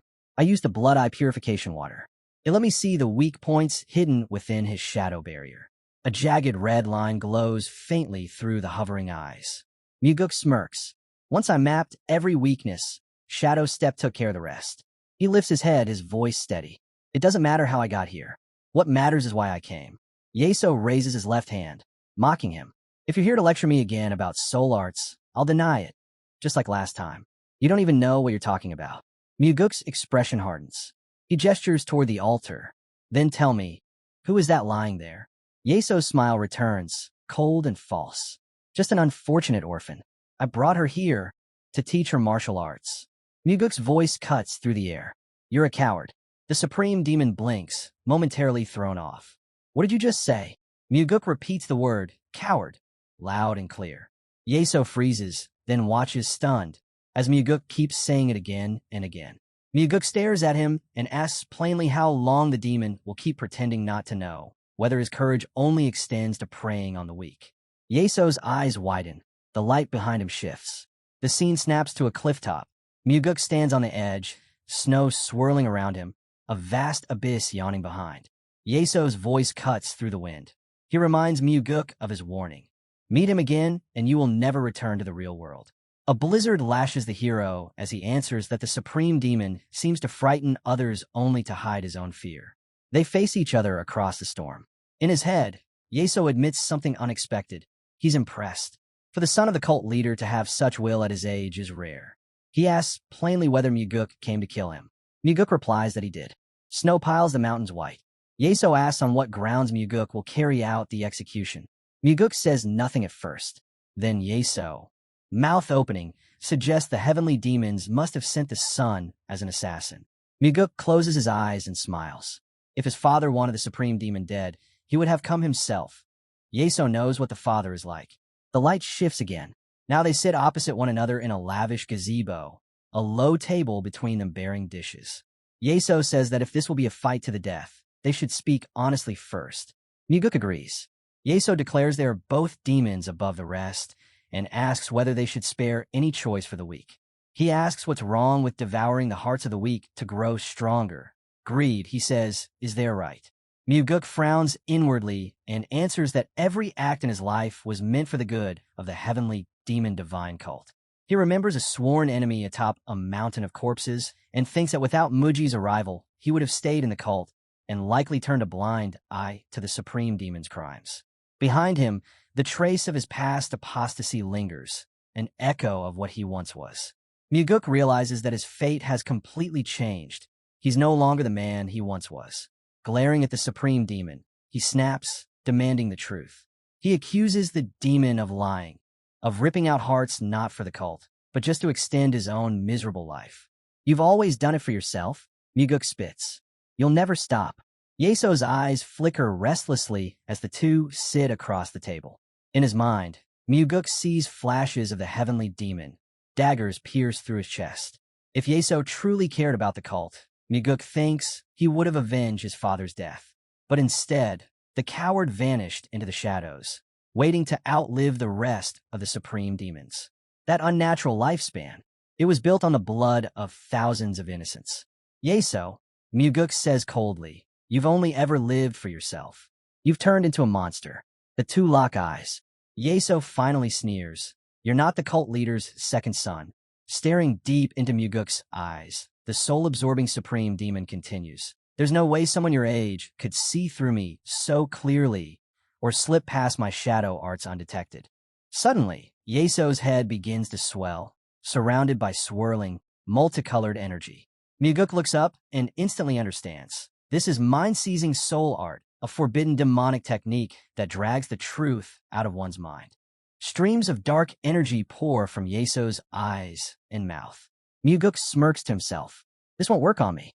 Deciding to play along, he lets a faint smile creep across his lips, curious to see what Yeso truly wants to uncover. Yeso leans forward, his voice echoing. Who are you? Space distorts around Muguk as he answers calmly. I am geometrical Muguk. The purple currents intensify. Yeso snarls. Then tell me, how do you know so much about me? I investigated, Muguk replies. Every last detail about you. Is the heavenly demon behind this? Yeso presses. My father has nothing to do with it. Muguk says firmly. A twisted grin spreads across Yeso's face. Muguk studies him carefully. He's realized it now. Yeso fears his father more than anything. Yeso's form starts to blur, twisting into a violent whirlwind. His voice cuts through the air. Then why did you come here? Muguk lowers his gaze. To kill you. Does anyone know you're here? Yeso asks. No one, Muguk answers. Energy bursts between the demon's teeth as the tension thickens. The two stand face to face. Yeso smiles one last time. Then from this moment, he says, his voice dripping with malice, the cult leader's second son ceases to exist. The hero narrows his eyes at his enemy.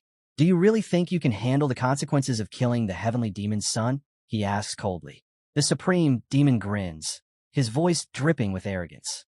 I won't face any consequences, he sneers. All the blame will fall on Cheonpa. Muguk says nothing. His silence is sharp, heavy. Yeso extends a hand toward him, his tone almost playful. I won't kill you myself, he says. You'll die fighting Cheonpa. The demon's mouth stretches unnaturally wide as he spreads his arms, power radiating from his body.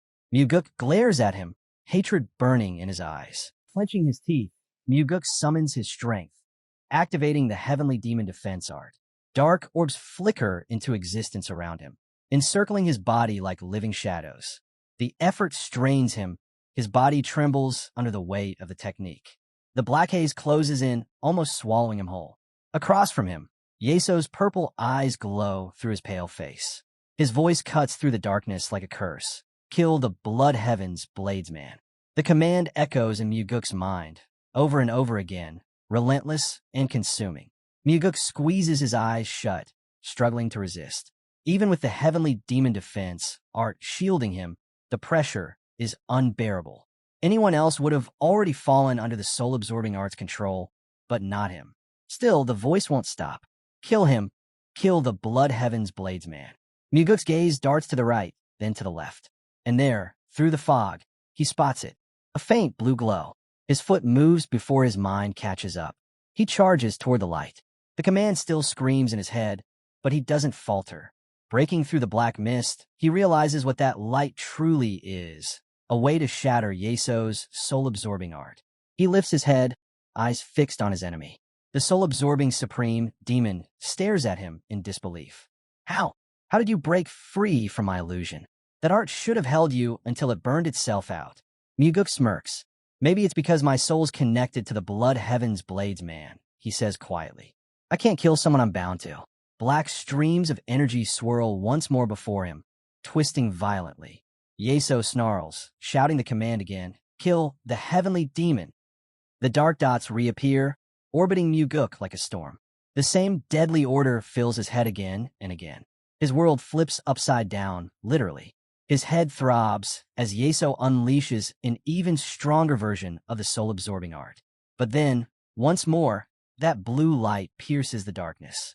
Breathing hard, Muguk steps into its glow, and when the brilliance fades, he's standing before Yeso again, calm, unbroken. The demon's voice trembles with disbelief. Why doesn't my soul-absorbing art work on you?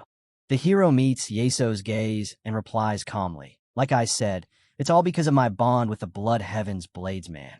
Streams of black energy whip violently around the supreme demon as he shouts in fury. Utter nonsense. A golden glow surrounds Muguk. He turns his head to the right, visibly irritated.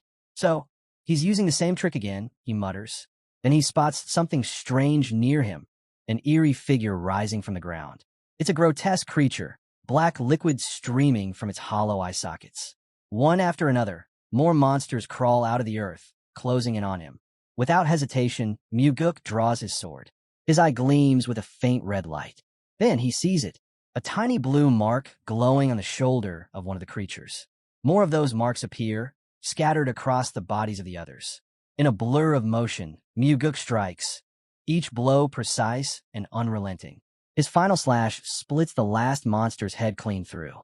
He exhales sharply, steadying himself. Blood eye purification water, he thinks. It shows me how to break through his magic. Across the battlefield, Yeso stares in disbelief, once again stunned by the boy who refuses to fall. Muguk straightens and looks at him. What's wrong? He asks coolly. Aren't you going to ask your favorite question again? Yeso's eyes blaze purple. The hero's vision blurs, and suddenly, he's standing on a narrow log floating in the middle of a raging sea. Waves crash around him, stretching endlessly in every direction. Muguk narrows his eyes. Another illusion. The soul-absorbing art again. But this time, he knows the stakes. If he falls, he dies for real. He senses something approaching. A massive wave surges toward him, swallowing the sky. Muguk loses balance and plunges into the water. The cold rush steals his breath as he sinks deeper and deeper.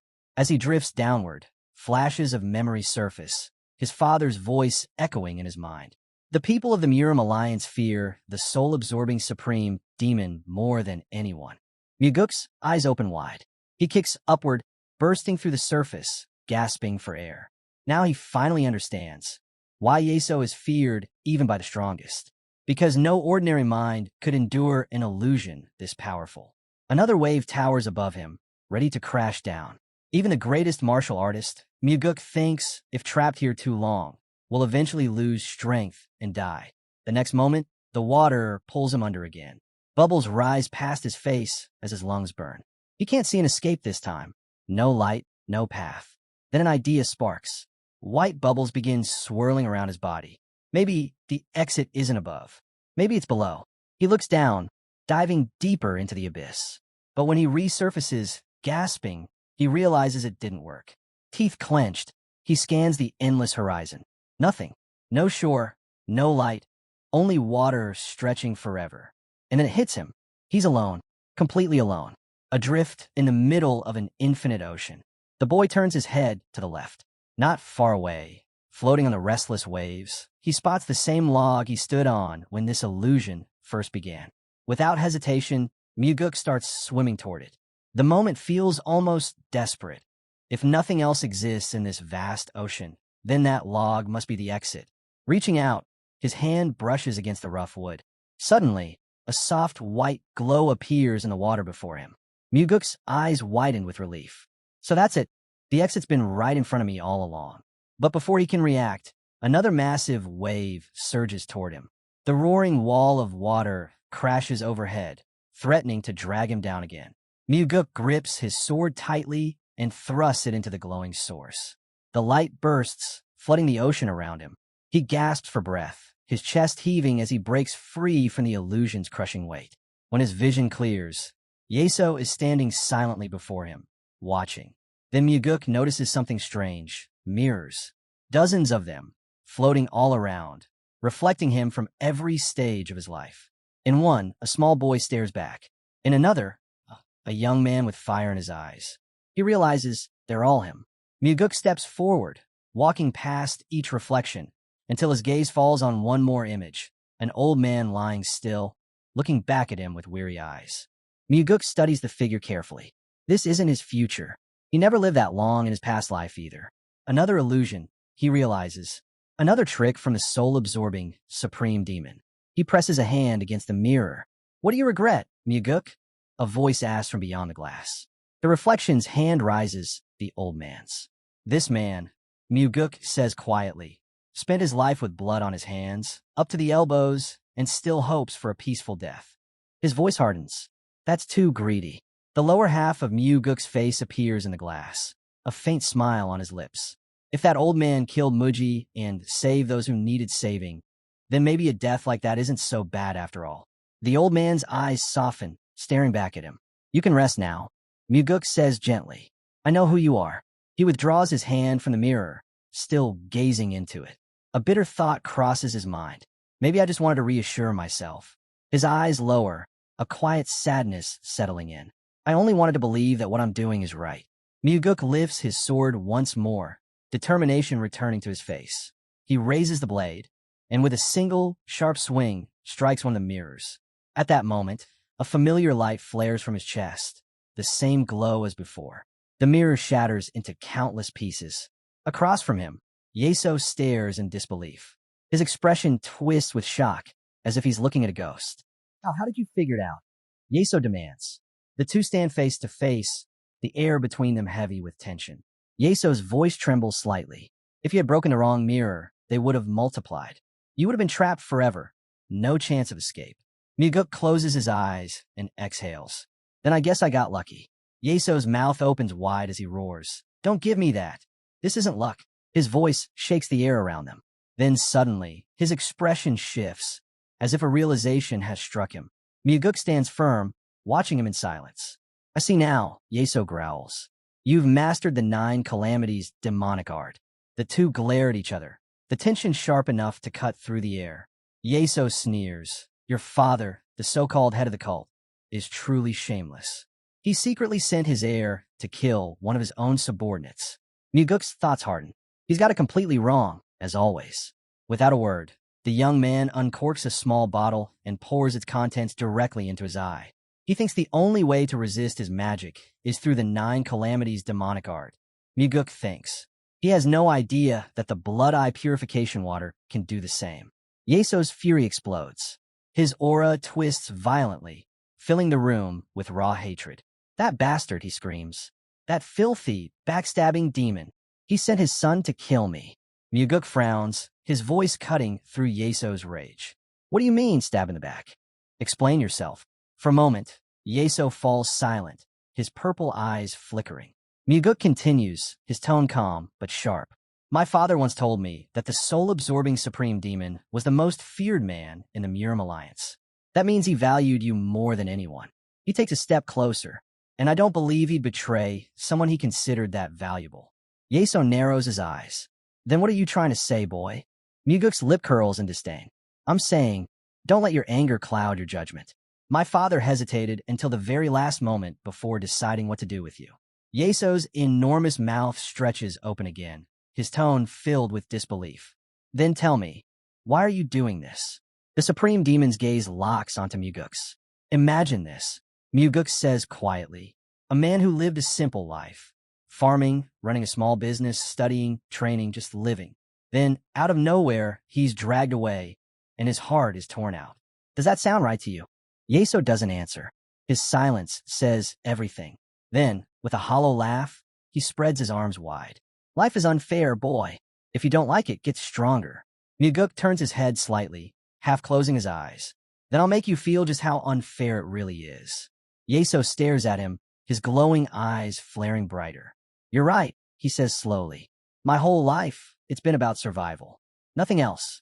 Muguk steadies his stance, power building within him like a storm ready to erupt. The air trembles as both of them unleash their energy, two forces colliding, each driven by conviction, fury, and fate. Yeso's voice drops into a low growl. I always knew this day would come, he says, that someday the head of the cult would betray me and try to kill me himself. His teeth begin to crack apart, fragments falling as his body warps into something monstrous. His mouth stretches unnaturally wide. Do you know why I turned to soul arts? He hisses. Then, before Muguk can answer, he snarls, it wasn't for power. Dark energy ripples through the air as Yeso's form swells, his aura boiling with rage. I'll rip that pathetic 9 calamities demonic art of yours into shreds, he roars. Black orbs flicker into existence between them, pulsing violently. Yeso's body towers higher, the floor beneath him trembling. Muguk narrows his eyes. He's using dark demonic energy. He's mastered the dark demonic arts. Streams of blue energy gush from Yeso's mouth, tearing through the air. Muguk steadies his stance, his thoughts sharp and focused. The dark demonic arts, the most vicious and destructive technique known, more powerful than any other, but those who use it lose their minds. Their energy destabilizes, and they end up destroying themselves. That's why the heavenly demon divine cult forbids it. He smirks faintly. Seems like I came to kill you for nothing, he says. You would have died soon enough from your own art's side effects. Lies, Yeso screams, hurling a torrent of blue energy. That won't happen to me. I've used the power I gained through soul arts to suppress every side effect. Muguk studies him carefully. He's not bluffing. He might actually be telling the truth. With a calm motion, the hero draws his sword. Across from him, Yeso lifts one massive hand. A weapon materializes, twisted, bristling with spikes, pulsing with demonic energy. I'll kill you here, Yeso bellows. Then I'll destroy your father and take his throne. Muguk's lip curls in disdain. You? Don't make me laugh, he says coldly. You've spent your entire life hiding behind fear, clinging to your miserable existence like a worm. His tone sharpens. You never had the courage to chase your ambitions.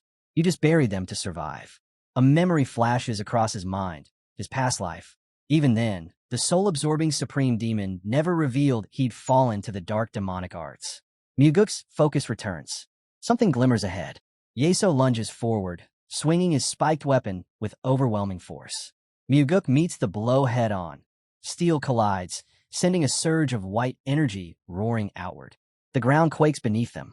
Muguk locks eyes with his enemy. The scene shifts on the lower half of his face, steady, unreadable. If he doesn't burn through his inner energy using soul-absorbing art. Muguk thinks his raw pressure alone could crush me. There's only one way to match that. He exhales, lifting his sword in both hands. A blinding flash ignites before his face. Then, calmly, precisely, Muguk sheathes his blade. He whispers, celestial equilibrium.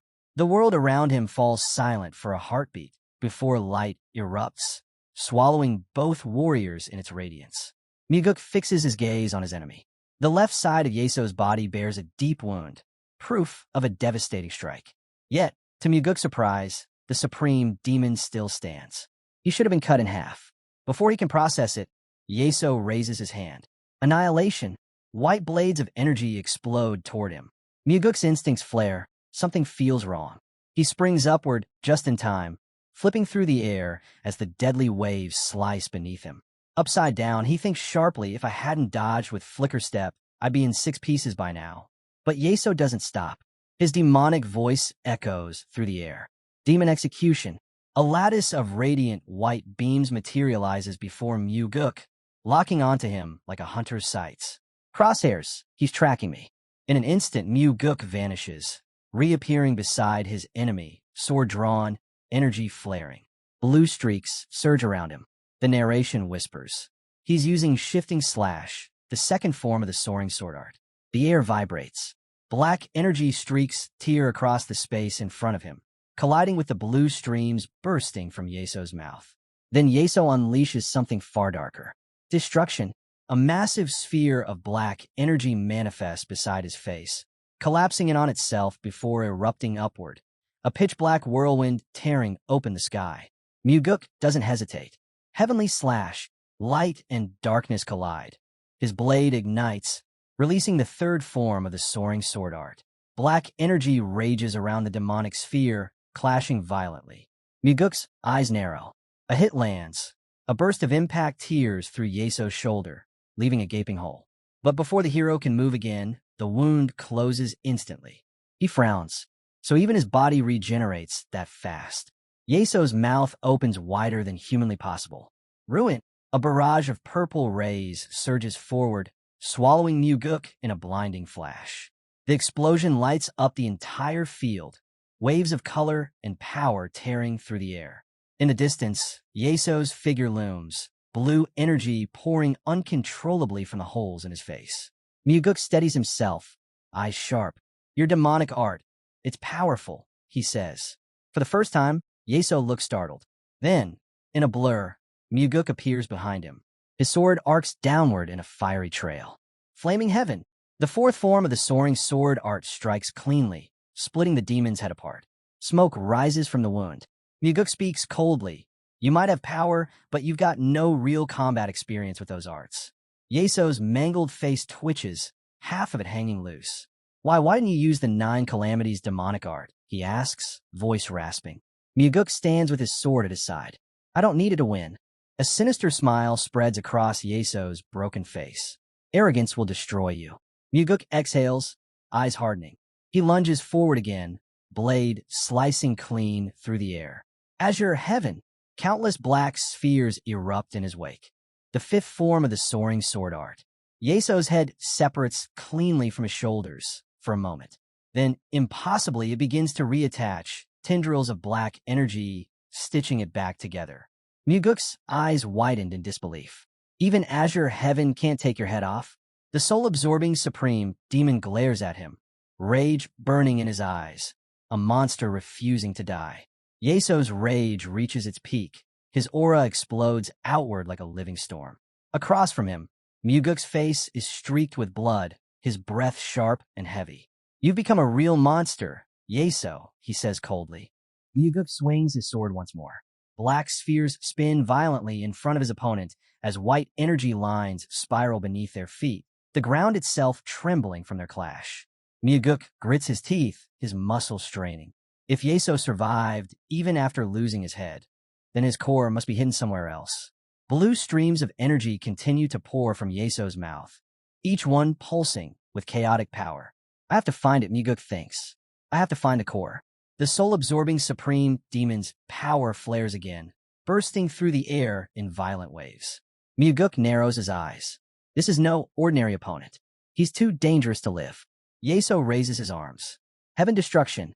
A vortex of purple energy roars to life, twisting and surging toward Muguk like a living storm. Muguk's eyes ignite, deep crimson light burning from within.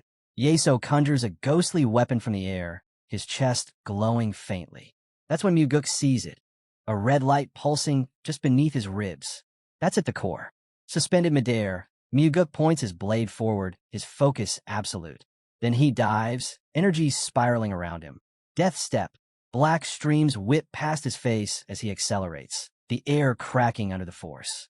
In the distance, Yeso braces himself, energy gathering like a tidal wave. Muguk closes the gap, his eyes locked on the demon's chest. The blade connects. A shockwave bursts outward, followed by a blinding flash. Blood splatters across Myuguk's face as the supreme demon's body jerks violently from the impact. Without pause, Myuguk follows through. Netherworld slash. The eighth form of the soaring sword art crashes down, splitting the space between them. Light devours the battlefield. For a moment, there's only silence. When the glow fades, both figures stand motionless. Myuguk lowers his head, coughing, his chest heaving. Blood drips from his chin as he lifts his gaze toward Yeso. There's a massive hole in the demon's chest, right where the red light once glowed. Yeso's voice trembles. How is this possible? Myuguk wipes the blood from his mouth and answers quietly. Your heart was too big, Yeso. That made it easy to find. The demon staggers, falling to his knees. The ground trembles as he crashes down before the hero. Still breathing heavily, Yeso mutters, that wasn't the heavenly demon defense art you used. The two stare at each other, one fading, the other barely standing. Myuguk shakes his head. No, it was a combination, death step and the eighth form of the soaring sword art. Yeso's eyes widen in disbelief. Death step? That's one of the 4 strides of the wind god. How could you master that? Myuguk gives a faint, exhausted smile. Maybe the heavens didn't want you to die just yet, he says softly. If not for the 4 strides of the wind god, I wouldn't have survived today. He exhales, lowering his sword. I guess I should thank my luck and the fact that you never realized I had one last ace hidden. Yeso's gaze darkens. His voice shakes, filled with hatred and disbelief. If I'm ever reborn, he rasps, I'll kill you. Myuguk looks down at him in silence, the wind carrying away the last of the demon's words. Myuguk looks at his enemy, quiet and thoughtful. Blood still trails down his face, yet his eyes are calm. If you really are reborn someday, he says softly, I hope you live a long, peaceful life. One better than the one that's ending now. Yeso's eyes widen in shock. He stares at the boy who, even in victory, speaks without hatred. Myuguk glances back at him. He could have cursed me before the end, he thinks. But he didn't. Blood seeps from Yeso's mouth. His body begins to shimmer, dissolving into the air like dust caught in the wind. Myuguk watches silently as what remains of the soul-absorbing supreme demon turns to stone, an empty shell where a monster once stood. The girl he'd planned to sacrifice still lies motionless upon the altar, untouched. The demon's lifeless eyes stare into nothing. Myuguk tilts his head upward, exhaling slowly. The fight is over. A familiar voice cuts through the silence. Well, you sure took your time, Chionpa says, arms crossed. Did you make the snacks yourself, or what? Myuguk turns, lifting a small bag with a smirk. Actually, yeah. It took me quite a while to get everything ready. On the table nearby, the groceries he brought are neatly set out. Chionpa raises an eyebrow. Doesn't look like it should have taken that long. Myuguk picks up a bottle, offering it to him. Have a drink. It's still early in the night. The old man waves a hand dismissively. I'm old boy. I don't have your energy. If I stay up drinking, I'll be useless all day tomorrow. Myuguk chuckles. Still, Chionpa, you seem full of life to me. Tonight's not about duty. It's about enjoying the evening. Chionpa looks at him, puzzled. He finally sits across from Myuguk, folding his arms again. You seem to be in a good mood. Myuguk closes his eyes, smiling faintly. I am. And what's that about? The old man asks, taking his seat as the soft light of lanterns flickers around them. Myuguk gazes at the glowing sky above the pagoda. I'm just happy to see my comrade again, he says quietly. Chionpa pauses mid-drink, studying the young man's face. Then, with a small smile, he lifts his glass. Then let's drink that. They both raise their glasses and drink. After a moment, the old man leans back, his tone thoughtful. Do you know why I took a liking to that rat you're training? Myuguk laughs lightly. No, but I'd love to hear it. Behind Chionpa, the faint silhouette of Daryong appears, silently watching. On his first day, the old man says, I asked him if he'd give his life for you. He said no. Myuguk raises an eyebrow, half smiling. Then I'll have to scold him for saying something like that. Chionpa chuckles softly, folding his arms again.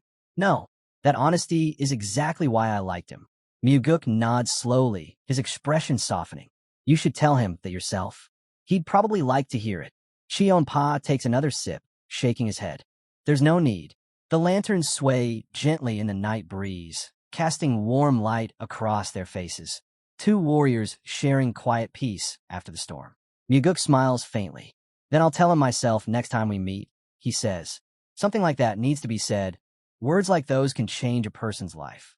Cheon-pa lets out a dry laugh, giving him a sidelong glance. You really think you've got time to look after everyone one by one? He says. Keep this up, and the stable boys will be your next project. Above them, stars glimmer over the pagoda, the night's soft and still. I wouldn't be surprised, Cheon-pa continues, if someday I see you out there feeding the horses. Miguk looks down for a moment, then smiles. That wouldn't be such a bad thing, he says quietly. The old man studies him, eyes narrowing slightly. I've never met anyone quite like you, he admits. Miguk meets his gaze.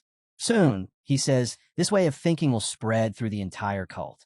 It'll become something it's never been before. He pauses, looking out toward the lantern-lit horizon. Even if it only lasts for one generation, that alone would make me happy. Their eyes meet across the table. Mentor and student, warrior and friend. Cheon-pa raises his glass. Then let's drink that. Miguk says nothing at first, just stares at the bottle in his hand. The liquid inside glimmers under the light, and somehow it feels different, heavier, meaningful. He lifts the bottle, voice steady. The first glass, he says, is for my left guardian. He pours. The last drop falls into the cup with a soft sound. Cheon-pa nods once and drinks deeply. Miguk watches him, a small, wistful smile crossing his face. At that moment, he thinks the old man probably decided to follow me for the rest of his life. Wiping his mouth with the back of his hand, Cheon-pa grins slyly. Tell me, who's more valuable, the left guardian or the right? Miguk blinks. The two sit facing each other, silent for a beat. Well, Cheon-pa says, leaning in, if you're giving out titles, I want the higher one. Muguk's eyes widen slightly. Then he bursts out laughing, a rare, genuine laugh. He wipes his face, still smiling. You know, today you actually look kind of cute, Blood Heaven's Bladesman. The old man freezes, eyes wide in disbelief. Cute, he repeats, stunned. Then, in outrage, he slams a hand on the table. Say that again, you little brat. Miguk only laughs harder, unable to hold it in. Cheon-pa grabs his sword, his voice booming. What's so funny? Go on, say it again. Tell me I look cute. Still grinning, Miguk waves him off.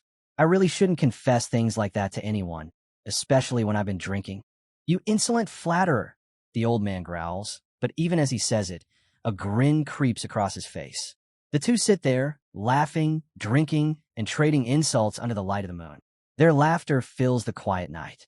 The next morning, beneath the grand arches of the Heavenly Demon's Palace, Muguk stands tall on the crimson carpet. A new day has come, and the echoes of laughter from the night before still linger in his mind.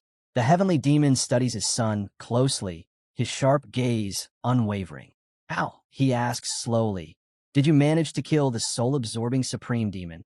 Muguk stands still, meeting his father's eyes without speaking. The silence stretches between them. With a faint hint of surprise in his voice, Muguk asks, You think I killed him? His father doesn't answer with words, only with a look. A deep, knowing stare. From beside the throne, the Heavenly Demon finally speaks. The demon physician examined Yeso's body, he says calmly. His conclusion was that the cause of death was energy deviation. He pauses, his tone sharpening. Do you really expect me to believe that? Muguk keeps his gaze steady, saying nothing at first. Then, with a soft smile, he replies, Normally, I'd be tempted to impress you by claiming the kill myself. But this time, Father, you're giving me too much credit. The Heavenly Demon's eyes narrow, unreadable. No matter how skilled I am, Muguk continues, I'm not strong enough to push the soul-absorbing Supreme Demon into an energy deviation. He stands straight on the red carpet, the weight of the throne room pressing down on him. I want to tell him the truth, Miguk thinks. But how could I explain where the blood-eye purification water came from? If I do, it'll only burden him. Eventually, he'll learn the truth on his own, and have no choice but to pretend he doesn't know. Aloud, he says, I spent the whole night drinking with Blood Heaven's Bladesman. He can confirm that himself. His father tilts his head slightly. So, you're saying it's not possible that you and Cheon-pa killed the soul-absorbing Supreme Demon together? Miguk steps forward. Nothing like that happened, he says firmly. Perhaps it was simply divine punishment. Someone like Yeso, a creature who tore hearts from the living, was bound to face the heavens sooner or later. The Heavenly Demon looks at him silently for a long moment. Then he turns away. Yeso's death will not go unnoticed, he says, his voice heavy. The other supreme demons who've kept quiet until now, they'll begin to move. With his hands clasped behind his back, he walks away from the throne. Myuguk lowers his eyes, his right one gleaming in the dim light. He's right. The supreme demons are connected. The death of one threatens them all. None of them will ignore this. Beyond the palace walls, mountains rise over a quiet town, the territory of the Northern Heavensword clan. At the entrance, Wu Zhang bows deeply. "Welcome, second son of the cult leader," he says respectfully. "I will take you to my mistress." Myuguk follows him without a word, his gaze fixed on the man's back. This one, he thinks, more than anyone, is shaken by what happened. He wanted me dead, but instead, the soul-absorbing supreme demon is the one who's gone. As they walk, Myuguk's thoughts grow sharper, colder. "I wonder, Wu Zhang, do you even realize that, in the end, it was you who caused Yeso's death? If that man hadn't brought attention to the supreme demon, no one would have ever discovered his soul-absorbing art." As the young ones approached the pagoda, Wu Zhang stepped aside and told Myuguk he could go in. Yun Rang, smiling, gestured toward the entrance. With his hands clasped in front of him, Myuguk greeted her politely and asked how she'd been. Standing across from him, the Flower Sword Supreme replied calmly, "Everything's as usual." She paused, her tone shifting. "I heard you left the cult's territory for a while. How was your journey?" Myuguk nodded slightly. "I took some time to rest and came back." Their eyes met, hers thoughtful, his uncertain. Yun Rang folded her hands again. "Every time I see you, I can tell you've grown stronger," she said. "Now I'm even more eager to duel you again." The hero smiled faintly. "We can arrange that soon." Flower Sword Supreme nodded in approval. "Good. Let's make it happen." Reaching into his robes, the hero unfolded a small piece of paper. "I brought you a gift," he said. "I found a flower with an incredible scent and thought you might like its seeds." Yun Rang blinked, surprised. "No one's ever given me seeds before." Myuguk chuckled.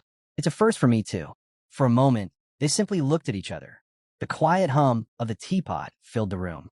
Then Yun Rang asked softly, "Have you heard about the death of the soul-absorbing supreme demon?" Sitting at the low table, Myuguk nodded. "Yes, I've heard." Her expression darkened. "Tell me," she said slowly, "were you involved in it?" Myuguk didn't answer right away. His gaze held hers, steady and unreadable. In his mind, he saw the image of the fallen demon's allies, powerful beings who would not take the loss lightly. He knew that, no matter what friendship Flower Sword Supreme showed him, the death of one demon threatened the rest. If one fell, the others could soon follow. "The demon physician died from energy deviation," Myuguk said finally. She frowned. "No supreme demon would believe that." "I had nothing to do with it," he replied firmly. Her eyes lingered on him, doubtful. He didn't flinch. Yun Rang eventually lowered her gaze. He leaned slightly forward. "Why did you suspect me?" Flower Sword Supreme's voice was quiet, but sharp. "Because ever since you took that task, peace turned into chaos. The still swamp became a raging sea, and the soul-absorbing supreme demon was the first to drown in it." Myuguk held a small shot glass between his fingers, the faint light reflecting off its surface. "I'm just fishing in the sea," he said quietly. "I've got no desire to see anyone drown in it." Yun Rang lowered her gaze. "That may be true," she replied softly, "but your catch this time was the supreme demon." The hero looked up. "Then tell me," he asked, "would it be hard for me to catch the Flower Sword Supreme?" Yun Rang raised her glass to her lips, pausing before setting it down gently on the table. "If you release the fish you've already caught," she said, "then perhaps anything is possible. But I'd rather not be caught in the same net as Yeso." The hero closed his eyes in silence. Yun Rang took another sip, her expression distant. "No one can predict what comes next," she murmured. "And of all of us, Yeso cared the most about staying alive. I never imagined he'd be the first to die." Myuguk studied her in silence, his gaze thoughtful. The quiet room around them felt heavy with unspoken tension. "West Illusion Fort," Yun Rang continued, "will be thrown into chaos for a while. A battle for inheritance is inevitable." The hero turned his eyes toward the window, lost in thought. He recalled that the soul-absorbing supreme demon had 5 disciples. With their master dead and no successor named, the title would go to whoever proved the strongest among them. He looked back at her. "Who will you support?" Yun Rang arched her brow. "Why are you so concerned?" They locked eyes. "Because," Myuguk said, "I think it'd be best if one of our people took that place." Her surprise showed for a moment. "Our people?" He nodded. I'd like to see someone I trust in that seat. After all, you and I became friends through our duels, didn't we? For a heartbeat, she simply stared at him. Then a faint smile curved her lips. In that case, she said, maybe I could become an ally to the friend who helped sharpen my blade. Outside, clouds drifted slowly above the pagoda. Later, Myuguk sat cross-legged in meditation. Suddenly, he felt a presence nearby and opened his eyes. Cheon-pa stood before him, arms folded across his chest. What brings you here at this hour, old man? Myuguk asked. The Blood Heaven's Blades man grunted. You got anything to drink? Without a word, Myuguk poured the liquor. They sat together on a boulder, glasses in hand. Something wrong? The hero asked. The Supreme Demon downed his drink. Those bastards, he said, his tone edged with anger. They ignored me completely. Myuguk blinked. Ignored you? He remembered that the Supreme Demons had gathered earlier that day to discuss the aftermath of the soul-absorbing demon's death. You mean they just acted like you weren't there? He asked, astonished. Cheon-pa's expression darkened. Not a single one said a word to me. Myuguk frowned. But haven't they always treated you that way? The old man shot him a look of irritation, clearly not amused. Cheon-pa let out a long, weary sigh. Those bastards were never much for conversation, he muttered. But this time, it was different. Completely different. He set his glass down hard. If they'd just accused me outright, I wouldn't be half as angry. Myuguk frowned. Accused you? Of what exactly? The old man pointed a finger straight at him. Of you, of course. They think I'm tied to you. The hero blinked, confused. Me? Cheon-pa's glare sharpened. The Supreme Demon's suspect that you and I conspired to kill the soul-absorbing Supreme Demon. That's why they've turned their backs on me. The two stared at each other for a long moment. We didn't kill Yeso, Myuguk said firmly. The old man's voice rose, full of irritation. Of course we didn't. You did it alone. Myuguk's eyes lowered. Why does everyone assume it was me? Cheon-pa jabbed a finger into the air. Because you've spilled more blood than anyone lately. Naturally, they think his blood's on your hands too. He leaned closer. Tell me straight, did you kill Yeso? Myuguk met his gaze without flinching. For a long moment, neither spoke. Their eyes locked, steady and unyielding. Then a flicker of realization crossed Cheon-pa's face. His expression shifted from anger to disbelief. He breathed. You really did it. Myuguk stayed silent. After a pause, Cheon-pa gave a short, stunned laugh. And yet, I believe you. Myuguk's tone remained calm. If you didn't, you wouldn't have made me your left guard. The old man's jaw tightened. Maybe so, he said. But don't forget, I'm still one of the 8 Supreme Demons. The night sky above the pagoda glittered with stars. Myuguk's voice was steady. And in front of me stands a Supreme Demon, but he's still my left guard. Cheon-pa stared at him, momentarily speechless. Finally, crossing his arms, Cheon-pa said, If you trust people that easily, boy, one day someone's going to drive a blade into your back. They both sat in silence atop the massive boulder, the night wind whispering around them. Myuguk finally spoke. I don't trust you blindly, old man. Think back on what's happened between us. Cheon-pa squinted at him. Are you afraid? Afraid of what? Myuguk asked evenly. Of becoming an enemy of the 8 Supreme Demons, the old man said darkly. The hero's gaze didn't waver. Leaning slightly closer, he replied, There aren't 8 demons anymore, only 4. Cheon-pa froze. His eyes widened. What? He stared at the boy in shock. You mean you've killed others too? Cheon-pa demanded to know exactly who the young man meant he'd killed. Myuguk held his hands out and shook his head. That's not what I meant. Be clear from now on, Cheon-pa snapped.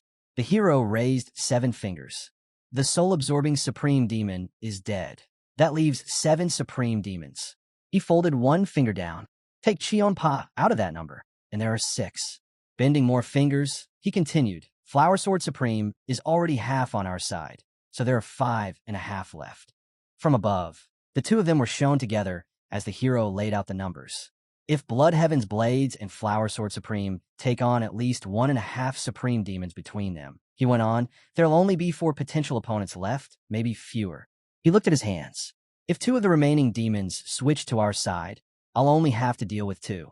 He smiled. That looks promising. Blood Heaven's Blades ground his teeth. Myuguk is a complete psycho, he growled, then added he'd forgive the calculations this time. Cheon-pa interrupted. You missed something. What did I miss? The hero asked. Cheon-pa twisted his neck unnaturally and stated plainly. Neither he nor Flower Sword Supreme will fight other Supreme Demons. The hero glanced aside. acknowledging the rule that governed them. He and Cheon-pa exchanged looks. I know, the hero said. I'll take on the fighting. He paused. Just don't betray me. Cheon-pa replied that betrayal is caused not by people, but by circumstances, and warned the hero not to trust him. The hero's smile returned. Then I'll make sure the circumstances won't allow betrayal. Help me. Cheon-pa considered that the hero's trust was a tactic to win him over. He ground his teeth. Raising his right hand, he shouted that if the young man screwed everything up, he would die like a dog. The hero answered, I'll be careful. Cheon-pa sat down and crossed his arms. The hero poured him a drink. Cheon-pa drank and set the glass on the stone. The hero closed his eyes and listened as Cheon-pa said that, to resolve this matter, the supreme demons had decided to call the head of the Sky Heaven cult. The boy opened his eyes. What do you mean? He asked quietly. Blood Heaven's blades looked off into the distance. The soul-absorbing supreme demon's magic, he began, was based on the demonic arts of the blood cult. As you know, that cult was the predecessor of the Sky Heaven cult. That's why the others suggested that if the head of Sky Heaven saw the body himself, he could determine the exact cause of death. Muguk's gaze stayed fixed on the old man. Outside, dawn began to break, painting the horizon pale gold. The cult leader, Cheon-pa continued, isn't just coming for an autopsy. There are 3 other reasons. He turned his eyes toward the young man. First, to show the determination of the supreme demons to find the killer.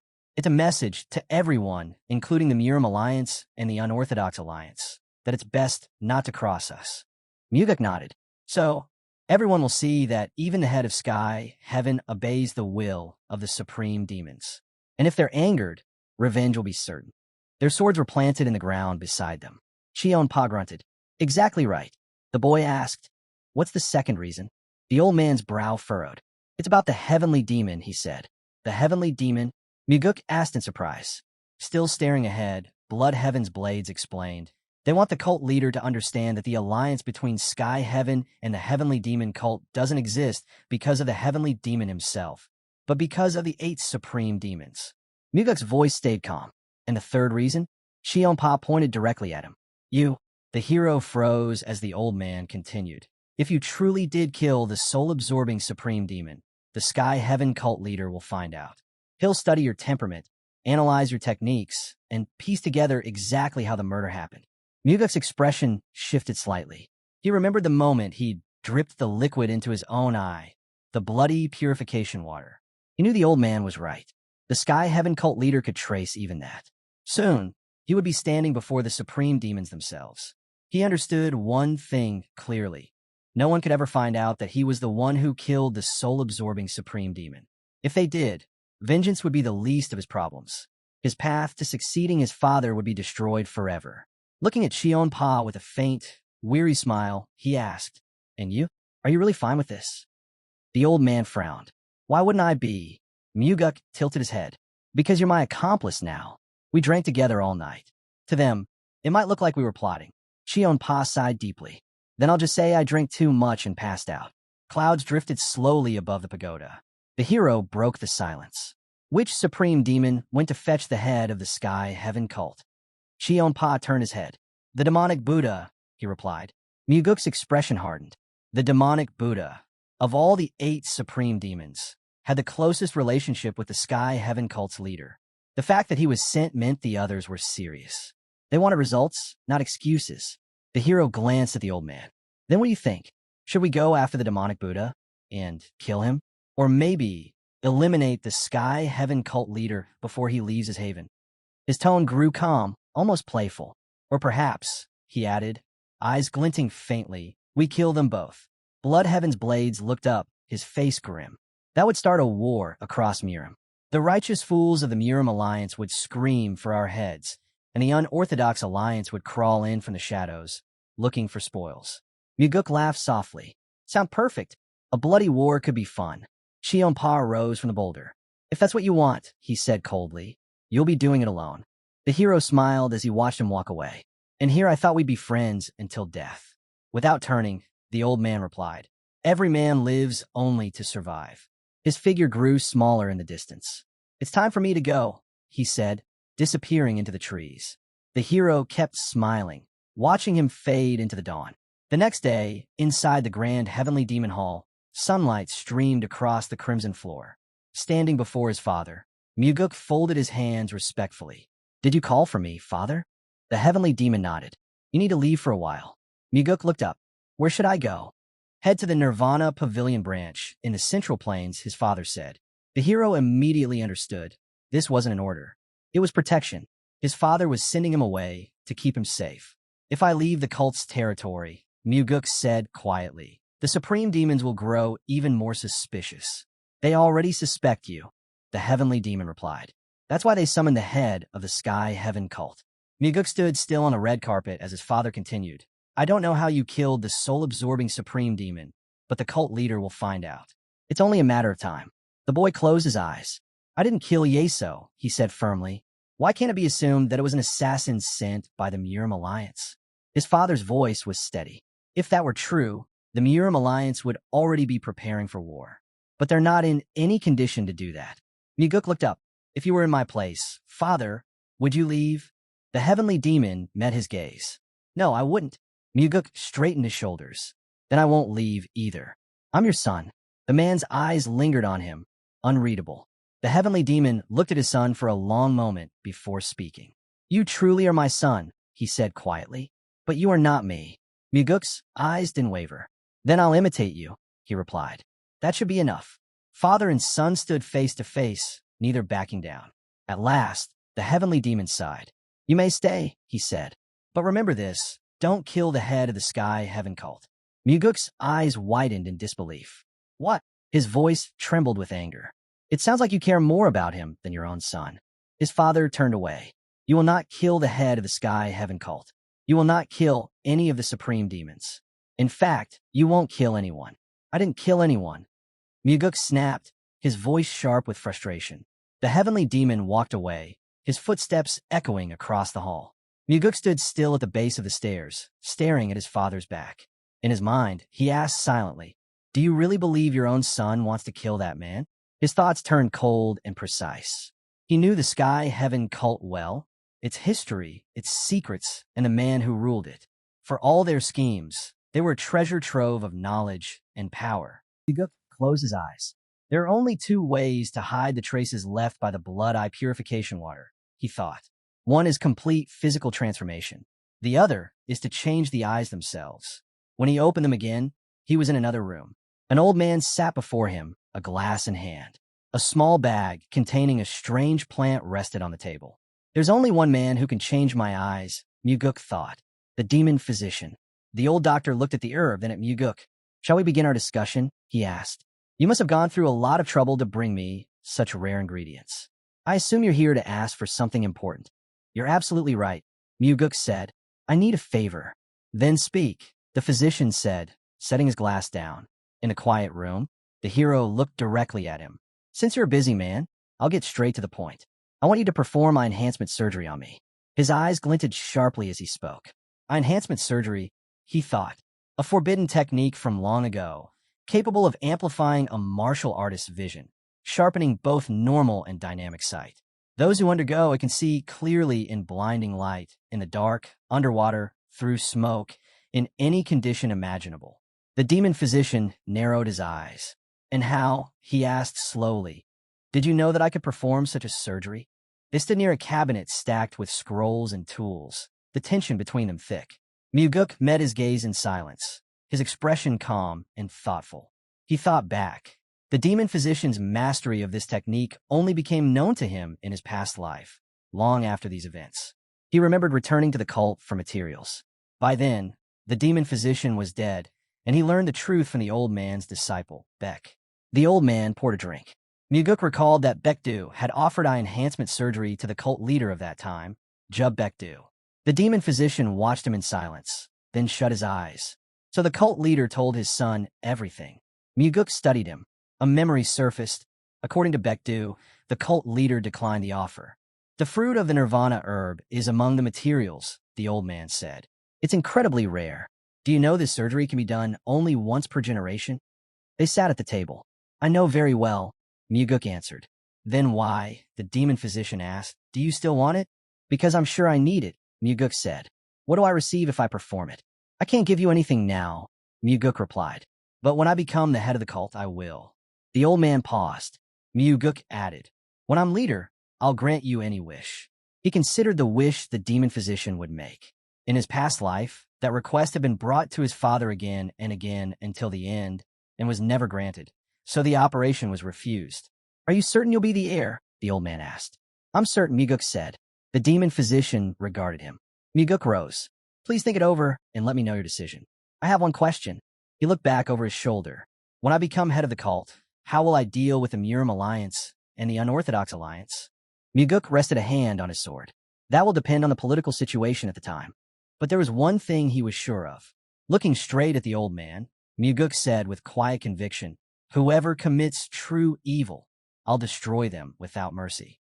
Above the pagoda, clouds drifted lazily through the sky.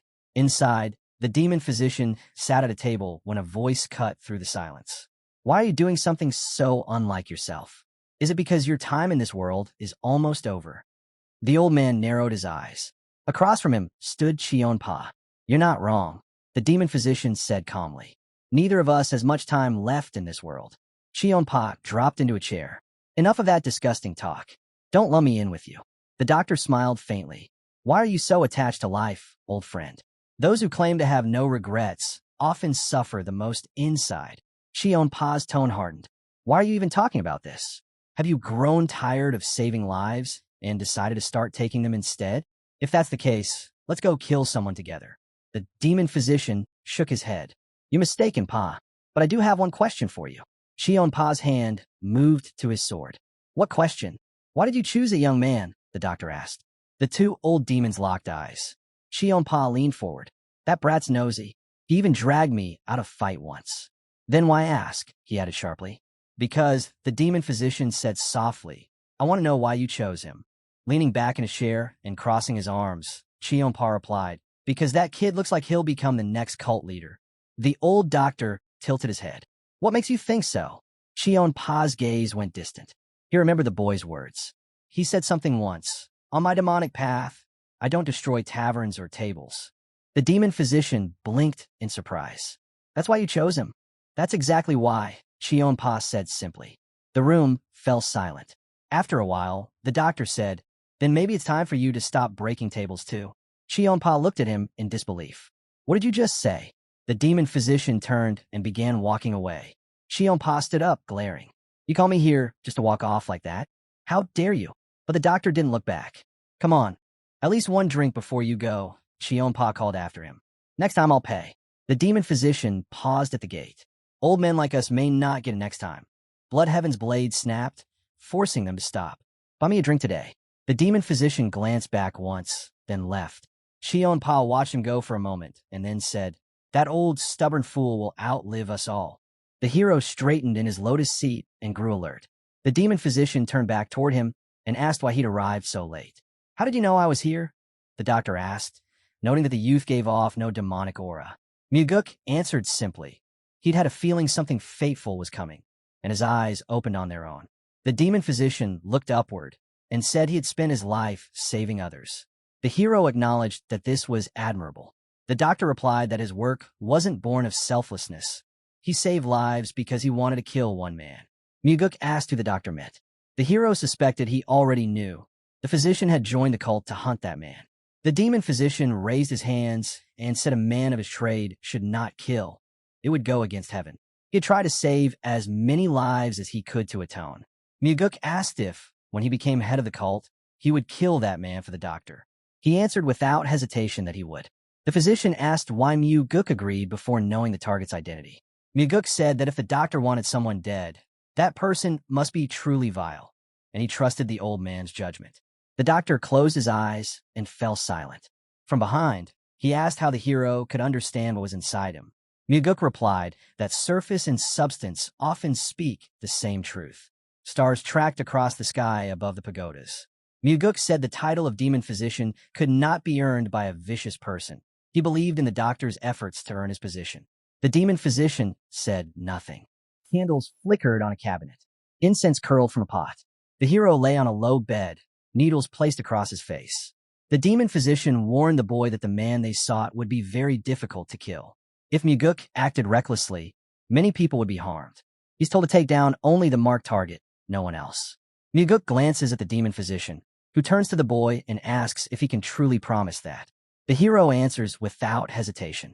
He'll grow stronger and end that man's life, without letting anyone else get caught in it. The physician studies him. And if I'm not around when that day comes, he asks, will you still keep your word? The boy nods. I will. When you strike him down, the old man says, tell him that blade was sent by the demon physician. The doctor looks over his patient. Thin needles stick from the boy's face. When the boy wakes the next morning, his head throbs. For a moment, he wonders if it's all finally over. How are you feeling? The old man asks. The boy blinks, surprised. I feel incredible. The demon physician narrows his eyes. And your sight? Muguk smiles faintly. Better than ever. He glances around and realizes his vision is sharper than it's ever been. Every detail stands out, every edge and color alive. The doctor gives a sharp flick of his hand. The candles vanish into darkness. Can you see now? He asks. The boy peers into the room. He turns his head, scanning. Shelves, jars, a painting. He can make out every single thing, every line, every mark. I can see it all, he says quietly. The demon physician's lips curl into a small smile. Come, he says. They step out onto the balcony. Look at the sun, the old man instructs. The boy does. Light floods his eyes, but there's no pain, no burning. He blinks, amazed.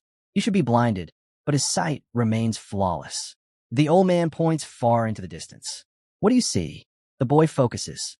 An ant, he says, and insects crawling along those branches. He laughs. I'm not joking. The demon physician chuckles, genuinely pleased. The hero folds his hands together. Thank you, doctor. The old man nods. The procedure was a success. Your eyes have been reborn.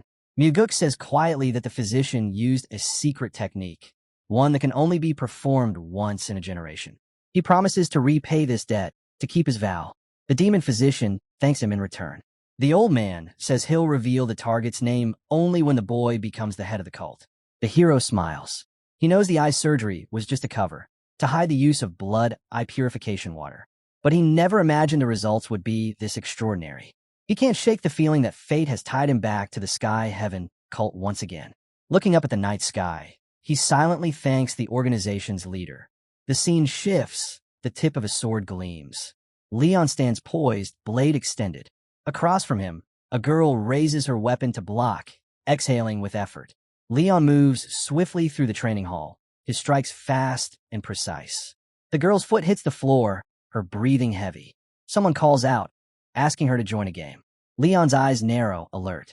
The hero enters the room. The girl tells him she needs to repeat her sword technique 20 more times. Muguk looks surprised.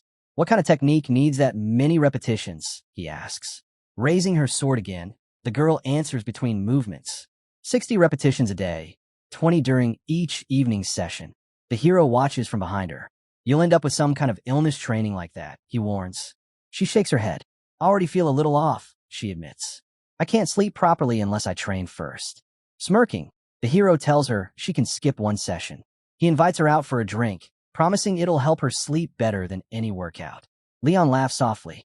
I'll join you after I'm done here. How many more? The hero asks. 8, she replies, still swinging her sword. Though it'll take longer if someone keeps distracting me. Muguk smiles, watching her move. Your waist isn't turning enough, he says firmly. And you're not putting enough strength on your left side. Leon glances over her shoulder. Faster, he advises. Her mouth parts slightly, but she says nothing, continuing to train. The hero studies her for a moment, then thinks to himself that he has nothing more to add. For now, he'll focus on refining his heavenly demon defense art. He sits down, crossing his legs, and closes his eyes. This was the technique he'd mastered most deeply before his fight with the soul-absorbing supreme demon. The deeper he sinks into it, the more he feels its endless depth. Eyes closed, he can sense it breathing, alive, pulsing, almost sentient. A faint glow surrounds him. Then his eyes snap open. Leon stops mid-swing, staring at the youth in surprise. Finish your training? Muguk asks calmly. Leon lowers her sword. Yes, she says. 20 times exactly. The hero rises to his feet, stretching slightly. Then it's settled. We're getting a drink. And food.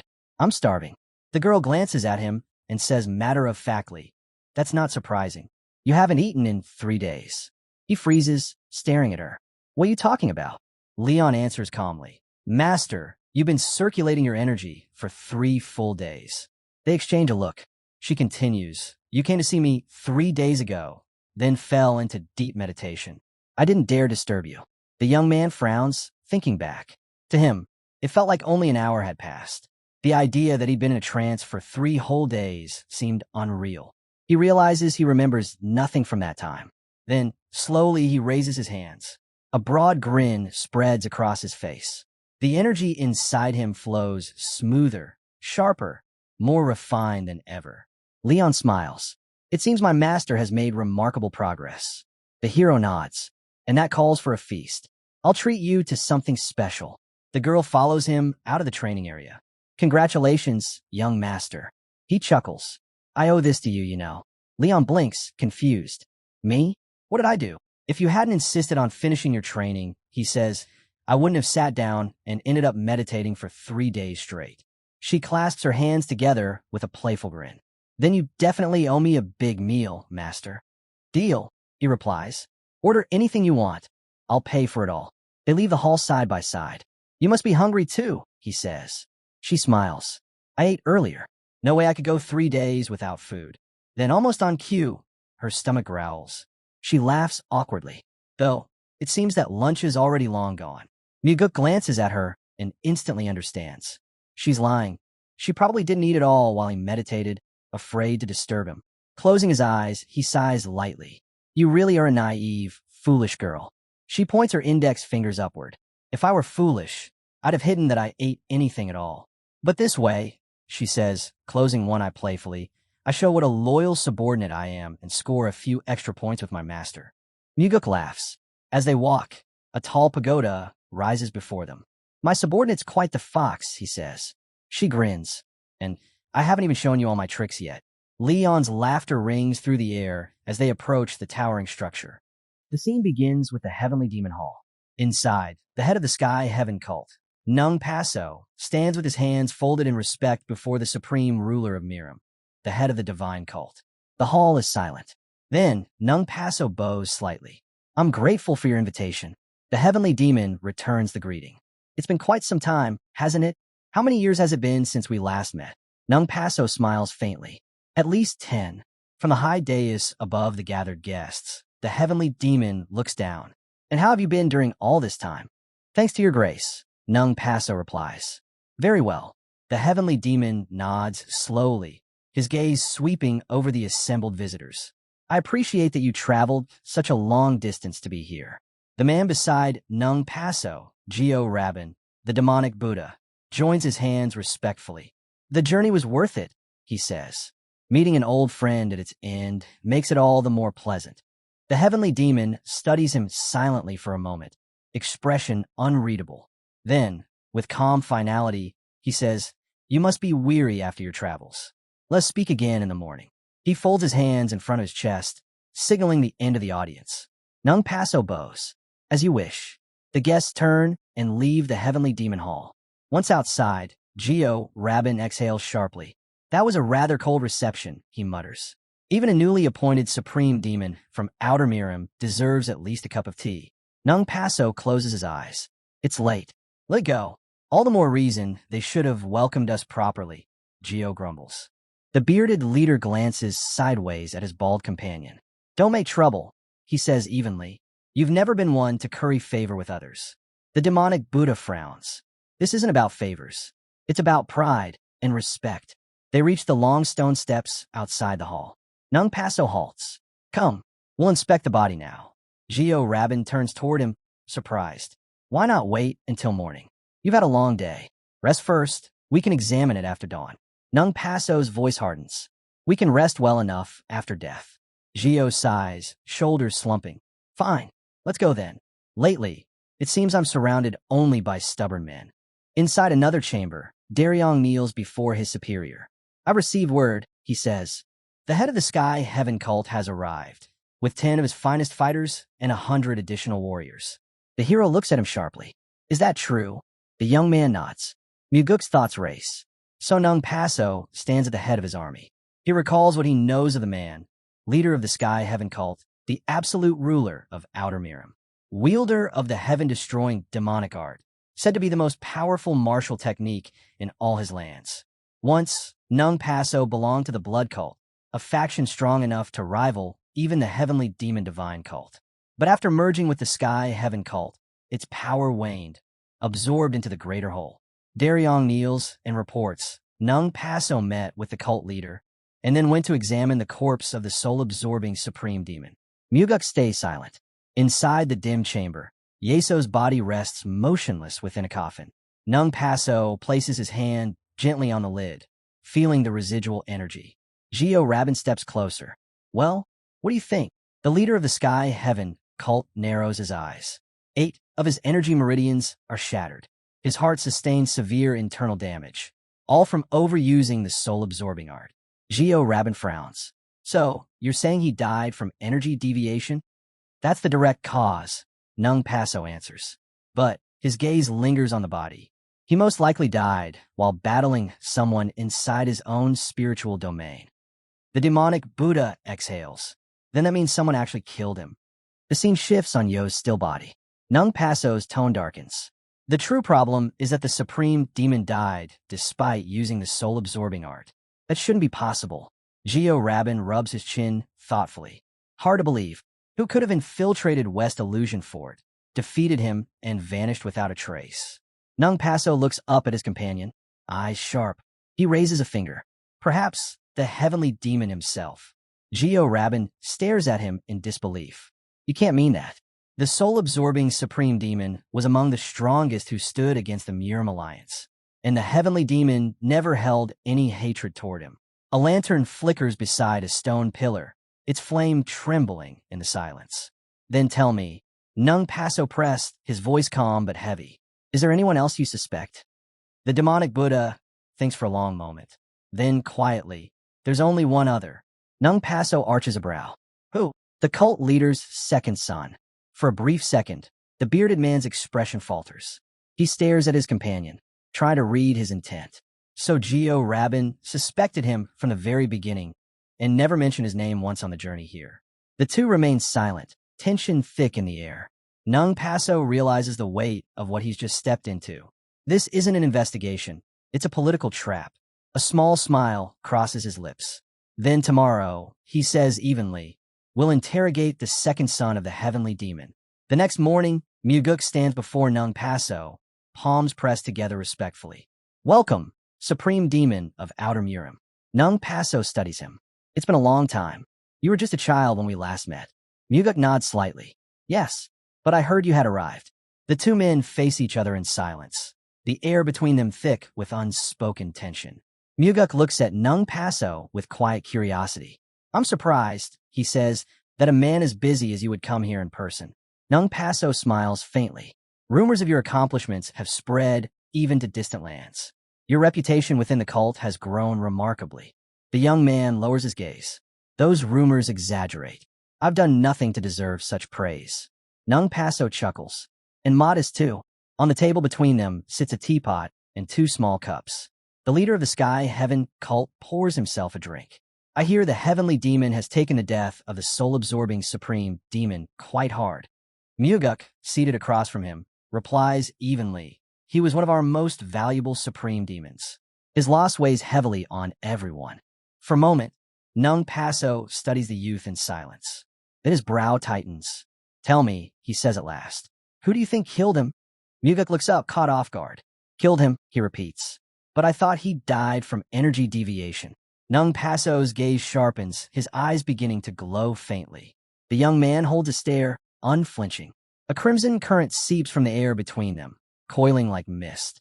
It drifts toward Muguk's face, swirling around his head, his shoulders, his entire body, then curling down to his feet before rising again. He can see it clearly now, though he feels nothing. So, he's testing me, trying to find out if I use the blood eye purification water. But Muguk knows. The eye-enhancing surgery hides everything. There's no trace left to uncover. The red stream fades. Nung Paso straightens, expression unreadable. That's enough. He pushes his chair back and stands. I won't take more of your time. Muguk rises as well. Please, stay a little longer, he says politely. Nung Paso shakes his head. No, I've seen what I needed to see. I wouldn't dare delay a busy man. The scene shifts on the lower half of Muguk's face as he folds his hands together.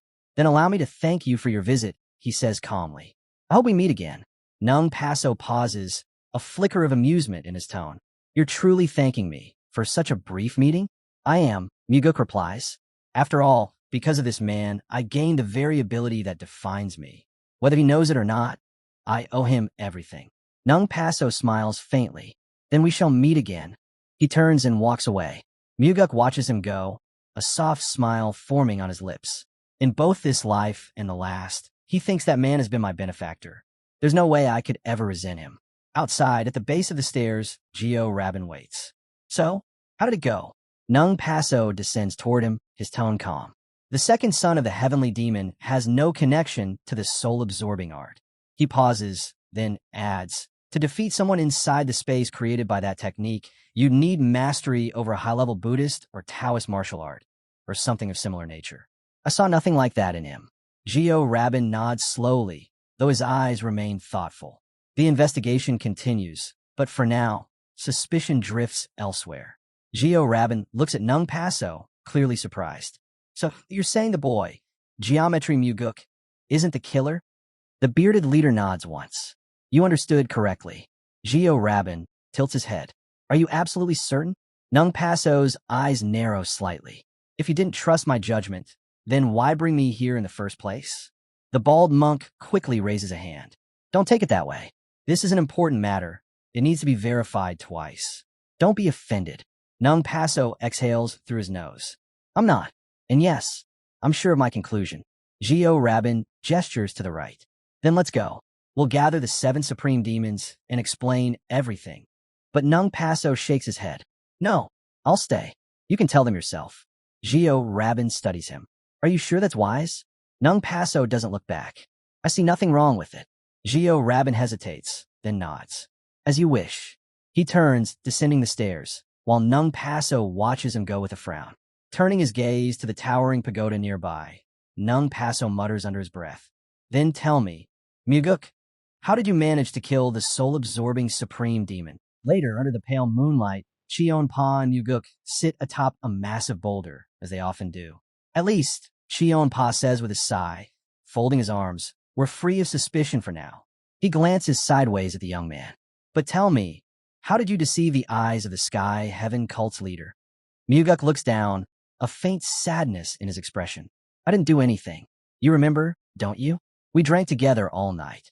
The old man closes his eyes and lets out a quiet hum. Even so, don't let your guard down. Among the 7 supreme demons, there are still those who oppose the cult leader's rule. Muguk's brows knit together. That includes the demonic Buddha, Cheonpa continues. He's the closest to Nung Paso and the most unpredictable. Cheonpa, Muguk says suddenly. The old man opens one eye, curious.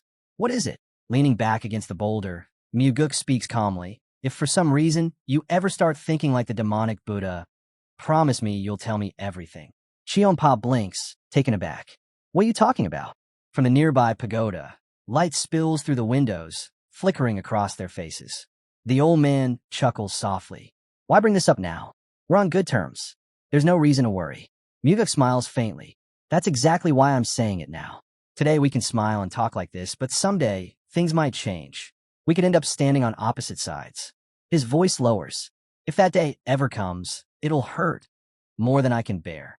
So if you ever start to doubt me or hold any resentment, just tell me right away. Don't let it grow. The old man looks at him for a long moment, saying nothing as the night wind stirs the silence between them. The old man frowns, watching the young man beside him. So far, he says slowly, you've managed to balance out all your flaws with your sharp mind. But don't try to predict my reactions. Just speak honestly. The scene cuts to the lower half of his face, his tone quiet but firm. Tell me, what if the opposite happens? Muguk blinks, caught off guard. The opposite?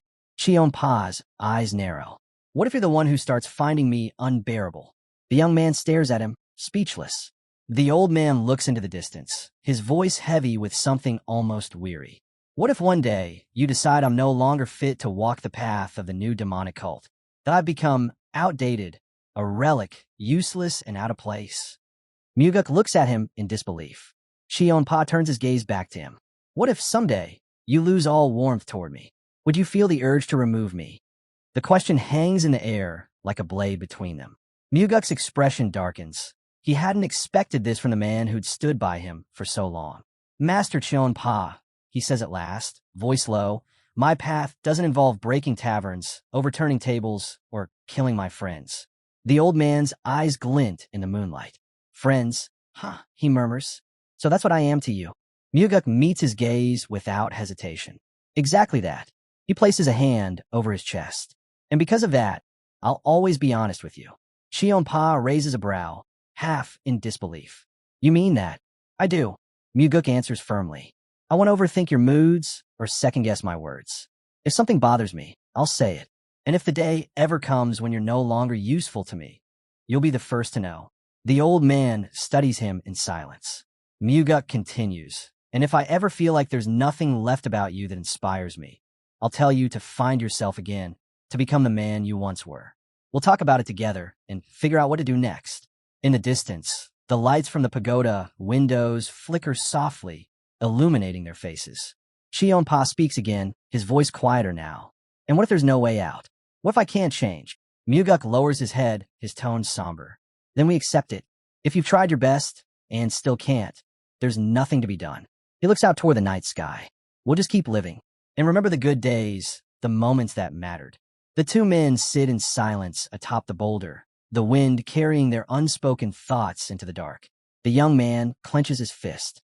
But if you don't even try to change, he says firmly, then we'll just have to settle it by force. A good fight always clears the air, no matter who's right or wrong. Chionpa blinks, surprised, watching the boy's knuckles tighten. The two of them sit silently on the large boulder. A single leaf drifts down from the tree above, spinning in the air before landing between them. Muguk's eyes follow it. Chionpa's do the same. A brief silence. Then, the old man laughs, loud and genuine. His laughter echoes in the still night. The young man gazes at him quietly, his expression tinged with sadness. Gradually, Chionpa's laughter fades. He lowers his head and says softly, in that case, I need to correct something I told you earlier. Muguk looks at him curiously. What do you mean? The old man exhales. I once said that my life has been nothing but misfortune. But that wasn't the whole truth. The young man stares at him, startled. Chionpa steps a little away, his back turned. And in that moment, Muguk realizes something. The door to the old man's heart has opened, even if just slightly. And he knows he must keep listening to whatever comes from within. Behind Chionpa, his enormous sword stands half buried in the ground, its edge catching the moonlight. Muguk looks upward. Through the drifting clouds, the moon gleams pale and distant. By listening to the hearts of others, he thinks I grow stronger too. This connection, this understanding, is just as important as mastering the 9 calamities demonic art. He lifts his eyes to the sky, deep in thought. Walmogi, what are the sounds you're hearing right now? The moon glows over the pagoda. Then, a sudden pulse of energy ripples through the air. Muguk stiffens, he can feel it. Someone's presence. Before him stands Nung Paso. What brings you here at this hour? Muguk asks quietly. The bearded man meets his gaze. I came to tell you something. The young man studies him closely, wondering why the leader of the Sky Heaven cult would visit in the middle of the night. He extends a hand politely. Then please come inside. Nung Paso shakes his head. No need. This won't take long. The air around them darkens. The world suddenly turns to pitch black. A blink later, it shifts again. Everything becomes white. Muguk looks around, startled. He instantly understands what's happened. Nung Paso watches him carefully. Does this martial art feel familiar to you? Muguk meets his eyes, his voice calm. No, this is my first time experiencing it. The leader tilts his head slightly. Is that so? Then tell me, did you not see this very same space when you fought the soul-absorbing supreme demon and killed him there? The two men lock eyes, silent but tense, the weight of the question hanging between them like a drawn blade. Nung Paso studies the boy quietly. You realize, he says, I could have told the others that I suspect you. Muguk's lips tighten, but then he smiles faintly. Actually, that would have helped me. Nung Paso blinks. The young man's tone stays calm. If the other supreme demons believed I was capable of killing the soul-absorbing supreme demon, they'd assume my father already passed the 9 calamities demonic art to me. Even without proof, fear would take root. Or at least respect. Nung Paso stares at him in disbelief. It would only make it easier for me to control things. Muguk continues, his voice steady. But your actions only made that harder. A bead of sweat trails down the sky heaven cult leader's cheek. Muguk leans forward slightly. If you truly want to do me a favor, I'll accept it. But make it real. Nung Paso is left speechless. A spacious chamber stretches, lined with shelves filled with ancient scrolls and heavy tomes.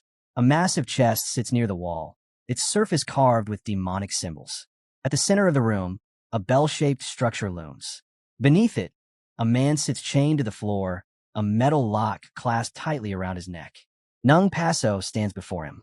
What do you think? He asks coldly. The prisoner doesn't answer. His eyes narrow.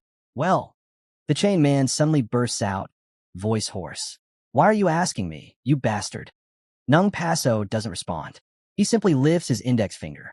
Who else should I ask? He says evenly. You're the only one in this room I can see. The man snarls. Then ask that old hag with the knives standing behind you. Nung Paso remains still. The prisoner's voice drops to a growl. And if you're asking when I'll die, he presses his lips together, then raises two fingers. I asked death itself. It said I'll die after you. So I won't get to see you in your coffin, you smug pig. Nung Paso's expression doesn't change. The man tugs against his chains, spitting. Must feel great. Living so long, doesn't it? Nung Paso calmly holds up 3 fingers. 2 insults left for today, he says. Tell me, why such a foul mood? The prisoner glares, voice rising. How do you think I'd feel if you were in my place?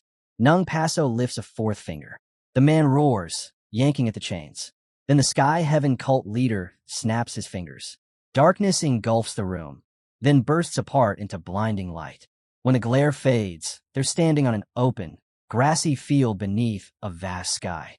Nung Paso reaches into his robe and pulls out a key. He steps forward, kneeling to unlock the collar around the young man's neck. With a click, it falls away. The boy leaps to his feet, joy flashing across his face as he hops around, testing his freedom. The bearded man watches him quietly, the wind rustling the grass around them, his expression unreadable. He sprints across the lawn before crashing into the soft grass. Clouds drift lazily above. Nung Paso stands nearby, watching him. The boy squints up and snaps. Hey, why is the fat supreme demon blocking my sunlight? Nung Paso lifts his hand with a grin. That light isn't real, he says calmly. It's a false sky. The boy, his eyes hidden behind his hair, stares up at the clouds. Even a fake sky. I miss it, he murmurs. Now move. You're in the way. The leader of the Sky Heaven cult studies him silently. He's only allowed 5 acts of disrespect a day, and he tolerates this one because the boy's mind is sharper than anyone's. The young man spreads his arms wide on the grass, motionless. Nung Paso thinks to himself that this boy, this reckless, brilliant soul, is the military advisor of the Sky Heaven cult. He endures his insults and values his counsel, because every word he speaks carries truth. Nung Paso has never tried to break him with pain. The boy fears nothing, not even death. Push him too far, and he'd end his own life without hesitation. Looking down at him, Nung Paso wonders, what keeps this young man from letting go entirely? He once asked that very question. The boy never answered, breaking the silence. Nung Paso says, as you suggested, I treated the second son of the cult leader with kindness. But now he's asking for something much greater. The boy listens quietly. Tell me, Nung Paso continues, do you really believe Muguk will become the heir? The boy tilts his head. The cult leader himself confirmed that Muguk killed the soul-absorbing supreme demon, he replies. Nung Paso nods slowly. That's true. Then who else could take the position? The boy asks, flowers brushing against his hair. He's only 20, and no one that young could have slain the soul-absorbing supreme demon. Nung Paso strokes his chin thoughtfully. Muguk's skill is indeed remarkable. The boy cuts him off. So what's next? Are you afraid the cult leader's second son might kill you too? Nung Paso doesn't answer. Eyes closed, he finally admits, if I said I wasn't afraid, I'd be lying. Anyone capable of killing the supreme demon can kill anyone. The clouds shift quietly above them. There's another reason to be cautious of the young master, the boy says. Nung Paso frowns. Another reason?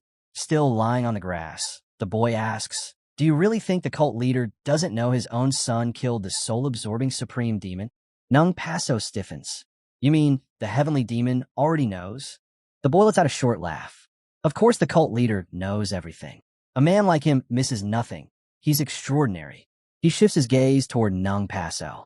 But tell me, why would someone that ambitious stay silent after something like this? Nung Paso looks down at him, curious. Then enlighten me, he says.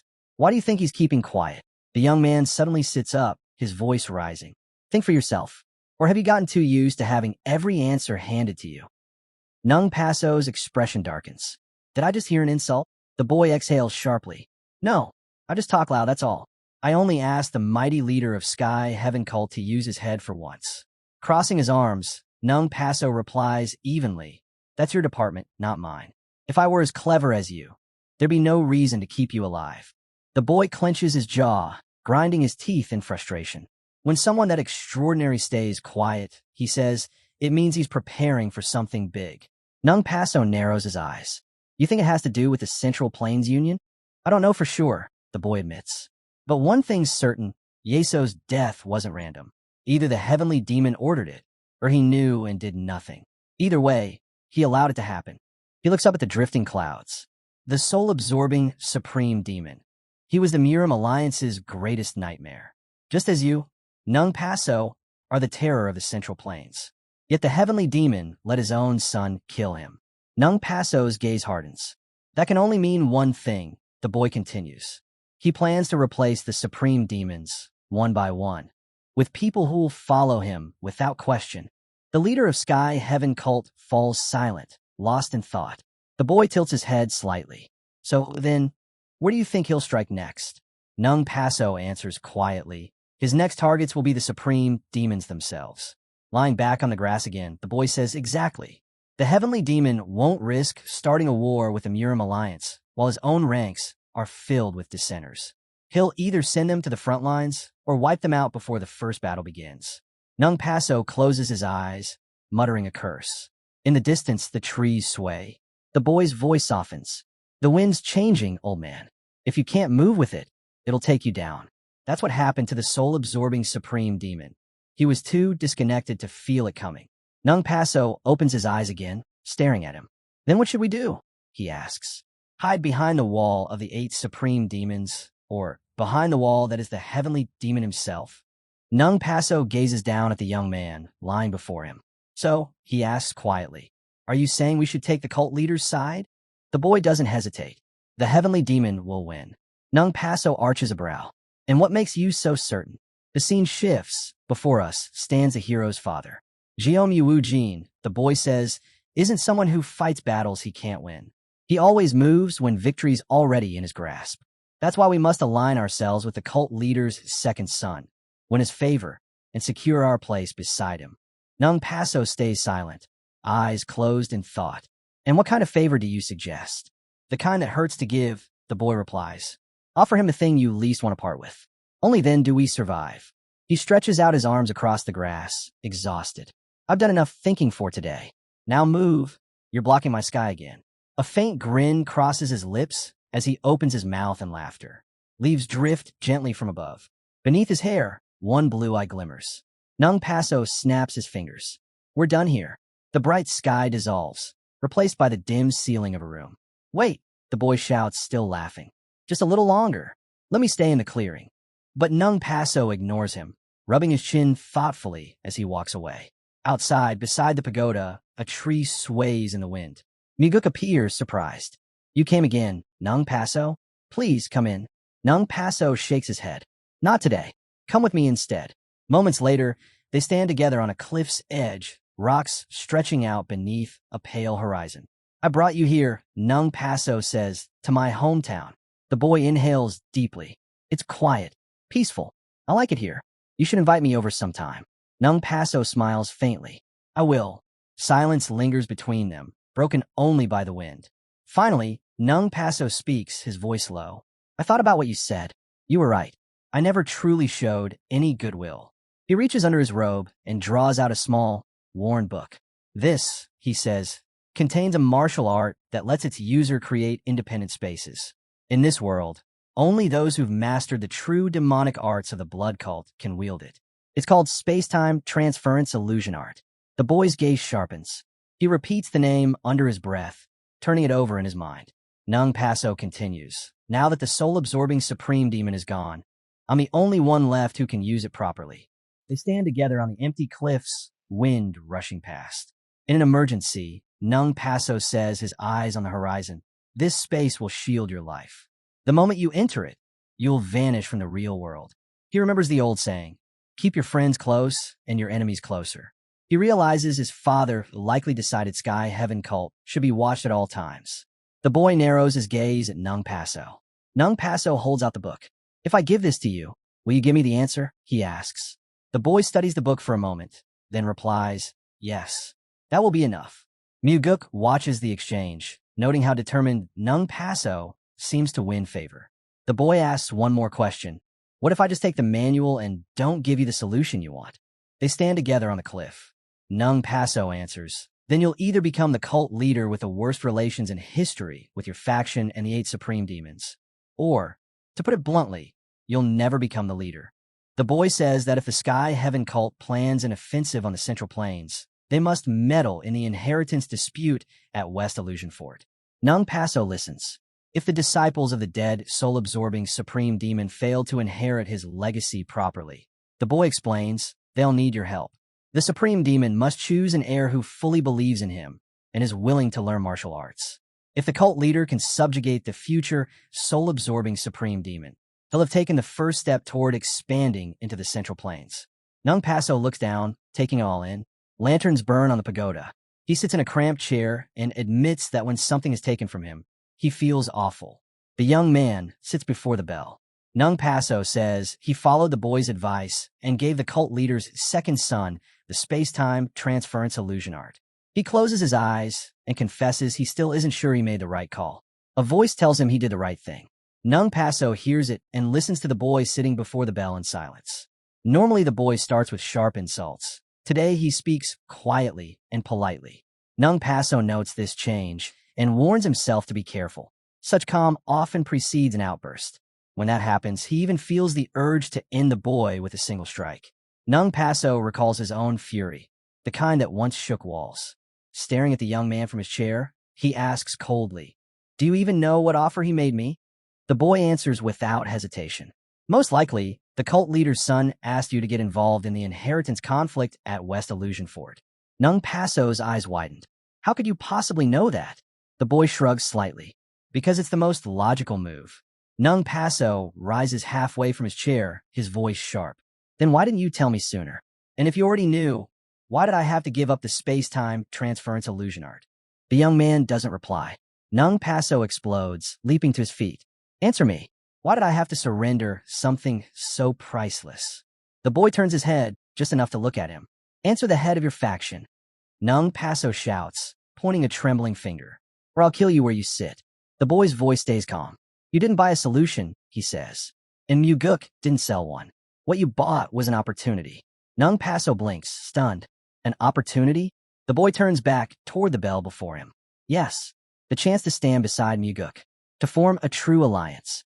And if you want to keep that bond strong, be ready to pay the price again and again. Nung Paso's mouth hangs open. You really believe Muguk is that great? That he could become the next heavenly demon? I don't know. The boy says simply, without turning around. You don't know?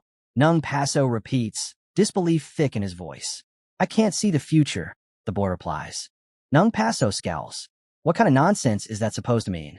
The boy looks up at the bell's faint reflection. It means there's no point regretting what was already meant to be given away. Nung Paso glares at him. That manual was worth more than anything I own. The boy doesn't respond. Silence fills the room. Finally, Nung Paso lowers his gaze. Then what should I do now? The boy answers plainly, befriend Muguk. Do whatever he asks of you. Nung Paso sighs, weary. Perhaps you're right, even if we can't predict how dark his ambitions might be. Shut up. The boy suddenly roars, his voice slicing through the room. Nung Paso flinches.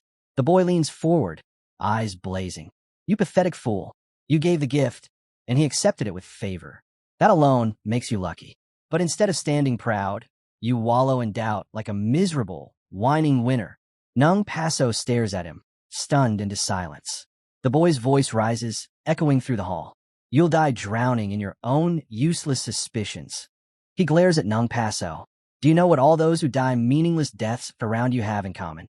Nung Paso stays silent for a moment, then asks, "What is it?"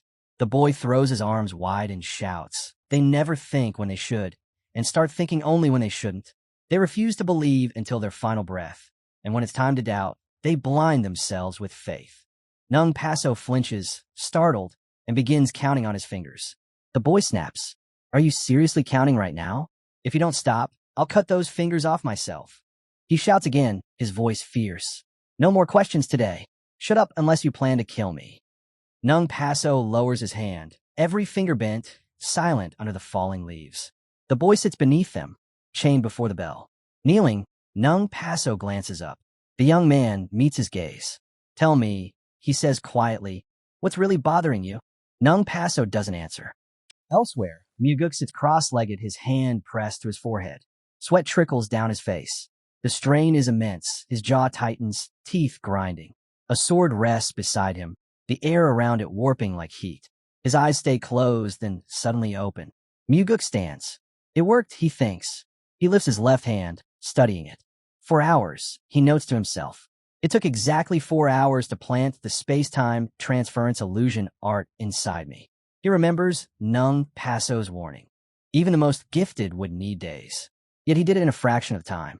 He clenches his fist, determination flickering in his eyes. "I'll master this faster than anyone, until I wield it as effortlessly as the soul-absorbing supreme demon, or Nung Paso himself." He looks to his left, both hands tightening. "My space is empty now," he thinks, "but soon I'll be able to shape it into anything." A small, confident smile crosses his face. Not far away, Nung Paso turns his head to the right. Gio Rabin stands before the chain boy at the bell. The boy's face is hidden beneath long strands of hair. The bald supreme demon watches him in silence. Nung Paso's gaze shifts between them. Gio Rabin extends his hand. His fingertips hover just above the boy's head. "What brings you here so late, Gio Rabin?" Nung Paso asks. The bald man glances over his shoulder. "I heard you met with the cult leader's second son." Nung Paso replies calmly. If that boy truly has the potential to lead the cult one day, then meeting him was only natural. Gio Rabin stares at him, disbelief clouding his eyes.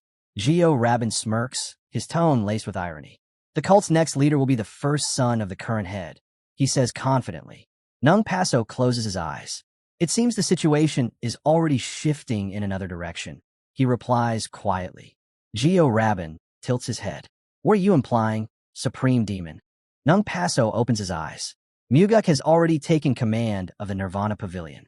It's clear the heavenly demon is grooming him as his future successor. Gio Rabin glances at him, then shuts his eyes, amusement flickering on his face. "You've spent too long at the front lines," he says. "Your vision's gone dull." Nung Paso says nothing. Gio Rabin steps closer until he's standing almost face to face.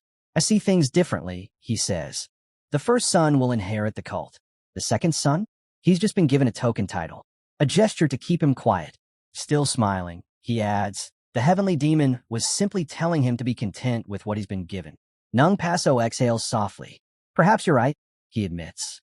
"Still, after all my travels, I can't help feeling disappointed. I've yet to meet the cult leader's first son." He looks at his bald comrade with suspicion. "Tell me, Gio Rabin, why are you so certain about him?" Gio Rabin answers easily. "Because my intuition tells me so." Nung Paso gives him a strange look. A dark shadow crosses his eyes. He's lying, he thinks. Gio Rabin would never base a decision this large on intuition alone. He's hiding something about the first son. The two supreme demons face each other, their expressions unreadable. Nung Paso studies him in silence. "And yet, he still calls me his friend." "Demonic Buddha," Nung Paso mutters. Gio Rabin turns his gaze toward him. "Be careful, old friend," he warns. "Many eyes are watching. Don't act rashly." Nung Paso stays silent, his stare steady. After a pause, he says quietly, "I don't understand what you mean." Gio Rabin raises an eyebrow.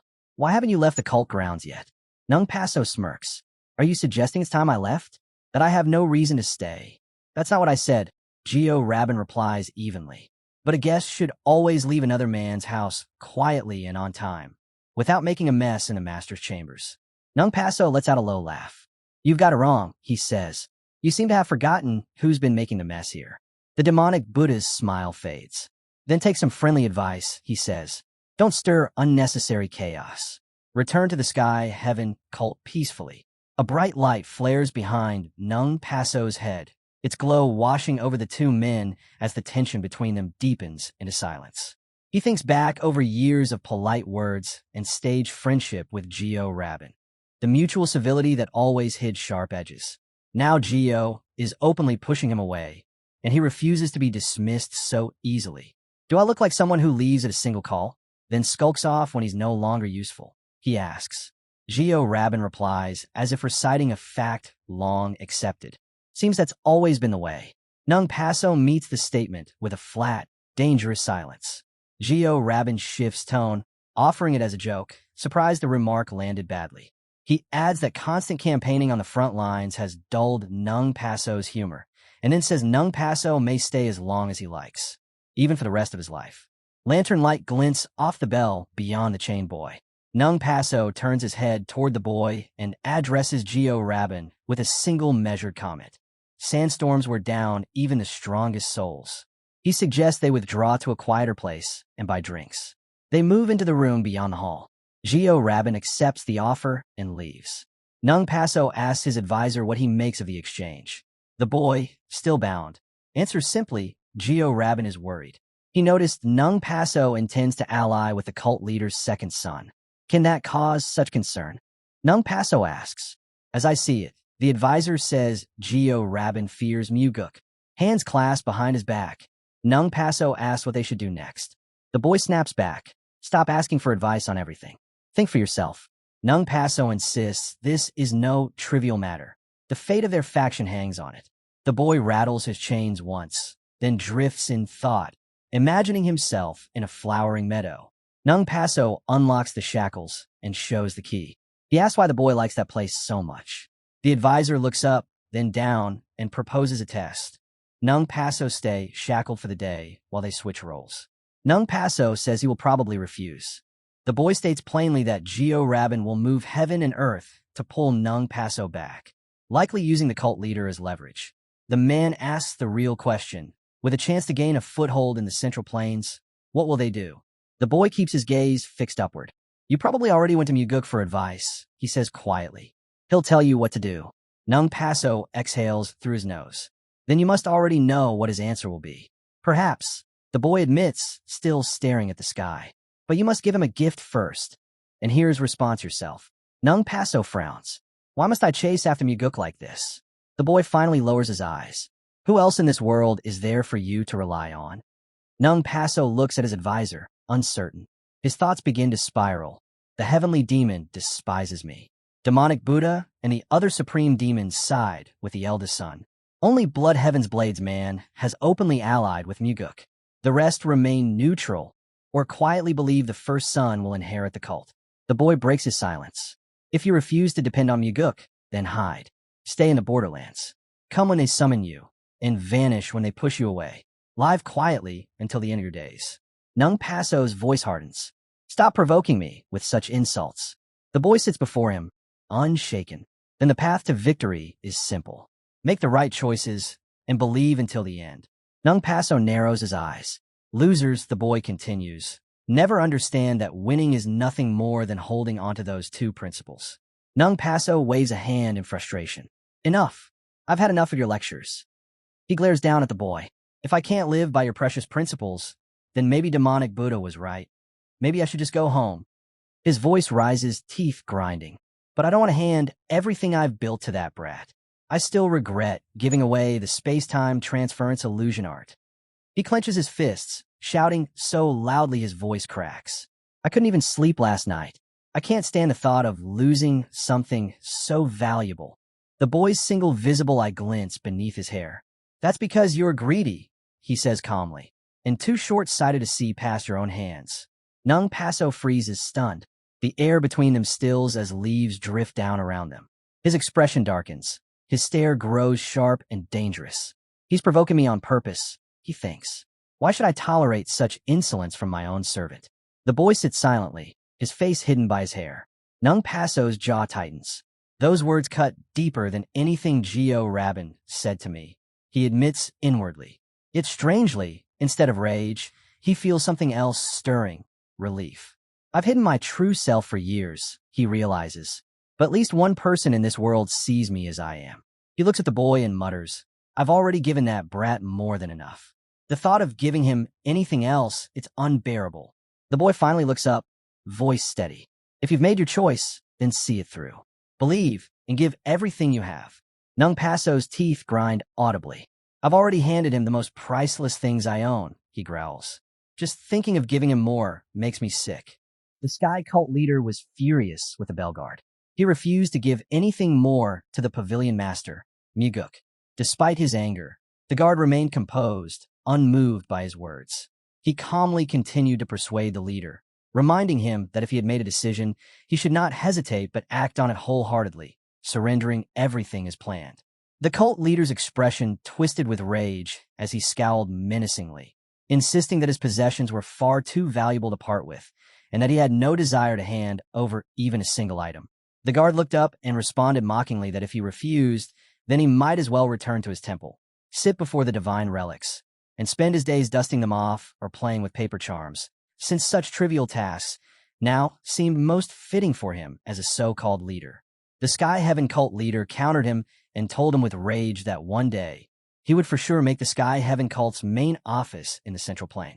And what his ancestors were not able to achieve, he would do by himself. For a second, the guard looked at him, his hair covering his eyes, as he told him that he believed that it would never happen. The cult leader seethed with anger, thinking bitterly that it would have been better if the guard had simply cursed him outright rather than denying his ability to ever achieve his goals. Later that night, Muguk went to a small restaurant to eat and drink. The waiter greeted him warmly, addressing him as the pavilion master. Muguk casually replied that he had come simply because he was hungry. The waiter smiled and assured him that he would quickly bring out his favorite dishes. However, as he turned to leave, he hesitated for a moment and looked back. Politely, he mentioned that he had a question. Muguk, slightly intrigued, allowed him to speak. The waiter then asked why. Despite there being many finer places to dine, the pavilion master always chose to come to his humble establishment. Muguk's eyes narrowed slightly as he regarded the waiter with suspicion, asking if he truly didn't know the reason behind his question. The waiter shook his head and replied that he didn't, which was precisely why he had asked. Muguk then explained that the restaurant offered excellent drinks and delicious food, but it wasn't just about that. The atmosphere itself was remarkable. They deliver precisely what he enjoys, without him even having to ask.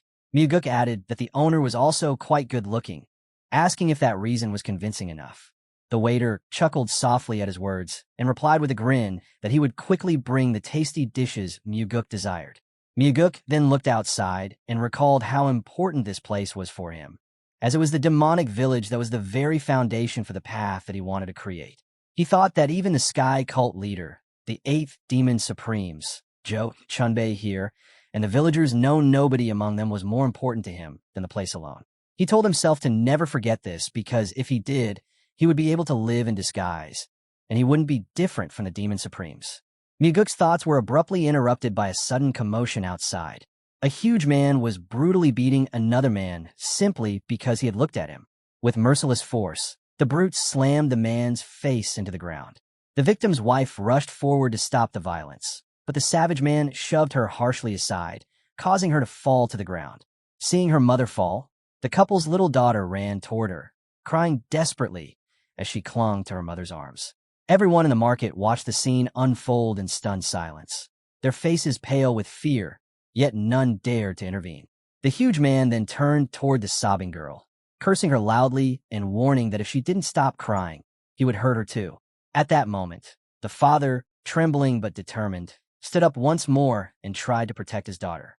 The giant man was ready to strike him again, but before the blow could land, a sudden impact struck his stomach. He staggered backward, collapsing to the ground in pain, completely disoriented. The stunned father looked around in confusion, unsure of what had just happened. His wife asked him how he did this. Confused, he stated that he didn't know either. The little girl smiled faintly, happy that her father had stood up to the terrifying man. The couple then quickly gathered their daughter and fled from the scene before the situation could worsen. When the huge man finally regained his senses, rage overtook him. He roared furiously, cursing the family for escaping, and demanded that the bystanders tell him where they had gone. Before he could continue his outburst, a calm voice echoed from the upper floor, Muguk's voice, telling him that it was completely unnecessary for him to do that. The huge man looked around to ask who it was who had interfered. Muguk raised his hand and said that it was he who spoke. He asked whether it was right to hit someone in front of his child just for looking at him. The huge man glared upward, his face twisted with rage as he cursed Muguk for interfering in his affairs. His voice boomed through the market as he barked that the matter was none of Muguk's concern. He snarled that he had also been struck, implying that he had no right to meddle. Muguk gazed at him, reflecting on how, if he had punished him himself earlier, the little girl might have been left with painful memories of her parents being beaten by a monster while they did nothing to protect her. He decided to use his energy to attack the person instead, wanting to ensure the child felt happy and proud of her parents. However, this wicked man was intent on exterminating them all, even the child, over a single punch. He questioned whether it was truly such a big deal for him. The massive man then demanded that he get down, declaring that he would now kill him instead of the family. Muguk didn't waste time and stood up to go down as he was already thinking of that. As he calmly jumped down, the man attacked him straight to his face, but Muguk didn't flinch. He blocked it with his hands and twisted it casually. The huge man, in pain, started to scream, and the tears started to fall out of his eyes. Muguk regarded the man with cold contempt and told him that this was not something worth taking so far. He warned that a mere glance could never justify a beating, that striking someone was no excuse for destroying an entire family, nor for crippling a person over a drunken fit. Muguk calmly looked down at the furious man and asked him what the real reason was behind his outburst. He remarked that if the man had truly wanted to, he could have ended the matter peacefully without creating such needless chaos. The huge man glared at Muguk with fury and, without hesitation, charged at him, swinging his sword recklessly. Muguk swiftly dodged the attack and countered with a single, powerful punch that struck with immense force, causing blood to spill from the man's mouth. The crowd watched in stunned silence, unable to believe what they had witnessed. Moments later, the guard arrived, addressing the attacker as the second young master and demanding to know what had transpired. Muguk calmly ordered them to take the man to the Wangshan Pavilion and investigate every single crime he had committed up to that very day. The guards nodded in agreement, then took him away while the second young master, Muguk, announced that there was nobody that was above the law and told that no one would go unnoticed if he committed a crime, and there would be consequences. He said that from today's date, that anyone from the sex warrior who acts ruthlessly and points to the Nirvana Pavilion office and tells the people should report him at the spot. Everyone there cheered at him as he finished his speech. As Muguk entered the place to eat, the Sky Heaven cult leader arrived and asked him if he meant every word he just spoke about the demonic cult, not to be allowed to do any evil deed for granted. Muguk simply stared at him for a moment. The Sky Heaven cult leader arrived at the tavern where the second young master was having dinner, and he joined him. He told him that he never had imagined to hear him saying that demonic cultists should not be doing bad deed only because that they had powers. The Sky cult leader told that the statement was too bold from someone that was the young cult leader of the heavenly demon divine cult. Muguk replied to him that it was because he disliked being kept away and also told him that the generation now was like that. The Sky cult leader then said that if that was the case, then he was an old-fashioned person. Muguk suggested that if he wanted to keep up with others, he should keep young people by his side who can speak as they want. Muguk also added that because of the same solution, the sword demon had grown a lot younger than before in the spirit in quite a short time. The Sky Heaven cult leader took a sip of the drink and laughed as he felt amused. He also asked Muguk if he was able to deploy the space-time transference illusion art. Muguk replied to him that he did, while the Sky cult leader casually told him that in the first try, everyone fails, and so he should be demotivated because of that, but Muguk told him once again that he had succeeded. The Sky cult leader looked at him in shock, and Muguk told him that the space was amazing and that he would be doing this martial art daily from now onwards. The Sky cult leader asked him once again whether he had created it or if it was just a trial that he was doing. Muguk said that he had deployed it, and the Sky cult leader asked how much time it took him to do that. Muguk told him that it took him almost 4 hours. It was shocking for the Sky cult. Muguk told him the martial art was greatly synced with his talent, while the Sky cult leader told that if somebody else besides him told him that it had taken 4 hours to deploy my martial art, he wouldn't have believed, but as it was him a genius, it would be easy for him to learn it. But still, he had his doubts, as he could have never imagined somebody mastering such martial arts in so much less time, and he asked him to show him the next time they were together. Myuguk agreed with him, and they both cheered for their drinks. Myuguk then asked him why he had come to visit today. In reply, the Sky Cult leader requested a favor. Myuguk asked him to tell him what he wanted.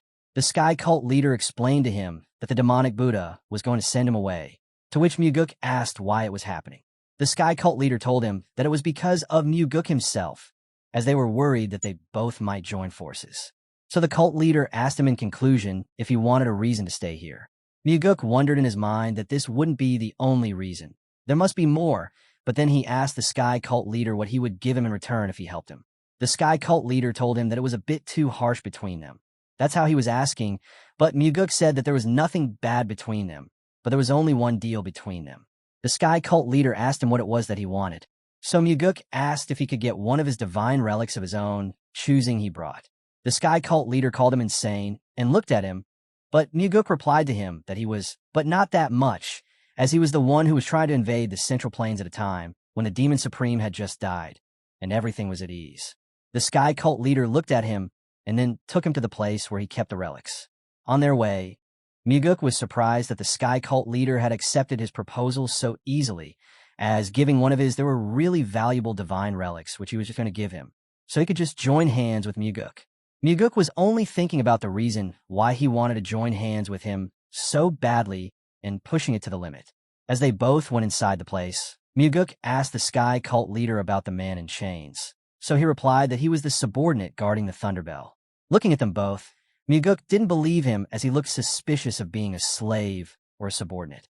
Also, as they both entered, the man didn't greet the Sky Heaven Cult leader. He thought that if he were a subordinate of the Sky Cult leader, he would have given him some acknowledgement and respect. The Sky Cult leader then told him 2 rules that he shouldn't ask for the Thunderbell or the Blood Flames, and Myuguk said that he won't. He then asked him, looking at the huge bell that was the famous Thunderbell of the Sky Heaven Cult. The leader replied that indeed it was, and it was incredible. Myuguk looked at the bell and thought that it felt that someone with an evil spirit was trapped inside, and the bell itself was speaking. As they both went to the other room, the cult leader asked Myuguk to choose whatever he wanted from the divine relics. As Myuguk looked around, he stopped at a small box that had something inside and asked if he wanted this one.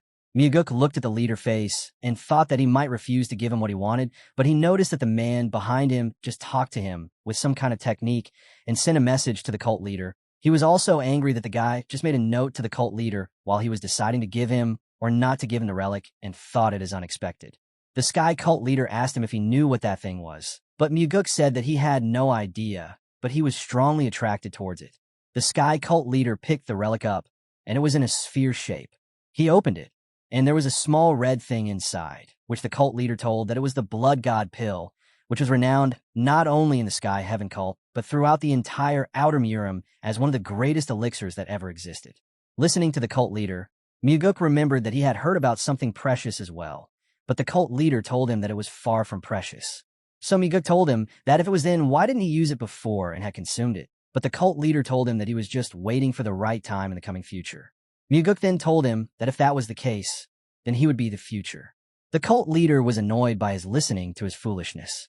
Suddenly, Myuguk again felt that they both communicated with each other through frequency whispering. He thought about that man's position as he was making such critical decisions. The Sky Cult leader quickly agreed to give him to have the Blood God Pill, but he also asked that he wouldn't give it to him before he told him a reason for him to stay in the Heavenly Demon Divine Cult. Myuguk didn't think much and said that the method was simple and took the pill from his hand and ate it. The Sky Cult leader looked at him and the man behind him too. The leader asked him what he was doing. Myuguk told him to stay back and guard him until he had consumed the pill completely. As they looked at him, a red aura arose around him, and he fell to the ground, trying to conquer it. Myuguk was sitting in the room, consuming the Blood God Pill. Around him was the Sky Heaven Cult leader, who was furious. Looking at him, he wanted to curse him. He was angry as he ate the pill in front of him, which was in Real's property, and he had stored it for the future to use on himself. He was just cursing him in his mind, and the man behind him was laughing, looking at him and his anxiety. The Sky Cult leader was also thinking that now was the right time, and he should just kill him on the spot. But the man behind him warned him that if he killed him now, then there would be consequences. He would start a full-scale war with the heavenly demon divine cult, and then he would like to see the sky cult leader getting beaten up and then torn apart from the middle by the heavenly demon himself. The sky cult leader told him that he was certain that the second young leader would only suggest a low-level idea to him, and it wouldn't be enough of a reason for him to stay in this place, and his relic would be wasted on him. He was also sure that because of these reasons, he had taken the relic before giving the favor. The anger was building up inside the sky cult leader, and he just wanted to kill him now. He was ready to smash his skill right into the ground there, as he also got his power level to rise and prepare to hit him with one perfectly prepared blow. He stopped in the middle when Muguk slightly moved. Then, with patience, the heavenly sky cult leader also sat in front of him and calmed himself. They smiled at him and asked won't he kill him now? The sky cult leader replied that if he did not kill him, the man shouldn't think that he is scared or is a coward. They replied that he knows that wasn't the reason, but the second young leader was a lot sharper than he had imagined. The sky cult leader asked that how can he say that? So the man replied because Muguk had already confident that you won't kill him, so that why he was doing this in front of him. The man told him that Muguk was the right person and he would provide him with a right answer to his question. The sky cult leader asked him if he could imagine what Muguk would tell him later. The man said that at first, when he met him, he wasn't sure, but now, when he is consuming the blood god pill, he thinks of a method he can use, and it will be helpful for him to stay in this place for longer. The sky cult leader asked him to tell it directly, but the man asked him to have some patience because once the power circulation is completed, Muguk will tell him. The cult leader curiously asked that why could he just tell him now, and why should he wait? So the man told him that if he knew now his face would give it away. The sky cult leader cursed him and argued that he had never lost something in gambling, but then the man told that no gambler in the world could keep his face expression straight in front of the successor or the sky heaven cult. The cult leader then looked at him and thought for a while, but again the man called him, but this time the sky cult leader told him that he wanted his friend, whom he was talking to casually. But the man told him that he should give everything that Muguk was asking for, because it wouldn't be a waste. The sky cult leader looked at him with disbelief and told that was he really serious. So in reply, he told him that he had just judged this boy only from the information that he got and collected flying from places, and he does not know a lot about him, but as for now, after seeing him from his own eyes, every information or statement he heard about the boy was nothing but rubbish. The cult leader asked him that if he gave him everything, then what would be left with him? The many told him that if he did, that he would get a chance to live in the Central Plains, and that was his dream from the start. The cult leader argued that will Muguk keep his words and let him live in the Central Plains in the end. The man told him that he would keep his promise, as he had first swallowed the pill quickly, which meant that he would keep his word. But the cult leader argued that if he didn't keep his word, then they would have to live like homeless people and would roam around with broken bowls and ask for money from others.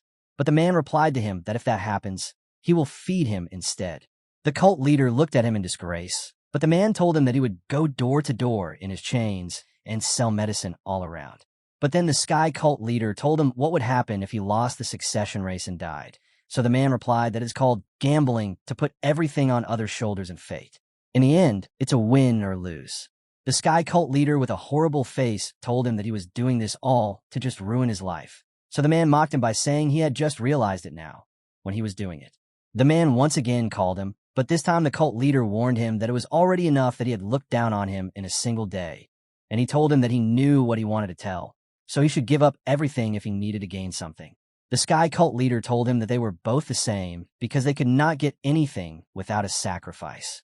The man told him that the person he was referring to was the young master sitting in front of them right now, so he should be more blessed and thankful. The cult leader simply waited in silence, his patience unwavering as moments stretched into what felt like an eternity. Suddenly, the crimson aura surrounding the young master began to evolve, intensifying as the red light grew brighter and more radiant. In an instant, a black sphere emerged, erupting with a surge of crimson energy that spread violently through the surroundings. A massive flash followed, engulfing everything in blinding light, and when it finally faded, Muguk slowly opened his eyes. The cult leader noticed his face, and his eyes were glowing red, but soon the red glow vanished. He understood that Muguk was settling his energy right now, and he was already experienced. He was shocked by how deep his cultivation was, and he wasn't even hiding his talent and energy from him, which was even more bothersome to the sky cult leader. It was as if Muguk was showing him how strong he was, and he should have trusted him and done what he said. After getting ready, Muguk thanked him, But the cult leader asked him why so modest, as he had just stolen the elixir and then dared to consume its energy in front of him. But Muguk said that he didn't steal, that it was a payment that he received. The sky cult leader was confused about the payment, he said, but instead he asked that he should now hear the reason that the young master would be giving him, so he could stay in this place. Muguk told him that he had already told him that it was only that he had consumed the blood god pill, but the sky cult leader was confused. Muguk told him to visit the Nirvana Pavilion tomorrow and complain there that his elixir was stolen, and until the elixir was not found, he could have a reason to stay in this place. He told him that he was the master of the Nirvana Pavilion and, unless he recovered the pill, he would conduct the investigation step by step. Listening to the reason, the sky cult's reason was satisfied. Muguk told him that later on, they could decide when he would leave the place. The sky cult leader asked the man if he knew the reason, so he replied that yes, he did. When the young master quickly swallowed the blood god pill, the cult leader was confused because the young master knew it before he told him that it was a blood god pill. So the man replied that indeed he would have known that, or else there was no other reason he would have picked something precious randomly. The cult leader was too confused now. He was still questioning how he even got to know that. The man told him that he was convinced that the cult leader would give him only something precious, as he was worthy of it.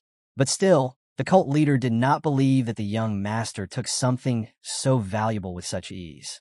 The man told him that once again he was telling him that the young master won't do anything for him just for a presenting method, as he should give him everything. But the cult leader screamed at him that if he gave him everything and the mission fails, then they both will die. But the man recalled him that he had promised him to kill him before he dies. The cult leader furiously told him to stay quiet. In the morning, Muguk went to meet his father in the cult leader's pavilion. He walked through the ground and then up the stairs, and he thought that his father would have all the information he needed, but still, he was feeling different, asking his father personally in such situations. As he was walking, someone told him that he should go into the training hall, and there he would find his father. It was his father's personal guard. Muguk greeted him with great honor. He recalled a picture of him talking with his hand and walking through the village streets when he was only a child. He remembered that he used to ask him to buy food and things from the stalls. He was glad that he had such good memories with him and asked him to come and visit him sometime, and he would treat him to a meal. Y agreed, saying it formally. But Muguk told him to be informal with him, and so he walked inside the training hall. As he entered the hall, suddenly a sword came in his way. It was his father. He quickly noticed that the attack can't be dodged or else he would die, so he took his sword out in the moment and countered it. A huge shockwave passed, and Muguk lost his balance. His father used 4 strides of the wind god technique to give him a blow, but with every training he had got, he blocked the move and saved himself in the time being. His father praised him and told that he had improved a lot. Muguk told that he had been doing training, and for sure he had improved his skills and powers, and no one did more training than him in the wild cult. But he corrected himself that he was the second one, because Leon was the one who was training the most in the cult. But then his father told that he should once again correct himself and take the 3rd position, making himself at the top. Muguk was glad that his father was in the best shape ever, and he had mastered a lot of things too. As they both walked outside, his father asked for the reason of his visit, so he told his father that the Sky Heaven cult leader was interested in me and wanted to join hand with him. He also informed his father that he had a feeling that there was a separation in the 8 demon supremes and asked his father that did he had any idea about this. His father replied that the demon supremes sending the Sky cult leader to this place was only a foolish idea, as they could have just talked to him and resolved the problem easily. And also, if the supremes wanted him here so badly, they could have just gone together and asked him nicely. Muguk said that now that they have sent him here, the Sky cult leader is feeling a lot insulted. His father told him that small neglected problems can become huge problems if they are not solved as fast as possible. Also that this incident was totally the fault of the Demon Supreme. Muguk was feeling how angry his father was. He imagined that if his father were in control, he would have set the Demon Supreme and Sky Heaven cult leader to fight in a sport. And at that time, he would have killed all the people who had tried to ruin the reputation. But now there was a problem. Muguk thought that if their main force fell in the war, the Murim Alliance would surely intervene, which means that the 8 Demon Supremes were evil to his father. He was also confused and asked his father if that was the case. Then why did the Sky Heaven leader come to meet him in the first place instead of his father? His father replied that the main reason was that his father was not an easy man, but he was, and he could use him easily, as the Sky cult leader was thinking. Muguk already knew the answer to that, but he still asked his father what the sky cult leader was trying to get out of him by using him. His father looked at him and told him that he should ask this type of question to his strategist, but he told him that he didn't have one. So his father argued with him to have one, but he told him he couldn't find one. He had the clever strategist Sima. He told his father that he already had the best one, so it wouldn't be easy for him to get one for himself. He thought in his mind that finding the best one, and as clever as Sima Myung, was his top mission from now on. His father asked him if he wasn't managing even without the strategist, but he told and appreciated his father for saying such respectable words to him. But he also told him that it was only because of his luck that he was succeeding nonstop. Myuguk thought that he had navigated the situation based on his previous life, and he didn't really use any strategy, nor was he that type. He thought that now that he was in such a situation, he should get one as soon as possible, which would help him clear his vision and support him from inside. He asked his father to tell the answer to his question, which was what the sky cult leader had in mind, that he wanted his help. As they both walked, his father told him that the reason was that the sky cult leader wanted to advance to the Central Plains, and it was his dream to move into that place. Myuguk recalled that in his past life, the sky heaven cult leader couldn't enter because Mugi swept the Murim, and he also never dared to set foot inside the Central Plains and died outside it as time passed. But now it was different after he had regressed, and so his life could change this time. He thought that the sky cult leader didn't enter personally, but was here in the demon cult to make his way inside. His father said that the outer Murim's blood had always thought to enter the Central Plains, but they had never been successful, and the dream just left as a dream in their blood. Myuguk showed his father that he just understood everything now, but he was thinking in his mind that it was better to learn this story from his own mouth as a respect, and he should be thankful to his father to talk to him and teaching him. He thought that it was better that he acted that he knew nothing, and his father would be also happy to talk to him and be the superior one among them both. He even thought that most of parents only desire and wait for their child to come and ask them questions which they could answer and feel happy. He thought his father was the same as they were. After the talk, his father told him that he should join him and father food together before they leave. Later that evening in the Nirvana pavilion, a Buddha had come to meet Myuguk and asked that his friend's divine relics had been stolen, and he could not stand by just thinking and came to know about the incident. The Buddha even asked if it was really a thief, but Myuguk asked him what kind of questions he was asking, whether it was really true or what. The Buddha replied that it was tough to believe that there were thieves in their divine demon cult. Myuguk even said to him that he was just thinking but not believing that the sky cult leader would have done something on his own. The Buddha looked at him for a second and then asked if there were thieves in their cult. Then their reputation would be damaged heavily, and so they should handle the situation with care. Myuguk asked him how, so Buddha replied that they should just send him away before the sky cult leader starts to make any fuss and the news gets out, as the thieves won't get caught easily, but his patience will be dangerous for them. Myuguk was glancing at him and thinking that the Buddha had some suspicion about him and trying to find a way to test him.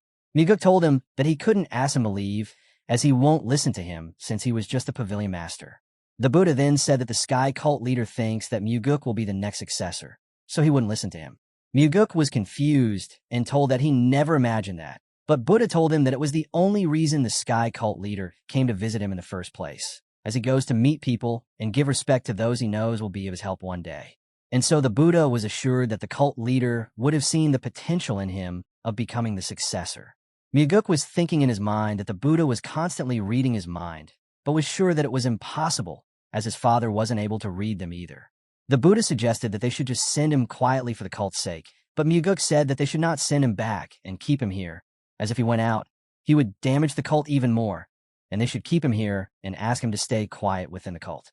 He even said that he won't speak freely of his own will, and he would suggest this to the sky cult leader on his own. The Buddha was just listening to him while he suggested that the sky cult leader would never speak about his divine relic in public ever. In the Nirvana pavilion, the servant of the young master was telling him about the information he had gathered. He said that the soul absorbing the supreme demon had 5 disciples in total, and they were ranked by age and skills. He also told him that the more favorable candidate for the succession was the first disciple, Yang Du, and the female third disciple, Chong Xian. Myuguk asked him what exactly their reputation was in the West Illusion Fort. The servant told him that Yang Du is superior in experience in martial arts because of his age, but within the illusion, for he was not much, but Chong Xian was more popular there. He asked him what the reason was behind it, so the servant told him that As Cheon-seon was young and pretty, with a pleasant personality, she was more famous, but he also added that Yong-do had a brutal and high temperament. And because of him, many skilled martial artists have already been injured by him, and some even lost their lives. He said that even after these brutal incidents, the late soul-absorbing supreme demon master had favored him by making him a bigger candidate to become the next successor. But in the end, he said that now the situation had changed. Myuguk looked at him and then ordered him to look into them carefully and check it all, even if it's martial arts, wealth, abilities, hobbies, or human relationships, and told him to leave nothing.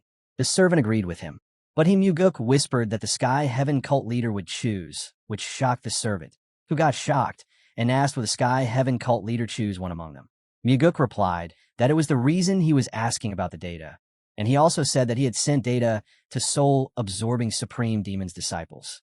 The servant curiously asked what the reason was for that. So Myuguk told him that he was also in for the succession battle in West Illusion Fort. The servant got scared after hearing that and asked if he was preparing to kill the Sky Cult leader or if it was Yong-do or even Chong-seon.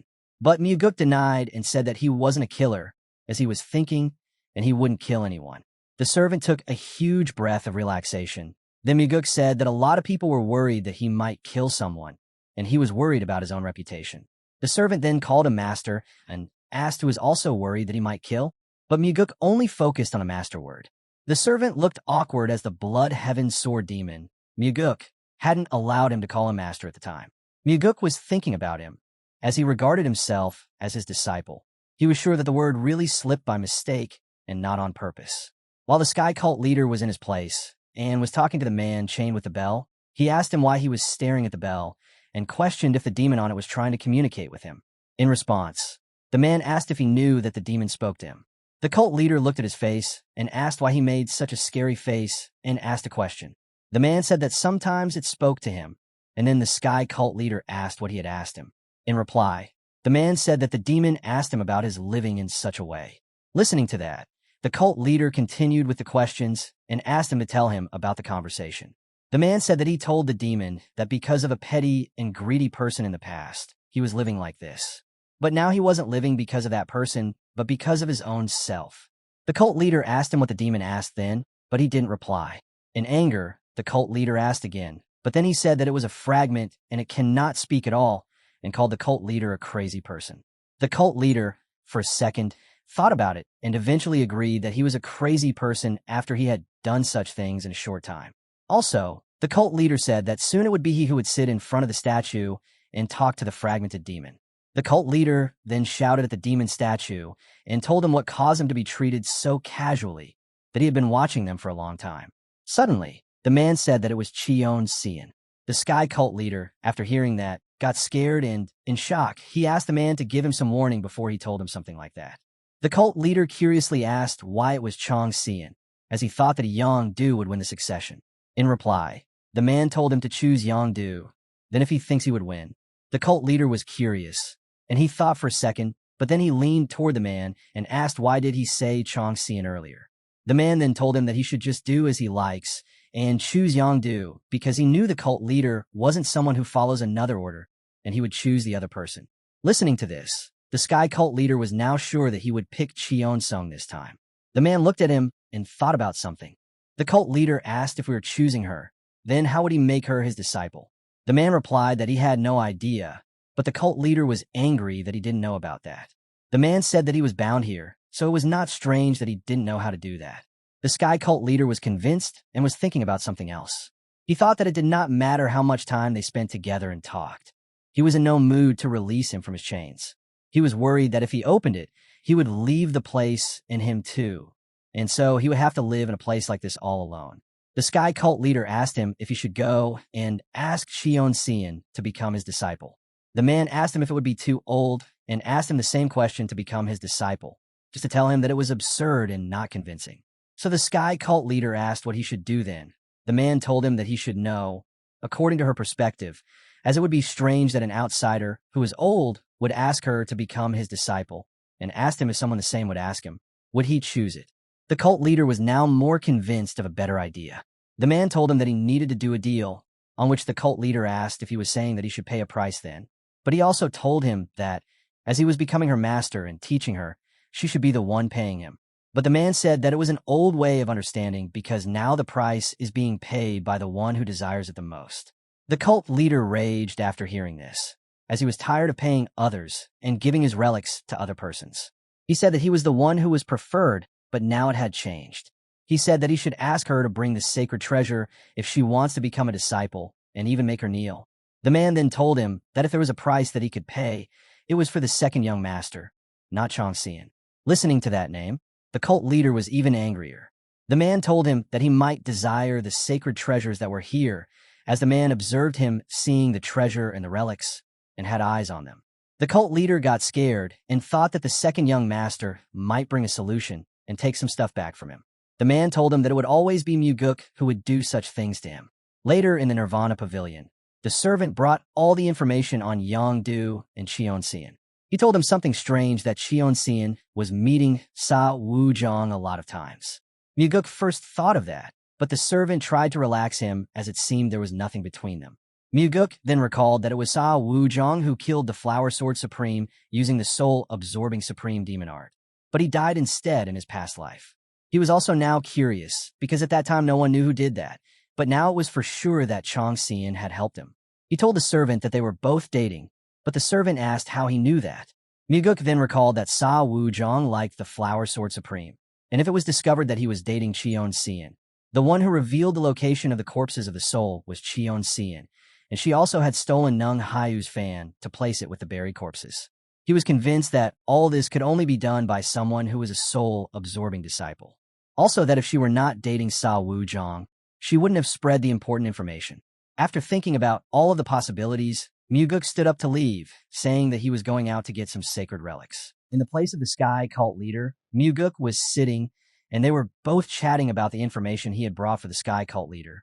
The Sky Cult leader thanked him for bringing in such important information that he had asked for. Muguk asked the Sky Heaven Cult leader if he had a way to join the fight for the West Illusion Fort succession, but the cult leader told him that he was still finding one. The second young master told him that he must hurry, because soon the Demon Supreme will interfere and select the successor himself. The cult leader told him that he was also in chains, just like the person right beside them in this place, and it was not easy for him to meet the candidates of the West Illusion. He even asked Muguk who he should select as his own disciple. Without hesitation, he replied that the cult leader should choose Chongxian, but as the Sky Cult leader and the man with him had already decided, there was no change in their expressions. Muguk was also shocked that they were at ease hearing his answer, and concluded that they both had already decided the same answer. The Sky Cult leader then told him that he was also thinking of her as the suitable choice, but he had no idea how to talk to her and convince her. But then Muguk replied that he could be helpful in that matter, and he could make Chongxian come to him directly. The Sky Cult leader was asking for more explanation, so he told her that she would personally come and ask him if she wanted to be his disciple, and he would prepare the food and be the host of that meeting. The Sky Cult leader was thankful for his work and said that he couldn't have asked more from him. But then Muguk said that in return, he would like to have a divine relic from him. The cult leader was not shocked and told him that he was a selfish person, but Muguk told him that it was only fair, as it was a natural order after all, as if someone makes somebody work for them with trust and personal ties, without fair payment, is something that belonged to his father's era. The cult leader replied to him that he was also from that era, the same as his father, but Muguk told him that he was from the present era, so he had to deal with that. He even told him that if he wanted, he wouldn't tell him anything, and it could be that way. But Muguk said that the matter that they were getting involved in was to deal with someone young, so he wanted the Sky Cult leader to show some trust in him, and he promised to bring results that were even more valuable than some divine relics. After thinking for a while, the Sky Cult leader accepted his proposal, while Muguk noticed that the man in chains once again interfered and convinced him to. Muguk told him that once he brought her to be his disciple, his work would be done, and to raise her to become the Demon Supreme would be dependent on the cult leader's shoulder. The cult leader then argued with him that if that was the case, he would ask for another relic to do that work for him also, so he should ask that now and not waste their time. But Muguk told that he was not capable to do that. If he had an idea, he would tell him personally, as it was for the sake of them both. Muguk then stated that he was leaving when his gaze fell upon a man bound in heavy chains.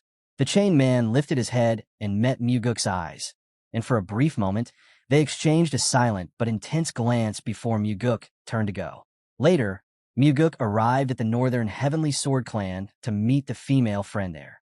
As he entered the guard, Wu Zhang welcomed him. Muguk asked him how he was doing here. In return, Wu Zhang thanked him for showing his concern for someone like him.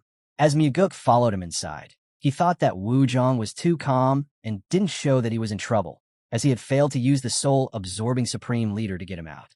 Muguk was on a mission that he would use Chong Xian and bring him inside his trap. So Yun Rang welcomed him inside. Muguk, without hesitation, called her younger and flirted with her, but she wasn't falling for him any sooner. She then told him to follow her, as she had something to show him. She took him to the flower that she was growing, whose seeds were given by him as a gift. And he, too, was surprised seeing them grow a lot in a short time. She told him that the life force in this place was mysterious and a lot more than the world outside. Muguk was not only listening to her, but keeping a keen eye on Wu Zhang, and he observed that he was calming down as he was continuously releasing his energy just to observe him. Muguk then asked her to send Wu Zhang away and bring them some wine and food, as he had some information that he wanted to leak, and he would tell the reason later. She looked at him and then called Wu Zhang and ordered him to bring the drink, as she hadn't shared drinks with him for a long time. Without arguing, he agreed and went to bring the things, but in his mind he cursed them both as she had agreed with him not to drink more, but she was doing it again with the second young master. As Wu Zhang brought the drink near the door, he heard Muguk talking about the Soul Supreme Demon, first and third disciple, Yang Du, and Chong Xian. Inside, so Yonrang told Muguk that she had heard that Du Yang was a strong candidate. But Muguk told him that Cheon Xian was also in the race. So Yonrang asked him how she could win. So Muguk told her that the martial art of the Sky Cult Elder and the Soul Supreme Demon share the same origin. So if she could learn from the Sky Heaven Cult leader, who is currently situated in the cult, she could have a chance of winning. But she asked him how the Sky Cult leader could convince him to let Chong Xian be his disciple. But then Muguk told her that it was easy for Cheon Xian, as the Sky Cult leader always wanted to go to the Central Plains, and if he took Cheon Xian as his disciple, he would get a chance to stay in the Central Plains. So Yun Rang understood the whole scenario. It was confirmed that if Chong Xian didn't become the Sky Cult leader's disciple, her chances would be less, and Yang Du would defeat her easily in the succession race. As they both talked, Wu Zhang came in and put the things in front of them and left the place. As he left, so Yonrang asked him why he told her that Wu Zhang and Chong Xian were in a relationship, but she had no idea it was news to her. He told her that Wu Zhang was an ambitious man and he could do whatever it takes for him to complete his mission. He even said that Wu Zhang could control her from behind. On this news, so Yun Rang was not surprised. She had her own suspicions about him for a long time. Muguk told her to keep a close eye on him and ensure that he could not harm her in any way as he discovered their relationship. He even said that he had a use for such information, so that's why he had a request. So Yonrang expressed her gratitude for the information, but Muguk, instead, said that he's the one who was grateful and advised her to be cautious of Sa Wu Zheng and to ensure he remained unaware of their conversation. He then added that, for the time being, she should continue handling matters involving him as usual, maintaining the same approach as before. She nodded in agreement, acknowledging his warning. Muguk then added that since she had been of help to him, he would soon return the favor, suggesting that they have a sparring match sometime in the near future. She smiled and replied that she would be waiting for it. Later that night, deep within the quiet woods, Chong Xian and Wu Jing met once again. She curiously asked why he had been so insistent on meeting her that night, and he softly replied that he had simply missed her, and the two then embraced under the dim light of the moon. Chong Xian and Wu Zhang were in the forest talking about their time and schedule. Wu Zhang asked her about being busy, and she told him that she was really confused, as the people were saying she should become the Demon Supreme. Wu Zhang asked her what she had decided then. So she told him that she wanted to become the Demon Supreme, but she was not strong enough to defeat her senior brother right now. Wu Zhang convinced her that she had to become the Demon Supreme at all costs.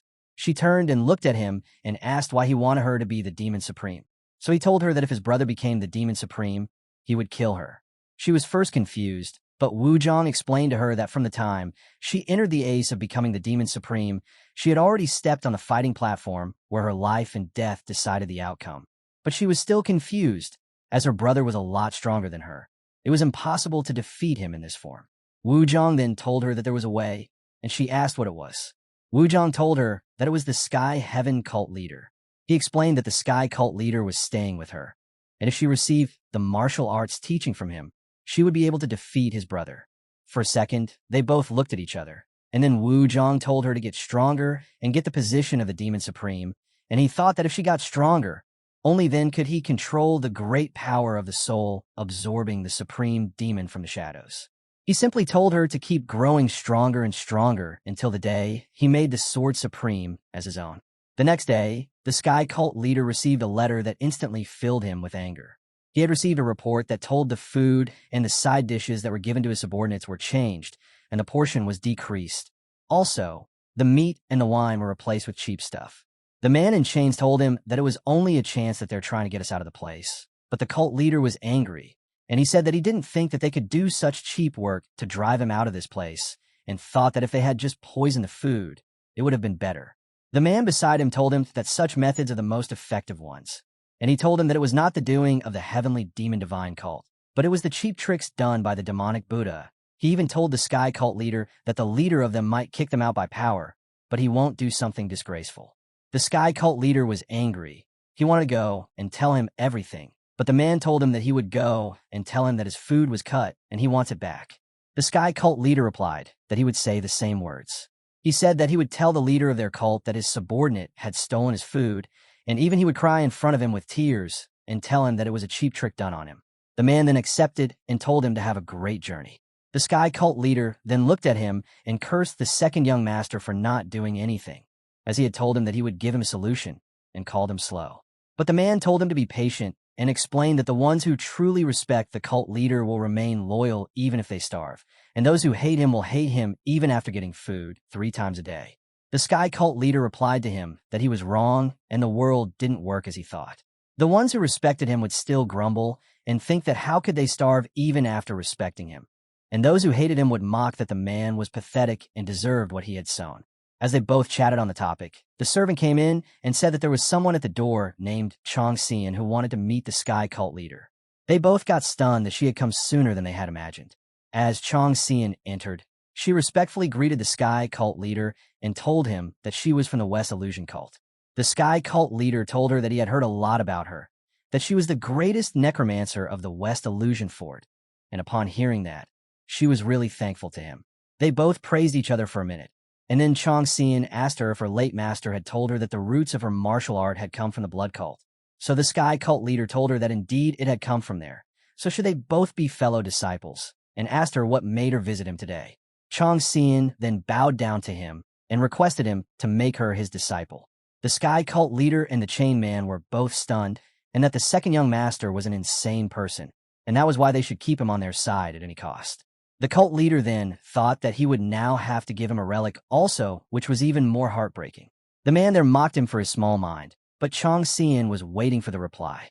She thought that the cult leader was talking just to reject her, but the Sky Cult leader asked her if he had a wish that he wanted to see the Central Plains with his own eyes, but he also told her that he had doubts that the cult leader would ever allow them to be students and teachers.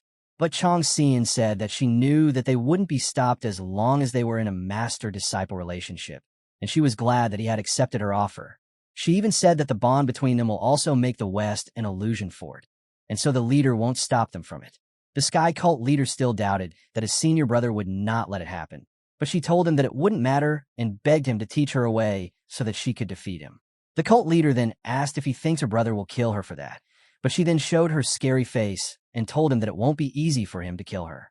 Looking at her, the Sky Cult leader was sure that she was also a mad person, and it would be fun watching the next Demon Supreme. As she left the place, the cult leader talked with the man with him. They both saw that she had great potential, and it was worth taking her under. The cult leader was thinking that first he wasn't sure whether to make her his disciple, but now that he had seen her other face, he was drawn to her. He thought that he was a man who got drawn to different people with different minds. The man then warned him to look after himself, as she was someone who could even kill his own master to gain power, but the cult leader was happy to have her by his side. The cult leader then looked at the chain man and asked why he was in a good mood today, and he didn't even curse him all day. In return, the man told him that he wanted him to curse him to feel better, but the cult leader quickly stopped him from doing that. The cult leader then said that it was off that the heavenly demon divine cult leader was quiet for a few times, but the man told him that it might be longer than he thinks, as he thinks that the second young master had already explained to him the situation, as he was his father. The cult leader asked him not to go that far, only for him, but the man said that he doubts that. So the sky cult leader asked him for a reason that he took his side every time, and asked that he had paid him somehow. The man then told him that if he didn't like his theory, then they should just go back to the blood cult, and if they didn't take his help, then they wouldn't be praising him anymore. He even told the cult leader that he wanted a man with good luck. Listening to his luck, the Sultan got angry and asked him why he always brought his luck in between. So the man told him that it was because of himself, as he always walked down to misfortune, and he had to point it out. The cult leader then asked him to stop talking. Then the servant came in and said that there was a report that the cooks had come and prepared meals for their warriors. The cult leader was confused that he didn't call any cooks, so where they came from. So the servant told him that the second young master had called them, and they made food with the top quality items, and then left. The cult leader then got quiet, and in his mind, he was praising the second young master and understanding the words the chain man was saying to him. The sky cult leader was talking with the man about the second young master being an incredible person. They both were certain that this was a time when someone among them would become a demonic figure, not only in the cult, but in all of the Murim. And they both will have the honor to witness the historical moment together. The cult leader was so sad that he might see it with his own eyes, but before that, he might lose all his divine relics. The chain man told him to look for the bigger picture, that his relics were being used for a greater cause. The sky cult leader corrected him that he had told him that he wasn't the main character. So why was he being used as the greater cause? And as he had no intention of becoming someone's tool in their succession. The man told him that if a person wanted to be the main character, he would have to work diligently like the second young master. But the sky cult leader told him that he also does work like him. But the man interfered and told him that he always asks him questions at the end of the day, too. Still, the man praised him for doing a lot of work. The cult leader was glad that he was praised, and the man added that he was doing good work by resisting his own greed and handing over his divine relics, which was also a form of effort. Even gathering them, guarding them, and longing for them was also some kind of effort. The sky cult leader gazed at the man with anger, but he wasn't stopping there. He said that he knew that he was being guarded, and that was also a form of effort, which was as hard as the blood-soaked effort of those who tried to escape the formation. The cult leader agreed that he knew that kind of struggle very well and thought that no one liked him and no one had ever tried to understand his feelings. Thinking of him standing in a secluded desert and watching people suffer and unable to do anything for the people there. He then angrily said that now he would never hand any relic to anyone and cursed the second young master. He even suggested that as he would enter the place, he would ask him to get lost, and he would also shout as loud as he could and would make his ears go crazy. The man there agreed with him, but then the servant came and told him that the young master had come to visit. Upon hearing that, the man started to laugh, but the cult leader cursed him and thought that what a great time he had arrived in which he could do nothing. The man then covered his ears with his hand and told him to start screaming and make the master run away, but the cult leader was unable to do that. As the young master came inside, he quickly selected the item he needed. The cult leader asked him if he knew what he was selecting, but even after knowing it, he denied that and claimed that it was shining. So he had selected it. The cult leader told him that it was the supreme heavenly silk, which was legendary and was uncuttable even by a sword. He said that when it was layered, it could blacken even the enhanced sword energy, and the person can even protect their arms, legs, and even their heart with it. He even told that the person could save himself from cold and even fire, and the last thing that he mentioned was that the silk was only cut through some special swords. That was only the black demonic swords that Muguk carried with him, and Muguk knew about it already. The young master then told him that he didn't realize that it was too precious and apologized for his ignorance.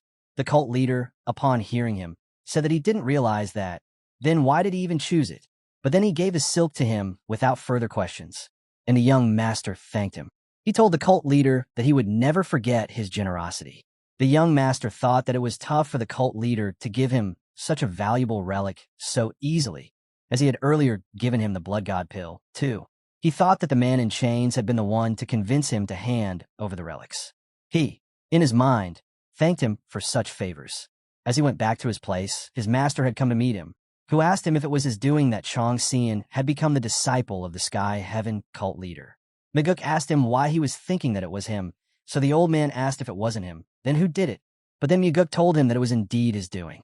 Listening to him, the old man asked him what he was really plotting with the Sky cult leader. But Muguk said that he wasn't plotting anything, but just trying to help the man. The old man asked him if he was really going to help the sky cult leader expand into the Central Plains, to which Muguk asked if it was forbidden. The old man asked him if he should be cautious and understand what he was getting into. Muguk asked the old man if he was on his side, and if he could fight the Demon Supreme, then he should at least face the Sky Heaven cult leader for him. The old man told him not to underestimate the Sky cult leader, as he may be able to drag them into their place and was capable of leading the Outer Murim. And if the Outer Murim began to attack them, the Central Plains would be in blood. Muguk thought that the old man didn't refuse him, but was talking to him terrifyingly. And he said to the old man that he would keep his words in his mind. The old man then asked him why he even chose Chong Sian, so he told him that she was the easiest to move. The old man then asked him if he had ever thought that she would become the Demon Supreme. So Muguk told him that, in his opinion, she and even the first disciple were not qualified, and it would take a long time before either of them truly gets to that level. He even told that old man to train Investigator CO properly, but the old man told him to tell him to stop dreaming. Muguk told him that he was the one dreaming, as Investigator CO doesn't dream like that. The old man then asked him to go and work on his own work without interfering in others' work. The old man then looked at the cloth on his arm and asked what it was.